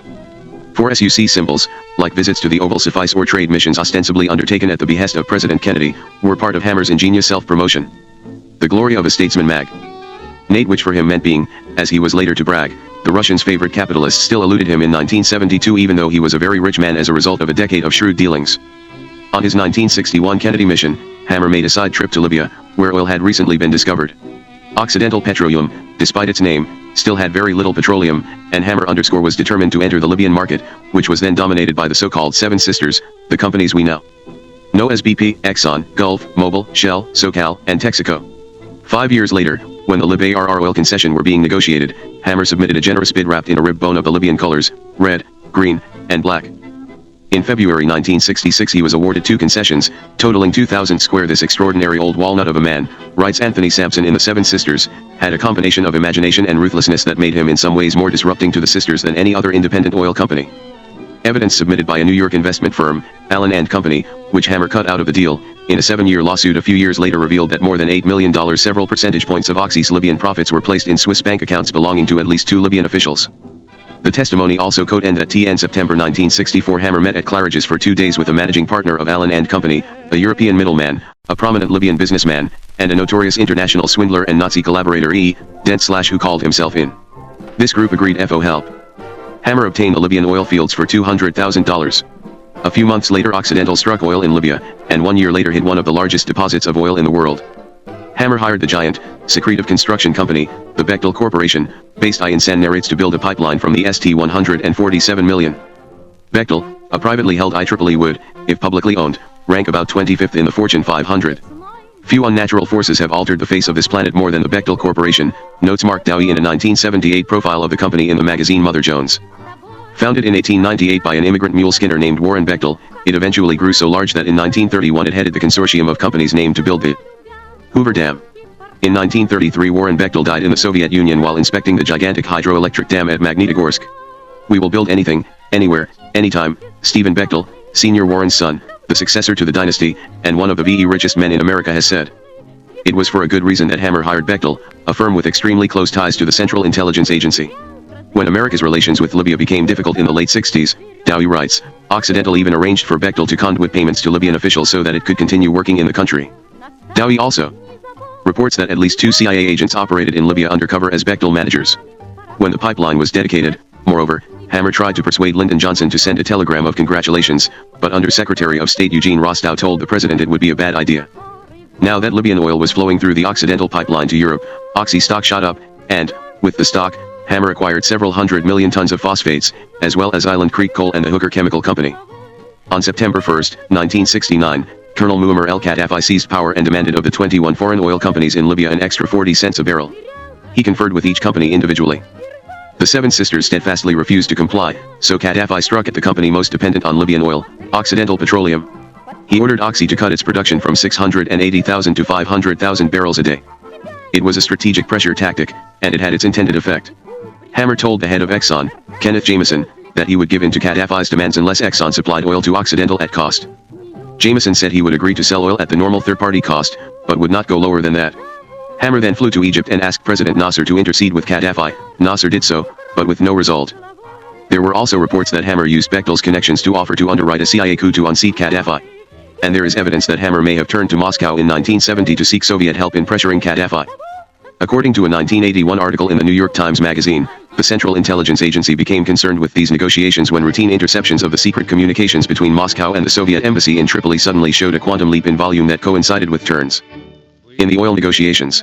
While American crypto analysts at the National Security Agency could count the messages being transmitted, they could not crack the code itself, and therefore the content of this spurt in volume remained conjectural. Hammer denied any Soviet intervention. Bunker Hunt's negotiator at the time in Libya, G. Henry M. Schuler, confirms that such speculation was rampant in Tripoli during the negotiations. But none of the rumors were borne out, he says. Indeed, given the tenuous state of Soviet-Libyan relations in 1970 and Hammer's inability even to get his jet into Moscow without Cyrus Eaton's help, it is unlikely that the Soviets offered any help in Libya. In any case, Gaddafi showed Hammer no mercy. On September 4, 1970, Hammer acceded to Gaddafi's demands. By the end of the month, most of the other oil companies had also surrendered. The common front was broken, the Organization of Petroleum Exporting Countries instantly acquired enormous power, and a great energy crisis soon befell the United States. If Armand Hammer were at fault, it was obviously not a deliberate action. He had saved his neck, Forbes magazine points out, but at a terrible price to the industrial world. Just as he had falsely trumpeted his 1961 visit to Moscow as a triumphal return after 30 years, Hammer announced in 1972 that he had had nothing to do with Russia since Khrushchev's ouster. In fact, Hammer may have done business with the Soviet Union steadily, from the early 60s, through his various subsidiaries such as Oxy Metals Incorporated, of England. Moreover, he relentlessly tried to revive the giant fertilizer deal he had almost struck in 1964. In November of that year, after the new regime took power in the Kremlin, Hammer returned to Moscow with the group of 100 businessmen led by Business International. Although David Rockefeller was the meeting's star attraction, Hammer played a minor role, serving as co-chairman of a luncheon for Anastas Mikoyan. The group was received by President Johnson at the White House in January 1965. Mikoyan retained some influence in the new Soviet leadership, and there were others, including Kosygin, whom Hammer had met 4 years earlier. Hammer continued his negotiations in Moscow, making several more trips in 1965, but by then the Soviets had hesitated so long that the British government credits had expired, and the deal was called off. But Hammer did not give up. American credits could only be secured with the agreement of the president, and so Hammer set about trying to cultivate Lyndon Johnson. As Hammer did not know Johnson, he contacted a fellow trustee of the Eleanor Roosevelt Memorial Foundation, Meyer Feldman, who was a Washington lawyer and special counsel to the president. King Faisal of Saudi Arabia was to be honored at a state dinner in the White House in June 1966. Feldman spoke with Johnson's appointments secretary and chief of staff, W. Marvin Woodson, a longtime Johnson aide who now screened all visitors to the Oval Office and virtually ran the White House staff. Woodson arranged for Hammer to attend the Faisal dinner. Before the dinner, Feldman brought Hammer to Woodson's office and introduced the two. Hammer presented Woodson with a jade key ring. Hammer may also have made an offer to the president of $25,000. Perhaps it was an extremely early campaign contribution. Armand Hammer was in today, Woodson reported to the president. He says he has 25 that he would like to do without. An important member of the Johnson staff privately believes it was a bribe. $25,000 sounds like the right amount for someone like Hammer. There is, of course, no evidence that Hammer actually made, or that Johnson accepted, such a payment. Regardless, Hammer seemed to have had a motive, for the offer was accompanied by a request that the president send him on an official mission to the Soviet Union. A day after the meeting, Watson thanked Hammer for coming in. "Meeting you was my real pleasure. The discussion was most helpful and it's good to have the opportunity to talk of mutual interests." They spoke by telephone a week later, and in response Hammer sent a file of clippings describing his association with the Soviet Union. One of the articles was a flattering profile from the March 12, 1966, issue of the Saturday Evening Post entitled "The Man with the Golden Touch." Its only negative remark was that Hammer has the air of a confidence man. But Hammer's request received a polite refusal, and Johnson would not meet with Hammer. Lyndon was unsure of himself, really, until fairly well into his time in the White House, Meyer Feldman says. He didn't want to see Hammer because he was extremely cautious of anyone even remotely suspicious. Still, he sent Hammer a bust of himself as a present for Christmas 1966, a gift he sent to only 27 other corporate chiefs. At a state dinner for the King of Morocco on April 28, 1967, Hammer approached Johnson and renewed his suggestion. He would be willing, he said, to visit his old friends in Moscow, Mikoyan, Kosygin, Gromyko, and others to improve trade relations. A few days later, he wrote a letter to Marvin Watson, repeating his idea and adding that if he could not go as an official emissary, he could go as part of a group attending the Motion Picture Festival in Moscow in July. "If the president approves, I am ready to go," Hammer told Watson. "Even if I fail, I will have at least tried my best to serve my president and my country." Along with the letter he sent a copy of Quest of the Romanov Treasure and a memorandum explaining his reason for wanting a presidential endorsement of his plan to build fertilizer plants in Russia. If the offer can be held out to the USSR that with American help they can make themselves self-sufficient in their food needs, perhaps they would be willing, in return, to bring pressure on North Vietnam to come to the peace table with the United States. If the offer is made unofficially by an American businessman and it is turned down, there is nothing to lose. Watson gave the message to Johnson, who gave it to Walt Rostow, his national security advisor, for his reaction. He told Rostow, "Be very, very cautious about this and do only what you and Dean Rusk can justify. It doesn't appeal to me much." Rostow did some research on Hammer and concluded in a memo to the president that Hammer's request should be denied. In a note to Watson marked secret he stated, "As you know, the president is uneasy, and a Hammer mission does not appeal to him. It might be a good idea to get in writing a clear statement that it would be unwise for Hammer to go on a mission of the kind he proposes. There is no objection whatever to Hammer's visiting the Soviet Union as a private citizen, and there is no objection, of course, to his seeing prominent Russians who are his friends. The important thing is that he not allow his situation to develop where the Russians or others get the idea he is some sort of emissary." On May 10, 1967, Rostow informed Hammer and deposited into the White House confidential file the information on what he called Hammer's rich background that had caused him to react with caution. Rostow sent the letter's special delivery. The day Hammer received it, he replied to Rostow that he had now changed his plans and would go in July instead. Without a presidential imprimatur, Hammer knew the trip would not be worthwhile. Hammer did finally get to see LBJ in the Oval Office, on Tuesday, June 18, 1968, at 12:30 p.m. A few months earlier he had given Johnson a valuable bronze cast of Frederick Remington's Bronco Buster for the Johnson Presidential Library. He managed to see the president to discuss the library and perhaps to tell him about his contribution. Since Johnson had, in late March, announced he would not seek re-election, Hammer probably did not take the occasion to make another bid for an official mission. He had set foot in Lyndon Johnson's Oval Office too late, but in a few months there would be another president. Hammer recruited from the Johnson White House a few very well-connected officials, Marvin Watson, perhaps as a reward for his kindness, and Watson's assistant, Bill McSweeney, who was formerly a prize-winning sports writer.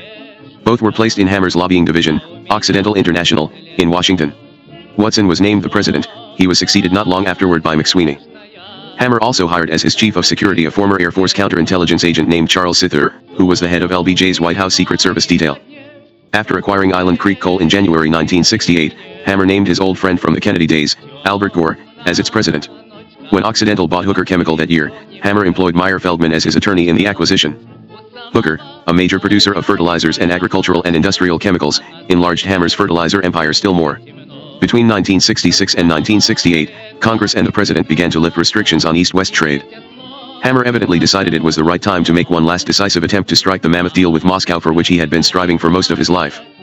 In an arrangement he understandably has concealed, he flew to Cleveland early in 1969 and enlisted the help of Cyrus Eaton.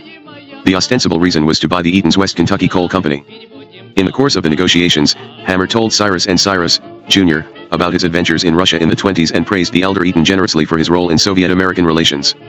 Hammer knew all about the Eaton's East-West Trading Company, Tower International, and proposed that they join forces in one great, concerted attempt to conquer the Soviet market.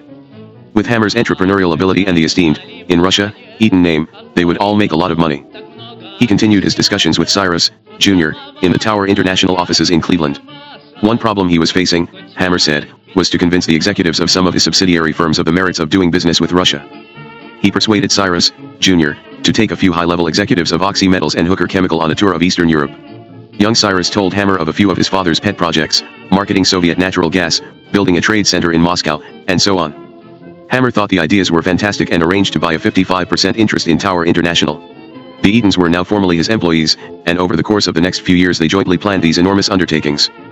Shortly, though, the Eatons would be entirely eclipsed by Hammer in a little-known conflict that would pit Cyrus Eaton and Armand Hammer, two of the Kremlin's favorite capitalists, against each other in acrimonious dispute. By 1971 Occidental Petroleum, once so profitable because of Libyan oil, was in trouble. Partly because of Gaddafi's demands and partly because of a worldwide glut of oil that year, Occidental stock dropped from its 1968 high of 55 to 10.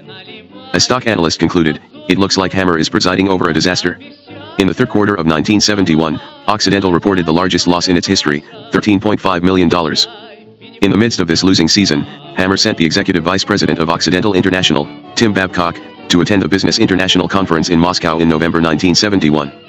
At the same meeting during which Don Kendall made his dramatic and successful pitch for Pepsi-Cola, Tim Babcock heard the Soviet Foreign Trade Minister, Nikolai Patolichev, tell the assembled businessmen, "I know you wonder if a capitalist can do business in a communist country.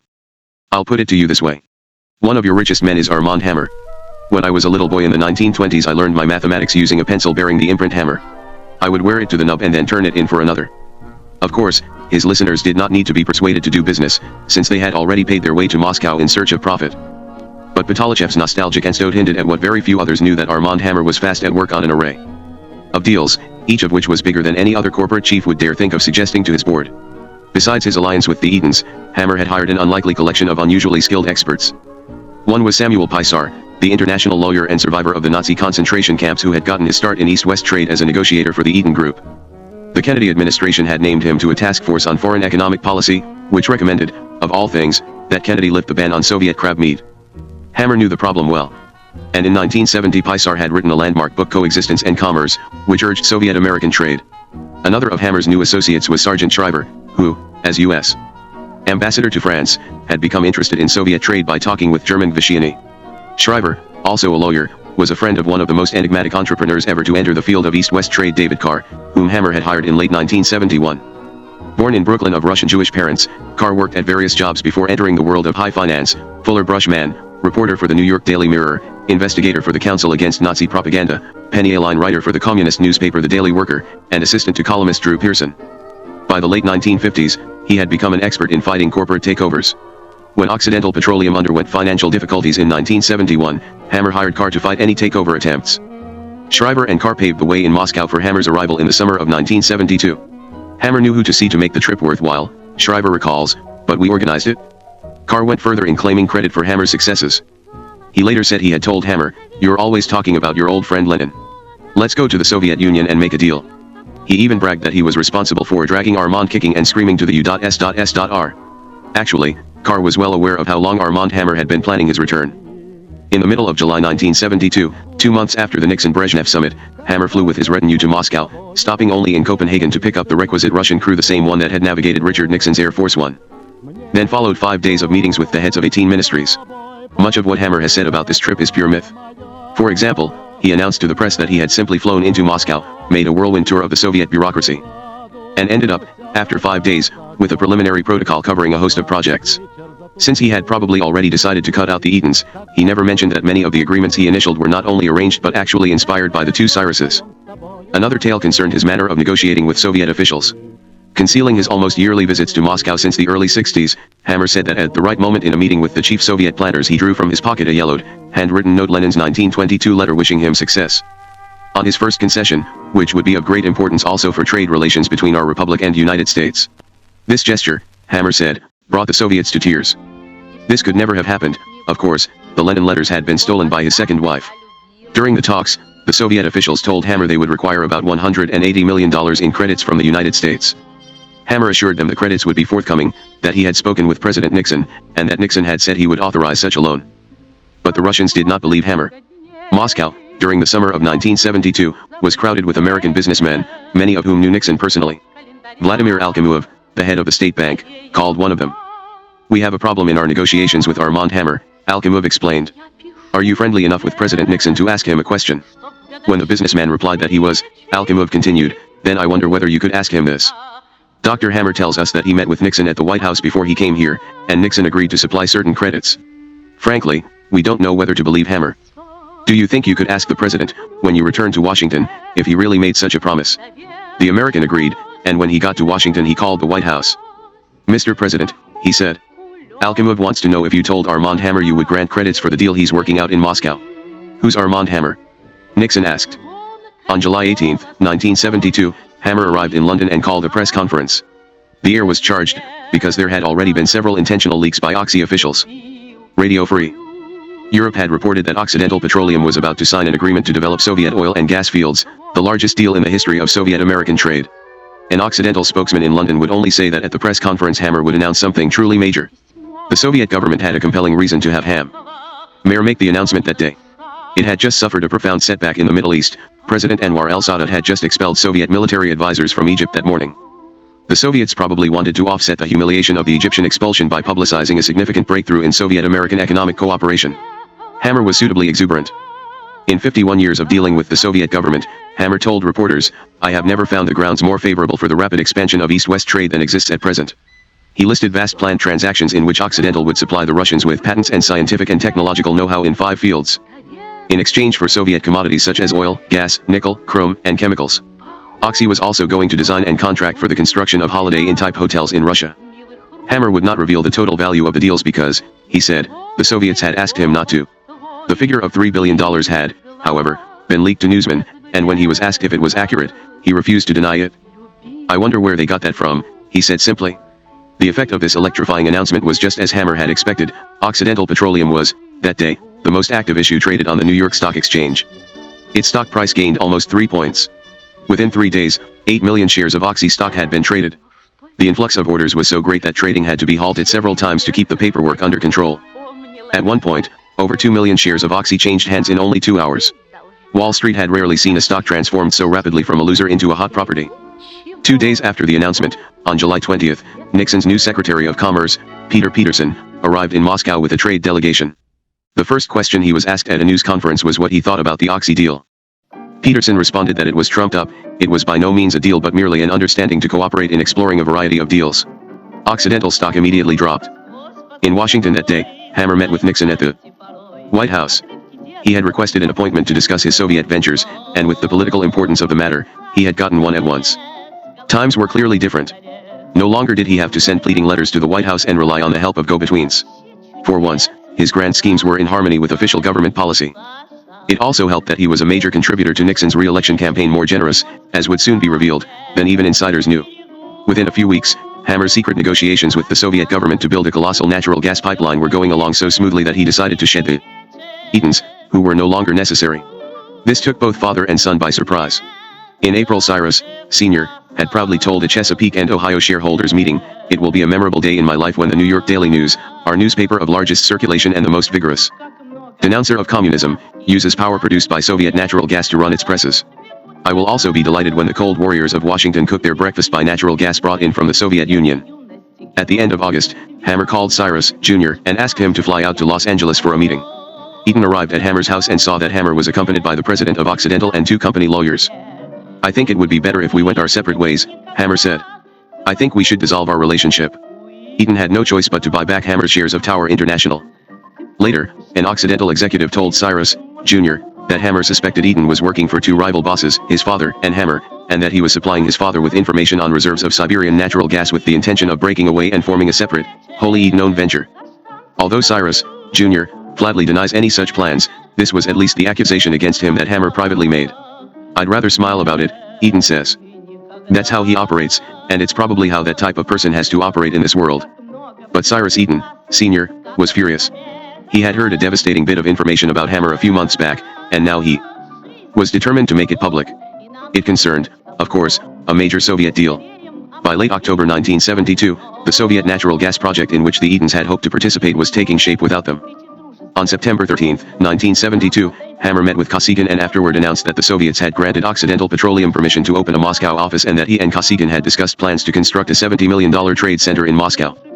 Then, On October 29, Howard Boyd, the chairman of El Paso Natural Gas, and Hiroshi Anzai, president of the Tokyo Gas Company, jointly announced their intention to develop the giant natural gas fields in the Yakutia region of East Siberia and construct pipelines to supply gas to Japan and the west coast of the United States. They projected that by 1978 they would be shipping 525 billion cubic feet of gas. Naturally, their partner in the deal was Armand Hammer.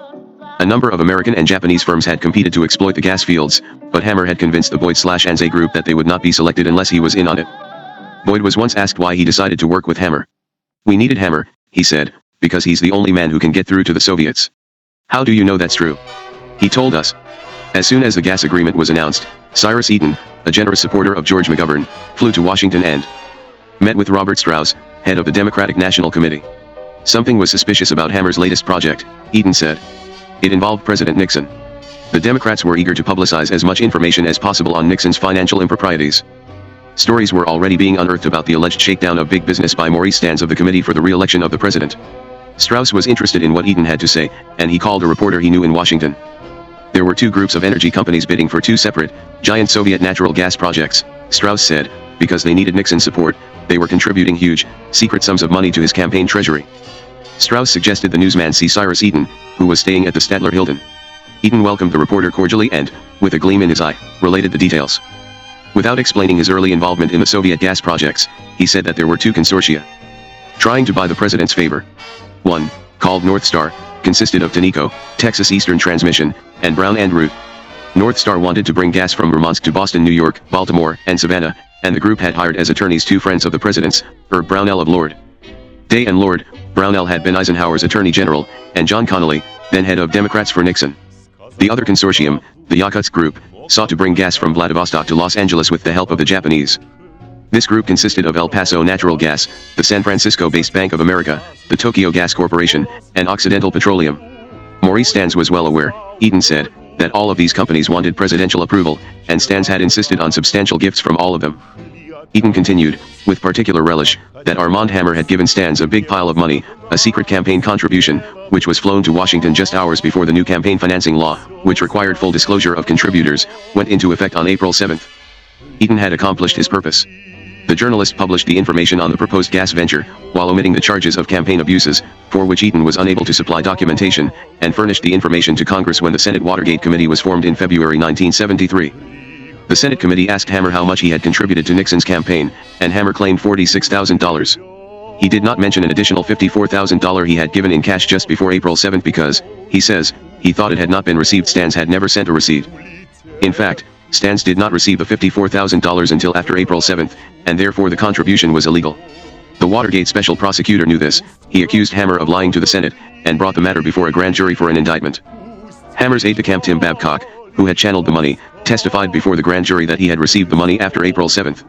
Babcock pleaded guilty to having assisted Hammer in the crime and was sentenced to 4 months in prison.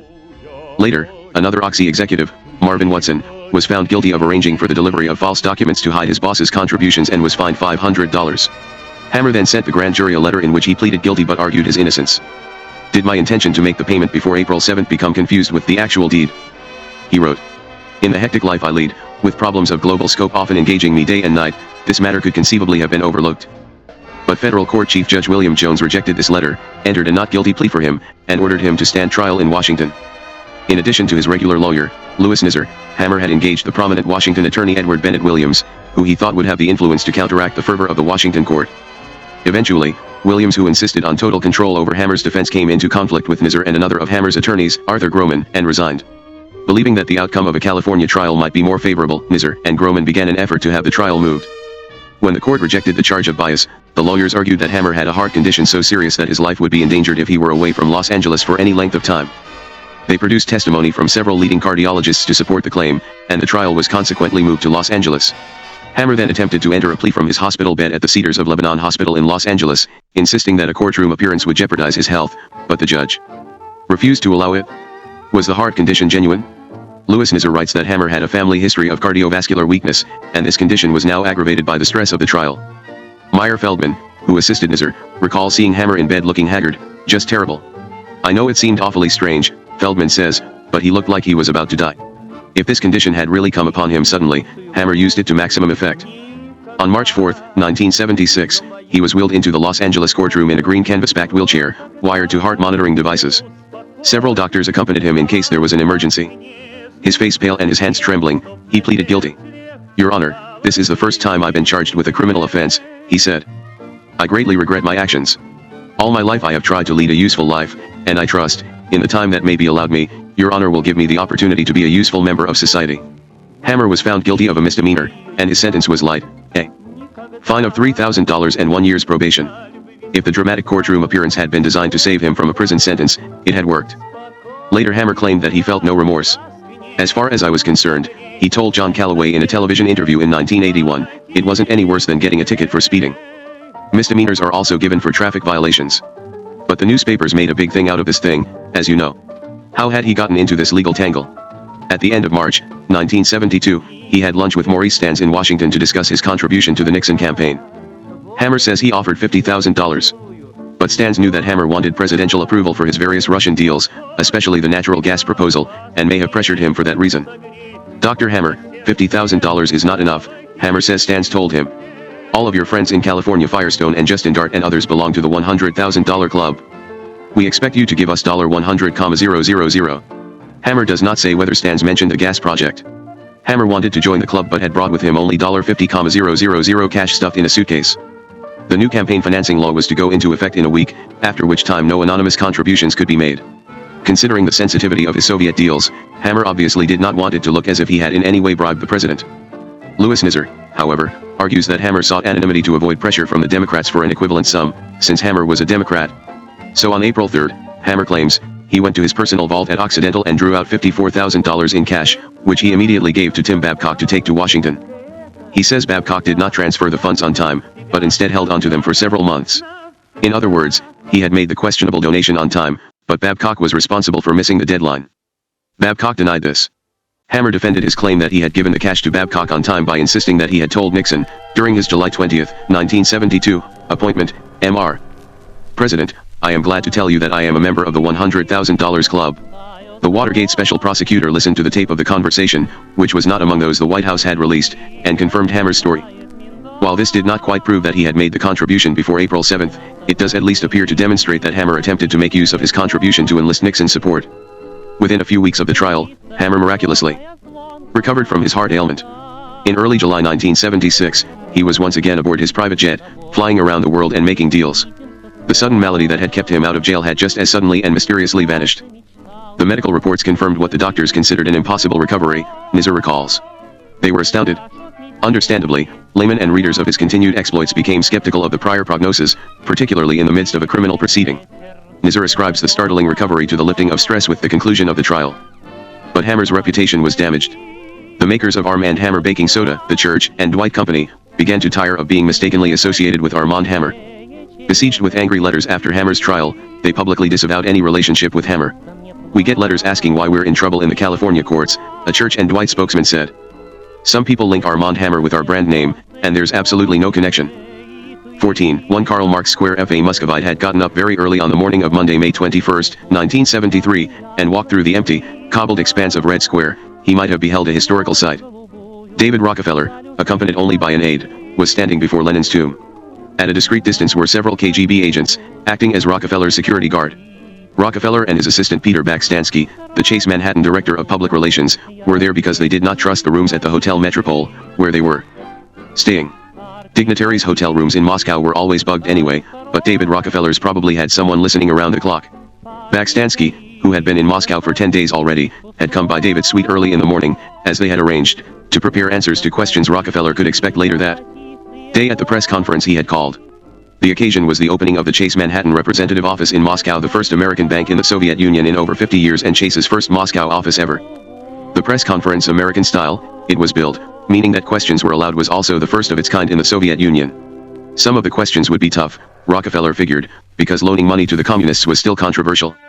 As the first banker to set up shop in Moscow, he knew he was in for some sharp queries. When Bakstansky came by that morning, David told him he thought the best way to converse and not be overheard was to take a stroll. Red Square was only 2 blocks away, and besides, he wanted to see Lenin's mausoleum once again. As they walked, they formulated cautious, bland answers, the kind David preferred. This was a major thing, recalls Joseph B. Reed, Jr., Rockefeller's former aide-de-camp, who is as emphatic as his boss is bland. Imagine a Chase Manhattan representative office there or Rockefeller Bank in Moscow. It was fabulous. To have the world's preeminent banker-statesman there, well, this is the big leagues. The Soviet government had provided a room, graced with flowers and a Russian orchestra, in the Hotel Metropol's restaurant for the press conference and the reception.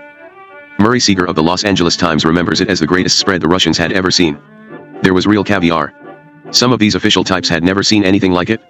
Representatives of every embassy and corporation were there, but it was really the Soviets who buzzed with excitement. Some of them had lined up in the street outside the hotel for half an hour just for the chance to shake hands with Rockefeller. The Soviets who specialize in contacts with Western celebrities were there in force to rub elbows with this famous American. Rockefeller opened the conference with 10 minutes of remarks, touting the historical significance of the opening, and then took questions. The American and European reporters were seated with the Soviet ones, and the difference between them rapidly became obvious. The Westerners all asked hardball questions, while the Russians asked things like, what does this mean for the friendship of the Soviet and American peoples? The irony of this totem of capitalism being so exalted by the communists did not escape Rockefeller, but he downplayed it as a creation of Soviet rhetoric. A reporter asked him how he reconciled the royal treatment he was receiving with the Soviet propaganda line that the Rockefellers were the horrid oppressors of the capitalist world. The world must be changing rapidly, he said. T have had nothing but the most cordial treatment. I cannot help thinking that Soviet officials do not take their own propaganda too seriously. Yet he concedes that the address of the new Chase Moscow office, in the Metropole, was a bizarre bit of irony. It was located at 1 Karl Marx Square. He remarked years later, Arpertic. Uller's suite of rooms looked out on Karl Marx Square, the bust of Karl Marx. So it seemed very appropriate. Rockefeller's talk with Lyndon Johnson after meeting with Nikita Khrushchev in 1964 seems to have accomplished its purpose. Johnson became convinced by Rockefeller and several White House aides that trade might induce the Soviets to stop backing the North Vietnamese. By 1966, when the Vietnam War was dividing America, Johnson took some steps to ease restrictions on exports to Russia. He announced on October 7, 1966, a shift from the narrow concept of coexistence to the broader vision of peaceful engagement. A week later, he lifted controls on more than 400 non-strategic items, from grain and fertilizers to gas and petroleum. In his State of the Union message at the beginning of 1967, he bade Congress to pass a bill extending communist nations' most favored nation tariff treatment and access to American commercial loans. Exactly a week after Johnson's call, the Rockefellers announced that they were joining with the Edens to fund investment projects in communist countries. The declaration was dramatic news. The headline on the front page of the New York Times declared, Eden joins Rockefellers to spur trade with Reds. The article stated that an alliance of family fortunes linking Wall Street and the Midwest is going to try to build economic bridges between the free world and communist Europe. Specifically, the International Basic Economy Corporation, IBEC, an investment company that Nelson Rockefeller founded to develop Latin American countries, had agreed to cooperate with the Edens Tower International to construct rubber goods plants and hotels in the Soviet Union, Yugoslavia, Hungary, Czechoslovakia, Romania, and Bulgaria. The venture would combine the Rockefeller firm's money with the Edens' entree to Soviet officialdom. Harry Schwartz noted in the New York Times that the president, in his attempt to widen Soviet-American trade, has received what amounts to the backing of the Rockefellers. But as soon as the deal was made public, it fell through. It was an unfortunate situation, Cyrus Eaton, Jr., recalls. The Times story was an enormous shock to Nelson Rockefeller's political advisors, who were trying to groom him for the presidency. Although it was Nelson's company, Eaton doubts he knew about it. When the news came out, he ordered the president of IBEC to dissolve the arrangement at any cost. Nelson's political advisors, who were running the show, said it was the wrong type of image for him to have. It was probably no coincidence that on the very day the news of the Rockefeller-Eden enterprise was announced, the Soviet government took out its first trade advertisement ever in an American newspaper. A two-page spread in the New York Times headed Foreign Trade Two-Way Traffic asked American businessmen to try the Soviet market. The Times noted elsewhere that it had solicited advertising from the Soviets for 2 years and had, until then, received nothing but negative answers. Apparently a political decision had been made in the Kremlin to respond to Johnson's efforts. Henry Kissinger, in his memoirs, attributes the interest in East-West trade that arose by 1968 to efforts by Theodore Sorensen, John Kennedy's former chief advisor, and former Undersecretary of State George Ball. Sorensen was surprised to read this account, although he concedes that he wrote an article on the subject for Foreign Affairs and testified before Congress. Much credit is also due David Rockefeller, who did not fear a public backlash as did his brother. And the Soviets made it clear that they appreciated his help. After the 1968 election, Ambassador Dobrynin conveyed to the Nixon administration that if David were named ambassador to Moscow, the political situation would be greatly ameliorated. David turned down the offer.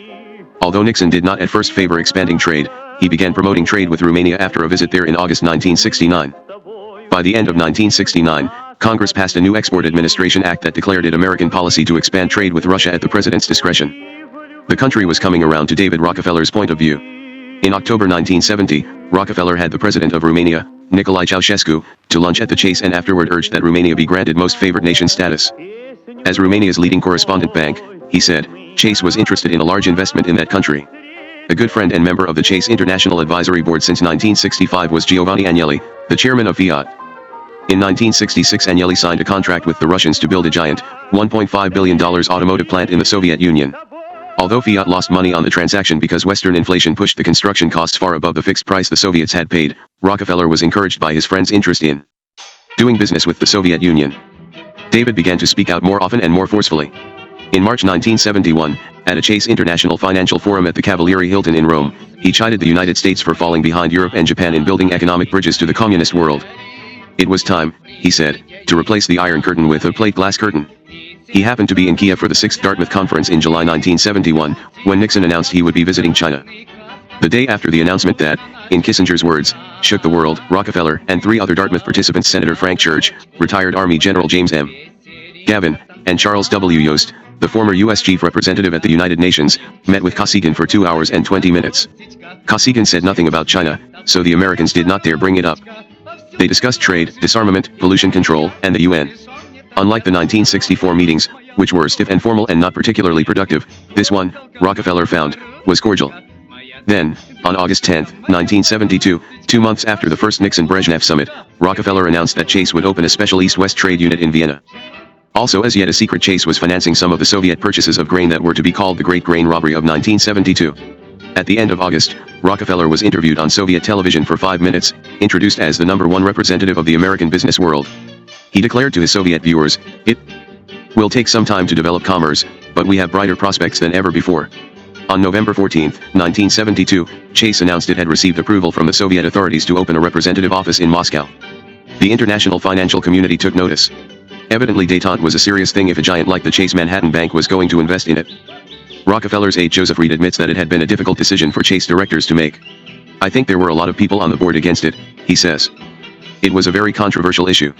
The Soviets made it clear they wanted a high-ranking officer in Chase's Moscow office, one who had earned David's confidence, and specifically one who did not speak Russian. Chase pulled a senior vice president named Alfred Wentworth out of London. At 52, Wentworth was not an up-and-coming officer, but Moscow was hardly a growth field for a bank executive. He was a singularly uncontroversial figure, and after more than 20 years at the Chase he did have Rockefeller's ear. Wentworth arrived in Moscow at the end of January 1973, with his wife, Nancy, and his dog. He worked on arrangements for the opening and got settled in his new apartment, which was grander than that of any other American businessman in Moscow. The Soviet government, determined to treat Wentworth with the utmost generosity, gave him an immense flat the size of 4 at 86 Leninsky Prospect. Wentworth recalls, "It was the best apartment I ever lived in." Chase spared no expense in fixing it up, and also renovated the lobby of his building, thereby making it clear to the Soviets that it, too, planned to deal with them as genteelly as it did the British, the Austrians, and the French. And the Soviets were thrilled. They had been looking for this kind of prestige since the revolution. This was the beginning of détente, and I was representing David, so they bent over backward, Wentworth remembers. "I demanded the best of everything, the best office, the best apartment, the biggest car, a lot. And I got it." He found a Russian chauffeur at the Italian embassy who spoke English and offered him 4 times as much as the Italians were paying him. Although he was proud that he had stolen the driver away, he had unknowingly hired an agent of the UPDK, the branch of Soviet intelligence that deals with the Foreign Diplomatic Corps. Wentworth did not entirely adapt, however. He refused to fly on Soviet airplanes, because shortly after he arrived someone translated for him an article from a Soviet civil aviation magazine about how Soviet planes had a tendency to fall from the sky unexpectedly. From then on, he traveled in Russia only by train. Before long, the Wentworths were fixtures in Moscow society.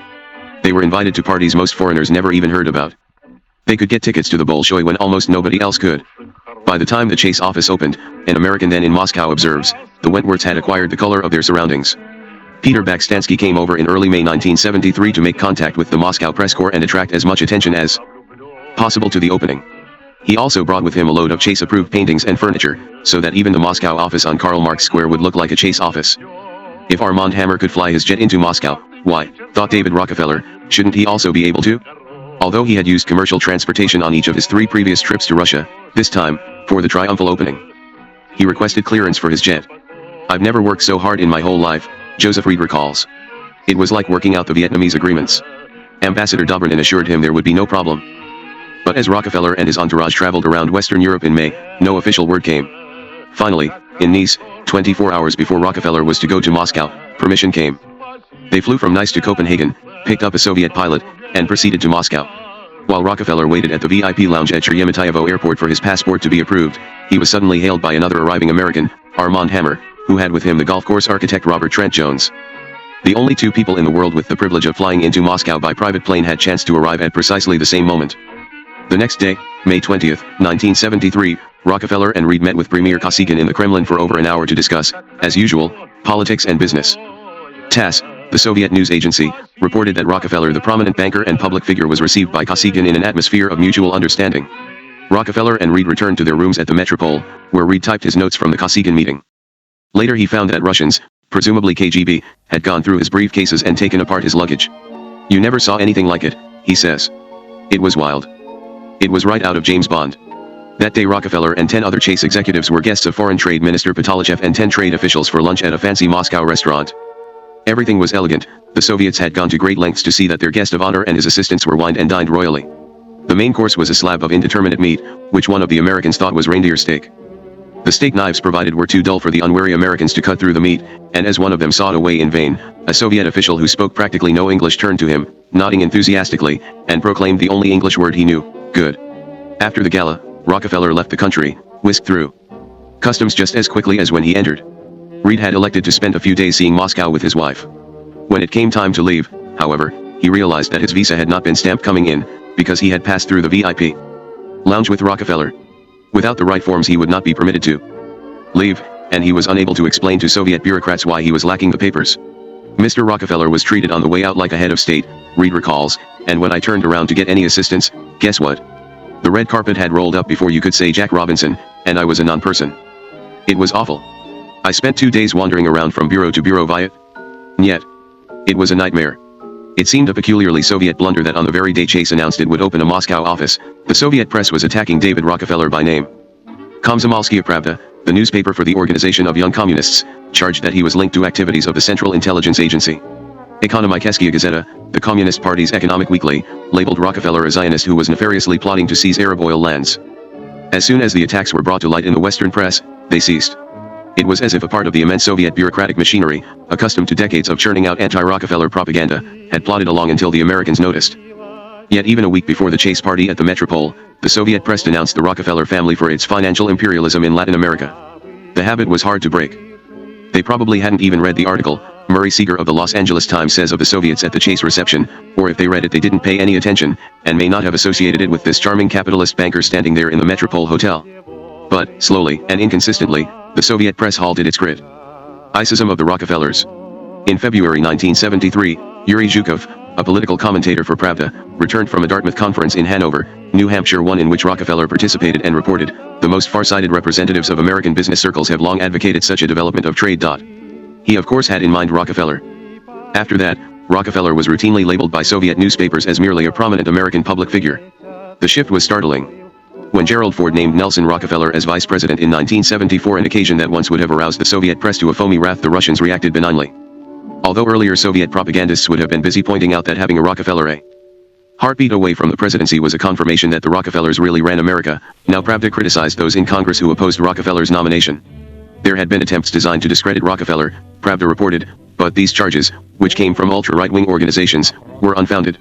Now that the Rockefeller dynasty favored trading with them, the Russians considered them good capitalists after all. Scarcely had the Rockefeller dynasty, by Soviet scholar A. Fursenko, come out in 1970, then it was removed from many Soviet library shelves. The Rockefeller dynasty today cannot be found in the card catalog at the Lenin Library in Moscow. Once in the early 70s, Mr. Fursenko, who is a specialist on the Rockefellers, had the opportunity to meet the object of his study at first hand. He travels to the United States extensively. Before one visit to New York he notified room 5600 that he was coming. Would David possibly have time to see him? He was surprised when Rockefeller invited him to lunch. Fursenko was greeted in Rockefeller Center by David and several members of his family. After the introductions, he presented David with a copy of his book, The Greatest Flattery He Could Tender. At lunch, David insisted that Mr. Fursenko begin his meal with oysters Rockefeller. The Rockefellers asked the Rockefeller scholar what he thought of the appetizer. Fursenko confessed, somewhat annoyed, that it really was quite good. General James Gavin, a regular Dartmouth participant, once had Georgy Arbatov of the Soviet Institute on the USA and Canada to his home in Cambridge, Massachusetts. "Why the hell do you Russians make such a fuss over David Rockefeller?" Gavin asked. "To us, he's just another businessman." Arbatov smiled. "Jim, he's a member of the royal family. Some of our leaders think David Rockefeller can walk on water. Many Americans share this belief. Joseph Reed insists, David Rockefeller is an institution. He is the most powerful business statesman in the world. The Marxist propaganda, Rockefeller himself observes, for a long time has said that a few families, such as the Rockefellers, the Fords, the Mellons, and whatnot, rule America. They have repeatedly said this, to a point where they almost believe their own propaganda. To the extent that they do, they like to deal with the people who have the power, and if they think that we have the power, they talk to us. Although some, such as Arbatov, have a more realistic understanding, Rockefeller says, a lot of people, even in the Soviet hierarchy, ascribe to a person like myself a degree of power which is totally disproportionate with reality. And because they believe it, they're more apt to pay attention to me than they would to someone else. But are the Soviets wrong? On February 7, 1980, Bill Moyers' journal featured a program, The World of David Rockefeller, in which Moyers described Rockefeller as one of the most powerful, influential, and richest men in America. The most conspicuous representative today of the ruling class, a multinational fraternity of men who shape the global economy and manage the flow of its capital. David is shown having breakfast with the Saudi Minister of Finance, meeting with the most powerful men in Italian finance, paying a visit to the Vatican, asking the President of Germany to receive the International Advisory Committee of Chase. Henry Kissinger is the chairman of it, David explains, and conferring with Marshal Tito of Yugoslavia. Moyers observes that every year Rockefeller is named by U.S. News and World Report as one of the 10 most powerful people in the United States. Are you conscious of exercising power? He asks. Rockefeller's reply, though couched in modesty, was insightful. The only way I am more fortunate than many, he replies, is that because people have this perception, I think probably when I pick up the telephone and call somebody, they are a little bit more apt to answer than they might be if they'd never heard my name. All other considerations aside, it is the magic of the Rockefeller name that carries the most weight. One of David's assistants, a former ambassador named Ridgway Knight, told Bill Moyers, I've represented a number of presidents, and I've spoken for a number of secretaries of state, but I've never seen doors open more easily than when I say I'm coming for David Rockefeller. It's fantastic. Apart from the almighty aura of power that translates into power itself, there are concrete ways in which Rockefeller is able to exercise influence. Until he retired in 1981, he had the vast apparatus of the Chase Manhattan Bank. The secret of Chase's domestic power lies in the bank's gigantic network of correspondent banks around the country and around the world. If a small bank in Ohio, for example, is asked for a $2 million loan and has a capacity of only $500,000, the bank will call on its big brother in New York, the Chase. And then, when Chase wants to effect a political change of some sort in Ohio, it applies pressure on its correspondent bank. This process is replicated around the globe. Chase has more than 100 branch offices and 6,000 correspondent banks. In a broader sense, much of Rockefeller's influence derives from his chairmanship of the Council on Foreign Relations, which he has held since 1970. He became a member in 1946, a director in 1949, and a vice president in 1951. The chairman of the council tends to be a rich man, one who has contributed a lot of money to the organization, and also one who has a good understanding of world politics. His immediate predecessor, John J. McCloy, the post-war High Commissioner of Germany, was also his predecessor as chairman of the Chase. But while the council's members generally come from the eastern United States, it is hardly a cohesive force. Among the 1,500 members are the neoconservative editor of commentary Norman Podhoretz and the liberal scholar of Soviet affairs, George Kennan, who could not possibly be expected to agree on many of the topics the council considers in its study groups, gatherings, and dinners. Rockefeller's selection as chairman was an indication that the council considered him wealthy, visible, and powerful enough to be its head. Many of the council directors share his internationalist orientation. Therefore, he is chairman because his views are in harmony with others in the council. As chairman, he does not really shape the group's thinking. Again, though, the prestige of chairing the Council on Foreign Relations, the closest embodiment of the establishment in the United States, is in itself a type of power. The real basis of his power, of course, is his wealth. At Nelson Rockefeller's vice presidential confirmation hearings in 1974, information was disclosed that confirmed that the family has colossal and widespread holdings in the largest corporations in America: 2.06% of Standard Oil of California, 1.07% of Exxon, 1.75% of Mobil, all successors to his grandfather. Standard Oil, and significant holdings in General Electric, Eastman Kodak, Texas Instrument, AT&T, IBM, and of course, Chase. The head of Rockefeller Family and Associates and the Rockefeller Senior Financial Advisor, J. Richardson Dilworth, whom Representative Paul Sarbanes of Maryland called the Chancellor of the Exchequer, testified that Rockefeller holdings in securities and trusts exceeded $1 billion. While the revelation of this family fortune came as a bit of a disappointment to many who were accustomed to hearing of individual billionaires and equating the Rockefellers with Croesus, this figure does not include the network of Rockefeller-controlled and supported foundations. In his book Rockefeller Power, Meyer Cutts asserts that these foundations generate far more power than the family's raw wealth. With all these assets and positions, David Rockefeller commands unequaled access to the top leadership of the United States. For example, Richard Nixon, who despised the Rockefellers along with the rest of the Eastern establishment, offered David the position of Secretary of the Treasury at the beginning of each of his terms as president.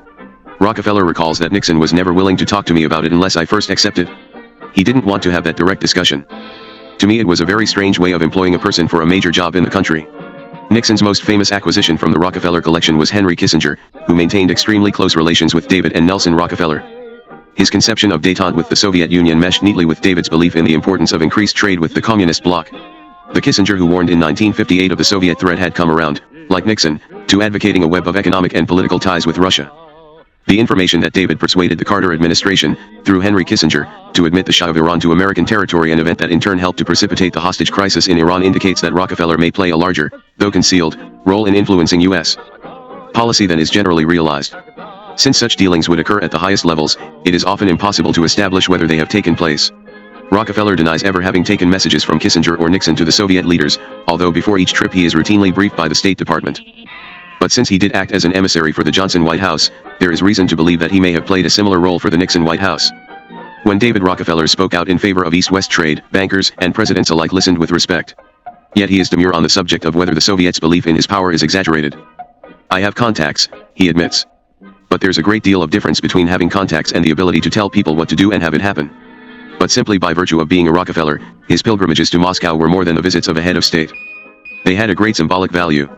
As one Soviet official remarked privately in the early 70s, the presence of David Rockefeller in the Kremlin was a symbol of the end of the Cold War. It would never have happened before. David's advocacy of trade with Russia was the very best kind of celebrity endorsement.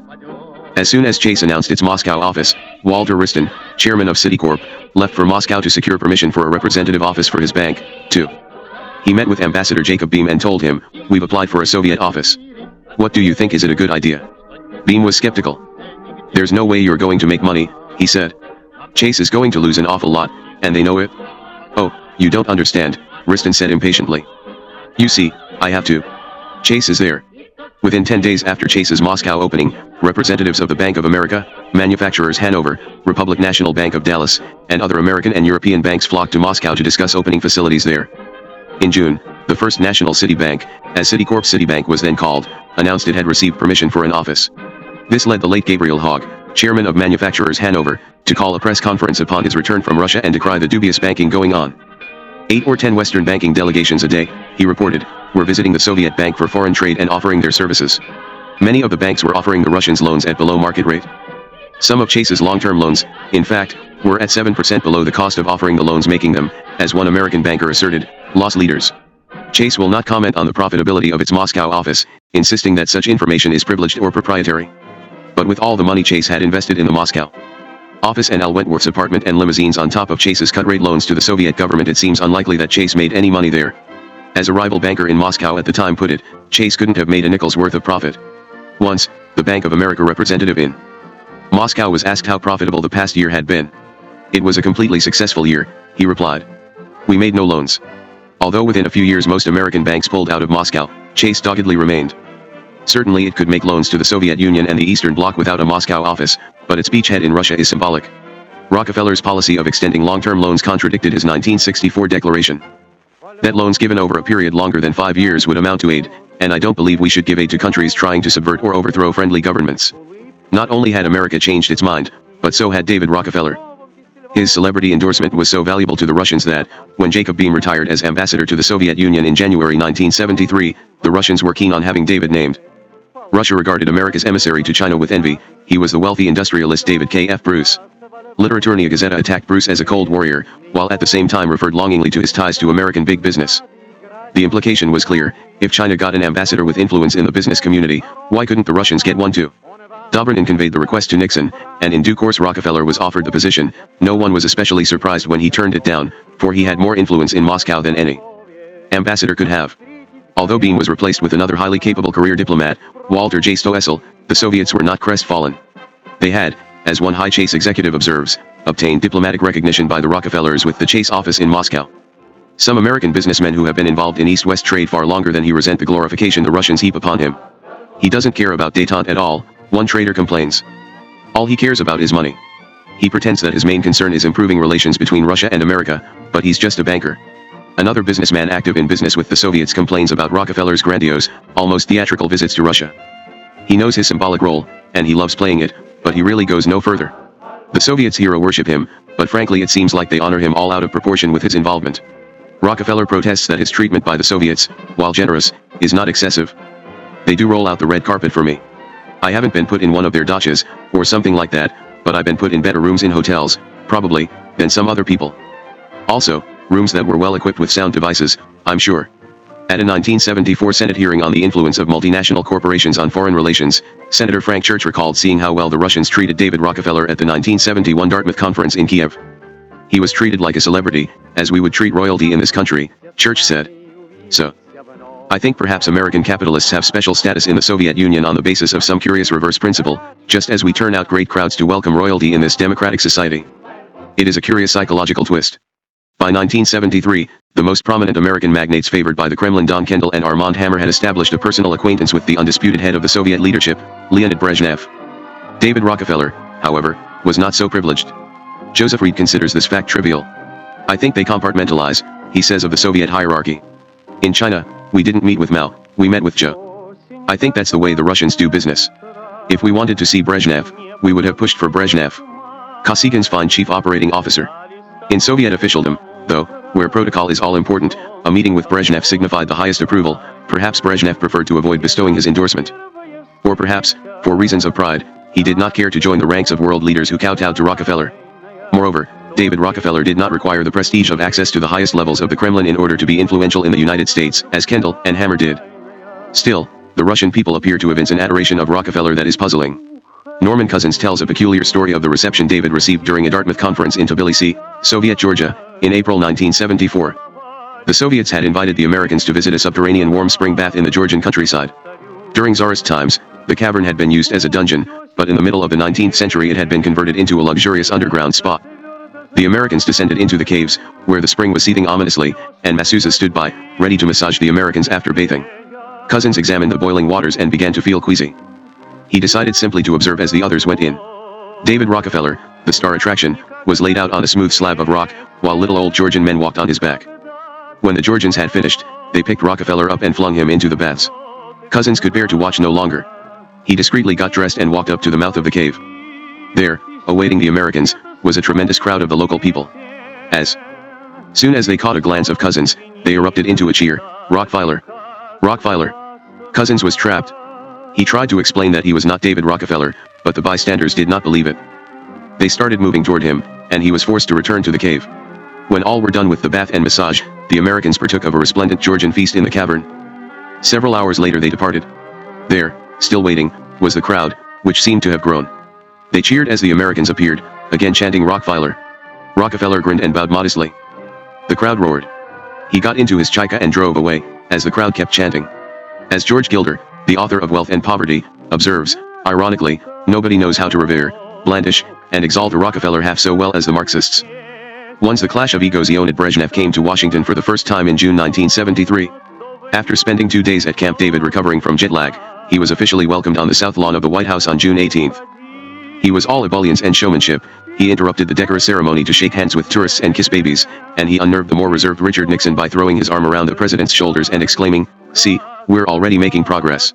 It was strangely reminiscent of Nikita Khrushchev's first visit to the United States in 1959, when he impressed Americans with his splendidly tailored suit and Italian shoes. Having left his peasant shirt in Russia, he wanted to show the West how Western he was. Brezhnev vastly improved upon Khrushchev's performance. In 1973 there were neither tantrums nor romps through the cornfields of Iowa. Brezhnev sported a windbreaker emblazoned with the presidential seal, a gift from Nixon. He swooned over another of Nixon's presents, a dark blue Lincoln Continental with black velour upholstery. In return for the automobile, Brezhnev gave Nixon a samovar and tea set, not quite a fair exchange. He ogled the actress Jill St. John, embraced actor Chuck Connors, and kissed Henry Kissinger. His supply of good humor seemed inexhaustible. On the evening of the 18th, Nixon gave a state dinner for Brezhnev in the White House. Prominent Americans from around the country were in attendance, including Harriman, Hammer, Kendall, Rockefeller, and Eaton. As people departed afterward, Nixon, who had probably waited until he was out of earshot of any reporter, put one arm around Brezhnev and one around the 89-year-old Eaton and remarked, "For more than 20 years now, Mr. Eaton has been a leading advocate in this country of trade with yours, a belief that I have belatedly come around to myself." Brezhnev laughed and nodded. Eaton, an inveterate Nixon hater, he had once publicly compared Nixon to Adolf Hitler, only smiled. A few days later, Brezhnev asked Treasury Secretary George Shultz to invite 50 American business leaders to lunch at Blair House, where Brezhnev was staying. In the receiving line, Brezhnev singled out Hammer, holding up the line for a full 3 minutes while the two spoke in Russian. The group of businessmen was, as the Washington Post commented, a receptive and believing congregation. They listened to Brezhnev hold forth for an hour and a half on the importance of Soviet-American commercial ties, and they agreed enthusiastically. The Cold War is over, Brezhnev said. And I ask you, gentlemen, as I ask myself, was that a good period? Did it serve the interests of the peoples? He answered his own rhetorical question, no, no, no, and again no. In his exuberance he was long-winded, and his protocol officers began to glance nervously at their watches. Brezhnev noticed, picked up a piece of paper, and set it afire with his cigarette lighter. If only I could burn up protocol like that, he boomed, I would do it. The businessmen laughed and applauded. After the speech, Kendall told a reporter, everybody is convinced that this man is serious about improved relations and increased trade between our countries. There is no doubt about it. The businessmen dined on roast beef and strawberry shortcake and pledged to do everything possible to fight congressional efforts to restrict trade. For such efforts were considerable. During the summer of 1972, after the Nixon-Brezhnev summit meeting and while the first great rush of business negotiations was underway in Moscow, the Soviet government suddenly and inexplicably announced that anyone who wished to emigrate must pay a tax on the higher education he had received, ranging from $500 to $25,000, depending upon the degree attained. Under Soviet law, Jews were among the few nationalities permitted to leave, because unlike other ethnic groups they lacked a homeland within Soviet territory. More Soviet Jews were allowed out during the first months of 1972 than ever before, which seemed to indicate that détente had really arrived. But this new tax, which may have been Russia's attempt to halt the rise in Israel's population and thereby please an increasingly hostile Egypt, fueled anti-détente forces in the United States. And particularly the efforts of one ambitious man, Senator Henry Jackson.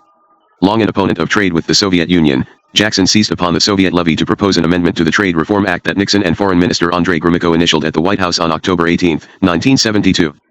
The bill would grant Russia the most favored nation status. America's major trading partners enjoy status that meant no restrictive tariffs in exchange for partial Soviet repayment of its Lend-Lease debts. Jackson's amendment would deny most favored nation status to any nation that restricted the emigration of its citizens. Jackson's amendment rapidly gathered support, so that even when the Soviet government lifted the education tax on March 21, 1973, it was too late. A coalition of Jewish groups, labor unions, and conservatives had joined Jackson's campaign. The 1973 summit, troubled by growing demands for Nixon's resignation in the wake of Watergate revelations, produced almost nothing besides effusive talk. Nixon and Brezhnev signed an empty agreement on the prevention of nuclear war and little else. For political reasons, Nixon wanted more visible results than this. Brezhnev, who considered Jewish emigration his own affair, wanted to kill the Jackson Amendment. There was a proposal on Nixon's desk that could accomplish both purposes at once, a plan for AU.SU.S.S.R. Trade and Economic Council, an organization of leading American businessmen and top Soviet trade officials devoted to the promotion of commerce. Led by 25 powerful American corporate executives and 25 highly placed Soviet officials, the Trade Council would assemble several hundred of the world's greatest multinational corporations to combat Jackson's legislation, not an official lobby but certainly a de facto one. The Trade Council was the brainchild of Don Kendall. After his vodka for Pepsi deal was signed, he met several times with Brezhnev and, after each meeting, compiled a memo for Nixon. He decided that such an organization would remove Soviet-American trade from the battleground of American politics and provide an important element of continuity. I convinced Brezhnev that we should form a joint council in which people stayed over long periods of time, to hold the relationship together during times of political problems, Kendall says. And Brezhnev totally agreed. I came back and told President Nixon the same thing, and he also agreed. Late in 1972, Kendall invited David Rockefeller, Al Wentworth, who had just been named the Chase representative in Moscow, Helmut Sonnenfeld of the State Department, and Georgy Arbatov, the Soviet specialist on America, to lunch at the F Street Club in Washington to discuss the proposed Trade Council. As it was his idea, Kendall obviously wanted to be the American chairman, but he asked Rockefeller whether he wanted to be in charge. Well, you know I'm all for this thing, Rockefeller said, but I honestly can't take one more thing on. Don, why don't you do it? Kendall responded quickly that he would. At the summit in June 1973, Brezhnev produced a letter of protocol with Kendall's name already typed in as the American chairman. Nixon, of course, had no objections. When the summit was over, Nixon had Kendall draw up a list of directors, with the assistance of the Commerce Department. Kendall came up with a star-studded roster of the chief executives of companies both giant and active in trade with the Soviet Union. They included David Rockefeller, Armand Hammer, Reginald Jones of General Electric, C. Peter McCallum of the Xerox Corporation, Howard Clark of American Express, Frank Gehry of IBM, Samuel Casey of Pullman, Irving S. Shapiro of DuPont, C. William Verity of Armco, Milton Rosenthal of Engelhard Minerals and Chemicals, William F. Franklin of Caterpillar Tractor, Michel Fribourg of Continental Grain, Richard Gerstenberg of General Motors, Edgar F. Kaiser of Kaiser Industries, and G. William Miller of Textron. These and others constituted a board of 25 of the most powerful businessmen in America. Commerce Secretary Frederick Dent called the men selected and informed them that they were in charge of the new Trade Council. Milton Rosenthal, whose Engelhard Minerals and Chemicals, now part of Fibro Incorporated, buys platinum and other precious metal catalysts from the Soviet Union in exchange for grain and other commodities, recalls the selection process for the council directors as a sort of Russian election. I looked at the briefing book they gave us and there I saw I was a director, and I said, "Who elected me?" He recalls looking at the big names on the council's board and thinking, here you have the chief executives of the Bank of America, General Motors, IBM, Xerox, 3M, and so on. Are they kidding? Do they really think they're going to get these people to give up 2 days a year to be present at the same time? But they turned up. There was a flap when it turned out that David Rockefeller, whom Kendall had selected, was not asked to be a director. The snub had originated in the Oval Office. When Nixon was presented with the list for approval, he spotted one name he wanted off the board, pulled out a pencil, and scratched out David Rockefeller's name. Although he had begrudgingly offered Rockefeller cabinet positions, now that the election was over, Nixon, who never liked the Rockefellers anyway, wanted to deprive David of the glory. But one did not leave David Rockefeller off any blue ribbon board. Predictably, David was outraged. Although he avoided any direct confrontation, he had his associates make a few calls to influential Nixon administration members and intone ominously, "David is furious." Treasury Secretary George Shultz received such a call. At a dinner at the White House unrelated to the Trade Council, Shultz approached one of the newly named directors of the council and said, "You know, David is quite upset about not being one of the directors. He thinks it was some sort of a deliberate snub." Rockefeller was called the next day and asked to serve as a director. He promptly said yes. Now, however, there were 26 directors instead of the 25 both sides had agreed upon, and so the Soviets added another bureaucrat. Since the Trade Council was Kendall's doing, and Rockefeller was convinced that Kendall had tried to keep him off the board, this contretemps forever poisoned the already tepid relationship between the two. C. William Verity, a good friend of Rockefeller's who is especially diplomatic, observes that Don Kendall doesn't like to be second. It was a clash of egos. Those are two different types of people. Indeed, Rockefeller and Kendall are as unlike as two businessmen could be. Kendall is brash, abrasive, outspoken, and nouveau riche. He is also a staunch Republican who defended Richard Nixon in good times and bad. Rockefeller had been born wealthy and privileged. By American standards, he belongs to the old money class.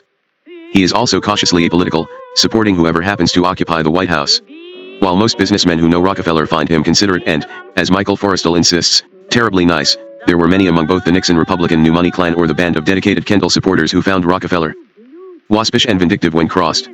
Surrounded from birth by servants, aides, and lackeys, Rockefeller is used to having his way. When he does not, he occasionally does battle from behind his swaddling of staff members. One friend of Kendall's on the Trade Council board describes Rockefeller as a miniature State Department, with all the politics and backbiting. The slighting of Rockefeller, which virtually nobody knew was Nixon's doing and not Kendall's, added to the tension within the council that already existed among a few of its leading MEM bears, who subtly and quietly sought the prestige of unrivaled favor by the Soviet leadership.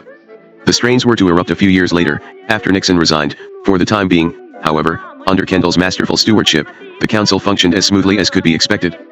One of its first orders of business was to select an American president to manage the day-to-day activities. Realizing that it would help to select someone friendly with Nixon, Kendall proposed one of the Nixon administration's most forceful proponents of East-West trade, the former Assistant Secretary of Commerce for Domestic and International Business, Harold B. Scott. An amiable, intelligent, and soft-spoken man who had contributed generously to Nixon's political campaigns, Hal Scott had been promised a position in Nixon's second-term cabinet. Because the growing Watergate scandal had created hostility toward the president in Congress, however, Nixon realized he might be unable to have such an obvious partisan confirmed. As a sort of consolation prize, Nixon named Scott as president of the new Trade Council instead. But Scott was not told, for the Soviets wanted to size him up first. One day Scott received a call from Foreign Trade Minister Patalachev, inviting him to visit the Soviet Union as a guest of the government for a month. Would August be convenient? Patalachev asked. A bit puzzled, Scott said such a tour would be agreeable. He traveled around Russia, staying in each city with privileged Soviet families. Although he knew that all of his hosts were party officials, he was unaware that they had been assigned to get to know him well. When he returned to Moscow after the jaunt, he was contacted by the American embassy, enlightened as to the purpose of his trip, and offered the presidency of the USSR Trade and Economic Council, which he accepted. At the same time, Kendall received a remarkable invitation from Brezhnev to spend an entire day, August 28, 1973, at Brezhnev's dacha in Yalta to discuss the Trade Council. This was an unprecedented honor. Although Armand Hammer was to spend a few hours at Brezhnev's dacha in 1978, no other private citizen had even spent a full day there. By 1973, not even Nixon or Kissinger had been invited to the dacha. The rarity of the privilege served to underscore the supreme importance Brezhnev attached to the success of the Trade Council. Set on a cliff above the Black Sea, Brezhnev's stately villa included an Olympic-sized swimming pool enclosed in glass walls that could be opened with the push of a button. Strictly speaking, The villa was located not in Yalta proper but in a suburb, Oryanda, as Nixon and Kissinger emphasized at their 1974 meeting there, since Yalta was the site of Franklin Roosevelt's much-maligned conference with Stalin in 1945. Kendall had brought the Pepsi vice president for Europe, Michael Vove, as translator. They discussed not only the organization of the Trade Council but also specific projects in which Brezhnev was interested. He wanted American firms to help build the Soviet tourism, lumber, and natural gas industries, and he asked Kendall's help in obtaining contracts. They also spoke of politics. Brezhnev told me that the Jewish people in the Soviet Union are smart people, Kendall recalls. He said, if they don't want to stay here, fine, but give me time. I'm not going to let out people from the military or people who know something we don't want you to know, until a pretty good time has gone by. And I think the guy meant it. But, he said, nobody's going to give me a quota. Nobody's going to tell me how many I've got to let out. You don't do that to a major power to say that we want so many Jews out or we're not going to play marbles with you. You just don't do that. Kendall told Brezhnev that he was unhappy with the man the Soviets had named as co-chairman of the Trade Council, Borisov, who headed similar joint councils with France, Finland, and Italy. Rosy-cheeked, affable, and not a speaker of English, Borisov would not be an effective promoter of trade, Kendall felt. More important, Borisov was not highly enough placed in the Soviet hierarchy. Kendall proposed Vladimir S. Alkimov, with whom he had negotiated the Pepsi deal. Alkimov had excellent access to Brezhnev and Kosygin and was well known to American businessmen. He was smooth and Western-seeming, and he spoke English quite well. Americans talking with him almost forgot he was a Russian. Brezhnev said he would think about replacing Borisov with Alkimov. A small notice had appeared in the Yalta newspaper that Brezhnev was entertaining Donald M. Kendall, that American capitalist who understood the importance of peace and trade. When Kendall arrived at his hotel in Yalta at the end of the day, he found a huge crowd of the townspeople waiting and cheering. They surrounded him, Kendall recalls, and a few asked if they could touch him. The Trade Council was inaugurated on October 1, 1973, at a dinner in the Granovitova Palata in the Kremlin. Earlier in the day, Treasury Secretary George Shultz had met with Brezhnev to discuss the Nixon administration's strategy for squelching Henry Jackson's amendment. At the dinner, the council's directors, who had thought Borisov was to be the Soviet co-chairman, saw Foreign Trade Minister Patalichev call Borisov over and whisper something in his ear. Borisov's rosy cheeks drained of color. Thus the hapless Borisov was informed of his deposal, and Alkimov was named in his stead. The next day, Shultz met for 2 hours with Kosygin and Kendall, Alkimov, and Scott gave a news conference to announce the council's formation. Most of the conference was taken up with the subject of granting the Soviet Union most favored nation, MEN, status. Alkimov took the podium to declare, a bit threateningly, that if the United States did not normalize its trading relations with Russia, it would have to accept the consequences. He couched his admonition in a peculiarly Russian aphorism. Those who prepare beer have to drink beer. Later, Kendall met with Brezhnev in his Kremlin office for further discussion of the Trade Council. TASS, the Soviet news agency, described the session as businesslike and constructive. Hal Scott ran the New York office, staffed by 25 Americans and Russians. He was assisted by the deputy president, V.A. Pekshev. The Moscow office was run by the council's senior vice president, John T. Connor, Jr., a Washington lawyer and son of Eisenhower's commerce secretary. Connor was treated with great deference. He was given a Chaika limousine and driver, a dacha outside Moscow, and an elegant apartment in a new building in Moscow. The apartment building was so new that the militia box, with which the comings and goings of foreigners are monitored, had not yet been installed. Unused to Moscow, Connor boasted that he was free from the surveillance that plagues most foreigners. Murray Seeger of the Los Angeles Times assured him that his apartment was surely wired like everyone else's. Connor was skeptical but asked the American embassy to check his apartment for listening devices. They found 35 active bugs and 15 that were inactive but in place. It was revealing of the relations between Russia and America. That even the Trade Council, supposedly a bastion of trust and cooperation, was infiltrated by the intelligence agencies of both sides. Kendall had asked Patalichev to guarantee that the KGB would stay out of the council's operations. Can you guarantee that you'll keep your side clean, too? Patalichev asked. Kendall said he could and arranged it with the Nixon administration. A few weeks after the council's New York office was set up, George Shultz called one of the council's officers and told him, "You've been infiltrated." The officer was furious and announced he would go to Moscow and personally register a complaint with the Ministry of Foreign Trade. "No, it's not the KGB, Shultz said. It's us, an overzealous FBI man." The FBI had placed an agent on the staff of the council's New York office. When the agent was fired, the FBI demanded to know who had leaked the information, but the council officer refused to cooperate in any way. Eventually, of course, the Soviets placed KGB agents in the council's New York and Moscow offices. I well understand the great role that is played or can be played by businessmen in establishing peaceful cooperation between states and between peoples, Brezhnev once told the Trade Council. The council was not a registered lobby, but it was a boosters club on a grand scale, an Elks club of multinationals that did business with Russia. Although Lenin had predicted that the capitalists would compete to sell Russia the news with which they would be hanged, he probably did not envision that the capitalists would actually lobby their governments to grant the credits on which Russia could make the purchase. Obviously, a lobby can operate without registering with the government. Kendall, for example, was interviewed by Izvestia in June 1974 and asked why he had decided to hold a meeting of the Pepsi board of directors in the Soviet Union. "I wanted all our directors, and they include executives of such well-known companies as General Motors, IBM, and the Chase Manhattan Bank, to become as enthusiastic about the new relations between the Soviet Union and the USA as I am," he replied. "I personally am ready to give all, or, in any case, most of my time to setting up American-Soviet contacts. Convincing other businessmen, who are interested in profit, is one thing. Fighting the Jackson forces, who argued on political and even moral grounds, was quite another." The businessmen began to propound a number of lofty benefits of commerce with Russia. They often invoke Benjamin Franklin, who once wrote that trade between nations cannot help but be beneficial. In the 1974 NBC documentary on Hammer's career, Hammer remarked, "I think that these two great nations have to live together, and if they trade together, I think that they'll maintain the peace of the world." Later in the program, he said, "I think if you trade with somebody, it's pretty hard to fight with them." Malcolm Forbes, editor-in-chief of Forbes magazine, disputes this theory by pointing out that one of the United States' major trading partners before the Second World War was Japan. In fact, the most eloquent advocate of the trade ensures peace theory was Norman Angell, who argues in The Great Illusion that the elaborate financial interdependence of the modern world made war senseless. Ironically, or perhaps fittingly, The Great Illusion was a bestseller in the United States and Europe just before the outbreak of the First World War. A variation of this notion is that of trade as dialogue or building bridges. Since businessmen establish personal camaraderie with Soviet trade officials, the claim goes, the Soviet government will assume a more friendly outlook toward the United States.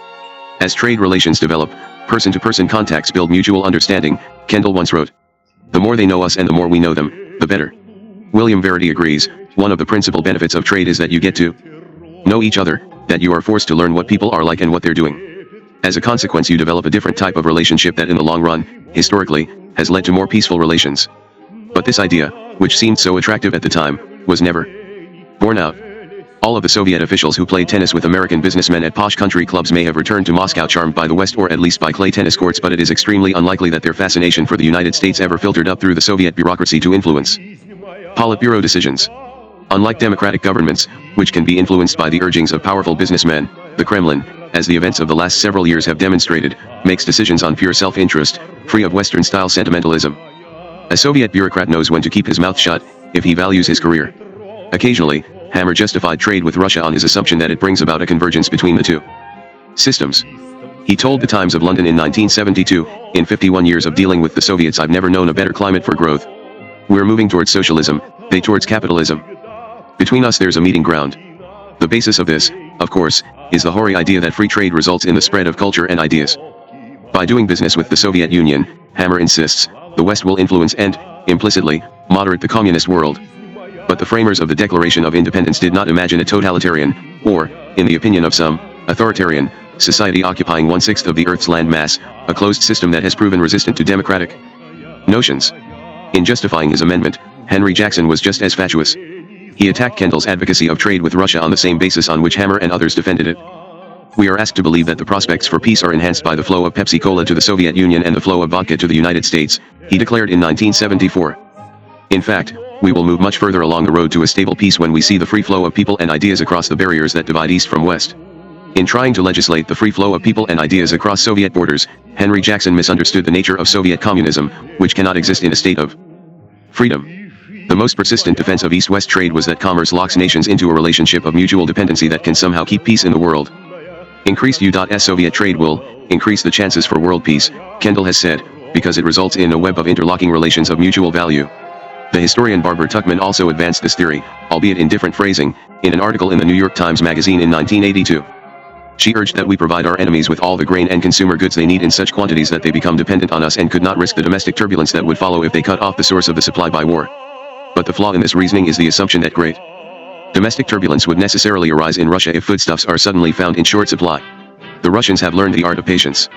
Accustomed for decades to shortages of bread, fruits, and vegetables, and other essentials, the citizens of the Soviet Union tend to be more docile than most Westerners. No. Moreover, as the failure of Jimmy Carter's grain embargo so vividly demonstrated, the Soviets can always shop elsewhere for goods denied them by the United States. As a rule, the West has tended to become more dependent on trade with Russia than has Russia.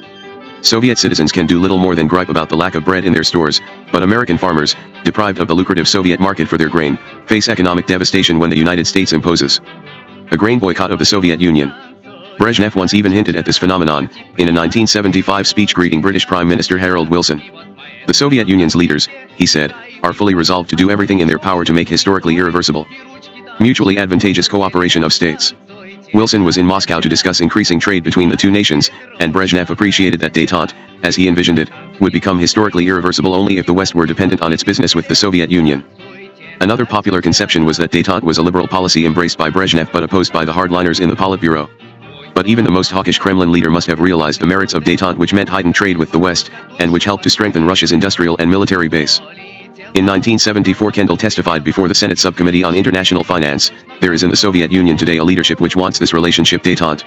There is also an element in that country that wants nothing to do with this relationship, that would love to see Brezhnev thrown out of the government so that they could go back to the Cold War era where the military would dominate the scene and we would be right back where we started.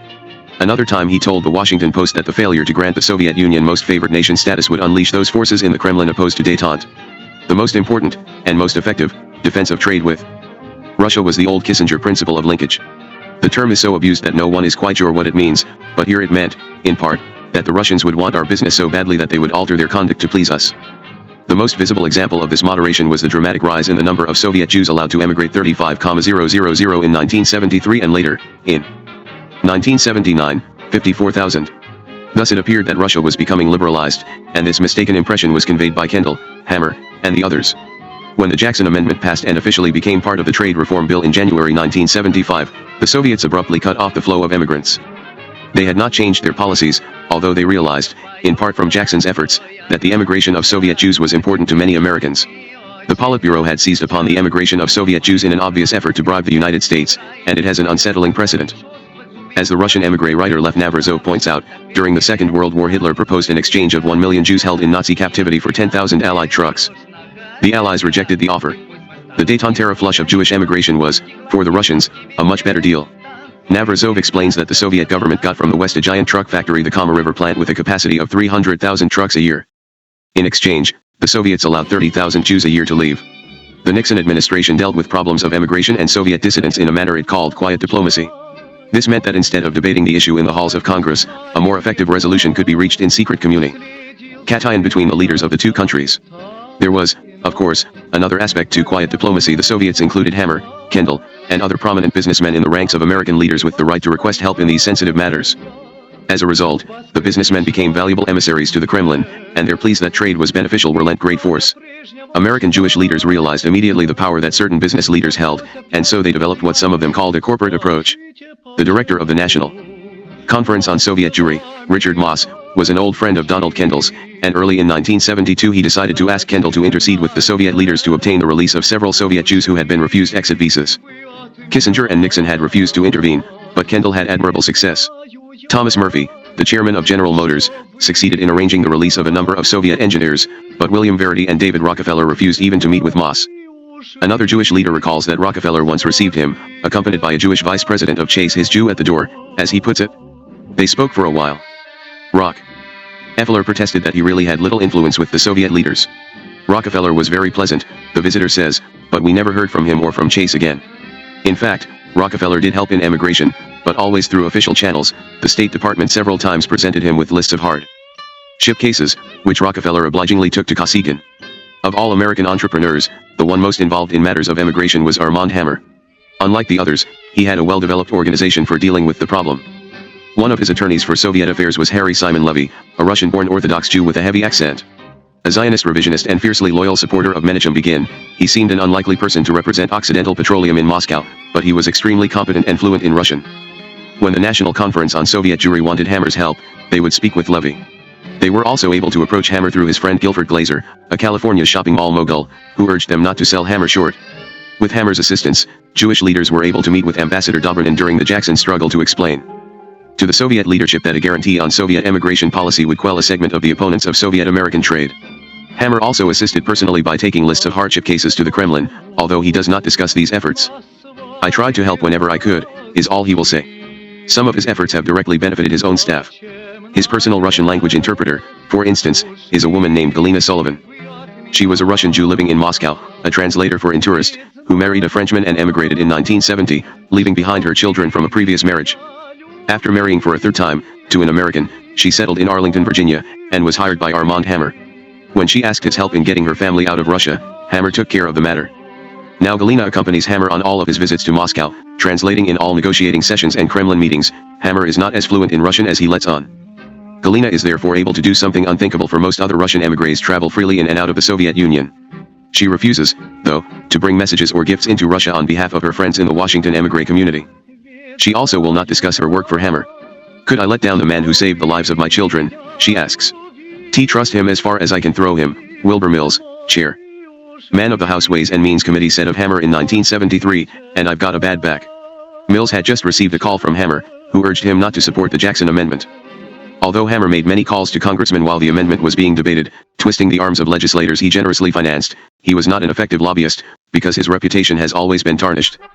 Members of the US-USSR Trade and Economic Council also complained privately that David Rockefeller was often too busy during that period to meet with key senators and urged that the Jackson Amendment be killed. So Donald Kendall took charge of the effort. One of his most important power bases was the multinationals lobbying organization, the Emergency Committee on American Trade, ECAT. In August 1973, he had ECAT publish a booklet, edited by Senator Daniel Patrick Moynihan's brother Michael, entitled "The Multinational Corporation, American Mainstay in the World Economy." The brochure urged the United States to do business with all countries of the world, including Russia. In keeping with the nautical metaphor, it warned, "This is not the time to lower our flag." Kendall's most ambitious lobbying effort was sabotaged by an ECAT staff member who supported Jackson's crusade. In mid-September 1973, Kendall sent a telegram to all members of ECAT, asking them to pressure the House Ways and Means Committee to do away with the Jackson legislation. "President needs authority from business community in order to win that authority from Congress," the cable said in part. "One urge you and other members of ECAT to contact by telephone or telegram each member of Ways and Means in support of MFN and its vital relationship to US and Soviet détente." But before the executives received their copies of the telegram, they could have read it on the front page of the Washington Post under the headline, "Big Firms to Press Hill on Soviet Trade Benefit." Someone in the ECAT office, paid to help the organization lobby, had pocketed a copy of the telegram before it was sent and read it over the telephone to an assistant to Senator Abraham Rybakov, who then leaked it to the Post. The Post reporter called Kendall at his home in Greenwich, Connecticut, for comment. As it turned out, Kendall was on his tennis court with Vladimir Alkimov. Both men spoke with the reporter. Kendall said he had just returned from Moscow, where he had had a 3-hour meeting with Brezhnev. He explained his position on the Jackson Amendment and added that the Soviet Union had made, in recent years, just tremendous progress in liberalization of its domestic policies. Before, he said, you wouldn't even have heard about Solzhenitsyn or Sakharov. Now they let them have press conferences and allow their statements to go out. Alkimov, as distrustful of the Post as President Nixon was, would only venture that he agreed with Kendall. At times it seemed the news media were out to get Kendall, whose campaign on behalf of Soviet trade seemed suspiciously connected to White House policy. Professor Fred Neal of Claremont Men's College in California proposed a counterweight to Jackson's forces that would not be associated with Nixon, a lobbying group of prominent and respectable citizens called the American Committee on U.S. Soviet Relations. On May 21, 1973, Neal sent a letter to prospective members lamenting the lack of any pro-détente lobby other than, possibly, something like the American Soviet Friendship Society, which consists of a few tired old communists and fellow travelers plus Cyrus Eaton, and has no influence at all or a negative influence. 38 people became its founding members, including Thomas Watson, Jr., of IBM, A.W. Clausen, head of the Bank of America, actor Kirk Douglas, and Don Kendall. Conservatives immediately lunged at this organization, which seemed, because of Kendall, tied to Nixon. Syndicated columnists Evans and Novak penned a column revealing that a ploy by businessmen, hungry for profits from U.S. Soviet trade, to use pro-détente liberals as a battering ram against the Jackson Amendment, is being foiled by the realities of American politics. While the inspiration for the group was ostensibly Professor Neal's, a veteran softliner and Cold War revisionist, it was in truth, according to Evans and Novak, Don Kendall's. The committee, the column continued, was a collection of strange bedfellows. Washington attorney Charles W. Ryan is an old friend of President Nixon. Thomas Watson, Jr., of IBM contributed $25,000 to Mr. Nixon's re-election. The most important businessman on the committee is Donald M. Kendall, longtime Nixon intimate, frontman and spear carrier. As chairman of Americans for the Presidency, Kendall is fighting hard against impeachment. Moreover, he represents those businessmen whose one-time ferocious anti-communism has been diluted by the scent of profits. Professor Neal is regarded as a frontman for businessman Kendall. The lesson for Don Kendall, for businessmen, and for the White House is clear. They can enlist hordes of liberal professors to condemn Scoop Jackson and his hardline ways. But whether they achieve their goal of enlisting liberal politicians against the Jackson Amendment is doubtful in the extreme. The last remark, at least, turned out to be accurate. For it was a battle of emotions, not wits. Although some of the logic Kendall and others put forth was specious, the reasoning of many of the Jackson Amendment supporters was equally sophistical. In some cases, it was more so. Nicholas von Hoffman, for example, declared in the Washington Post in August 1973, "If Russians can leave Russia at will, that will be a powerful incentive for the Soviets to run their country in such a way that their people will want to stay there." The assumption that the Kremlin would or could ever permit free emigration brings to mind a joke on the subject popular in the Soviet Union. Two comrades are dreaming aloud about the golden day when Russia would throw open its borders and allow anyone who wished to leave freely. "What is the first thing you'd do?" one asks the other. "TD climb to the top of the tallest tree I could find," the other replies. "Why?" "So I'm not trampled in the rush to get out." Some businessmen, such as Hammer, even maintained that Soviet Jews were not oppressed. When Brezhnev was interviewed by American journalists in June 1973, he unwittingly responded with an American cliché.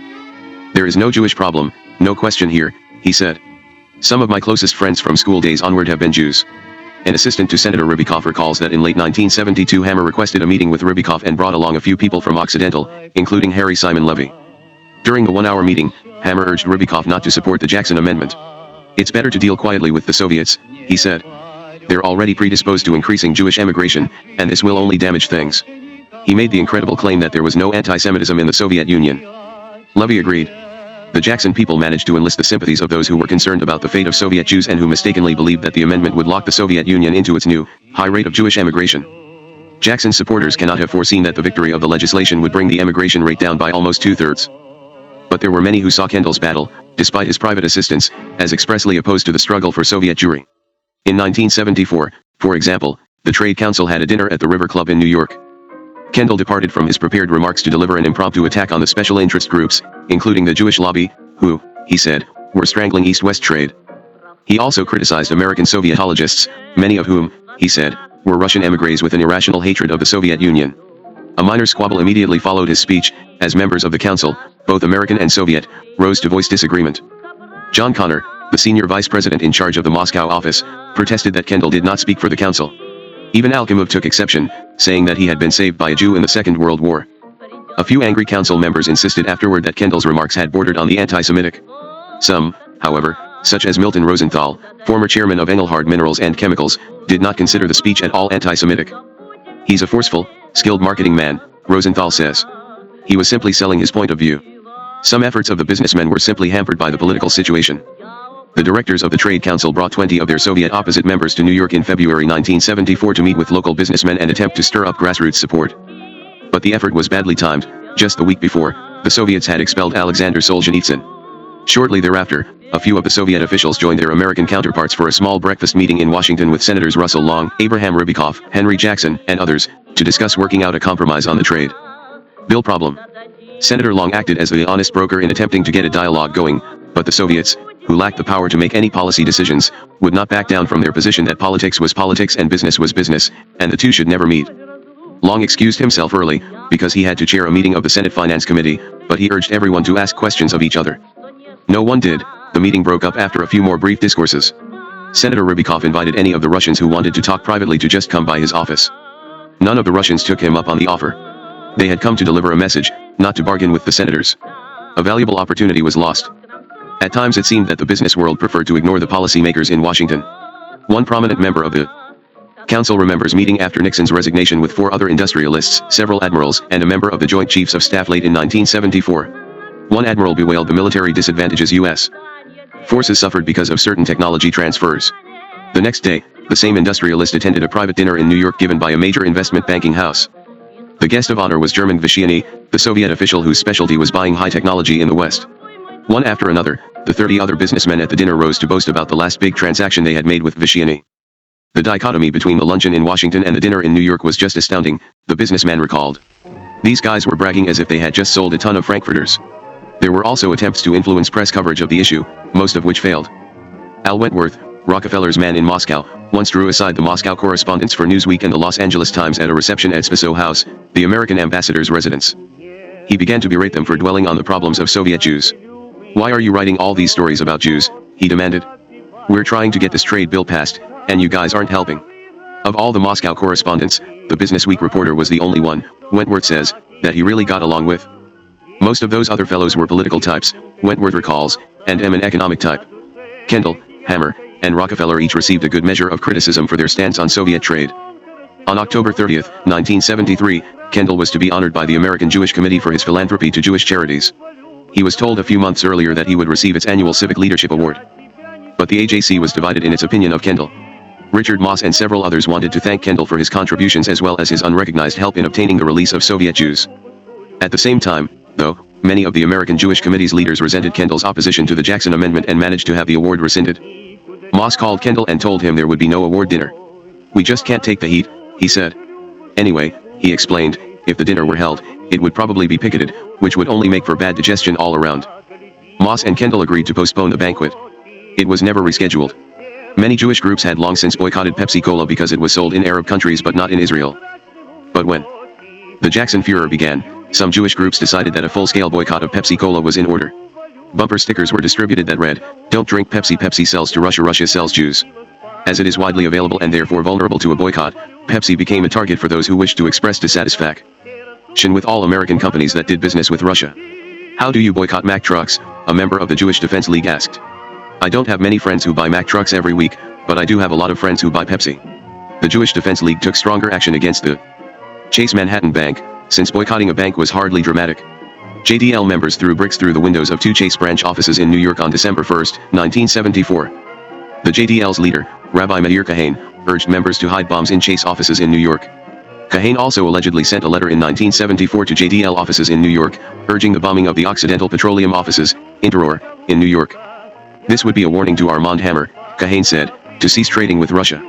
The last big push of the anti-Jackson forces came in December 1974.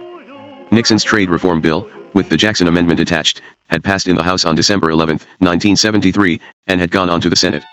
In the meantime, Watergate reached its crescendo, with Nixon's resignation on August 9, 1974, and an accompanying swell in anti-Soviet sentiment that seemed related in part because détente was so closely associated with Richard Nixon. In a small but revealing indication of this phenomenon, in the spring of 1974 the three best-selling books were The Presidential Transcripts, All the President's Men, and Alexander Solzhenitsyn's eloquent condemnation of the Soviet penal system, The Gulag Archipelago.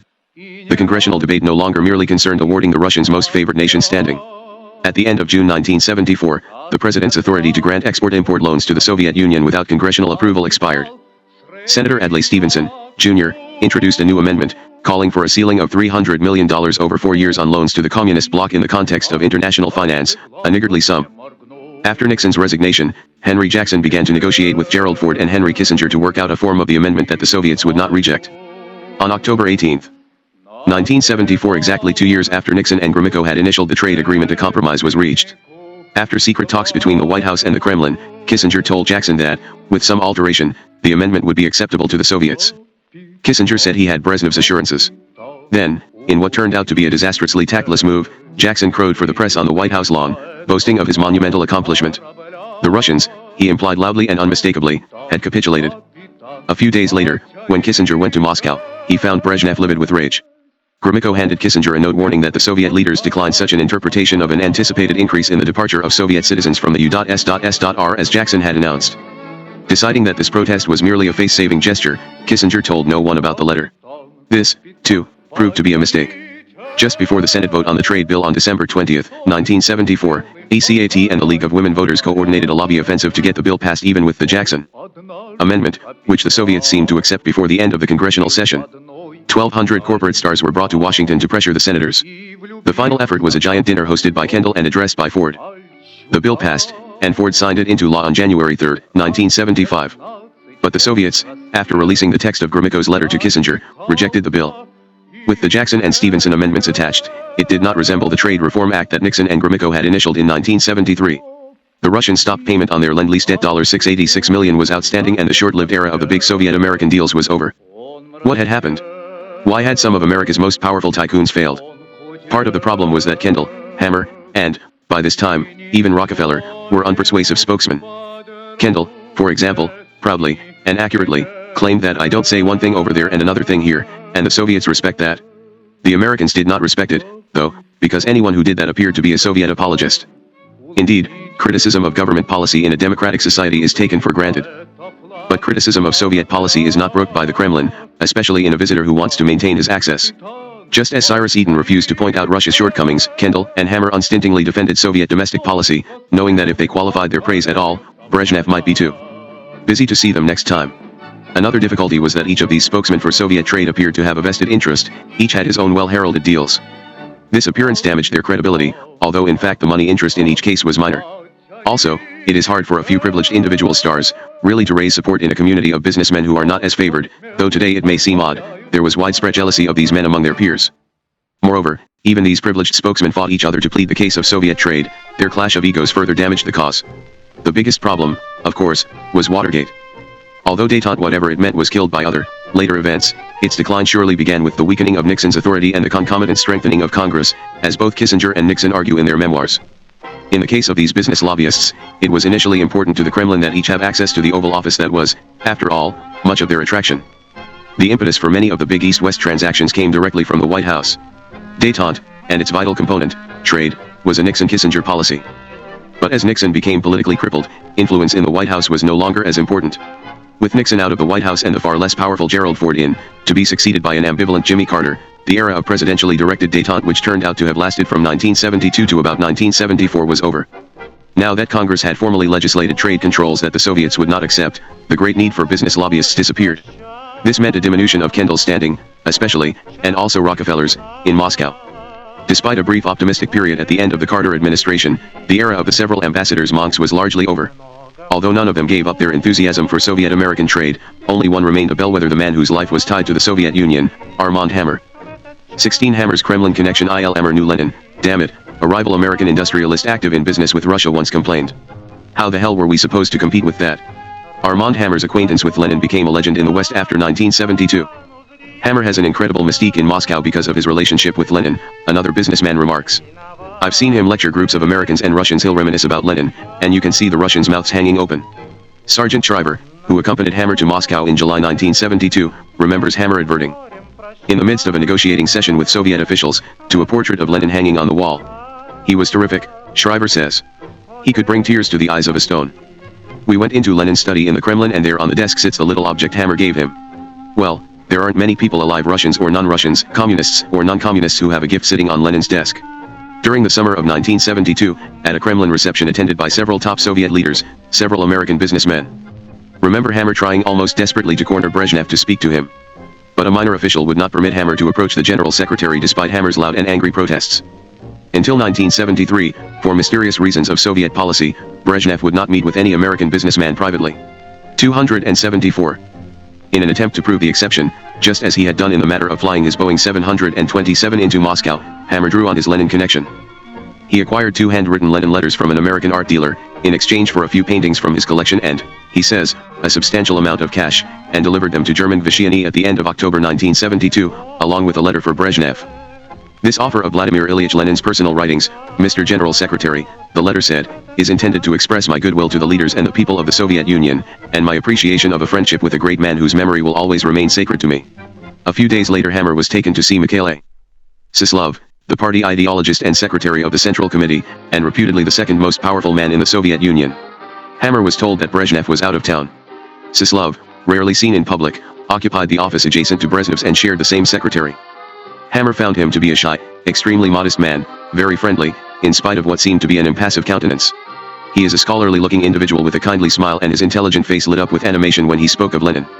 On Sislov's desk, Hammer says, were volumes of Lenin's collected works with places marked by slips of paper.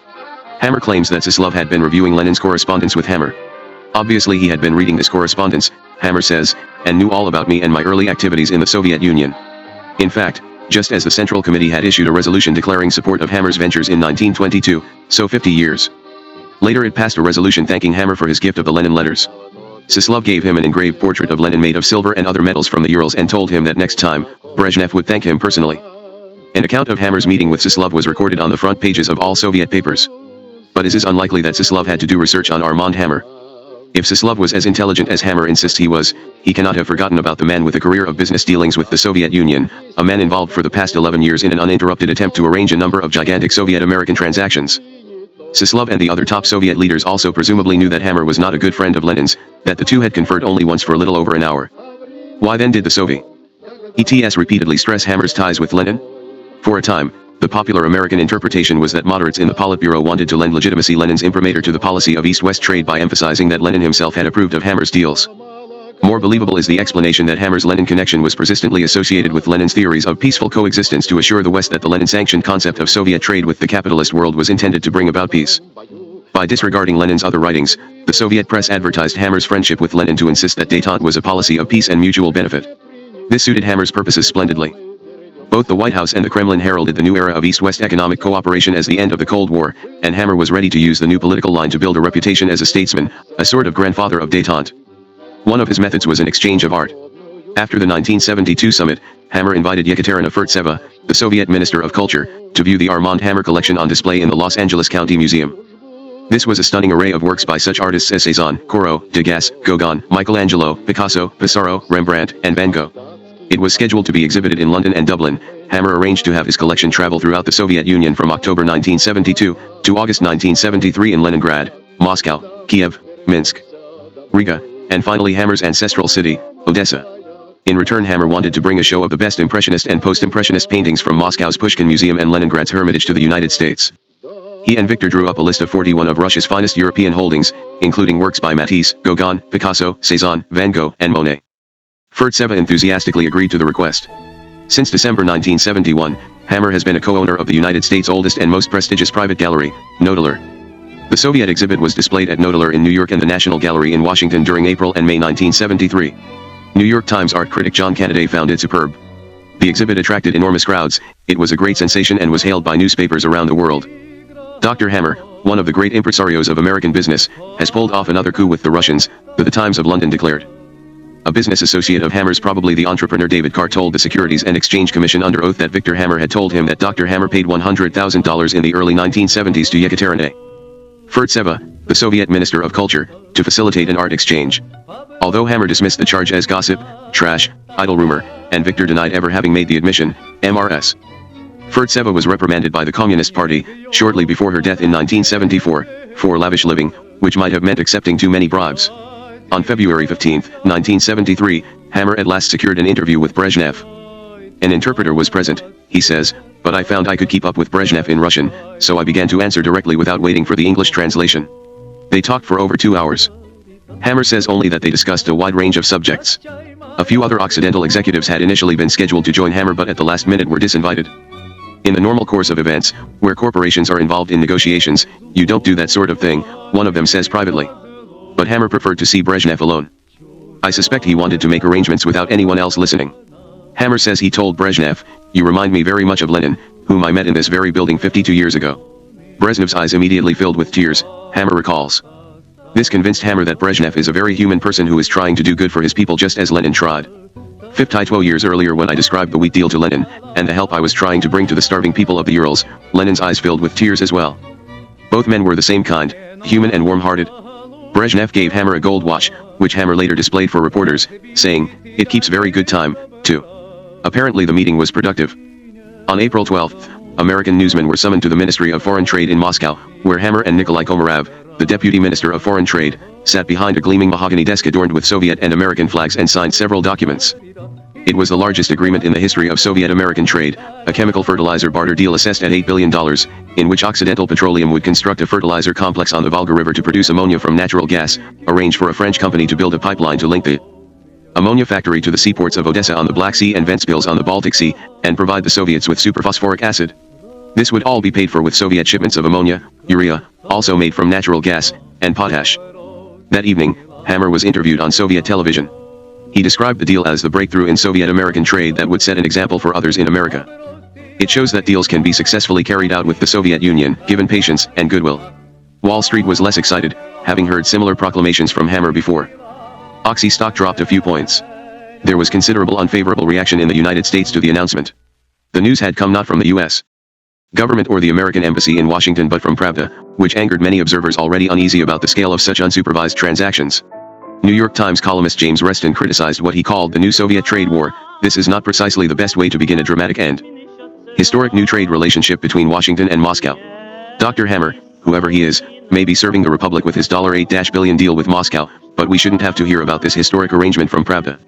It was indeed a trade war. Strategically timed just 2 months before the 1973 summit, the fanfare that accompanied the announcement was designed to fire up businessmen and other pro-trade forces. Izvestia even billed the contract as a perceptible blow to enemies of Soviet-American trade. There were peculiarities in Hammer's arrangement that were not to come out for some time. The trade was to take place over a 20-year period, but there was evidence that the United States did not have enough phosphate rock to meet Hammer's requirements.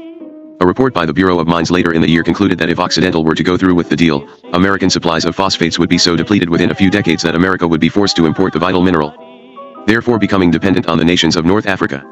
Also, the terminals that Occidental eventually built to store and ship the ammonia at Soviet seaports were of unusual depth. They were, according to a Defense Department consultant, adaptable for the docking of nuclear submarines, a function of which Hammer may have been unaware, but of which the Soviets were probably well apprised. A year later, in May 1974, the Export-Import Bank approved a loan of $180 million to the Soviet Union at 6% interest, the largest it had ever granted to a communist nation, to help finance Hammer's fertilizer project. The head of the Exim Bank, William Casey, asserted that it was in the national interest that the United States had phosphates in abundant supply and needed chemicals such as urea and ammonia. There was an uproar in Congress over the 6% loan, which was significantly lower than most government loans to Americans. When Senator Henry Jackson heard about it, he said, "You've got to be out of your cotton pickin' mind to dream up one like that." A Los Angeles-based reporter for the New York Times wrote a long analytical article for the Sunday, May 20, 1973, business section of the paper. Entitled Hammer's Kremlin Connection, it was mildly critical of Hammer's wheelings and dealings in Russia, quoting an unnamed Oxy official, who was skeptical about Dr. Hammer's latest fling. Furious, Hammer called his friend Ephigene Sulzberger, the mother of Times publisher Arthur Oakes Sulzberger. He thundered and cajoled, and the next day the Times ran an interview with him on its front page. Hammer used the interview to disclose new information about his Soviet deals. He said that the Soviets insisted on an exchange of letters by the two governments, indicating approval of the fertilizer deal. Hammer denied this was any kind of political pressure, explaining that the Soviets, concerned about the controversy the deal had stirred up in the United States, wanted an official U.S. statement. For sophisticated as they are, they still cannot believe that our government does not have a veto power over such a large international transaction as this, even though it is a private deal of a private corporation. Remember, there are many trading organizations in Russia, but there is only one chairman of the board, and that is Mr. Brezhnev. The letters were exchanged a week later. Hammer's most dramatic announcement was the mammoth pipeline Occidental was hoping to build to bring natural gas from the Yakutsk fields of Siberia to Los Angeles. He explained that Oxy was joining in the venture with El Paso Natural Gas. Hammer admitted that the pipeline would require political decisions in Moscow and Washington and, undoubtedly, most favored nation legislation. This announcement, days before Brezhnev was to come to Washington, was clearly designed to display the gigantic potential riches in store for America as long as President Nixon took the right action at the summit and Congress followed suit. The interview was followed by a smaller article by Ted Shabbat, then the Times Moscow correspondent, reporting on a recent story in Pravda on Lenin's instructions to the Politburo on Armand Hammer 50 years earlier. "Here we have a small opening into the American business community," Pravda had quoted, "and we must make use of that opening in every possible way." Little had changed in 50 years.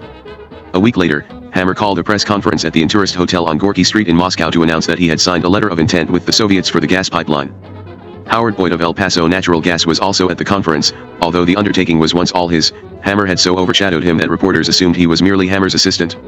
Hammer was careful to point out that he had not signed a contract but, rather, an agreement in principle. He was also circumspect about the details, saying only that the 2,000-mile-long pipeline would require an investment of $4 billion, half to finance a fleet of 20 tankers, and half to enable the Soviet government to purchase pipeline equipment and liquefaction technology. The financing was to be led by the Bank of America, whose chairman, A.W. Clausen, was a friend of Hammer's, and by the Japanese government. Within a month, Hammer was in Tokyo to speak with Japanese Prime Minister Kakei Tanaka about loans for the gas project. Tanaka was quite interested. There were reports that if the Japanese agreed to help fund the pipeline, the Soviets would return to the Japanese government 4 islands occupied by Russia since the Second World War. This was not only an inducement, though. The Russians knew that by establishing a cooperative Japanese and American presence in an area near China, they could stabilize the region. The pipeline itself was to be built by Bechtel, the San Francisco-based construction firm. A few months earlier, in April, Treasury Secretary George Shultz had gone to Moscow to discuss granting U.S. credit for the project.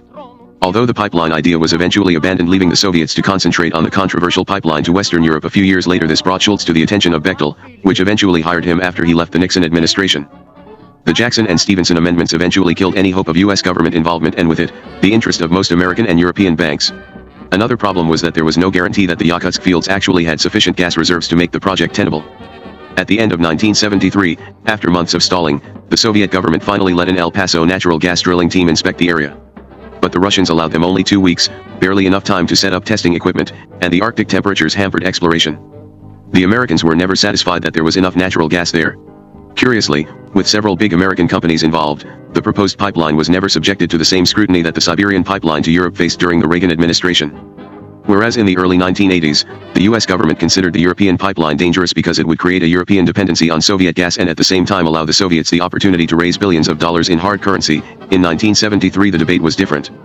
What if, a New York Times editorial asked, after American firms built the pipeline, the Soviets refused to supply the United States with gas? Was such a gamble worth it?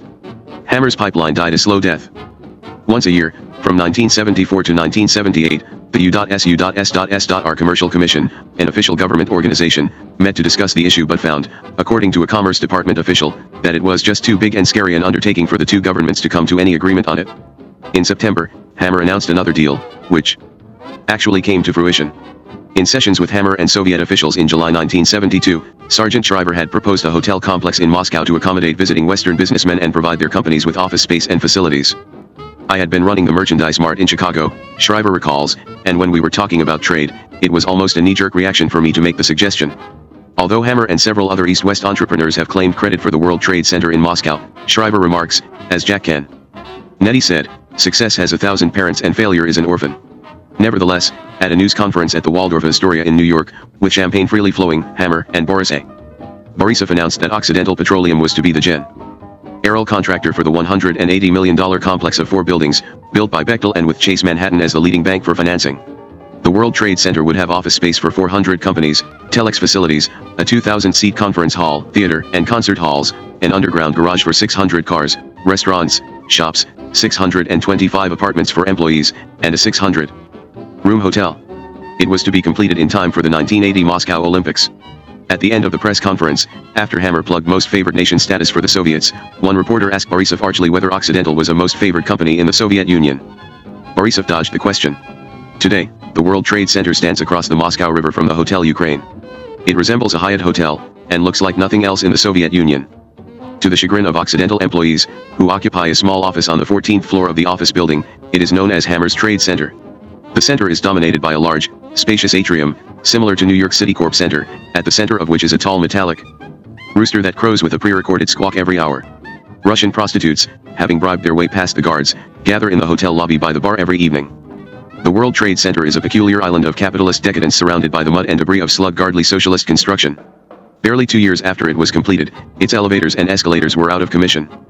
While the complex was built by Americans and Europeans, it is maintained by the Russians, who do not understand the sophisticated American equipment. It appears to be falling apart. At the end of November 1973, Hammer announced that he would make a gift to the Trade Center, an 18-hole championship golf course, designed by the master golf course architect Robert Trent Jones. James Reston reacted to the announcement with gentle sarcasm, warning that a golf course might be a dangerous thing to introduce to communists. Golf is an addiction, like vodka, he wrote. You can either conquer the world or learn to play golf, but you can't do both. Brezhnev accepted the offer, although the Soviet embassy in London noted dourly, Mr. Brezhnev certainly does not play golf. In fact, Hammer eventually gave up the idea, perhaps because of lack of interest on the part of the Soviets. After years of involvement with the Soviet Union, much of which he had concealed, Hammer had finally become the American businessman most favored by the Kremlin and, because it was the time of détente, his special status was extremely visible. After Jacob Beam retired as ambassador to the Soviet Union in early 1973 and there were rumors that Nixon would name either David Rockefeller or Armand Hammer, Hammer invited Soviet ambassador Anatoly Dobrynin and his family to spend a weekend with him and Victor in Palm Beach, Florida. The Occidental jet picked up the Dobrynins in Washington in late August and flew them south. There Hammer and Dobrynin went deep-sea fishing off the Florida coast and later attended a dinner, at which Dobrynin proposed a toast endorsing Hammer as the next ambassador to Moscow. I'm 100% behind him, Dobrynin said. He's my candidate. Hammer immediately demurred. My first duty I owe is to my stockholders. It is unlikely that Nixon ever seriously considered nominating Hammer, and even more unlikely that the Soviets would have wanted that. Hammer was far more useful to them as a corporate tycoon. By this time, he had become more beloved to the Soviets than even John Reed, the American who was buried in the Kremlin_wall. But whereas Reed was really a dilettante who embraced communism, Armand Hammer, far more important, advanced not only the cause of trade with the West but also the image of the Soviet Union as a peaceful state. In December 1973, Progress Press in Moscow published a book by Hammer entitled Russia Seen Twice, consisting half of excerpts from Quest of the Romanov Treasure and half of recent observations on Russia and politics. Literaturная Gazeta, Literary Gazette, the organ of the Soviet Writers' Union, published an interview with him on December 26. I'm immeasurably happy that I was able to meet and converse with the great founder of your state, Vladimir Ilyich Lenin, Hammer told his interviewer. I am happy that I met and spoke with General Secretary of the Central Committee of the Communist Party, Leonid Ilyich Brezhnev. Another time Hammer was interviewed in Pravda, similarly comparing Brezhnev to Lenin. "I consider Brezhnev a remarkable leader," he said. "His bold policies have greatly helped the relaxation of tensions between East and West. In this sense, L.I. Brezhnev is directly following the path begun by the great Lenin." Soviet Life, the glossy English-language magazine published in Moscow for distribution abroad, featured a two-page spread on Hammer in May 1973. The text, which recounted the standard legend about how Hammer came to Russia in 1921 and brought tears to Lenin's eyes, was accompanied by photographs of Lenin's study in the Kremlin adorned with Hammer's bronze monkey, photos of Hammer, Dave Carr, and Sergeant Shriver negotiating with Patalichev, and of Hammer with German Vishini. The article quoted Hammer, "I am proud of having met Lenin and shall never forget his charming personality and cordiality, his words to the effect that our planet is small and the different countries must learn to live in peace with one another." In November 1973, producer Lucy Jarvis led a film crew from NBC on a trip to Moscow to make a documentary on Armand Hammer's life called The Russian Connection. Hammer, flattered by the attention, was cooperative and took Jarvis and her crew from London to Moscow on his jet. On board, Hammer put on his Gucci slippers and smoking jacket, ordered champagne, caviar, and black bread served to his guests, and then announced, "He'll see you in 12 minutes. Sitting in his chair, he stared into space for a few moments. Suddenly, his head slumped on his shoulder. He awoke, deeply refreshed, 12 minutes later and explained that he was skilled in the art of self-hypnosis. When the plane landed in Moscow, a red carpet was rolled out for Hammer and his wife, his associates, and the NBC crew. Everyone was put up at Moscow's finest old hotel, the National. Jarvis shot footage of Hammer walking in Moscow, wearing a Russian sable hat, and posing in front of the British embassy once the government guest house, in which Hammer lived before his parents came over to Russia in 1923. Jarvis, who had produced a landmark documentary in 1962 on the Kremlin, wanted to film Hammer walking into the Kremlin and meeting with Brezhnev. Every Soviet official she spoke with told her that it was forbidden to film the interior of Kremlin buildings. Jarvis, who had done it in 1962, knew better. One official even remarked that some American woman had done a documentary on the Kremlin years before and offered to sell Jarvis the very footage she had compiled earlier. Finally, she went to Hammer and told him that Edwin Newman, her narrator and assistant, was coming to Moscow the next day, specifically to be filmed with Hammer and Brezhnev. She threatened to create a furor if he did not help. The next morning it was arranged. NBC cameras photographed Newman and Hammer entering the Kremlin and the Council of Ministers building, walking through the corridors, being greeted by the General Secretary's staff in the outer office, and finally meeting Brezhnev himself. NBC was not allowed to bring in a sound man, because the Soviets are suspicious of any outside listening devices in the Kremlin. Brezhnev's office supplied a Soviet technician. Brezhnev spent an hour with Hammer, Jarvis, and Newman, proudly showing them around his office and explaining the significance of various devices and sculptures, rhapsodizing about Dr. Hammer and how he had come to Russia in 1921 when the Bolsheviks needed his help, and inscribing photographs of himself for Jarvis and Newman. When the cameras were rolling he became even more genial and outgoing. "I would like to give my warmest greetings to the American people," he said through his interpreter, while standing beside Hammer. "My advice and good wishes to President Nixon. We have formed a very solid basis for good relations between our two peoples. Armand Hammer has expended considerable effort. I help him, he helps me. It is mutual. We do not discuss secrets, just business." The rest of the Western News Corps in Moscow, many of whom had tried unsuccessfully for years to arrange a meeting with Brezhnev, were flabbergasted. Edwin Newman, who had never been to Russia before, had flown in one day, spoken with Brezhnev in the Kremlin the next, and then left the country, with Jarvis and the NBC team, on Armand Hammer's private jet. Such were the privileges of dealing with Dr. Hammer. Jarvis's crew had spent much time in Moscow searching for the mansion in which the Hammer family had spent more than 10 years, the so-called Brown House, but were unable to find it. Hammer had told them that the address of the house was Petrovsky Perulok, but no such address existed in Moscow any longer. Petrovsky Perulok was the narrow alley perpendicular to the main thoroughfare, Sadavo Samotechnia, on which the Brown House stands. The alley was filled in with apartment buildings during the boom in construction of the Stalin years. After the Hammers left, the Brown House became the headquarters for the Moscow Daily News and later the Australian Embassy. In 1962 it became the chancellery and residence of the Lebanese ambassador to the Soviet Union. In 1978, shortly after being posted in Moscow, the Lebanese ambassador Antoine Yazbek and his wife, Mary, were invited to a state dinner at which they were seated on either side of Armand Hammer. At one point in the dinner, Hammer turned to Mrs. Yazbek and said, "So, how's my house?" Mrs. Yazbek did not know what he was talking about. "You're living in what used to be my house," he said. "That house saw a lot of wine, women, and song."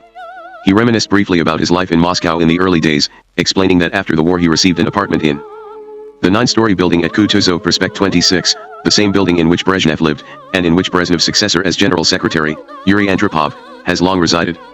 He returned to the subject of the Brown House, describing the festive dinner parties in the banquet room with singers and actresses from the Moscow Art Theater. "Is the secret passage still there?" he asked. The Yazbeks had not realized that the passage was there, until they returned that evening and pried open the concealed panel at the side of the marble stairway. Whether Hammer did in fact have a special apartment in Moscow after the war, he stayed at the Lenin Suite in the National on business trips to Moscow in the early 70s, always taking with him a few favorite paintings to hang on the wall. But Frances, who always accompanied him, grew tired of the traffic noise in the hotel room, Hammer says, and decided that she would not return to Moscow unless they were given better accommodations. Whether on Frances's insistence or out of a desire for more luxurious lodgings, Hammer reportedly told Brezhnev that he would not be coming to Moscow throughout the 70s. He flew to Russia on the average of once a month if he could not live someplace nicer. So, in 1976 the Soviets gave him an apartment on the 6th floor of the building in which Russia's literary elite live, across from the Tretiakov Gallery, in the Zamoskvo-Rekai district. The Russians provided the space the space of several apartments, and Occidental, hiring German and Swiss firms, provided the renovation and equipment. The new 5-room apartment has 2 bedrooms, a living room, dining room, and kitchen, a dishwasher, and a deep freeze for Hammer's flash-frozen American steaks. When Hammer found that the district's electrical system was inadequate, the Soviets tore up the streets, creating a traffic snarl, and installed a new system. There are chandeliers and mirrored panels and a Russian maid to prepare the apartment for the Hammer's arrival and look after them while they are there. The walls are hung with masterpieces, all of which Hammer has deeded to the Soviet government after his death, by some of Russia's greatest artists. Above the couch in the living room is Bogdano Bielsky's Peasant Girl at the piano. The painting over the mantelpiece, N.A. Kazatkin's newly born recuperating, had been sold to an American at the Louisiana Purchase exhibition in St. Louis in 1904. Hammer acquired it in 1975 after the Soviet Consul General in San Francisco, Alexander Zinkuk, told him that it was being offered for sale in Beverly Hills. When the apartment was ready in 1976, Hammer threw a huge housewarming party for high-ranking Soviets and Western diplomats and businessmen. By American standards, Hammer's Moscow apartment is not gigantic, but it is, as Hammer brags, the finest in Moscow. Several other foreigners maintain apartments in Moscow. One is Era Ostmal, founder and president of an American firm, Satra Incorporated, which deals in Soviet exports and imports. Ostmal, however, spends at least as much time in Moscow as he does in the United States, while Hammer, as the chief executive of a company with dealings all over the world, comes to Moscow frequently but for short periods of time. Details about Hammer's Moscow apartment have been reported widely in the Western press, but there are aspects of his personal dealings in Moscow that he prefers to conceal. There is, for instance, a Soviet citizen, probably a KGB operative, named Mikhail Bruck, who for several years ran the Occidental office in Moscow. When Lucy Jarvis first went to Moscow in 1962, Eleanor Roosevelt suggested that she look up Bruck, then one of the few Russians who spoke English fluently. Mrs. Roosevelt explained that Bruck had translated for her on her several trips to the Soviet Union. As an old friend of the Hammer family, Bruck may have been recommended to Mrs. Roosevelt by Victor Hammer. Jarvis was astounded to find that Bruck spoke English with a perfect British accent. When they met, he regaled her with stories about Eleanor Roosevelt. Later she heard that he had gone through training in a British replica town outside Moscow, set up by the KGB to accustom its agents to all aspects of British life, from movies and shops to colloquial speech. When she returned to Russia in 1973, she found that Bruck had a private office in the Occidental Suite on the top floor of the National Hotel, directing all of Occidental's Soviet operations. In the early 1950s, Bruck studied at the Institute of Foreign Languages in Moscow. Because he is Jewish, he was not permitted to study in the English language faculty but only in the teacher training department. There, presumably, the KGB took notice of this ambitious student and hired him to organize the Soviet delegations to the Pugwash conferences. In a society in which being Jewish is normally a severe handicap, Bruck managed to create a successful career in the business of dealing with foreigners and reporting on their activities. He was hired ostensibly as a journalist for the Novosti press agency, the arm of the Soviet press that is most directly responsible for disseminating propaganda. His position was in the Department of Books and Pamphlets, the unimaginatively named section that coordinates liaison with the KGB. Victor Hammer's son, Armand Viktorovich, recalls that in 1961 he recommended Bruck, whom I had known practically since birth, to his uncle Armand as an interpreter. From then on, Bruck worked for Hammer, and Hammer found his access to the inner reaches of the Soviet government invaluable. Now Miss Bruck is always with Hammer, always in the center of things, a very, very important person in Moscow, Armand Viktorovich says. It makes me proud. Bruck explains, I have known Armand Hammer for 35 years, through his nephew, through Victor, and by working with the doctor himself. I am an old family friend. In 1964 I was the first Soviet journalist to write about Dr. Hammer, in Nedelia, the weekly news magazine of the official government newspaper, Izvestia. Bruck denies having worked for Hammer in the 60s. T began working for him in 1972 and served for 4 years on the Occidental staff. I quit in 1976. I am no longer associated with Occidental in any capacity. The only help I give the doctor is personal help, as one would help a relative. In fact, although he did resign as chief of the Moscow office in 1976, complaining that he could not get along with Hammer, he is still associated with Occidental. The present Occidental Moscow representative, Terry Riley, concedes that Bruck is kept on as a special consultant. Riley will not discuss Bruck's association with the Kiev Gas Board, as he calls the KGB. Let us just say that he is well connected, Riley says. He is extremely helpful. Although all American companies in Moscow are monitored by the KGB through Russian national employees, who are regularly called into the KGB Lubyanka headquarters for debriefing, only Occidental Petroleum has worked hand-in-hand with the KGB.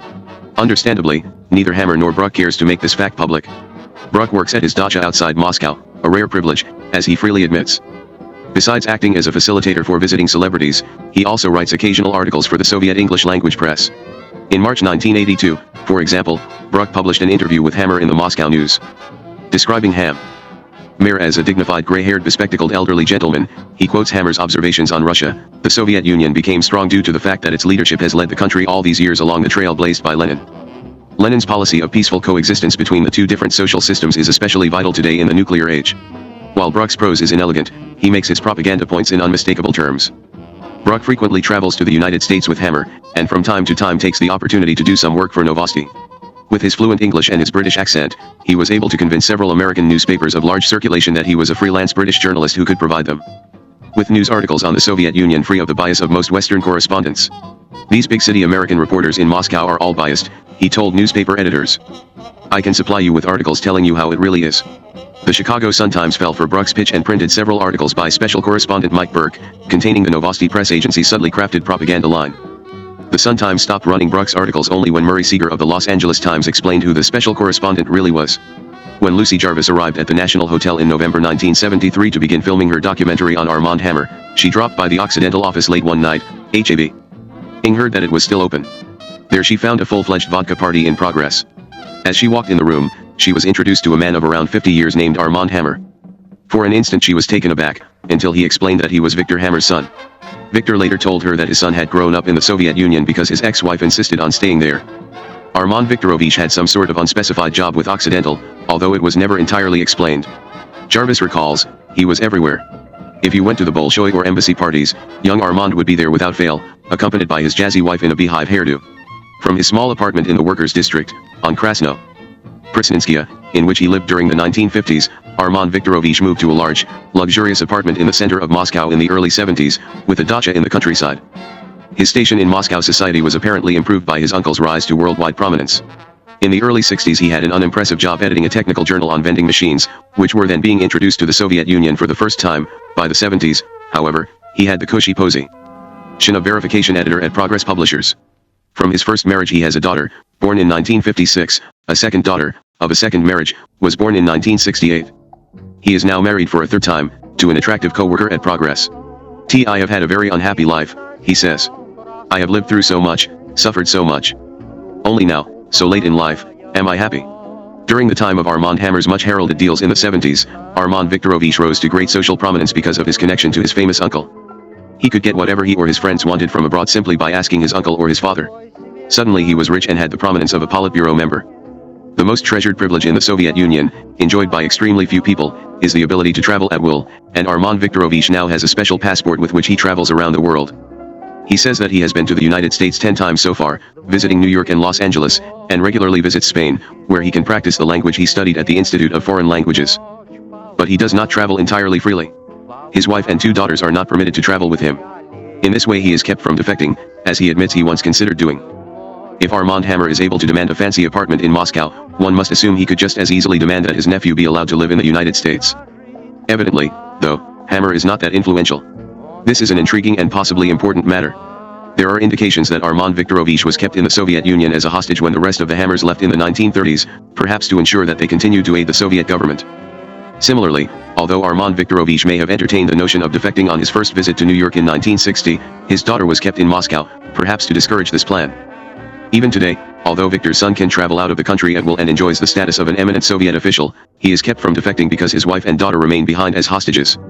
While there are no indications that this peculiar situation has any bearing on his uncle's business dealings, it is nevertheless strange that Armand Hammer neither acknowledges nor publicly associates with his Soviet nephew. His aides explain that Hammer dislikes Victor's son, although Armand Viktorovich denies any bad feeling between them. Mikhail Bruck explains that Dr. Hammer dislikes his nephew. They simply are not close. It's not a warm relationship. You know, sometimes you have a relative you happen to dislike. That's the way it is between the doctor and his nephew. Dr. Hammer is a self-made man, he pulled himself up by his own bootstraps. But Armand Viktorovich has lived all his life on money provided by his father. And Dr. Hammer disapproves of people like that. Whether Hammer really does not like his nephew or, more likely, for whatever reason does not wish to be identified with him, he refuses to discuss him. Even when Armand Viktorovich was working for the Occidental Petroleum Office in Moscow, Hammer let it be known that he did not want to appear in public with his nephew. Ambassador Jacob Beam recalls attending the opening of the Armand Hammer collection at the Hermitage in October 1972. Hammer's nephew, who had not been invited, was present. When Hammer saw that Armand Viktorovich was there, he became visibly displeased. From a child prince in the Hammer's mansion in the late 20s, to a well-to-do but second-class citizen living on sufferance, to a prominent hostage if indeed he is one in a gilded cage, Armand Viktorovich Hammer, a Russian with an American surname, is a living testament to the permutations of the Hammer's relationship with the Soviet Union. Although he frankly appreciates the benefits that his uncle's business dealings have conferred upon him, he is amused by the myth that has grown up concerning Armand Hammer's one-hour meeting with Lenin. There was a time, he says archly, when my uncle's friendship with Lenin was not quite the big thing it is now. 1Z the best of both worlds. FTER Jimmy Carter became president in 1977. Many businessmen thought the old Kendall-Nixon Republicans should turn the U.S.U.S.S.R. Trade and Economic Council leadership over to Carter people. At least that was the thinking at Coca-Cola headquarters in Atlanta, Georgia. Armand Hammer, who had once again begun to call himself a Roosevelt Democrat and to reminisce about FDR, shared this point of view. NJ. Paul Austin, the chairman of Coca-Cola, was only too glad to help Hammer unseat Don Kendall. In the last days of the Nixon administration, Kendall had climbed aboard the sinking ship by forming the Americans for the Presidency Committee to defend Nixon. He drew up ads calling for the preserving of this nation. Many of the prominent Americans he asked to join the committee refused. The final list included such loyal Nixon supporters as Mamie Eisenhower, the Reverend Norman Vincent Peale, and Bob Hope. Later he admitted, "I had no idea what the hell was on those tapes."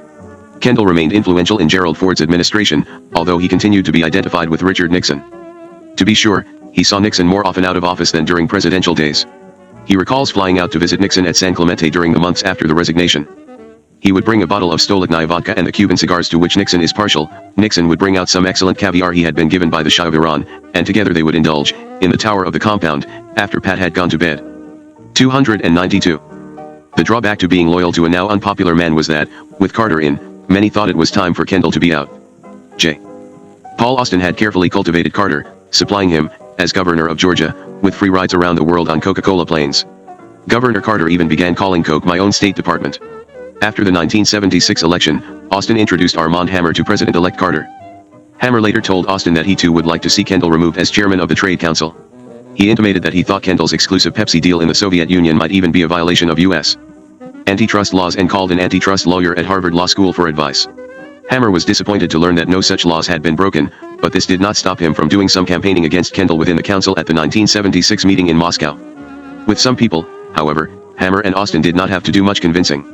A few influential directors, such as Reginald Jones, the chairman of General Electric, thought Kendall's overly personal role in East-West relations amounted to interference with U.S. foreign policy. The squabble in Moscow grew fierce, and the embarrassed Soviet officials asked the Americans to delay the struggle until they were on American soil. Some of the Russians took sides, though. As much as they appreciated Kendall's efforts, they realized that he no longer had the necessary access to the White House, and they now made it clear that they favored replacing Kendall with Hammer. A Kendall supporter in the council recalls that Ambassador Dobrynin actually said as much. The clamor for Kendall's resignation continued into the next year.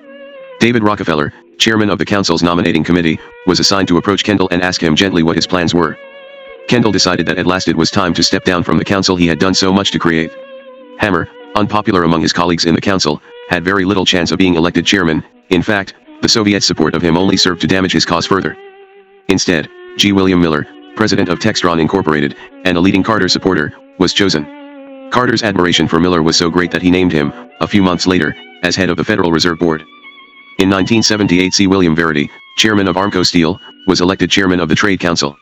He had the vocal support of David Rockefeller. Verity was a member of the Chase Manhattan Board. Rockefeller had wanted Verity as chairman since the initial struggle of 1976. Several Trade Council members report that Rockefeller, who still felt slighted because he was not at first named as a council director, was a bit too obvious in his disregard for Kendall. Indeed, a few years later, when Kendall ran for the chairmanship of the U.S. Chamber of Commerce, Rockefeller reportedly spoke to a big will at the chamber, Clifton Garvin, the chairman of Exxon, and warned him that Kendall should not be chosen. Kendall was too much of a maverick, Rockefeller warned, too controversial and unpopular. Rockefeller recommended his friend Verity, and Verity was selected. In 1981, when Verity's term was completed, Kendall eventually succeeded in becoming chairman of the Chamber of Commerce. Now that Kendall was merely a director of the council, the Soviets realized they could please President Carter, indirectly at least, by allowing Coca-Cola entry to the Soviet market. The problem was that they had guaranteed Pepsi exclusive rights. The agreement covered only cola drinks. However, in March 1978 they agreed to sell Fanta, Coke's orange soda, in the Soviet Union. As a beverage both American and vaguely reminiscent of the fruit drinks with which Russians are more familiar, Fanta enjoyed instant success, although it too was distributed only in showcase cities Moscow, Leningrad, and the resorts of the Crimea. Later in the year the Soviet government announced that Coke would receive the concession to supply its cola at the 1980 Summer Olympic Games. Coca-Cola had been the Olympic supplier for decades, but the arrangement had been complicated by the Pepsi contract. Kendall insists that we could have sold at the Olympics if we wanted to, but we questioned its promotional value. The Soviets, he says, asked him to write a letter formally relieving them of their contractual obligations to Pepsi. He adds that he even helped the Soviets get more money from Coca-Cola for the rights by submitting bids that they used as bargaining chips. PepsiCo also probably received a substantial cash settlement. Coke wanted to sell in Russia, and the Russians wanted them in as well, for political reasons. Unlike most American companies, Coke did not abide by Carter's decision to boycott the Moscow Olympics. Carter's boycott, which significantly reduced the attendance at the games, hurt Coke sales in the Soviet Union. But Coke executives were pleased nonetheless. They had finally invaded Kendall's territory. The Soviet invasion of Afghanistan affected PepsiCo as well. Until then, Stolichnaya vodka had been selling well in the United States, although, as a deluxe vodka, it captured less than 1% of the large American vodka market. After Afghanistan, Stolichnaya sales plummeted. New York City longshoremen refused to unload crates of Stolichnaya at the docks, bartenders refused to serve it. Tsingtao vodka, imported from China, took advantage of Stolichnya's newfound unpopularity, waging a proxy Sino-Soviet conflict in the American marketplace. Did the Russians miscalculate? Tsingtao's advertisements blared. Samarkand's love affair with Russian vodka appears to be on the rocks. Since the number of bottles of Pepsi sold in Russia depended on the number of bottles of Stolichnaya sold in the United States, Kendall was forced to renegotiate his Soviet contract. Although the Russians allowed him to include Soviet champagne in his sales figures, Kendall's Soviet deal began to lose money. At the same time, Kendall had rapidly come into disfavor with the more conservative elements of Carter's Fact-East administration. Malcolm Toon, U.S. ambassador to the Soviet Union, began to send regular dispatches to Washington from Moscow, angrily quoting praise of Kendall in the Soviet press. Once, Carter's national security advisor, Zbigniew Brzezinski, fired off a cable to Toon's successor, Thomas Watson, instructing him to call in a particular Soviet official and deliver a message of consternation of some kind. The Russian arrived at Watson's office at the American embassy, sat down at the conference table, and promptly shot his cuffs, exposing a large and flashy set of cufflinks that Kendall had given him, made of miniature Soviet and American flags back to back. "I just couldn't be too rough on him," Watson lamented later, "with his damn Kendall cufflinks staring me in the face. People say behind my back," Kendall once commented, "that I dip my fingers too much in politics. And I say, hell, if I could wedge my whole body in, I'd do it." When the Republicans returned to Washington in 1981, Kendall, a major contributor to Reagan's campaign, was somewhat restored to influence. As chairman of the U.S. Chamber of Commerce, he spoke often in favor of Reagan's budget plans. Since he had not seen Brezhnev since Nixon's fall, he was no longer in a position to act as unofficial emissary between the Kremlin and the White House as he had in the early 70s. Kendall has maintained his interest in Russia, although no longer with the high-level contacts he once enjoyed. As chairman of the board of the American Ballet Theater since 1977, he arranged to bring in Mikhail Baryshnikov as artistic director. Kendall offered Baryshnikov the position over dinner. "I brought out vodka I had flavored with peppers from my own garden," Kendall says, "and we had smoked salmon from Iceland. Give a Russian vodka and smoked salmon and he's happy.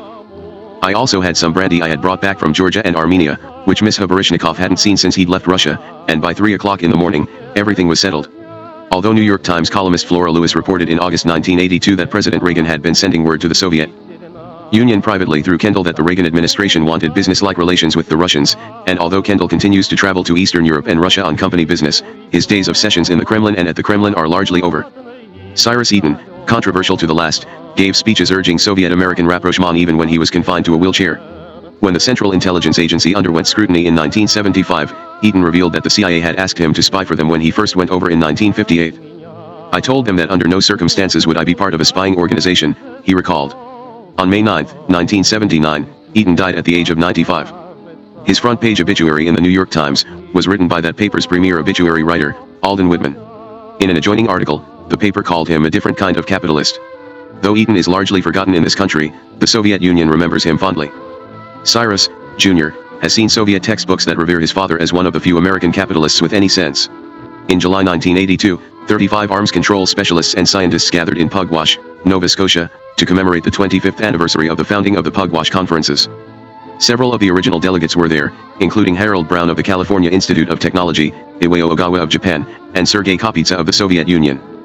David Rockefeller, too, passed largely by the wayside when the fever of détente had broken in the late 70s. While conceding that Nixon's fall was somewhat of a blow to détente, he insists that the real cause of the decline of détente was the Carter administration's rather soft line toward the Soviet, which, I think, encouraged the Soviets to do many things which they wouldn't have done had there not been such a soft policy. His last meeting with the Soviet leader was in June 1975 when, in connection with the Dartmouth Conference meeting in Moscow, he spoke with Kosygin. As America lost interest in Soviet trade, however, so did Rockefeller. Under his stewardship, Chase Manhattan fell from the largest bank in the United States to the third largest, and many blamed it on his incessant globe-trotting. His trips to Moscow, however, became less and less frequent. Rockefeller's financial influence was diminished with his retirement from the bank in the spring of 1981, leaving him with only the symbolic role of elder banker-statesman and Rockefeller, which may have been his greatest role anyway. Although Chase, in April 1974, loaned the Soviet government $150 million to construct the Kama River truck plant 550 miles east of Moscow, the plant that turned out the trucks that invaded Afghanistan in late 1979 and early 1980, he admits that I suppose in today's climate we might not have done that, because there is more concern about Soviet aggressiveness in the world. Still, he adds a touch defensively, Chase should not be blamed. The U.S. Export-Import Bank also helped finance the plant, and so we didn't see any reason why we shouldn't be a part of it. In January 1982, when the controversy over the Siberian pipe underscore line to Europe erupted, Rockefeller joined several other powerful American private citizens, John McCloy, George Shultz, Melvin Laird, Henry Kissinger, Paul Nitze, and Gerald Ford at a dinner at the German embassy in Washington to hear Helmut Schmidt defend German involvement in the pipeline project. Over a meal of overdone lamb and several bottles of Welliner Sonnenar Cabinet 77, they discussed the pipeline until past midnight. Rockefeller did not openly take issue with Schmidt's reasoning. Separately, he dismissed the arguments against the project by saying it's a question of degree. He after all had an interest in the undertaking. Ruhrgas AG, the West German energy company that made the arrangement with the Kremlin, is partly owned by Exxon, Mobil, and Texaco, all Rockefeller interests. Avril Harriman, who had negotiated the Limited Test Ban Treaty of 1963 with the Russians during the Kennedy administration, later served as unofficial ambassador to the Kremlin for the Democratic Party, for presidential candidates Edmund Muskie in 1972 and Jimmy Carter in 1976. When Marshall Schulman, director of the Columbia University Russian Institute, was named by Carter to head the Soviet desk at the State Department, he lived for a time in the majestic Harriman townhouse in Georgetown. Schulman appreciated both the first-class lodgings and the advice from Harriman that came with dinner, and Harriman did not mind the opportunity to have a little influence on U.S. policy once again. A few years later, in October 1982, Harriman gave $11.5 million to the Columbia Russian Institute, which was then renamed the W. Avril Harriman Institute for the Advanced Study of the Soviet Union. It is absolutely essential that this country know what is going on in the Soviet Union, the 90-year-old Harriman said at the presentation ceremony. There is so much misinformation, beginning with those in the highest authority in government. To base policy on ignorance and illusion is very dangerous. It should be based on knowledge and understanding. Yet only one man, Armand Hammer, was left by the 1980s, as indubitably the Kremlin's favorite capitalist. Apparently, the Soviets didn't care that he was unpopular in his own country, for he managed to achieve many of the deals he sought to make. The Russians seemed to favor Hammer in all business dealings, to the consternation of his American competitors. In September 1977, Dave Carr, who had broken with Hammer in 1973, teamed up with him for one last time to capture the worldwide rights to distribute the coins and medals for the 1980 Moscow Olympics, a project worth as much as $300 million. It was the sort of undertaking to which American Express was naturally suited. Indeed, Howard Clark, the chairman of American Express, was reportedly assured by Alkimov that he would receive the rights. Clark's company already possessed the requisite billing machinery and credit card subscriber lists for the United States, France, and England. Somehow, though, Hammer and Carr were awarded the coin deal. That was the perfect thing for American Express, one council member said. There was no excuse for Hammer going in there and taking it. But the Soviet government evidently preferred dealing with Armand Hammer. There were even times when the Soviets acted in concert with Hammer to make him seem more influential in Moscow than he might really have been. In the spring of 1978, in an elaborate sting operation, the FBI apprehended 3 Soviet UN officials involved in espionage. A few months later, in retaliation, the Soviets arrested a Moscow-based executive for International Harvester, F. J. Crawford, on charges of black market currency speculation and illicit affairs with Soviet women. Crawford, and not some other American businessman, was singled out probably because he was not influential within his own company, and the Russians knew it.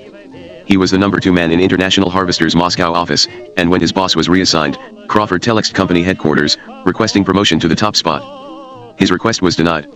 One State Department official believes the Soviets, who routinely monitor telex communications, concluded that since Crawford was not especially trusted by International Harvester, he would make a good, safe target. At first, none of the American companies dealing with Russia would register a complaint with the Soviet government for fear of damaging their business relations. Diplomats in the American embassy in Moscow tried in vain to persuade influential corporate executives to demand Crawford's release. Early in the summer, Treasury Secretary Michael Blumenthal met with Kosygin and, against the advice of the State Department, who urged him to bring up the incendiary topic at the end of his conversation, he complained at the start. He and Kosygin spent 2 hours arguing about the matter, to no result. Enraged by their inability to resolve the dispute, certain MEM_bears of the Carter administration began to pressure the Trade Council. In mid-July, Zbigniew Brzezinski sat down with Hal Scott on a tree stump at the Bohemian Grove, the annual conclave in California for the rich and powerful, and railed about the Crawford incident. If it were not settled in 10 days, Brzezinski said, he would have the government stop issuing visas for Soviet officials. He demanded that Scott close the Trade Council as a protest. The State Department was in a peculiar situation, because, while highly placed officials privately admitted that Crawford was probably guilty of at least some of the charges the Soviets were making, publicly State was required to insist that Crawford was innocent. At this point, in August 1978, Hammer became involved. The Carter administration appreciated any assistance, but Hammer insists that Secretary of State Cyrus Vance personally asked him to talk with Brezhnev about the Crawford affair. Vance does not recall making such a request. What happened was that Hammer stopped by the office of Marshal Shulman, Carter's Soviet expert at the State Department, said that he was en route for a meeting with Brezhnev, and asked whether he should request that Crawford be released. Shulman agreed that he should and briefed Hammer on the American perspective on the case. On August 23, 1978, Hammer and the president of the Washington-based Occidental International, Bill McSweeney, arrived in Moscow, telling the Associated Press that Brezhnev had invited them to fly to Yalta on the 25th and visit him at his dacha. For Hammer, the privilege of meeting for a few hours with Brezhnev at the dacha only Donald Kendall had done this was supremely important as a badge of status. I said to Brezhnev, let Crawford out of the country, Hammer recalls. It's not worth creating such bad blood with the United States over him. And Brezhnev said, well, we have evidence against him that he unquestionably engaged in currency speculation on the black market. And I said, well, supposing he did. It certainly isn't worthwhile creating friction with the United States government over that, and it's going to hurt you with American businessmen. The meeting received major attention in Pravda the next day. Brezhnev had received Hammer, the eminent representative of American business circles, in a friendly atmosphere, the account read. While not referring to Crawford by name, the article made it clear that the Contretemps was the major topic of discussion and stressed that the United States had no right to use trade to pressure the Soviets. It was emphasized with all clarity that relations between the two countries can be built and developed successfully only on the basis of complete equality and non-interference in the internal affairs of each other. The Soviet Union decisively rejects any attempts of the administration of the USA to use trade to exert political pressures. Similar attempts shall yield nothing for their initiator and can further complicate Soviet-American relations. Hammer thanked L.I. Brezhnev for the visit. As if to emphasize that Hammer had been instrumental in the matter, Crawford's trial was scheduled for 3 days later, with Western spectators admitted. To demonstrate the charge of illicit relations with Russian women, a key witness was brought in, a woman in heavy makeup and a feather boa, allegedly once involved with Crawford, slinked into the courtroom like a vamp. The Americans present had to bite their tongues to keep from laughing. Crawford was, unsurprisingly, found guilty as charged, and then the judge suspended the sentence and ordered him to leave the country. He explained his leniency by saying, "Your company is a very good friend of the Soviet Union. I think I was largely instrumental in getting them to send him out of the country," Hammer says. When he returned to the United States and was debriefed by Shulman, he agreed to keep his role in the affair, whatever it was, a secret. He did not keep his vow for long, though. Shortly thereafter he addressed a group of businessmen in California and boasted of his importance in solving the problem. We could not be certain whether Dr. Hammer's intervention was the decisive factor in resolving the Crawford affair, Shulman comments, or whether other considerations at the time moved the Soviet leadership to want to get this and other irritants to the relationship out of the way. Perhaps they proved mutually reinforcing. Ambassador Toon disagrees. If Hammer says he was instrumental in getting Crawford out, he's lying in his teeth. I pounded the tables, convincing the American business community to take a tough line on the matter. The Soviets hint that Hammer was influential, and that's designed to impress the US government with Hammer's importance. And it has impressed the government. Hammer's a different person when he's dealing with the Russians than when he's dealing with anybody else, a former high-level Occidental executive says. And the Russians, in return, shower him with tribute. On Hammer's 80th birthday, on May 24, 1978, he was invited to a banquet in his honor at the Kremlin. There, Vasily V. Kuznetsov, the first deputy chairman of the Presidium of the Supreme Soviet, read a birthday greeting from Leonid Brezhnev and pinned a bright red and gold medal on his lapel. It was the Lenin Order of Friendship among the peoples, usually awarded to foreign communists, and never before to a businessman. On another birthday, his 84th, in 1982, Hammer celebrated by reserving the Kennedy Center in Washington for a concert by the National Symphony Orchestra. He bought all the boxes and many of the orchestra seats and gave them to his friends. There was a wine party at intermission and a cake and liquor reception after the performance, at which he announced that he was contributing $500,000 to the orchestra and $250,000 to Carnegie Hall. The orchestra played his favorite songs, the 1812 Overture, The Stars and Stripes Forever, and, oddly, I Got Plenty Oh Nothing. This was Hammer's ostentatious philanthropy at its best. He has acquired a deserved reputation for making charitable donations in flamboyant style.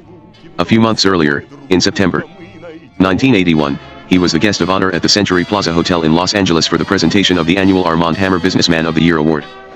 More than 1,000 businessmen and politicians were in the audience to hear Bob Hope introduce the 83-year-old entrepreneur as the epitome of success of American capitalism, an industrialist, an art collector, a diplomat, and a philanthropist. He gave $20,000 to Nancy Reagan's White House Redecoration Fund in March 1981, and in October President Reagan named him chairman of the President's Cancer Panel. At the ceremony, Hammer bubbled, "I was so honored to be asked to do this by the President. I've been a man of dreams, many dreams, and have had the privilege of seeing a great deal of them come true. And now my dream, my greatest dream, is to help free mankind from the ravages of cancer." Mother Jones magazine responded to Hammer's new position with sarcasm, pointing out that Occidental Petroleum owned Hooker Chemical, which created the Love Canal poison dump. Actually, though, the jibe was unfair. Hooker had discontinued the dumping before Hammer acquired it in 1968. Calling him the new Mr. Cancer, Mother Jones remarked that naming Hammer to the cancer panel was like making Colonel Kadhafi director of the Jewish Relief Fund. In December, Hammer announced that he would give $1 million to the scientist who cures cancer within the next decade with a method similar to that discovered by Dr. Jonas Salk with polio vaccine. Also, starting in 1982, he said he would give $100,000 each year to the scientist who does the most that year to further efforts to find such a cure. This was only the latest in a series of extraordinarily generous contributions to the cause. In 1970 he gave $5 million to the Salk Institute in San Diego. 6 years later he gave the Salk Institute another $1 million to establish the Armand Hammer Cancer Conference and Prize Fund. In 1977 he gave his alma mater, Columbia University, $5 million to help found the Columbia Health Sciences Center, in which cancer research would be done. After a struggle, in which several prominent Columbia alumni protested accepting Hammer's money, the building was renamed the Armand and Julius Hammer Health Sciences Center. His other major cause is art. The Armand Hammer collection is now worth an estimated $56 million, and he has deeded part of it to the Los Angeles County Museum, which already features an Armand and Frances Hammer wing, and part to the National Gallery. He is a major benefactor of Washington's Corcoran Gallery, a status that has earned him numerous political rewards. In March 1981, he sponsored a supper at the Corcoran before a gala at Ford's Theater. As one of the event's principal contributors, he sat in the theater, with Francis, alongside Senator Howard Baker, House Speaker Tip O'Neill, and President and Mrs. Reagan. When the Codex Leicester, a 16th-century Leonardo da Vinci manuscript, went up for auction in December 1980, Hammer bought it for $5.8 million. He renamed it, immodestly, the Codex Hammer, and displayed it prominently at the Corcoran during Reagan's inauguration festivities a month later. Hammer's genius in business is his mastery of the art of promotion, and at self-promotion he is most skilled. His entry in the 1982-83 Who's Who in America, for instance, is remarkably long, listing every charitable organization to which he has ever contributed, 6 honorary degrees, countless honorary positions, awards he has received, and awards in his name. It is, at first glance, astounding. But for all of his philanthropy, there remains considerable uncertainty about his connections with the Soviet Union. Early in 1981, a memorandum circulated in the Reagan administration warning that Hammer had been in his early days in the employ of the KGB. The memo, dated February 13, 1981, and typed on paper without a letterhead, discusses Julius, the early communist ties, references to the Hammers in Lenin's works, and so on. Hammer was reported by a former Soviet intelligence officer, now dead, to be an agent of Soviet intelligence in the 1920s, the memo states. Since the 1920s, Hammer has consistently supported Soviet interests, however, never in the typical communist or left radical manner. Hammer angrily denied all of the memo's charges. Bill McSweeney, Hammer's man in Washington, remarks that it looks like it was done by the John Birch Society, and adds, if Dr. Hammer really had anything funny in his background, he wouldn't have passed the security check before he was named to the President's Cancer Panel. Ambassador Jacob Beam recalls that while many in the embassy in Moscow were suspicious of Hammer, there were no grounds for suspicion. Malcolm Toon, however, says, I am always uneasy about people who have close, warm relations with the Soviet leadership. There is no doubt that anybody who moves in and out of Russia the way Hammer does has KGB clearance.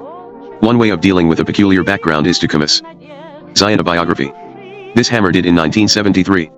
On Bill McSweeney's suggestion, he contacted Bob Considine, an award-winning sports writer who had written a long string of popular biographies, from MacArthur the Magnificent to Dempsey by the man himself.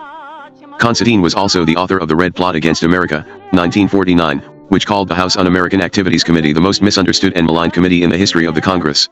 Considine signed a contract with Cass Canfield at Harper & Row for the book, entitled The Remarkable Life of Dr. Armand Hammer. Although McSweeney denies that Considine was paid to write the book, Cass Canfield confirms that Hammer hired him, so to speak, and that Occidental arranged to buy a number of copies of the book. Matthew Josephson, in his landmark study The Robber Barons, describes the official biographers of some of the 19th century's renowned millionaires as lawyers pleading for their clients before the judgment of posterity. But in The Remarkable Life of Dr. Armand Hammer, Considine is more or perhaps less than an advocate, he more closely resembles a stenographer. The version is entirely Hammer's. Omitting entirely Julius Hammer's leadership of the family business, Considine asserts that Armand was a self-made millionaire while in medical school. Julius's role in Allied American is so concealed that Julius becomes Armand's diligent employee.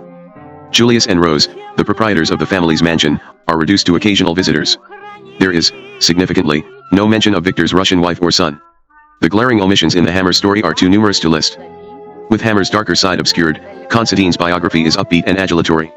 It tells the story of a man of amazing ability and creativity, who made his fortune entirely without the peculiar political connections that in reality underlie the Hammer saga. This is no doubt how Armand Hammer prefers to be remembered. The remarkable life of Dr. Armand Hammer made a handy gift to Occidental shareholders at the annual meeting on Hammer's 78th birthday in May 1976. As shareholders arrived, they were handed autographed copies of the book, along with American flags, small boxes of fertilizer, and other gifts. The public address system continuously played America the Beautiful.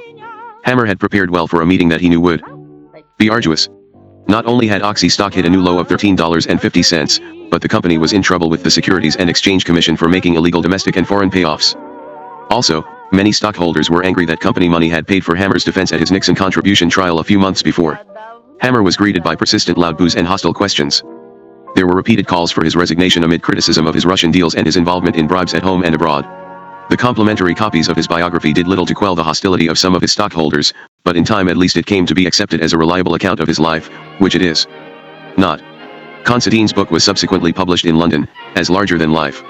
In 1981 it was published by Progress Publishers in Moscow, in a Russian translation by Hammer's personal interpreter, Galina Sullivan. Its Russian title was Bolshikem's Hisn, larger than life, and it was of course revised to meet the demands of the Soviet censor. All references to Trotsky and Khrushchev were purged. Hammer even provided the Russian EDI_tion with a special foreword, in which he discusses his love for Russia. As Russians say, you can't take the words out of a song. And in the song of my life the word Russia means and has meant a great deal. Is it not symbolic that in May 1978, in connection with my 80th birthday, I was awarded the Soviet Order of Friendship among the Peoples? I can add with pride that I was not simply a detached onlooker of this progress of the young Soviet state. My first steps in business pursuits in Russia were taken under the guidance of V.I. Lenin, and the last were with the direct participation of L.I. Brezhnev. From Ilyich to Ilyich, as Russians also say. The first printing of the Russian edition 50,000 copies sold out within a few hours. This is not only because Hammer is well known in the Soviet Union, but also because many Russians are fascinated with stories about American millionaires. At the end of November 1981, an article appeared in the New York Times Magazine by Edward J. Epstein entitled The Riddle of Armand Hammer. Epstein explains the real nature of the Hammer family's involvement with Russia in the 1920s, sketches Hammer's subsequent Soviet dealings, and raises the question. Does Hammer merely take advantage of his contacts with the Russians to advance his business interests? Or does Hammer take advantage of his business contacts to serve Moscow's interests? The magazine staff carefully checked the accuracy of Epstein's statements and had the article reviewed by the New York Times' lawyers for possible charges of libel. The day after the magazine was published, Hammer submitted a 7,000-word response, longer than the article itself. He called his friends, the Sulzbergers, as he had done several times before, and demanded that his rebuttal be printed in its entirety. Clifford May, Epstein's editor at the magazine, went over Hammer's submission point by point and found that not a single one of Epstein's charges had been refuted. Where Epstein discusses Hammer's connections to the communist leadership in the 20s, Hammer invoked Considine's biography as an authoritative source. After spending several days reviewing Hammer's response, May concluded in a memo to the magazine's editor, Ed Klein, that they should do no more than publish a letter from Hammer in their letters to the editor column. Hammer's letter, which he condensed from the full-length rebuttal, delicately skirted Epstein's charges. There are some misrepresentations which go beyond the levels of tolerance, he wrote. These are the ones that by a pen stroke attempt to denigrate or destroy the very meaning of one's life. This I cannot tolerate in silence. Hammer recited the words of his standard biography, I went to the Soviet Union to fight typhus. Overtaken by events, I found the role of businessman thrust upon me. This brought me to the attention of Lenin. He continued, there was nothing hidden about these arrangements. He also argued that his relations with the Soviet leaders were not continuous over 5 decades. In 1930, I left Moscow, never having met Stalin, and did not return until 1961, when President John F. Kennedy asked me to serve as emissary to Nikita S. Khrushchev. Throughout my life, he concluded, I have been an American capitalist proud to carry its symbol around the world. As the record clearly demonstrates, Occidental and Armand Hammer are dedicated to this great country and its purposes. I hope this letter solves the riddle of Armand Hammer. On July 14, 1982, a letter from President Reagan appeared in Ann Landers' syndicated advice column. Reagan was responding to a deluge of copies of an earlier Ann Landers column on the horrors of nuclear war, a column that Ann had asked her readers to send to the White House. Reagan suggested that they send a nuclear war column to Leonid Brezhnev instead. Landers agreed with Reagan's suggestion, adding, I have asked our mutual friend, Dr. Armand Hammer, chairman of Occidental Petroleum, to see that my column of May 17 is delivered to President Brezhnev, his close personal friend. He has agreed to do so. If I hear from Brezhnev, Mr. President, I'll call you. If you hear from him, please call me. It would make my day. Clearly, if N. Landers is any indication, Hammer had achieved the status of a kind of statesman. On the weekend of July 11, 1982, Hammer figured prominently at a wreath-laying ceremony at Franklin D. Roosevelt's grave in Hyde Park, New York. The occasion was the 5th annual Armand Hammer Conference on Peace and Human Rights and Peace, its title demonstrating, Hammer once explained, that peace and human rights are inextricably linked.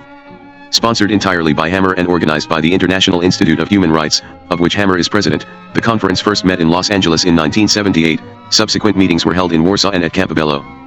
The 1982 conference, which featured such star delegates as Austrian Foreign Minister Willibald Pieper, former French Prime Minister Edgar Faure, Senator Jennings Randolph, and Jimmy Roosevelt, was billed by Hammer, in his speech to the closing session, as a small United Nations. In addition to the ceremonies at the graves of Franklin and Eleanor, reminders of Hammer's reputed friendship with the Roosevelts were abundant. A press conference was held in front of FDR's Oval Office desk in the Roosevelt Museum. Hammer declared that Hyde Park was an appropriate site for the conference because Franklin and Eleanor Roosevelt spent their lives in a selfless quest for peace and human rights, not only for their fellow Americans but for all mankind. Hammer reveled in the art of private diplomacy, escalating it to a new level with his talents of self-promotion. If he was to be hounded by allegations of corporate impropriety and even questionable connections to the Soviet leadership, at least he would make a concerted effort to create the image of a statesman. In an address to the Foreign Policy Association at the Plaza Hotel in New York on May 4, 1981, he repeatedly compared himself to two giants of East-West diplomacy, my friend Avril Harriman and that other young Turk, George Kennan. He has also appeared repeatedly on television to relay messages from Brezhnev. Many of Hammer's efforts were designed to convince his listeners that the Soviet leaders were men of peace. In late 1979 he appeared on Meet the Press to say, "I still think the Soviets want peace and I believe they want peace badly enough that they will not do anything to involve us in a war." He told the Foreign Policy Association in 1981, "I know that Mr. Brezhnev wants to avoid nuclear confrontation, for he more than any of the Soviet leadership has personally experienced war." Later that year he told John Calloway, in an interview on the public broadcasting service, "I think we're lucky that Brezhnev is in Russia. And he is decisive and is a man of peace." Even the day after Brezhnev's death, Hammer appeared on the CBS Morning News to recall that Brezhnev's policies had been essentially peaceful in nature. In an article in People magazine a few weeks later, he reminisced about Brezhnev, "One night we had dinner together and of course lots of vodka. I couldn't keep up with him. He could drink glass after glass. He got very mellow and we talked about peace. He said he would gladly give his life for peace." His eyes filled with tears, and I knew he meant it. When a reporter for the London Observer took issue with Hammer's comparing Lenin to Christ in quest of the Romanov treasure, and suggested that to Solzhenitsyn and others Lenin was the architect of the Gulag, Hammer bristled. "I can only tell you what I saw," he replied. "I know that to many he seemed cruel and cold. Solzhenitsyn would be a child in Lenin's day. I'm one of the few people alive now who knew him well." A few days after Soviet troops invaded Afghanistan at the end of December 1979, Hammer met with Ambassador Dobrynin in Washington. Afterward, he told the press that he was convinced that the Soviet presence in Afghanistan was only temporary. "Mr. Dobrynin has never lied to me," he said. After Jimmy Carter, in response to the Soviet incursion, imposed an embargo on shipments of both American grain and superphosphoric acid, Hammer flew to Moscow on February 27, 1980, to discuss with Brezhnev a political strategy for removing the embargo. Brezhnev gave Hammer a note to deliver to Carter. After the meeting, Hammer called a news conference in Moscow and said that Brezhnev felt that Afghanistan's problems could be solved if the United States and the countries surrounding Afghanistan would guarantee that they would use their influence to see that there was no interference from outside in the internal affairs of Afghanistan. A few days later, Hammer reported that American accusations of a Soviet design to advance to the Persian Gulf and threaten oil supplies were sheer nonsense. He added Brezhnev's remarkable assertion that Afghanistan was in the sphere of Soviet influence. In relaying this notion without objection, Hammer seemed to accept it. Even more startling, Hammer urged Americans to take Mr. Brezhnev at his word. "I have a feeling and I believe Mr. Brezhnev was telling the truth." Realizing that it was not enough to act as Brezhnev's character witness, Hammer then launched his own political initiative, tied, as usual, to Occidental's operations. In August 1980, Occidental announced it had signed a contract with the government of Pakistan to drill for oil in the Potwar Basin, near Islamabad. Though many oil company executives doubted there was enough oil in the sands of Pakistan to merit an exploration program, there were obvious political considerations. Pakistan is a neighbor of Afghanistan. One of the Soviets' biggest problems in their Afghan war was the Pakistani border, across which anti-Soviet troops were able to obtain supplies and ammunition, probably furnished by the Chinese and the Americans. Hammer may have used the lure of an oil discovery to pressure Pakistan to seal its border. "I have had some frank discussions with President Zia-ul-Haq of Pakistan," he announced a few months later.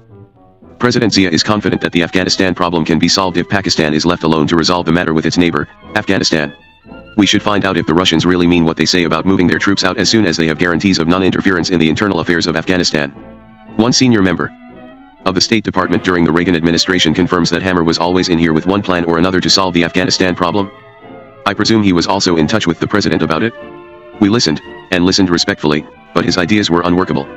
Hammer may have even received advance notice from the Reagan White House when the phosphate embargo was finally lifted. On April 24, 1981, he happened to be in Moscow when the news was made public. He immediately dictated a letter to the president, congratulating him on his courageous decision, and began talks with Soviet officials to resume the barter. 70% of Occidental superphosphoric acid output goes to the Soviet Union each year, the equivalent of 3.5 million metric tons of phosphate rock, or 6% of total U.S. production, which is bartered for Soviet chemicals such as ammonia. But when Carter's embargo interrupted the flow, Occidental had to find a non-American market for some of the Soviet ammonia for which it had contracted. Although the ammonia was supposed to have been brought into the United States, Hammer arranged in early 1981 with ENI, the Italian national energy concern, to provide it with American coal. It was never made clear what ENI did in return. A former Occidental executive believes it offloaded some of the Russian ammonia. Occidental does business in Poland, too. In 1973 Oxy supplied the Polish government with the technology to construct a metal finishing plant, and in 1978 Oxy traded 1 million tons of phosphate rock for 500 tons of molten sulfur, after having financed the construction of a new sulfur mine in Poland. Hammer declared that economic aid would eliminate the possibility of a Soviet invasion of Poland. This is a time in the history of that nation when an American multinational corporation can be of assistance and show confidence to bolster the economy by furthering trade, he said. Occidental intends to continue to play such a role. Finally, and most perplexing of all, there was China. Despite the Sino-Soviet rift, China has recently begun a small-scale trade with the Soviet Union with Hammer as broker. In 1979, Hammer recalls, he was at a barbecue with 150 top oil company executives in Houston.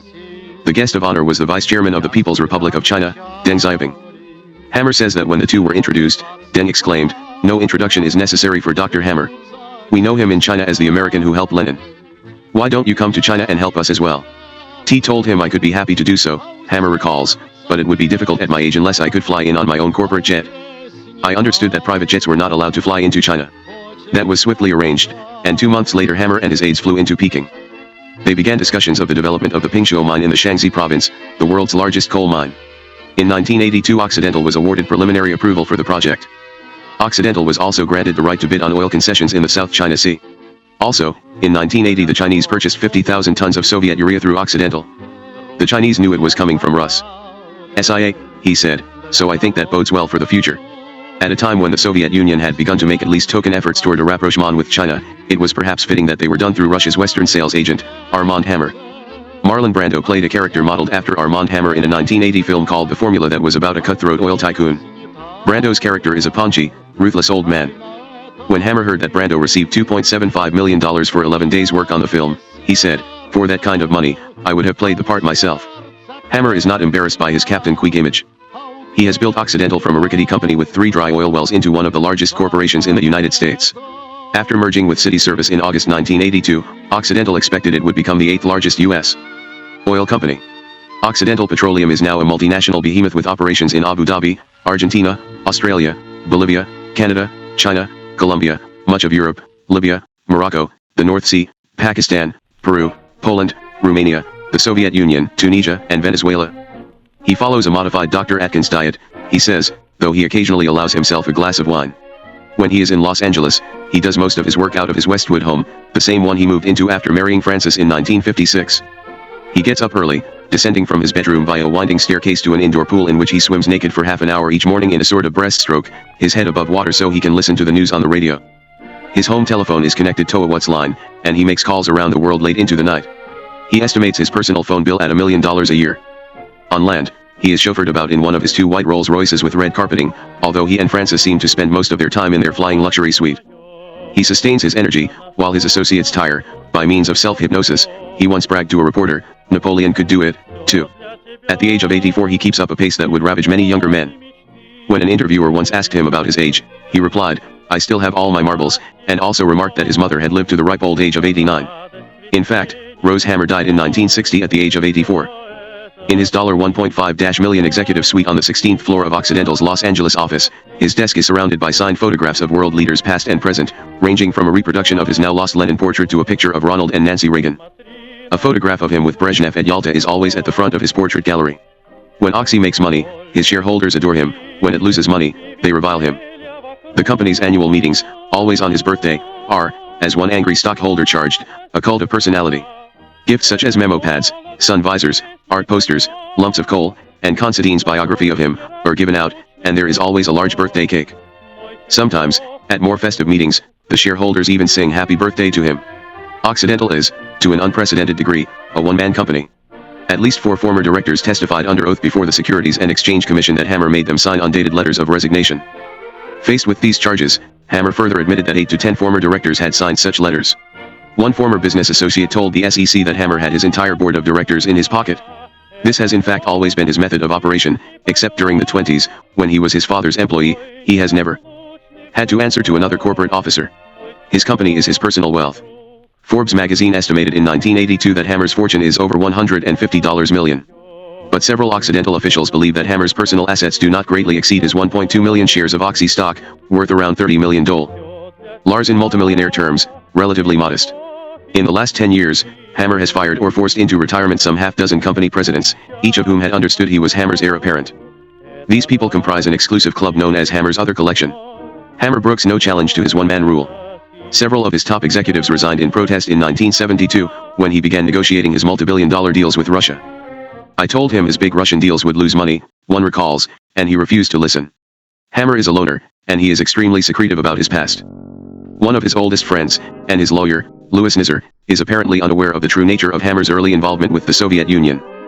Nizar's memoir, Reflections Without Mirrors, relates Hammer's public, fictionalized version. Armin's brother Victor is forbidden to discuss the family's relations with the Russians. What drives Hammer? Unlike Howard Hughes or J. Paul Getty, the more typical 20th century tycoons, Hammer is not amassing a vast personal empire. When he is gone, Occidental Petroleum will pass to others. He has few heirs, his only son, Julian, who has been convicted of manslaughter and of receiving stolen goods, and who has several times tried to kill himself, will not inherit his mantle. Julian's 2 children, Casey and Michael, who are interested in business, will probably go to work for Occidental, but their grandfather does not own the company over which he holds sway. And what impels him to Russia? He insists that he goes purely for the sake of profit, but his Soviet deals have in fact lost Occidental a good deal of money, though for reasons beyond his control. Business is business, but Russia is romance, he wrote in Quest of the Romanov Treasure. Some of his associates say privately that Hammer is drawn by nostalgia or sentiment. But Armand Hammer is not a sentimental man. No one else involved in doing business with Russia, not Eaton, Rockefeller, or Kendall, has committed so much time and corporate resources to trading with the Soviet Union. He has amassed a corporate empire eminently suited to trading with Russia, though he had made all of his money in other lands. Perhaps it is the ambassador monk urge that drives tycoons such as Eaton, Rockefeller, and Kendall, the diplomatic prestige that is automatically conferred upon the powerful international businessman who has access to the inaccessible corridors of power, the most cloistered of all being the Kremlin. If there is any other reason, it will probably not come out until Hammer has passed away, and maybe not even then.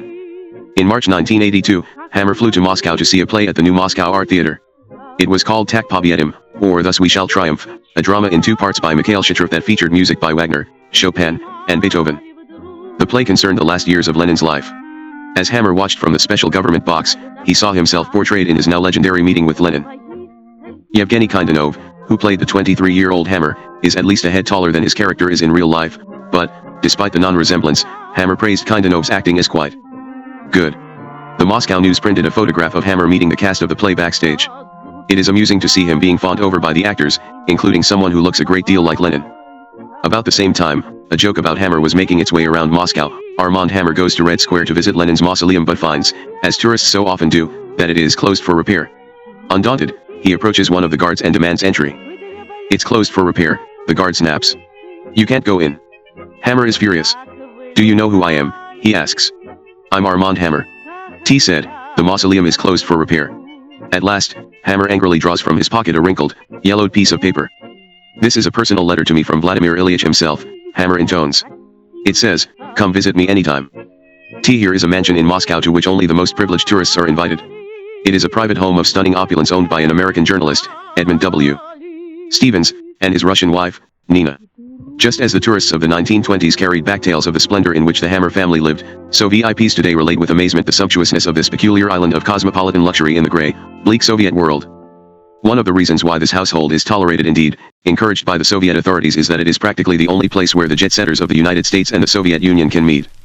Long black Chaika limousines regularly pull up outside the Stevens Palazzo on Releva Street, and Central Committee members in sable hats and their wives in sleek mink coats enter the stately, icon-filled residence. There they join famous Soviet scientists, writers, movie stars, and even dissidents for splendid gourmet dinners replete with beluga caviar and plenty of Western liquor. In addition to the Russians, there is certain to be an array of American and European celebrities. Anyone of note visiting Moscow receives at the airport an engraved invitation to dinner at the Stevens home. Avril Harriman, David Rockefeller, The Hammers, Jack Valenti, Charles G. Bluddern of Gulf and Western, Sargent Shriver, and Hubert Humphrey have all signed their names in the Stevens' guest book. The Soviet elite love to mingle with the rich and the powerful of the West, but more important to the Soviet authorities is that these Western visitors leave Moscow with a favorable impression. For this, the Stevens' dinners are invaluable. While one is enjoying the sparkling company of Soviet luminaries, it is easy to forget the unpleasant consequences of Soviet foreign or domestic policy. The Russia viewed from the Stevens' palazzo seems entirely different from the Russia of Alexander Solzhenitsyn.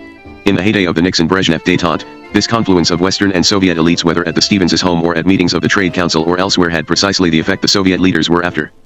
Many Westerners were convinced that the increased personal contact brought about by East-West trade would introduce some liberalizations into the previously impenetrable and rigid Soviet Union. The idea of confluence, which goes by several other names, has gained particular acceptance among those in the West who want it to work. In 1974, Joseph Kraft observed in The New Yorker a kind of interpenetration, a hidden harmony, the sense of sympathetic harmony that increasingly binds certain Russians and certain Americans, independent of governments and leaders. Similarly, Samuel Pisar, the international lawyer, has recently written of the web of relationships between human beings. Immersed in the process of creation, indifferent to the dogmatic pretensions of Marxism-Leninism. Pisar asserts, a bit vaguely, that this human dimension of détente is bound to increase pressures within the Soviet system for the satisfaction of the other aspirations that have been sacrificed thus far. But as much as officials in the middle or even upper Soviet here, Archie may enjoy staying at the Ritz in New York, dining at the 21 Club, flying in private corporate jets, or playing tennis at the Greenwich Country Club. As alluring as the life of the West's upper crust may be, Soviet policy is not determined by such sentiments.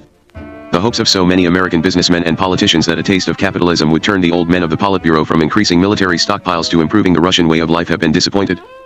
All other political considerations aside, the Kremlin's decisions are made by a tiny group of leaders who are largely undeterred by the aspirations of their subordinates. The Soviet Union has made a high art of the custom of extending regal hospitality to distinguished visitors.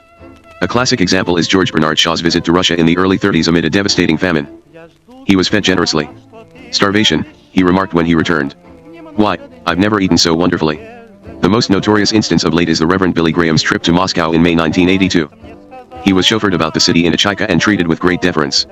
Unfortunately, he did not realize that what he was experiencing was not everyday Soviet life. After a few days he decided and was impolitic enough to declare publicly that he had seen no evidence of religious oppression, a pronouncement with which Soviet Jews and Pentecostalists were quick to take issue.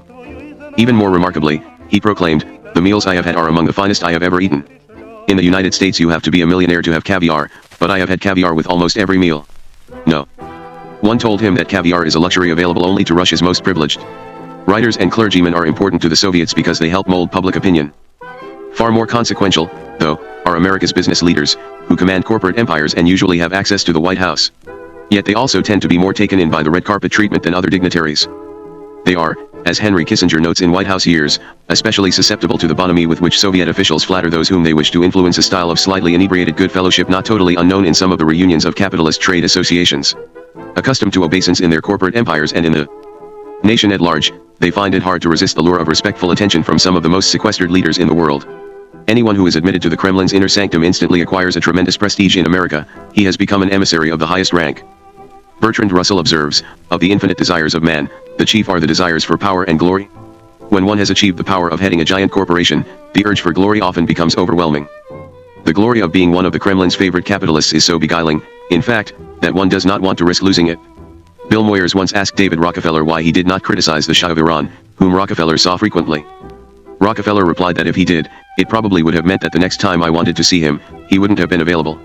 Just as a banker dislikes losing an important client, so these ambassadors without portfolios speak out against Soviet policy at the risk of not being invited back. There was a tense moment at the 1975 Dartmouth conference in Moscow when the American delegates produced a disturbing article from a Soviet ideological journal that explained détente as a tactic to weaken American capitalism. The article, by A.I. Sobolev in The Working Class and the Contemporary World, asserted that détente follows the precepts of Marxism because it causes America to lower its guard. The Soviet delegates, hearing of this article, professed astonishment. Whether this was really the Soviet intent in détente, the recent détente did indeed lull the United States, and persuade America's powers that be that Soviet intentions were purer than in fact they were. One of the ways this was accomplished was to enlist a few influential American advocates. The Soviets have not wined and dined Eaton, Hammer, Kendall, Rockefeller, and Harriman out of some perverse love of American big shots. To be sure, Soviet-American trade, for which each of these men has lobbied long and hard, is vitally important to the Politburo. But just as significant to them is to convince the United States that the Soviet Union is essentially a peace-loving nation, and in some of the outstanding capitalists of the West the Soviets have found convincing spokesmen. George Kennan has described two very different views of the Soviet leaders. One is of a terrible and forbidding group of men, monsters of sorts, really. Another is of a group of quite ordinary men, whose motivation is essentially defensive. As oversimplified as this dichotomy is, it accurately depicts the West's inability to decide how to view the Soviet Union. When Brezhnev came to the United States in 1973, Time described him as a man just like American politicians and thus implied that he was really quite benevolent. At 66, Brezhnev is not exactly a reluctant star. He does everything with gusto, exuding an earthiness and nervous energy that sometimes evoke comparisons with Lyndon Johnson. He is a natty dresser, tending to dark suits for day and blue suede jackets for informal wear. He can also be vain and demanding. He is the only Soviet leader to wear TV makeup. He has a keen eye for that little red light on the TV camera, observes a U.S. official. Donald Kendall has made similar observations of these Politburo members in their blue suede jackets. I've always thought that if Kosygin were in this country he'd be the head of some big corporation, he says. And if Brezhnev were here, he'd be the ringmaster of Barnum and Bailey's circus. I don't mean that literally, but he is a fantastic showman. Some people can walk into a room and take the place over. That's Brezhnev. Like Nixon. Cyrus Eaton, David Rockefeller, Armand Hammer, and even Averell Harriman have all made similar appraisals of the Soviet leaders they have known. Although each has suffered opprobrium for his views of the Soviet Union, each has nevertheless been in many ways convincing because of who he was. As outstanding practitioners of free enterprise, they seemed unimpeachable advocates of capitalism. They were almost the perfect spokesmen, and they helped advance a cause détente that was dear not only to them but also to the Soviet leaders. Depending on the extent of their involvement in Soviet politics, from Rockefeller, who never met with Brezhnev, to Hammer, who sees Brezhnev on a regular basis and has traveled to Moscow more than 150 times, they speak with an unreserved optimism that has probably done more harm than good to American foreign policy. This is not to say that they have not, at the same time, accomplished valuable results. Not only have they pleaded a moderation that is often necessary, but some of them have made important contributions. Eaton's pugwash advanced the arms control movement. Rockefeller's participation in the Dartmouth conferences has increased communication between Soviet and American officials, communication that, if free of false hopes that the friendships formed can moderate Soviet behavior, is a healthy thing. Harriman, as a government official and an elder statesman, has always been an intelligent observer of Soviet policy. Kendall and Hammer both promoted the policy of the White House in the early 70s. The trouble starts, though, when they venture into the world of personal diplomacy. The ego becomes involved.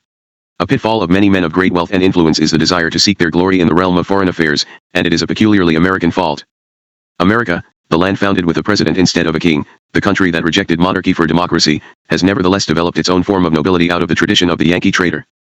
19th century America saw the rise of the merchant princes, men like John Jacob Astor and Cornelius Vanderbilt, poor sons of immigrants whose heirs were grandees and lived in palaces.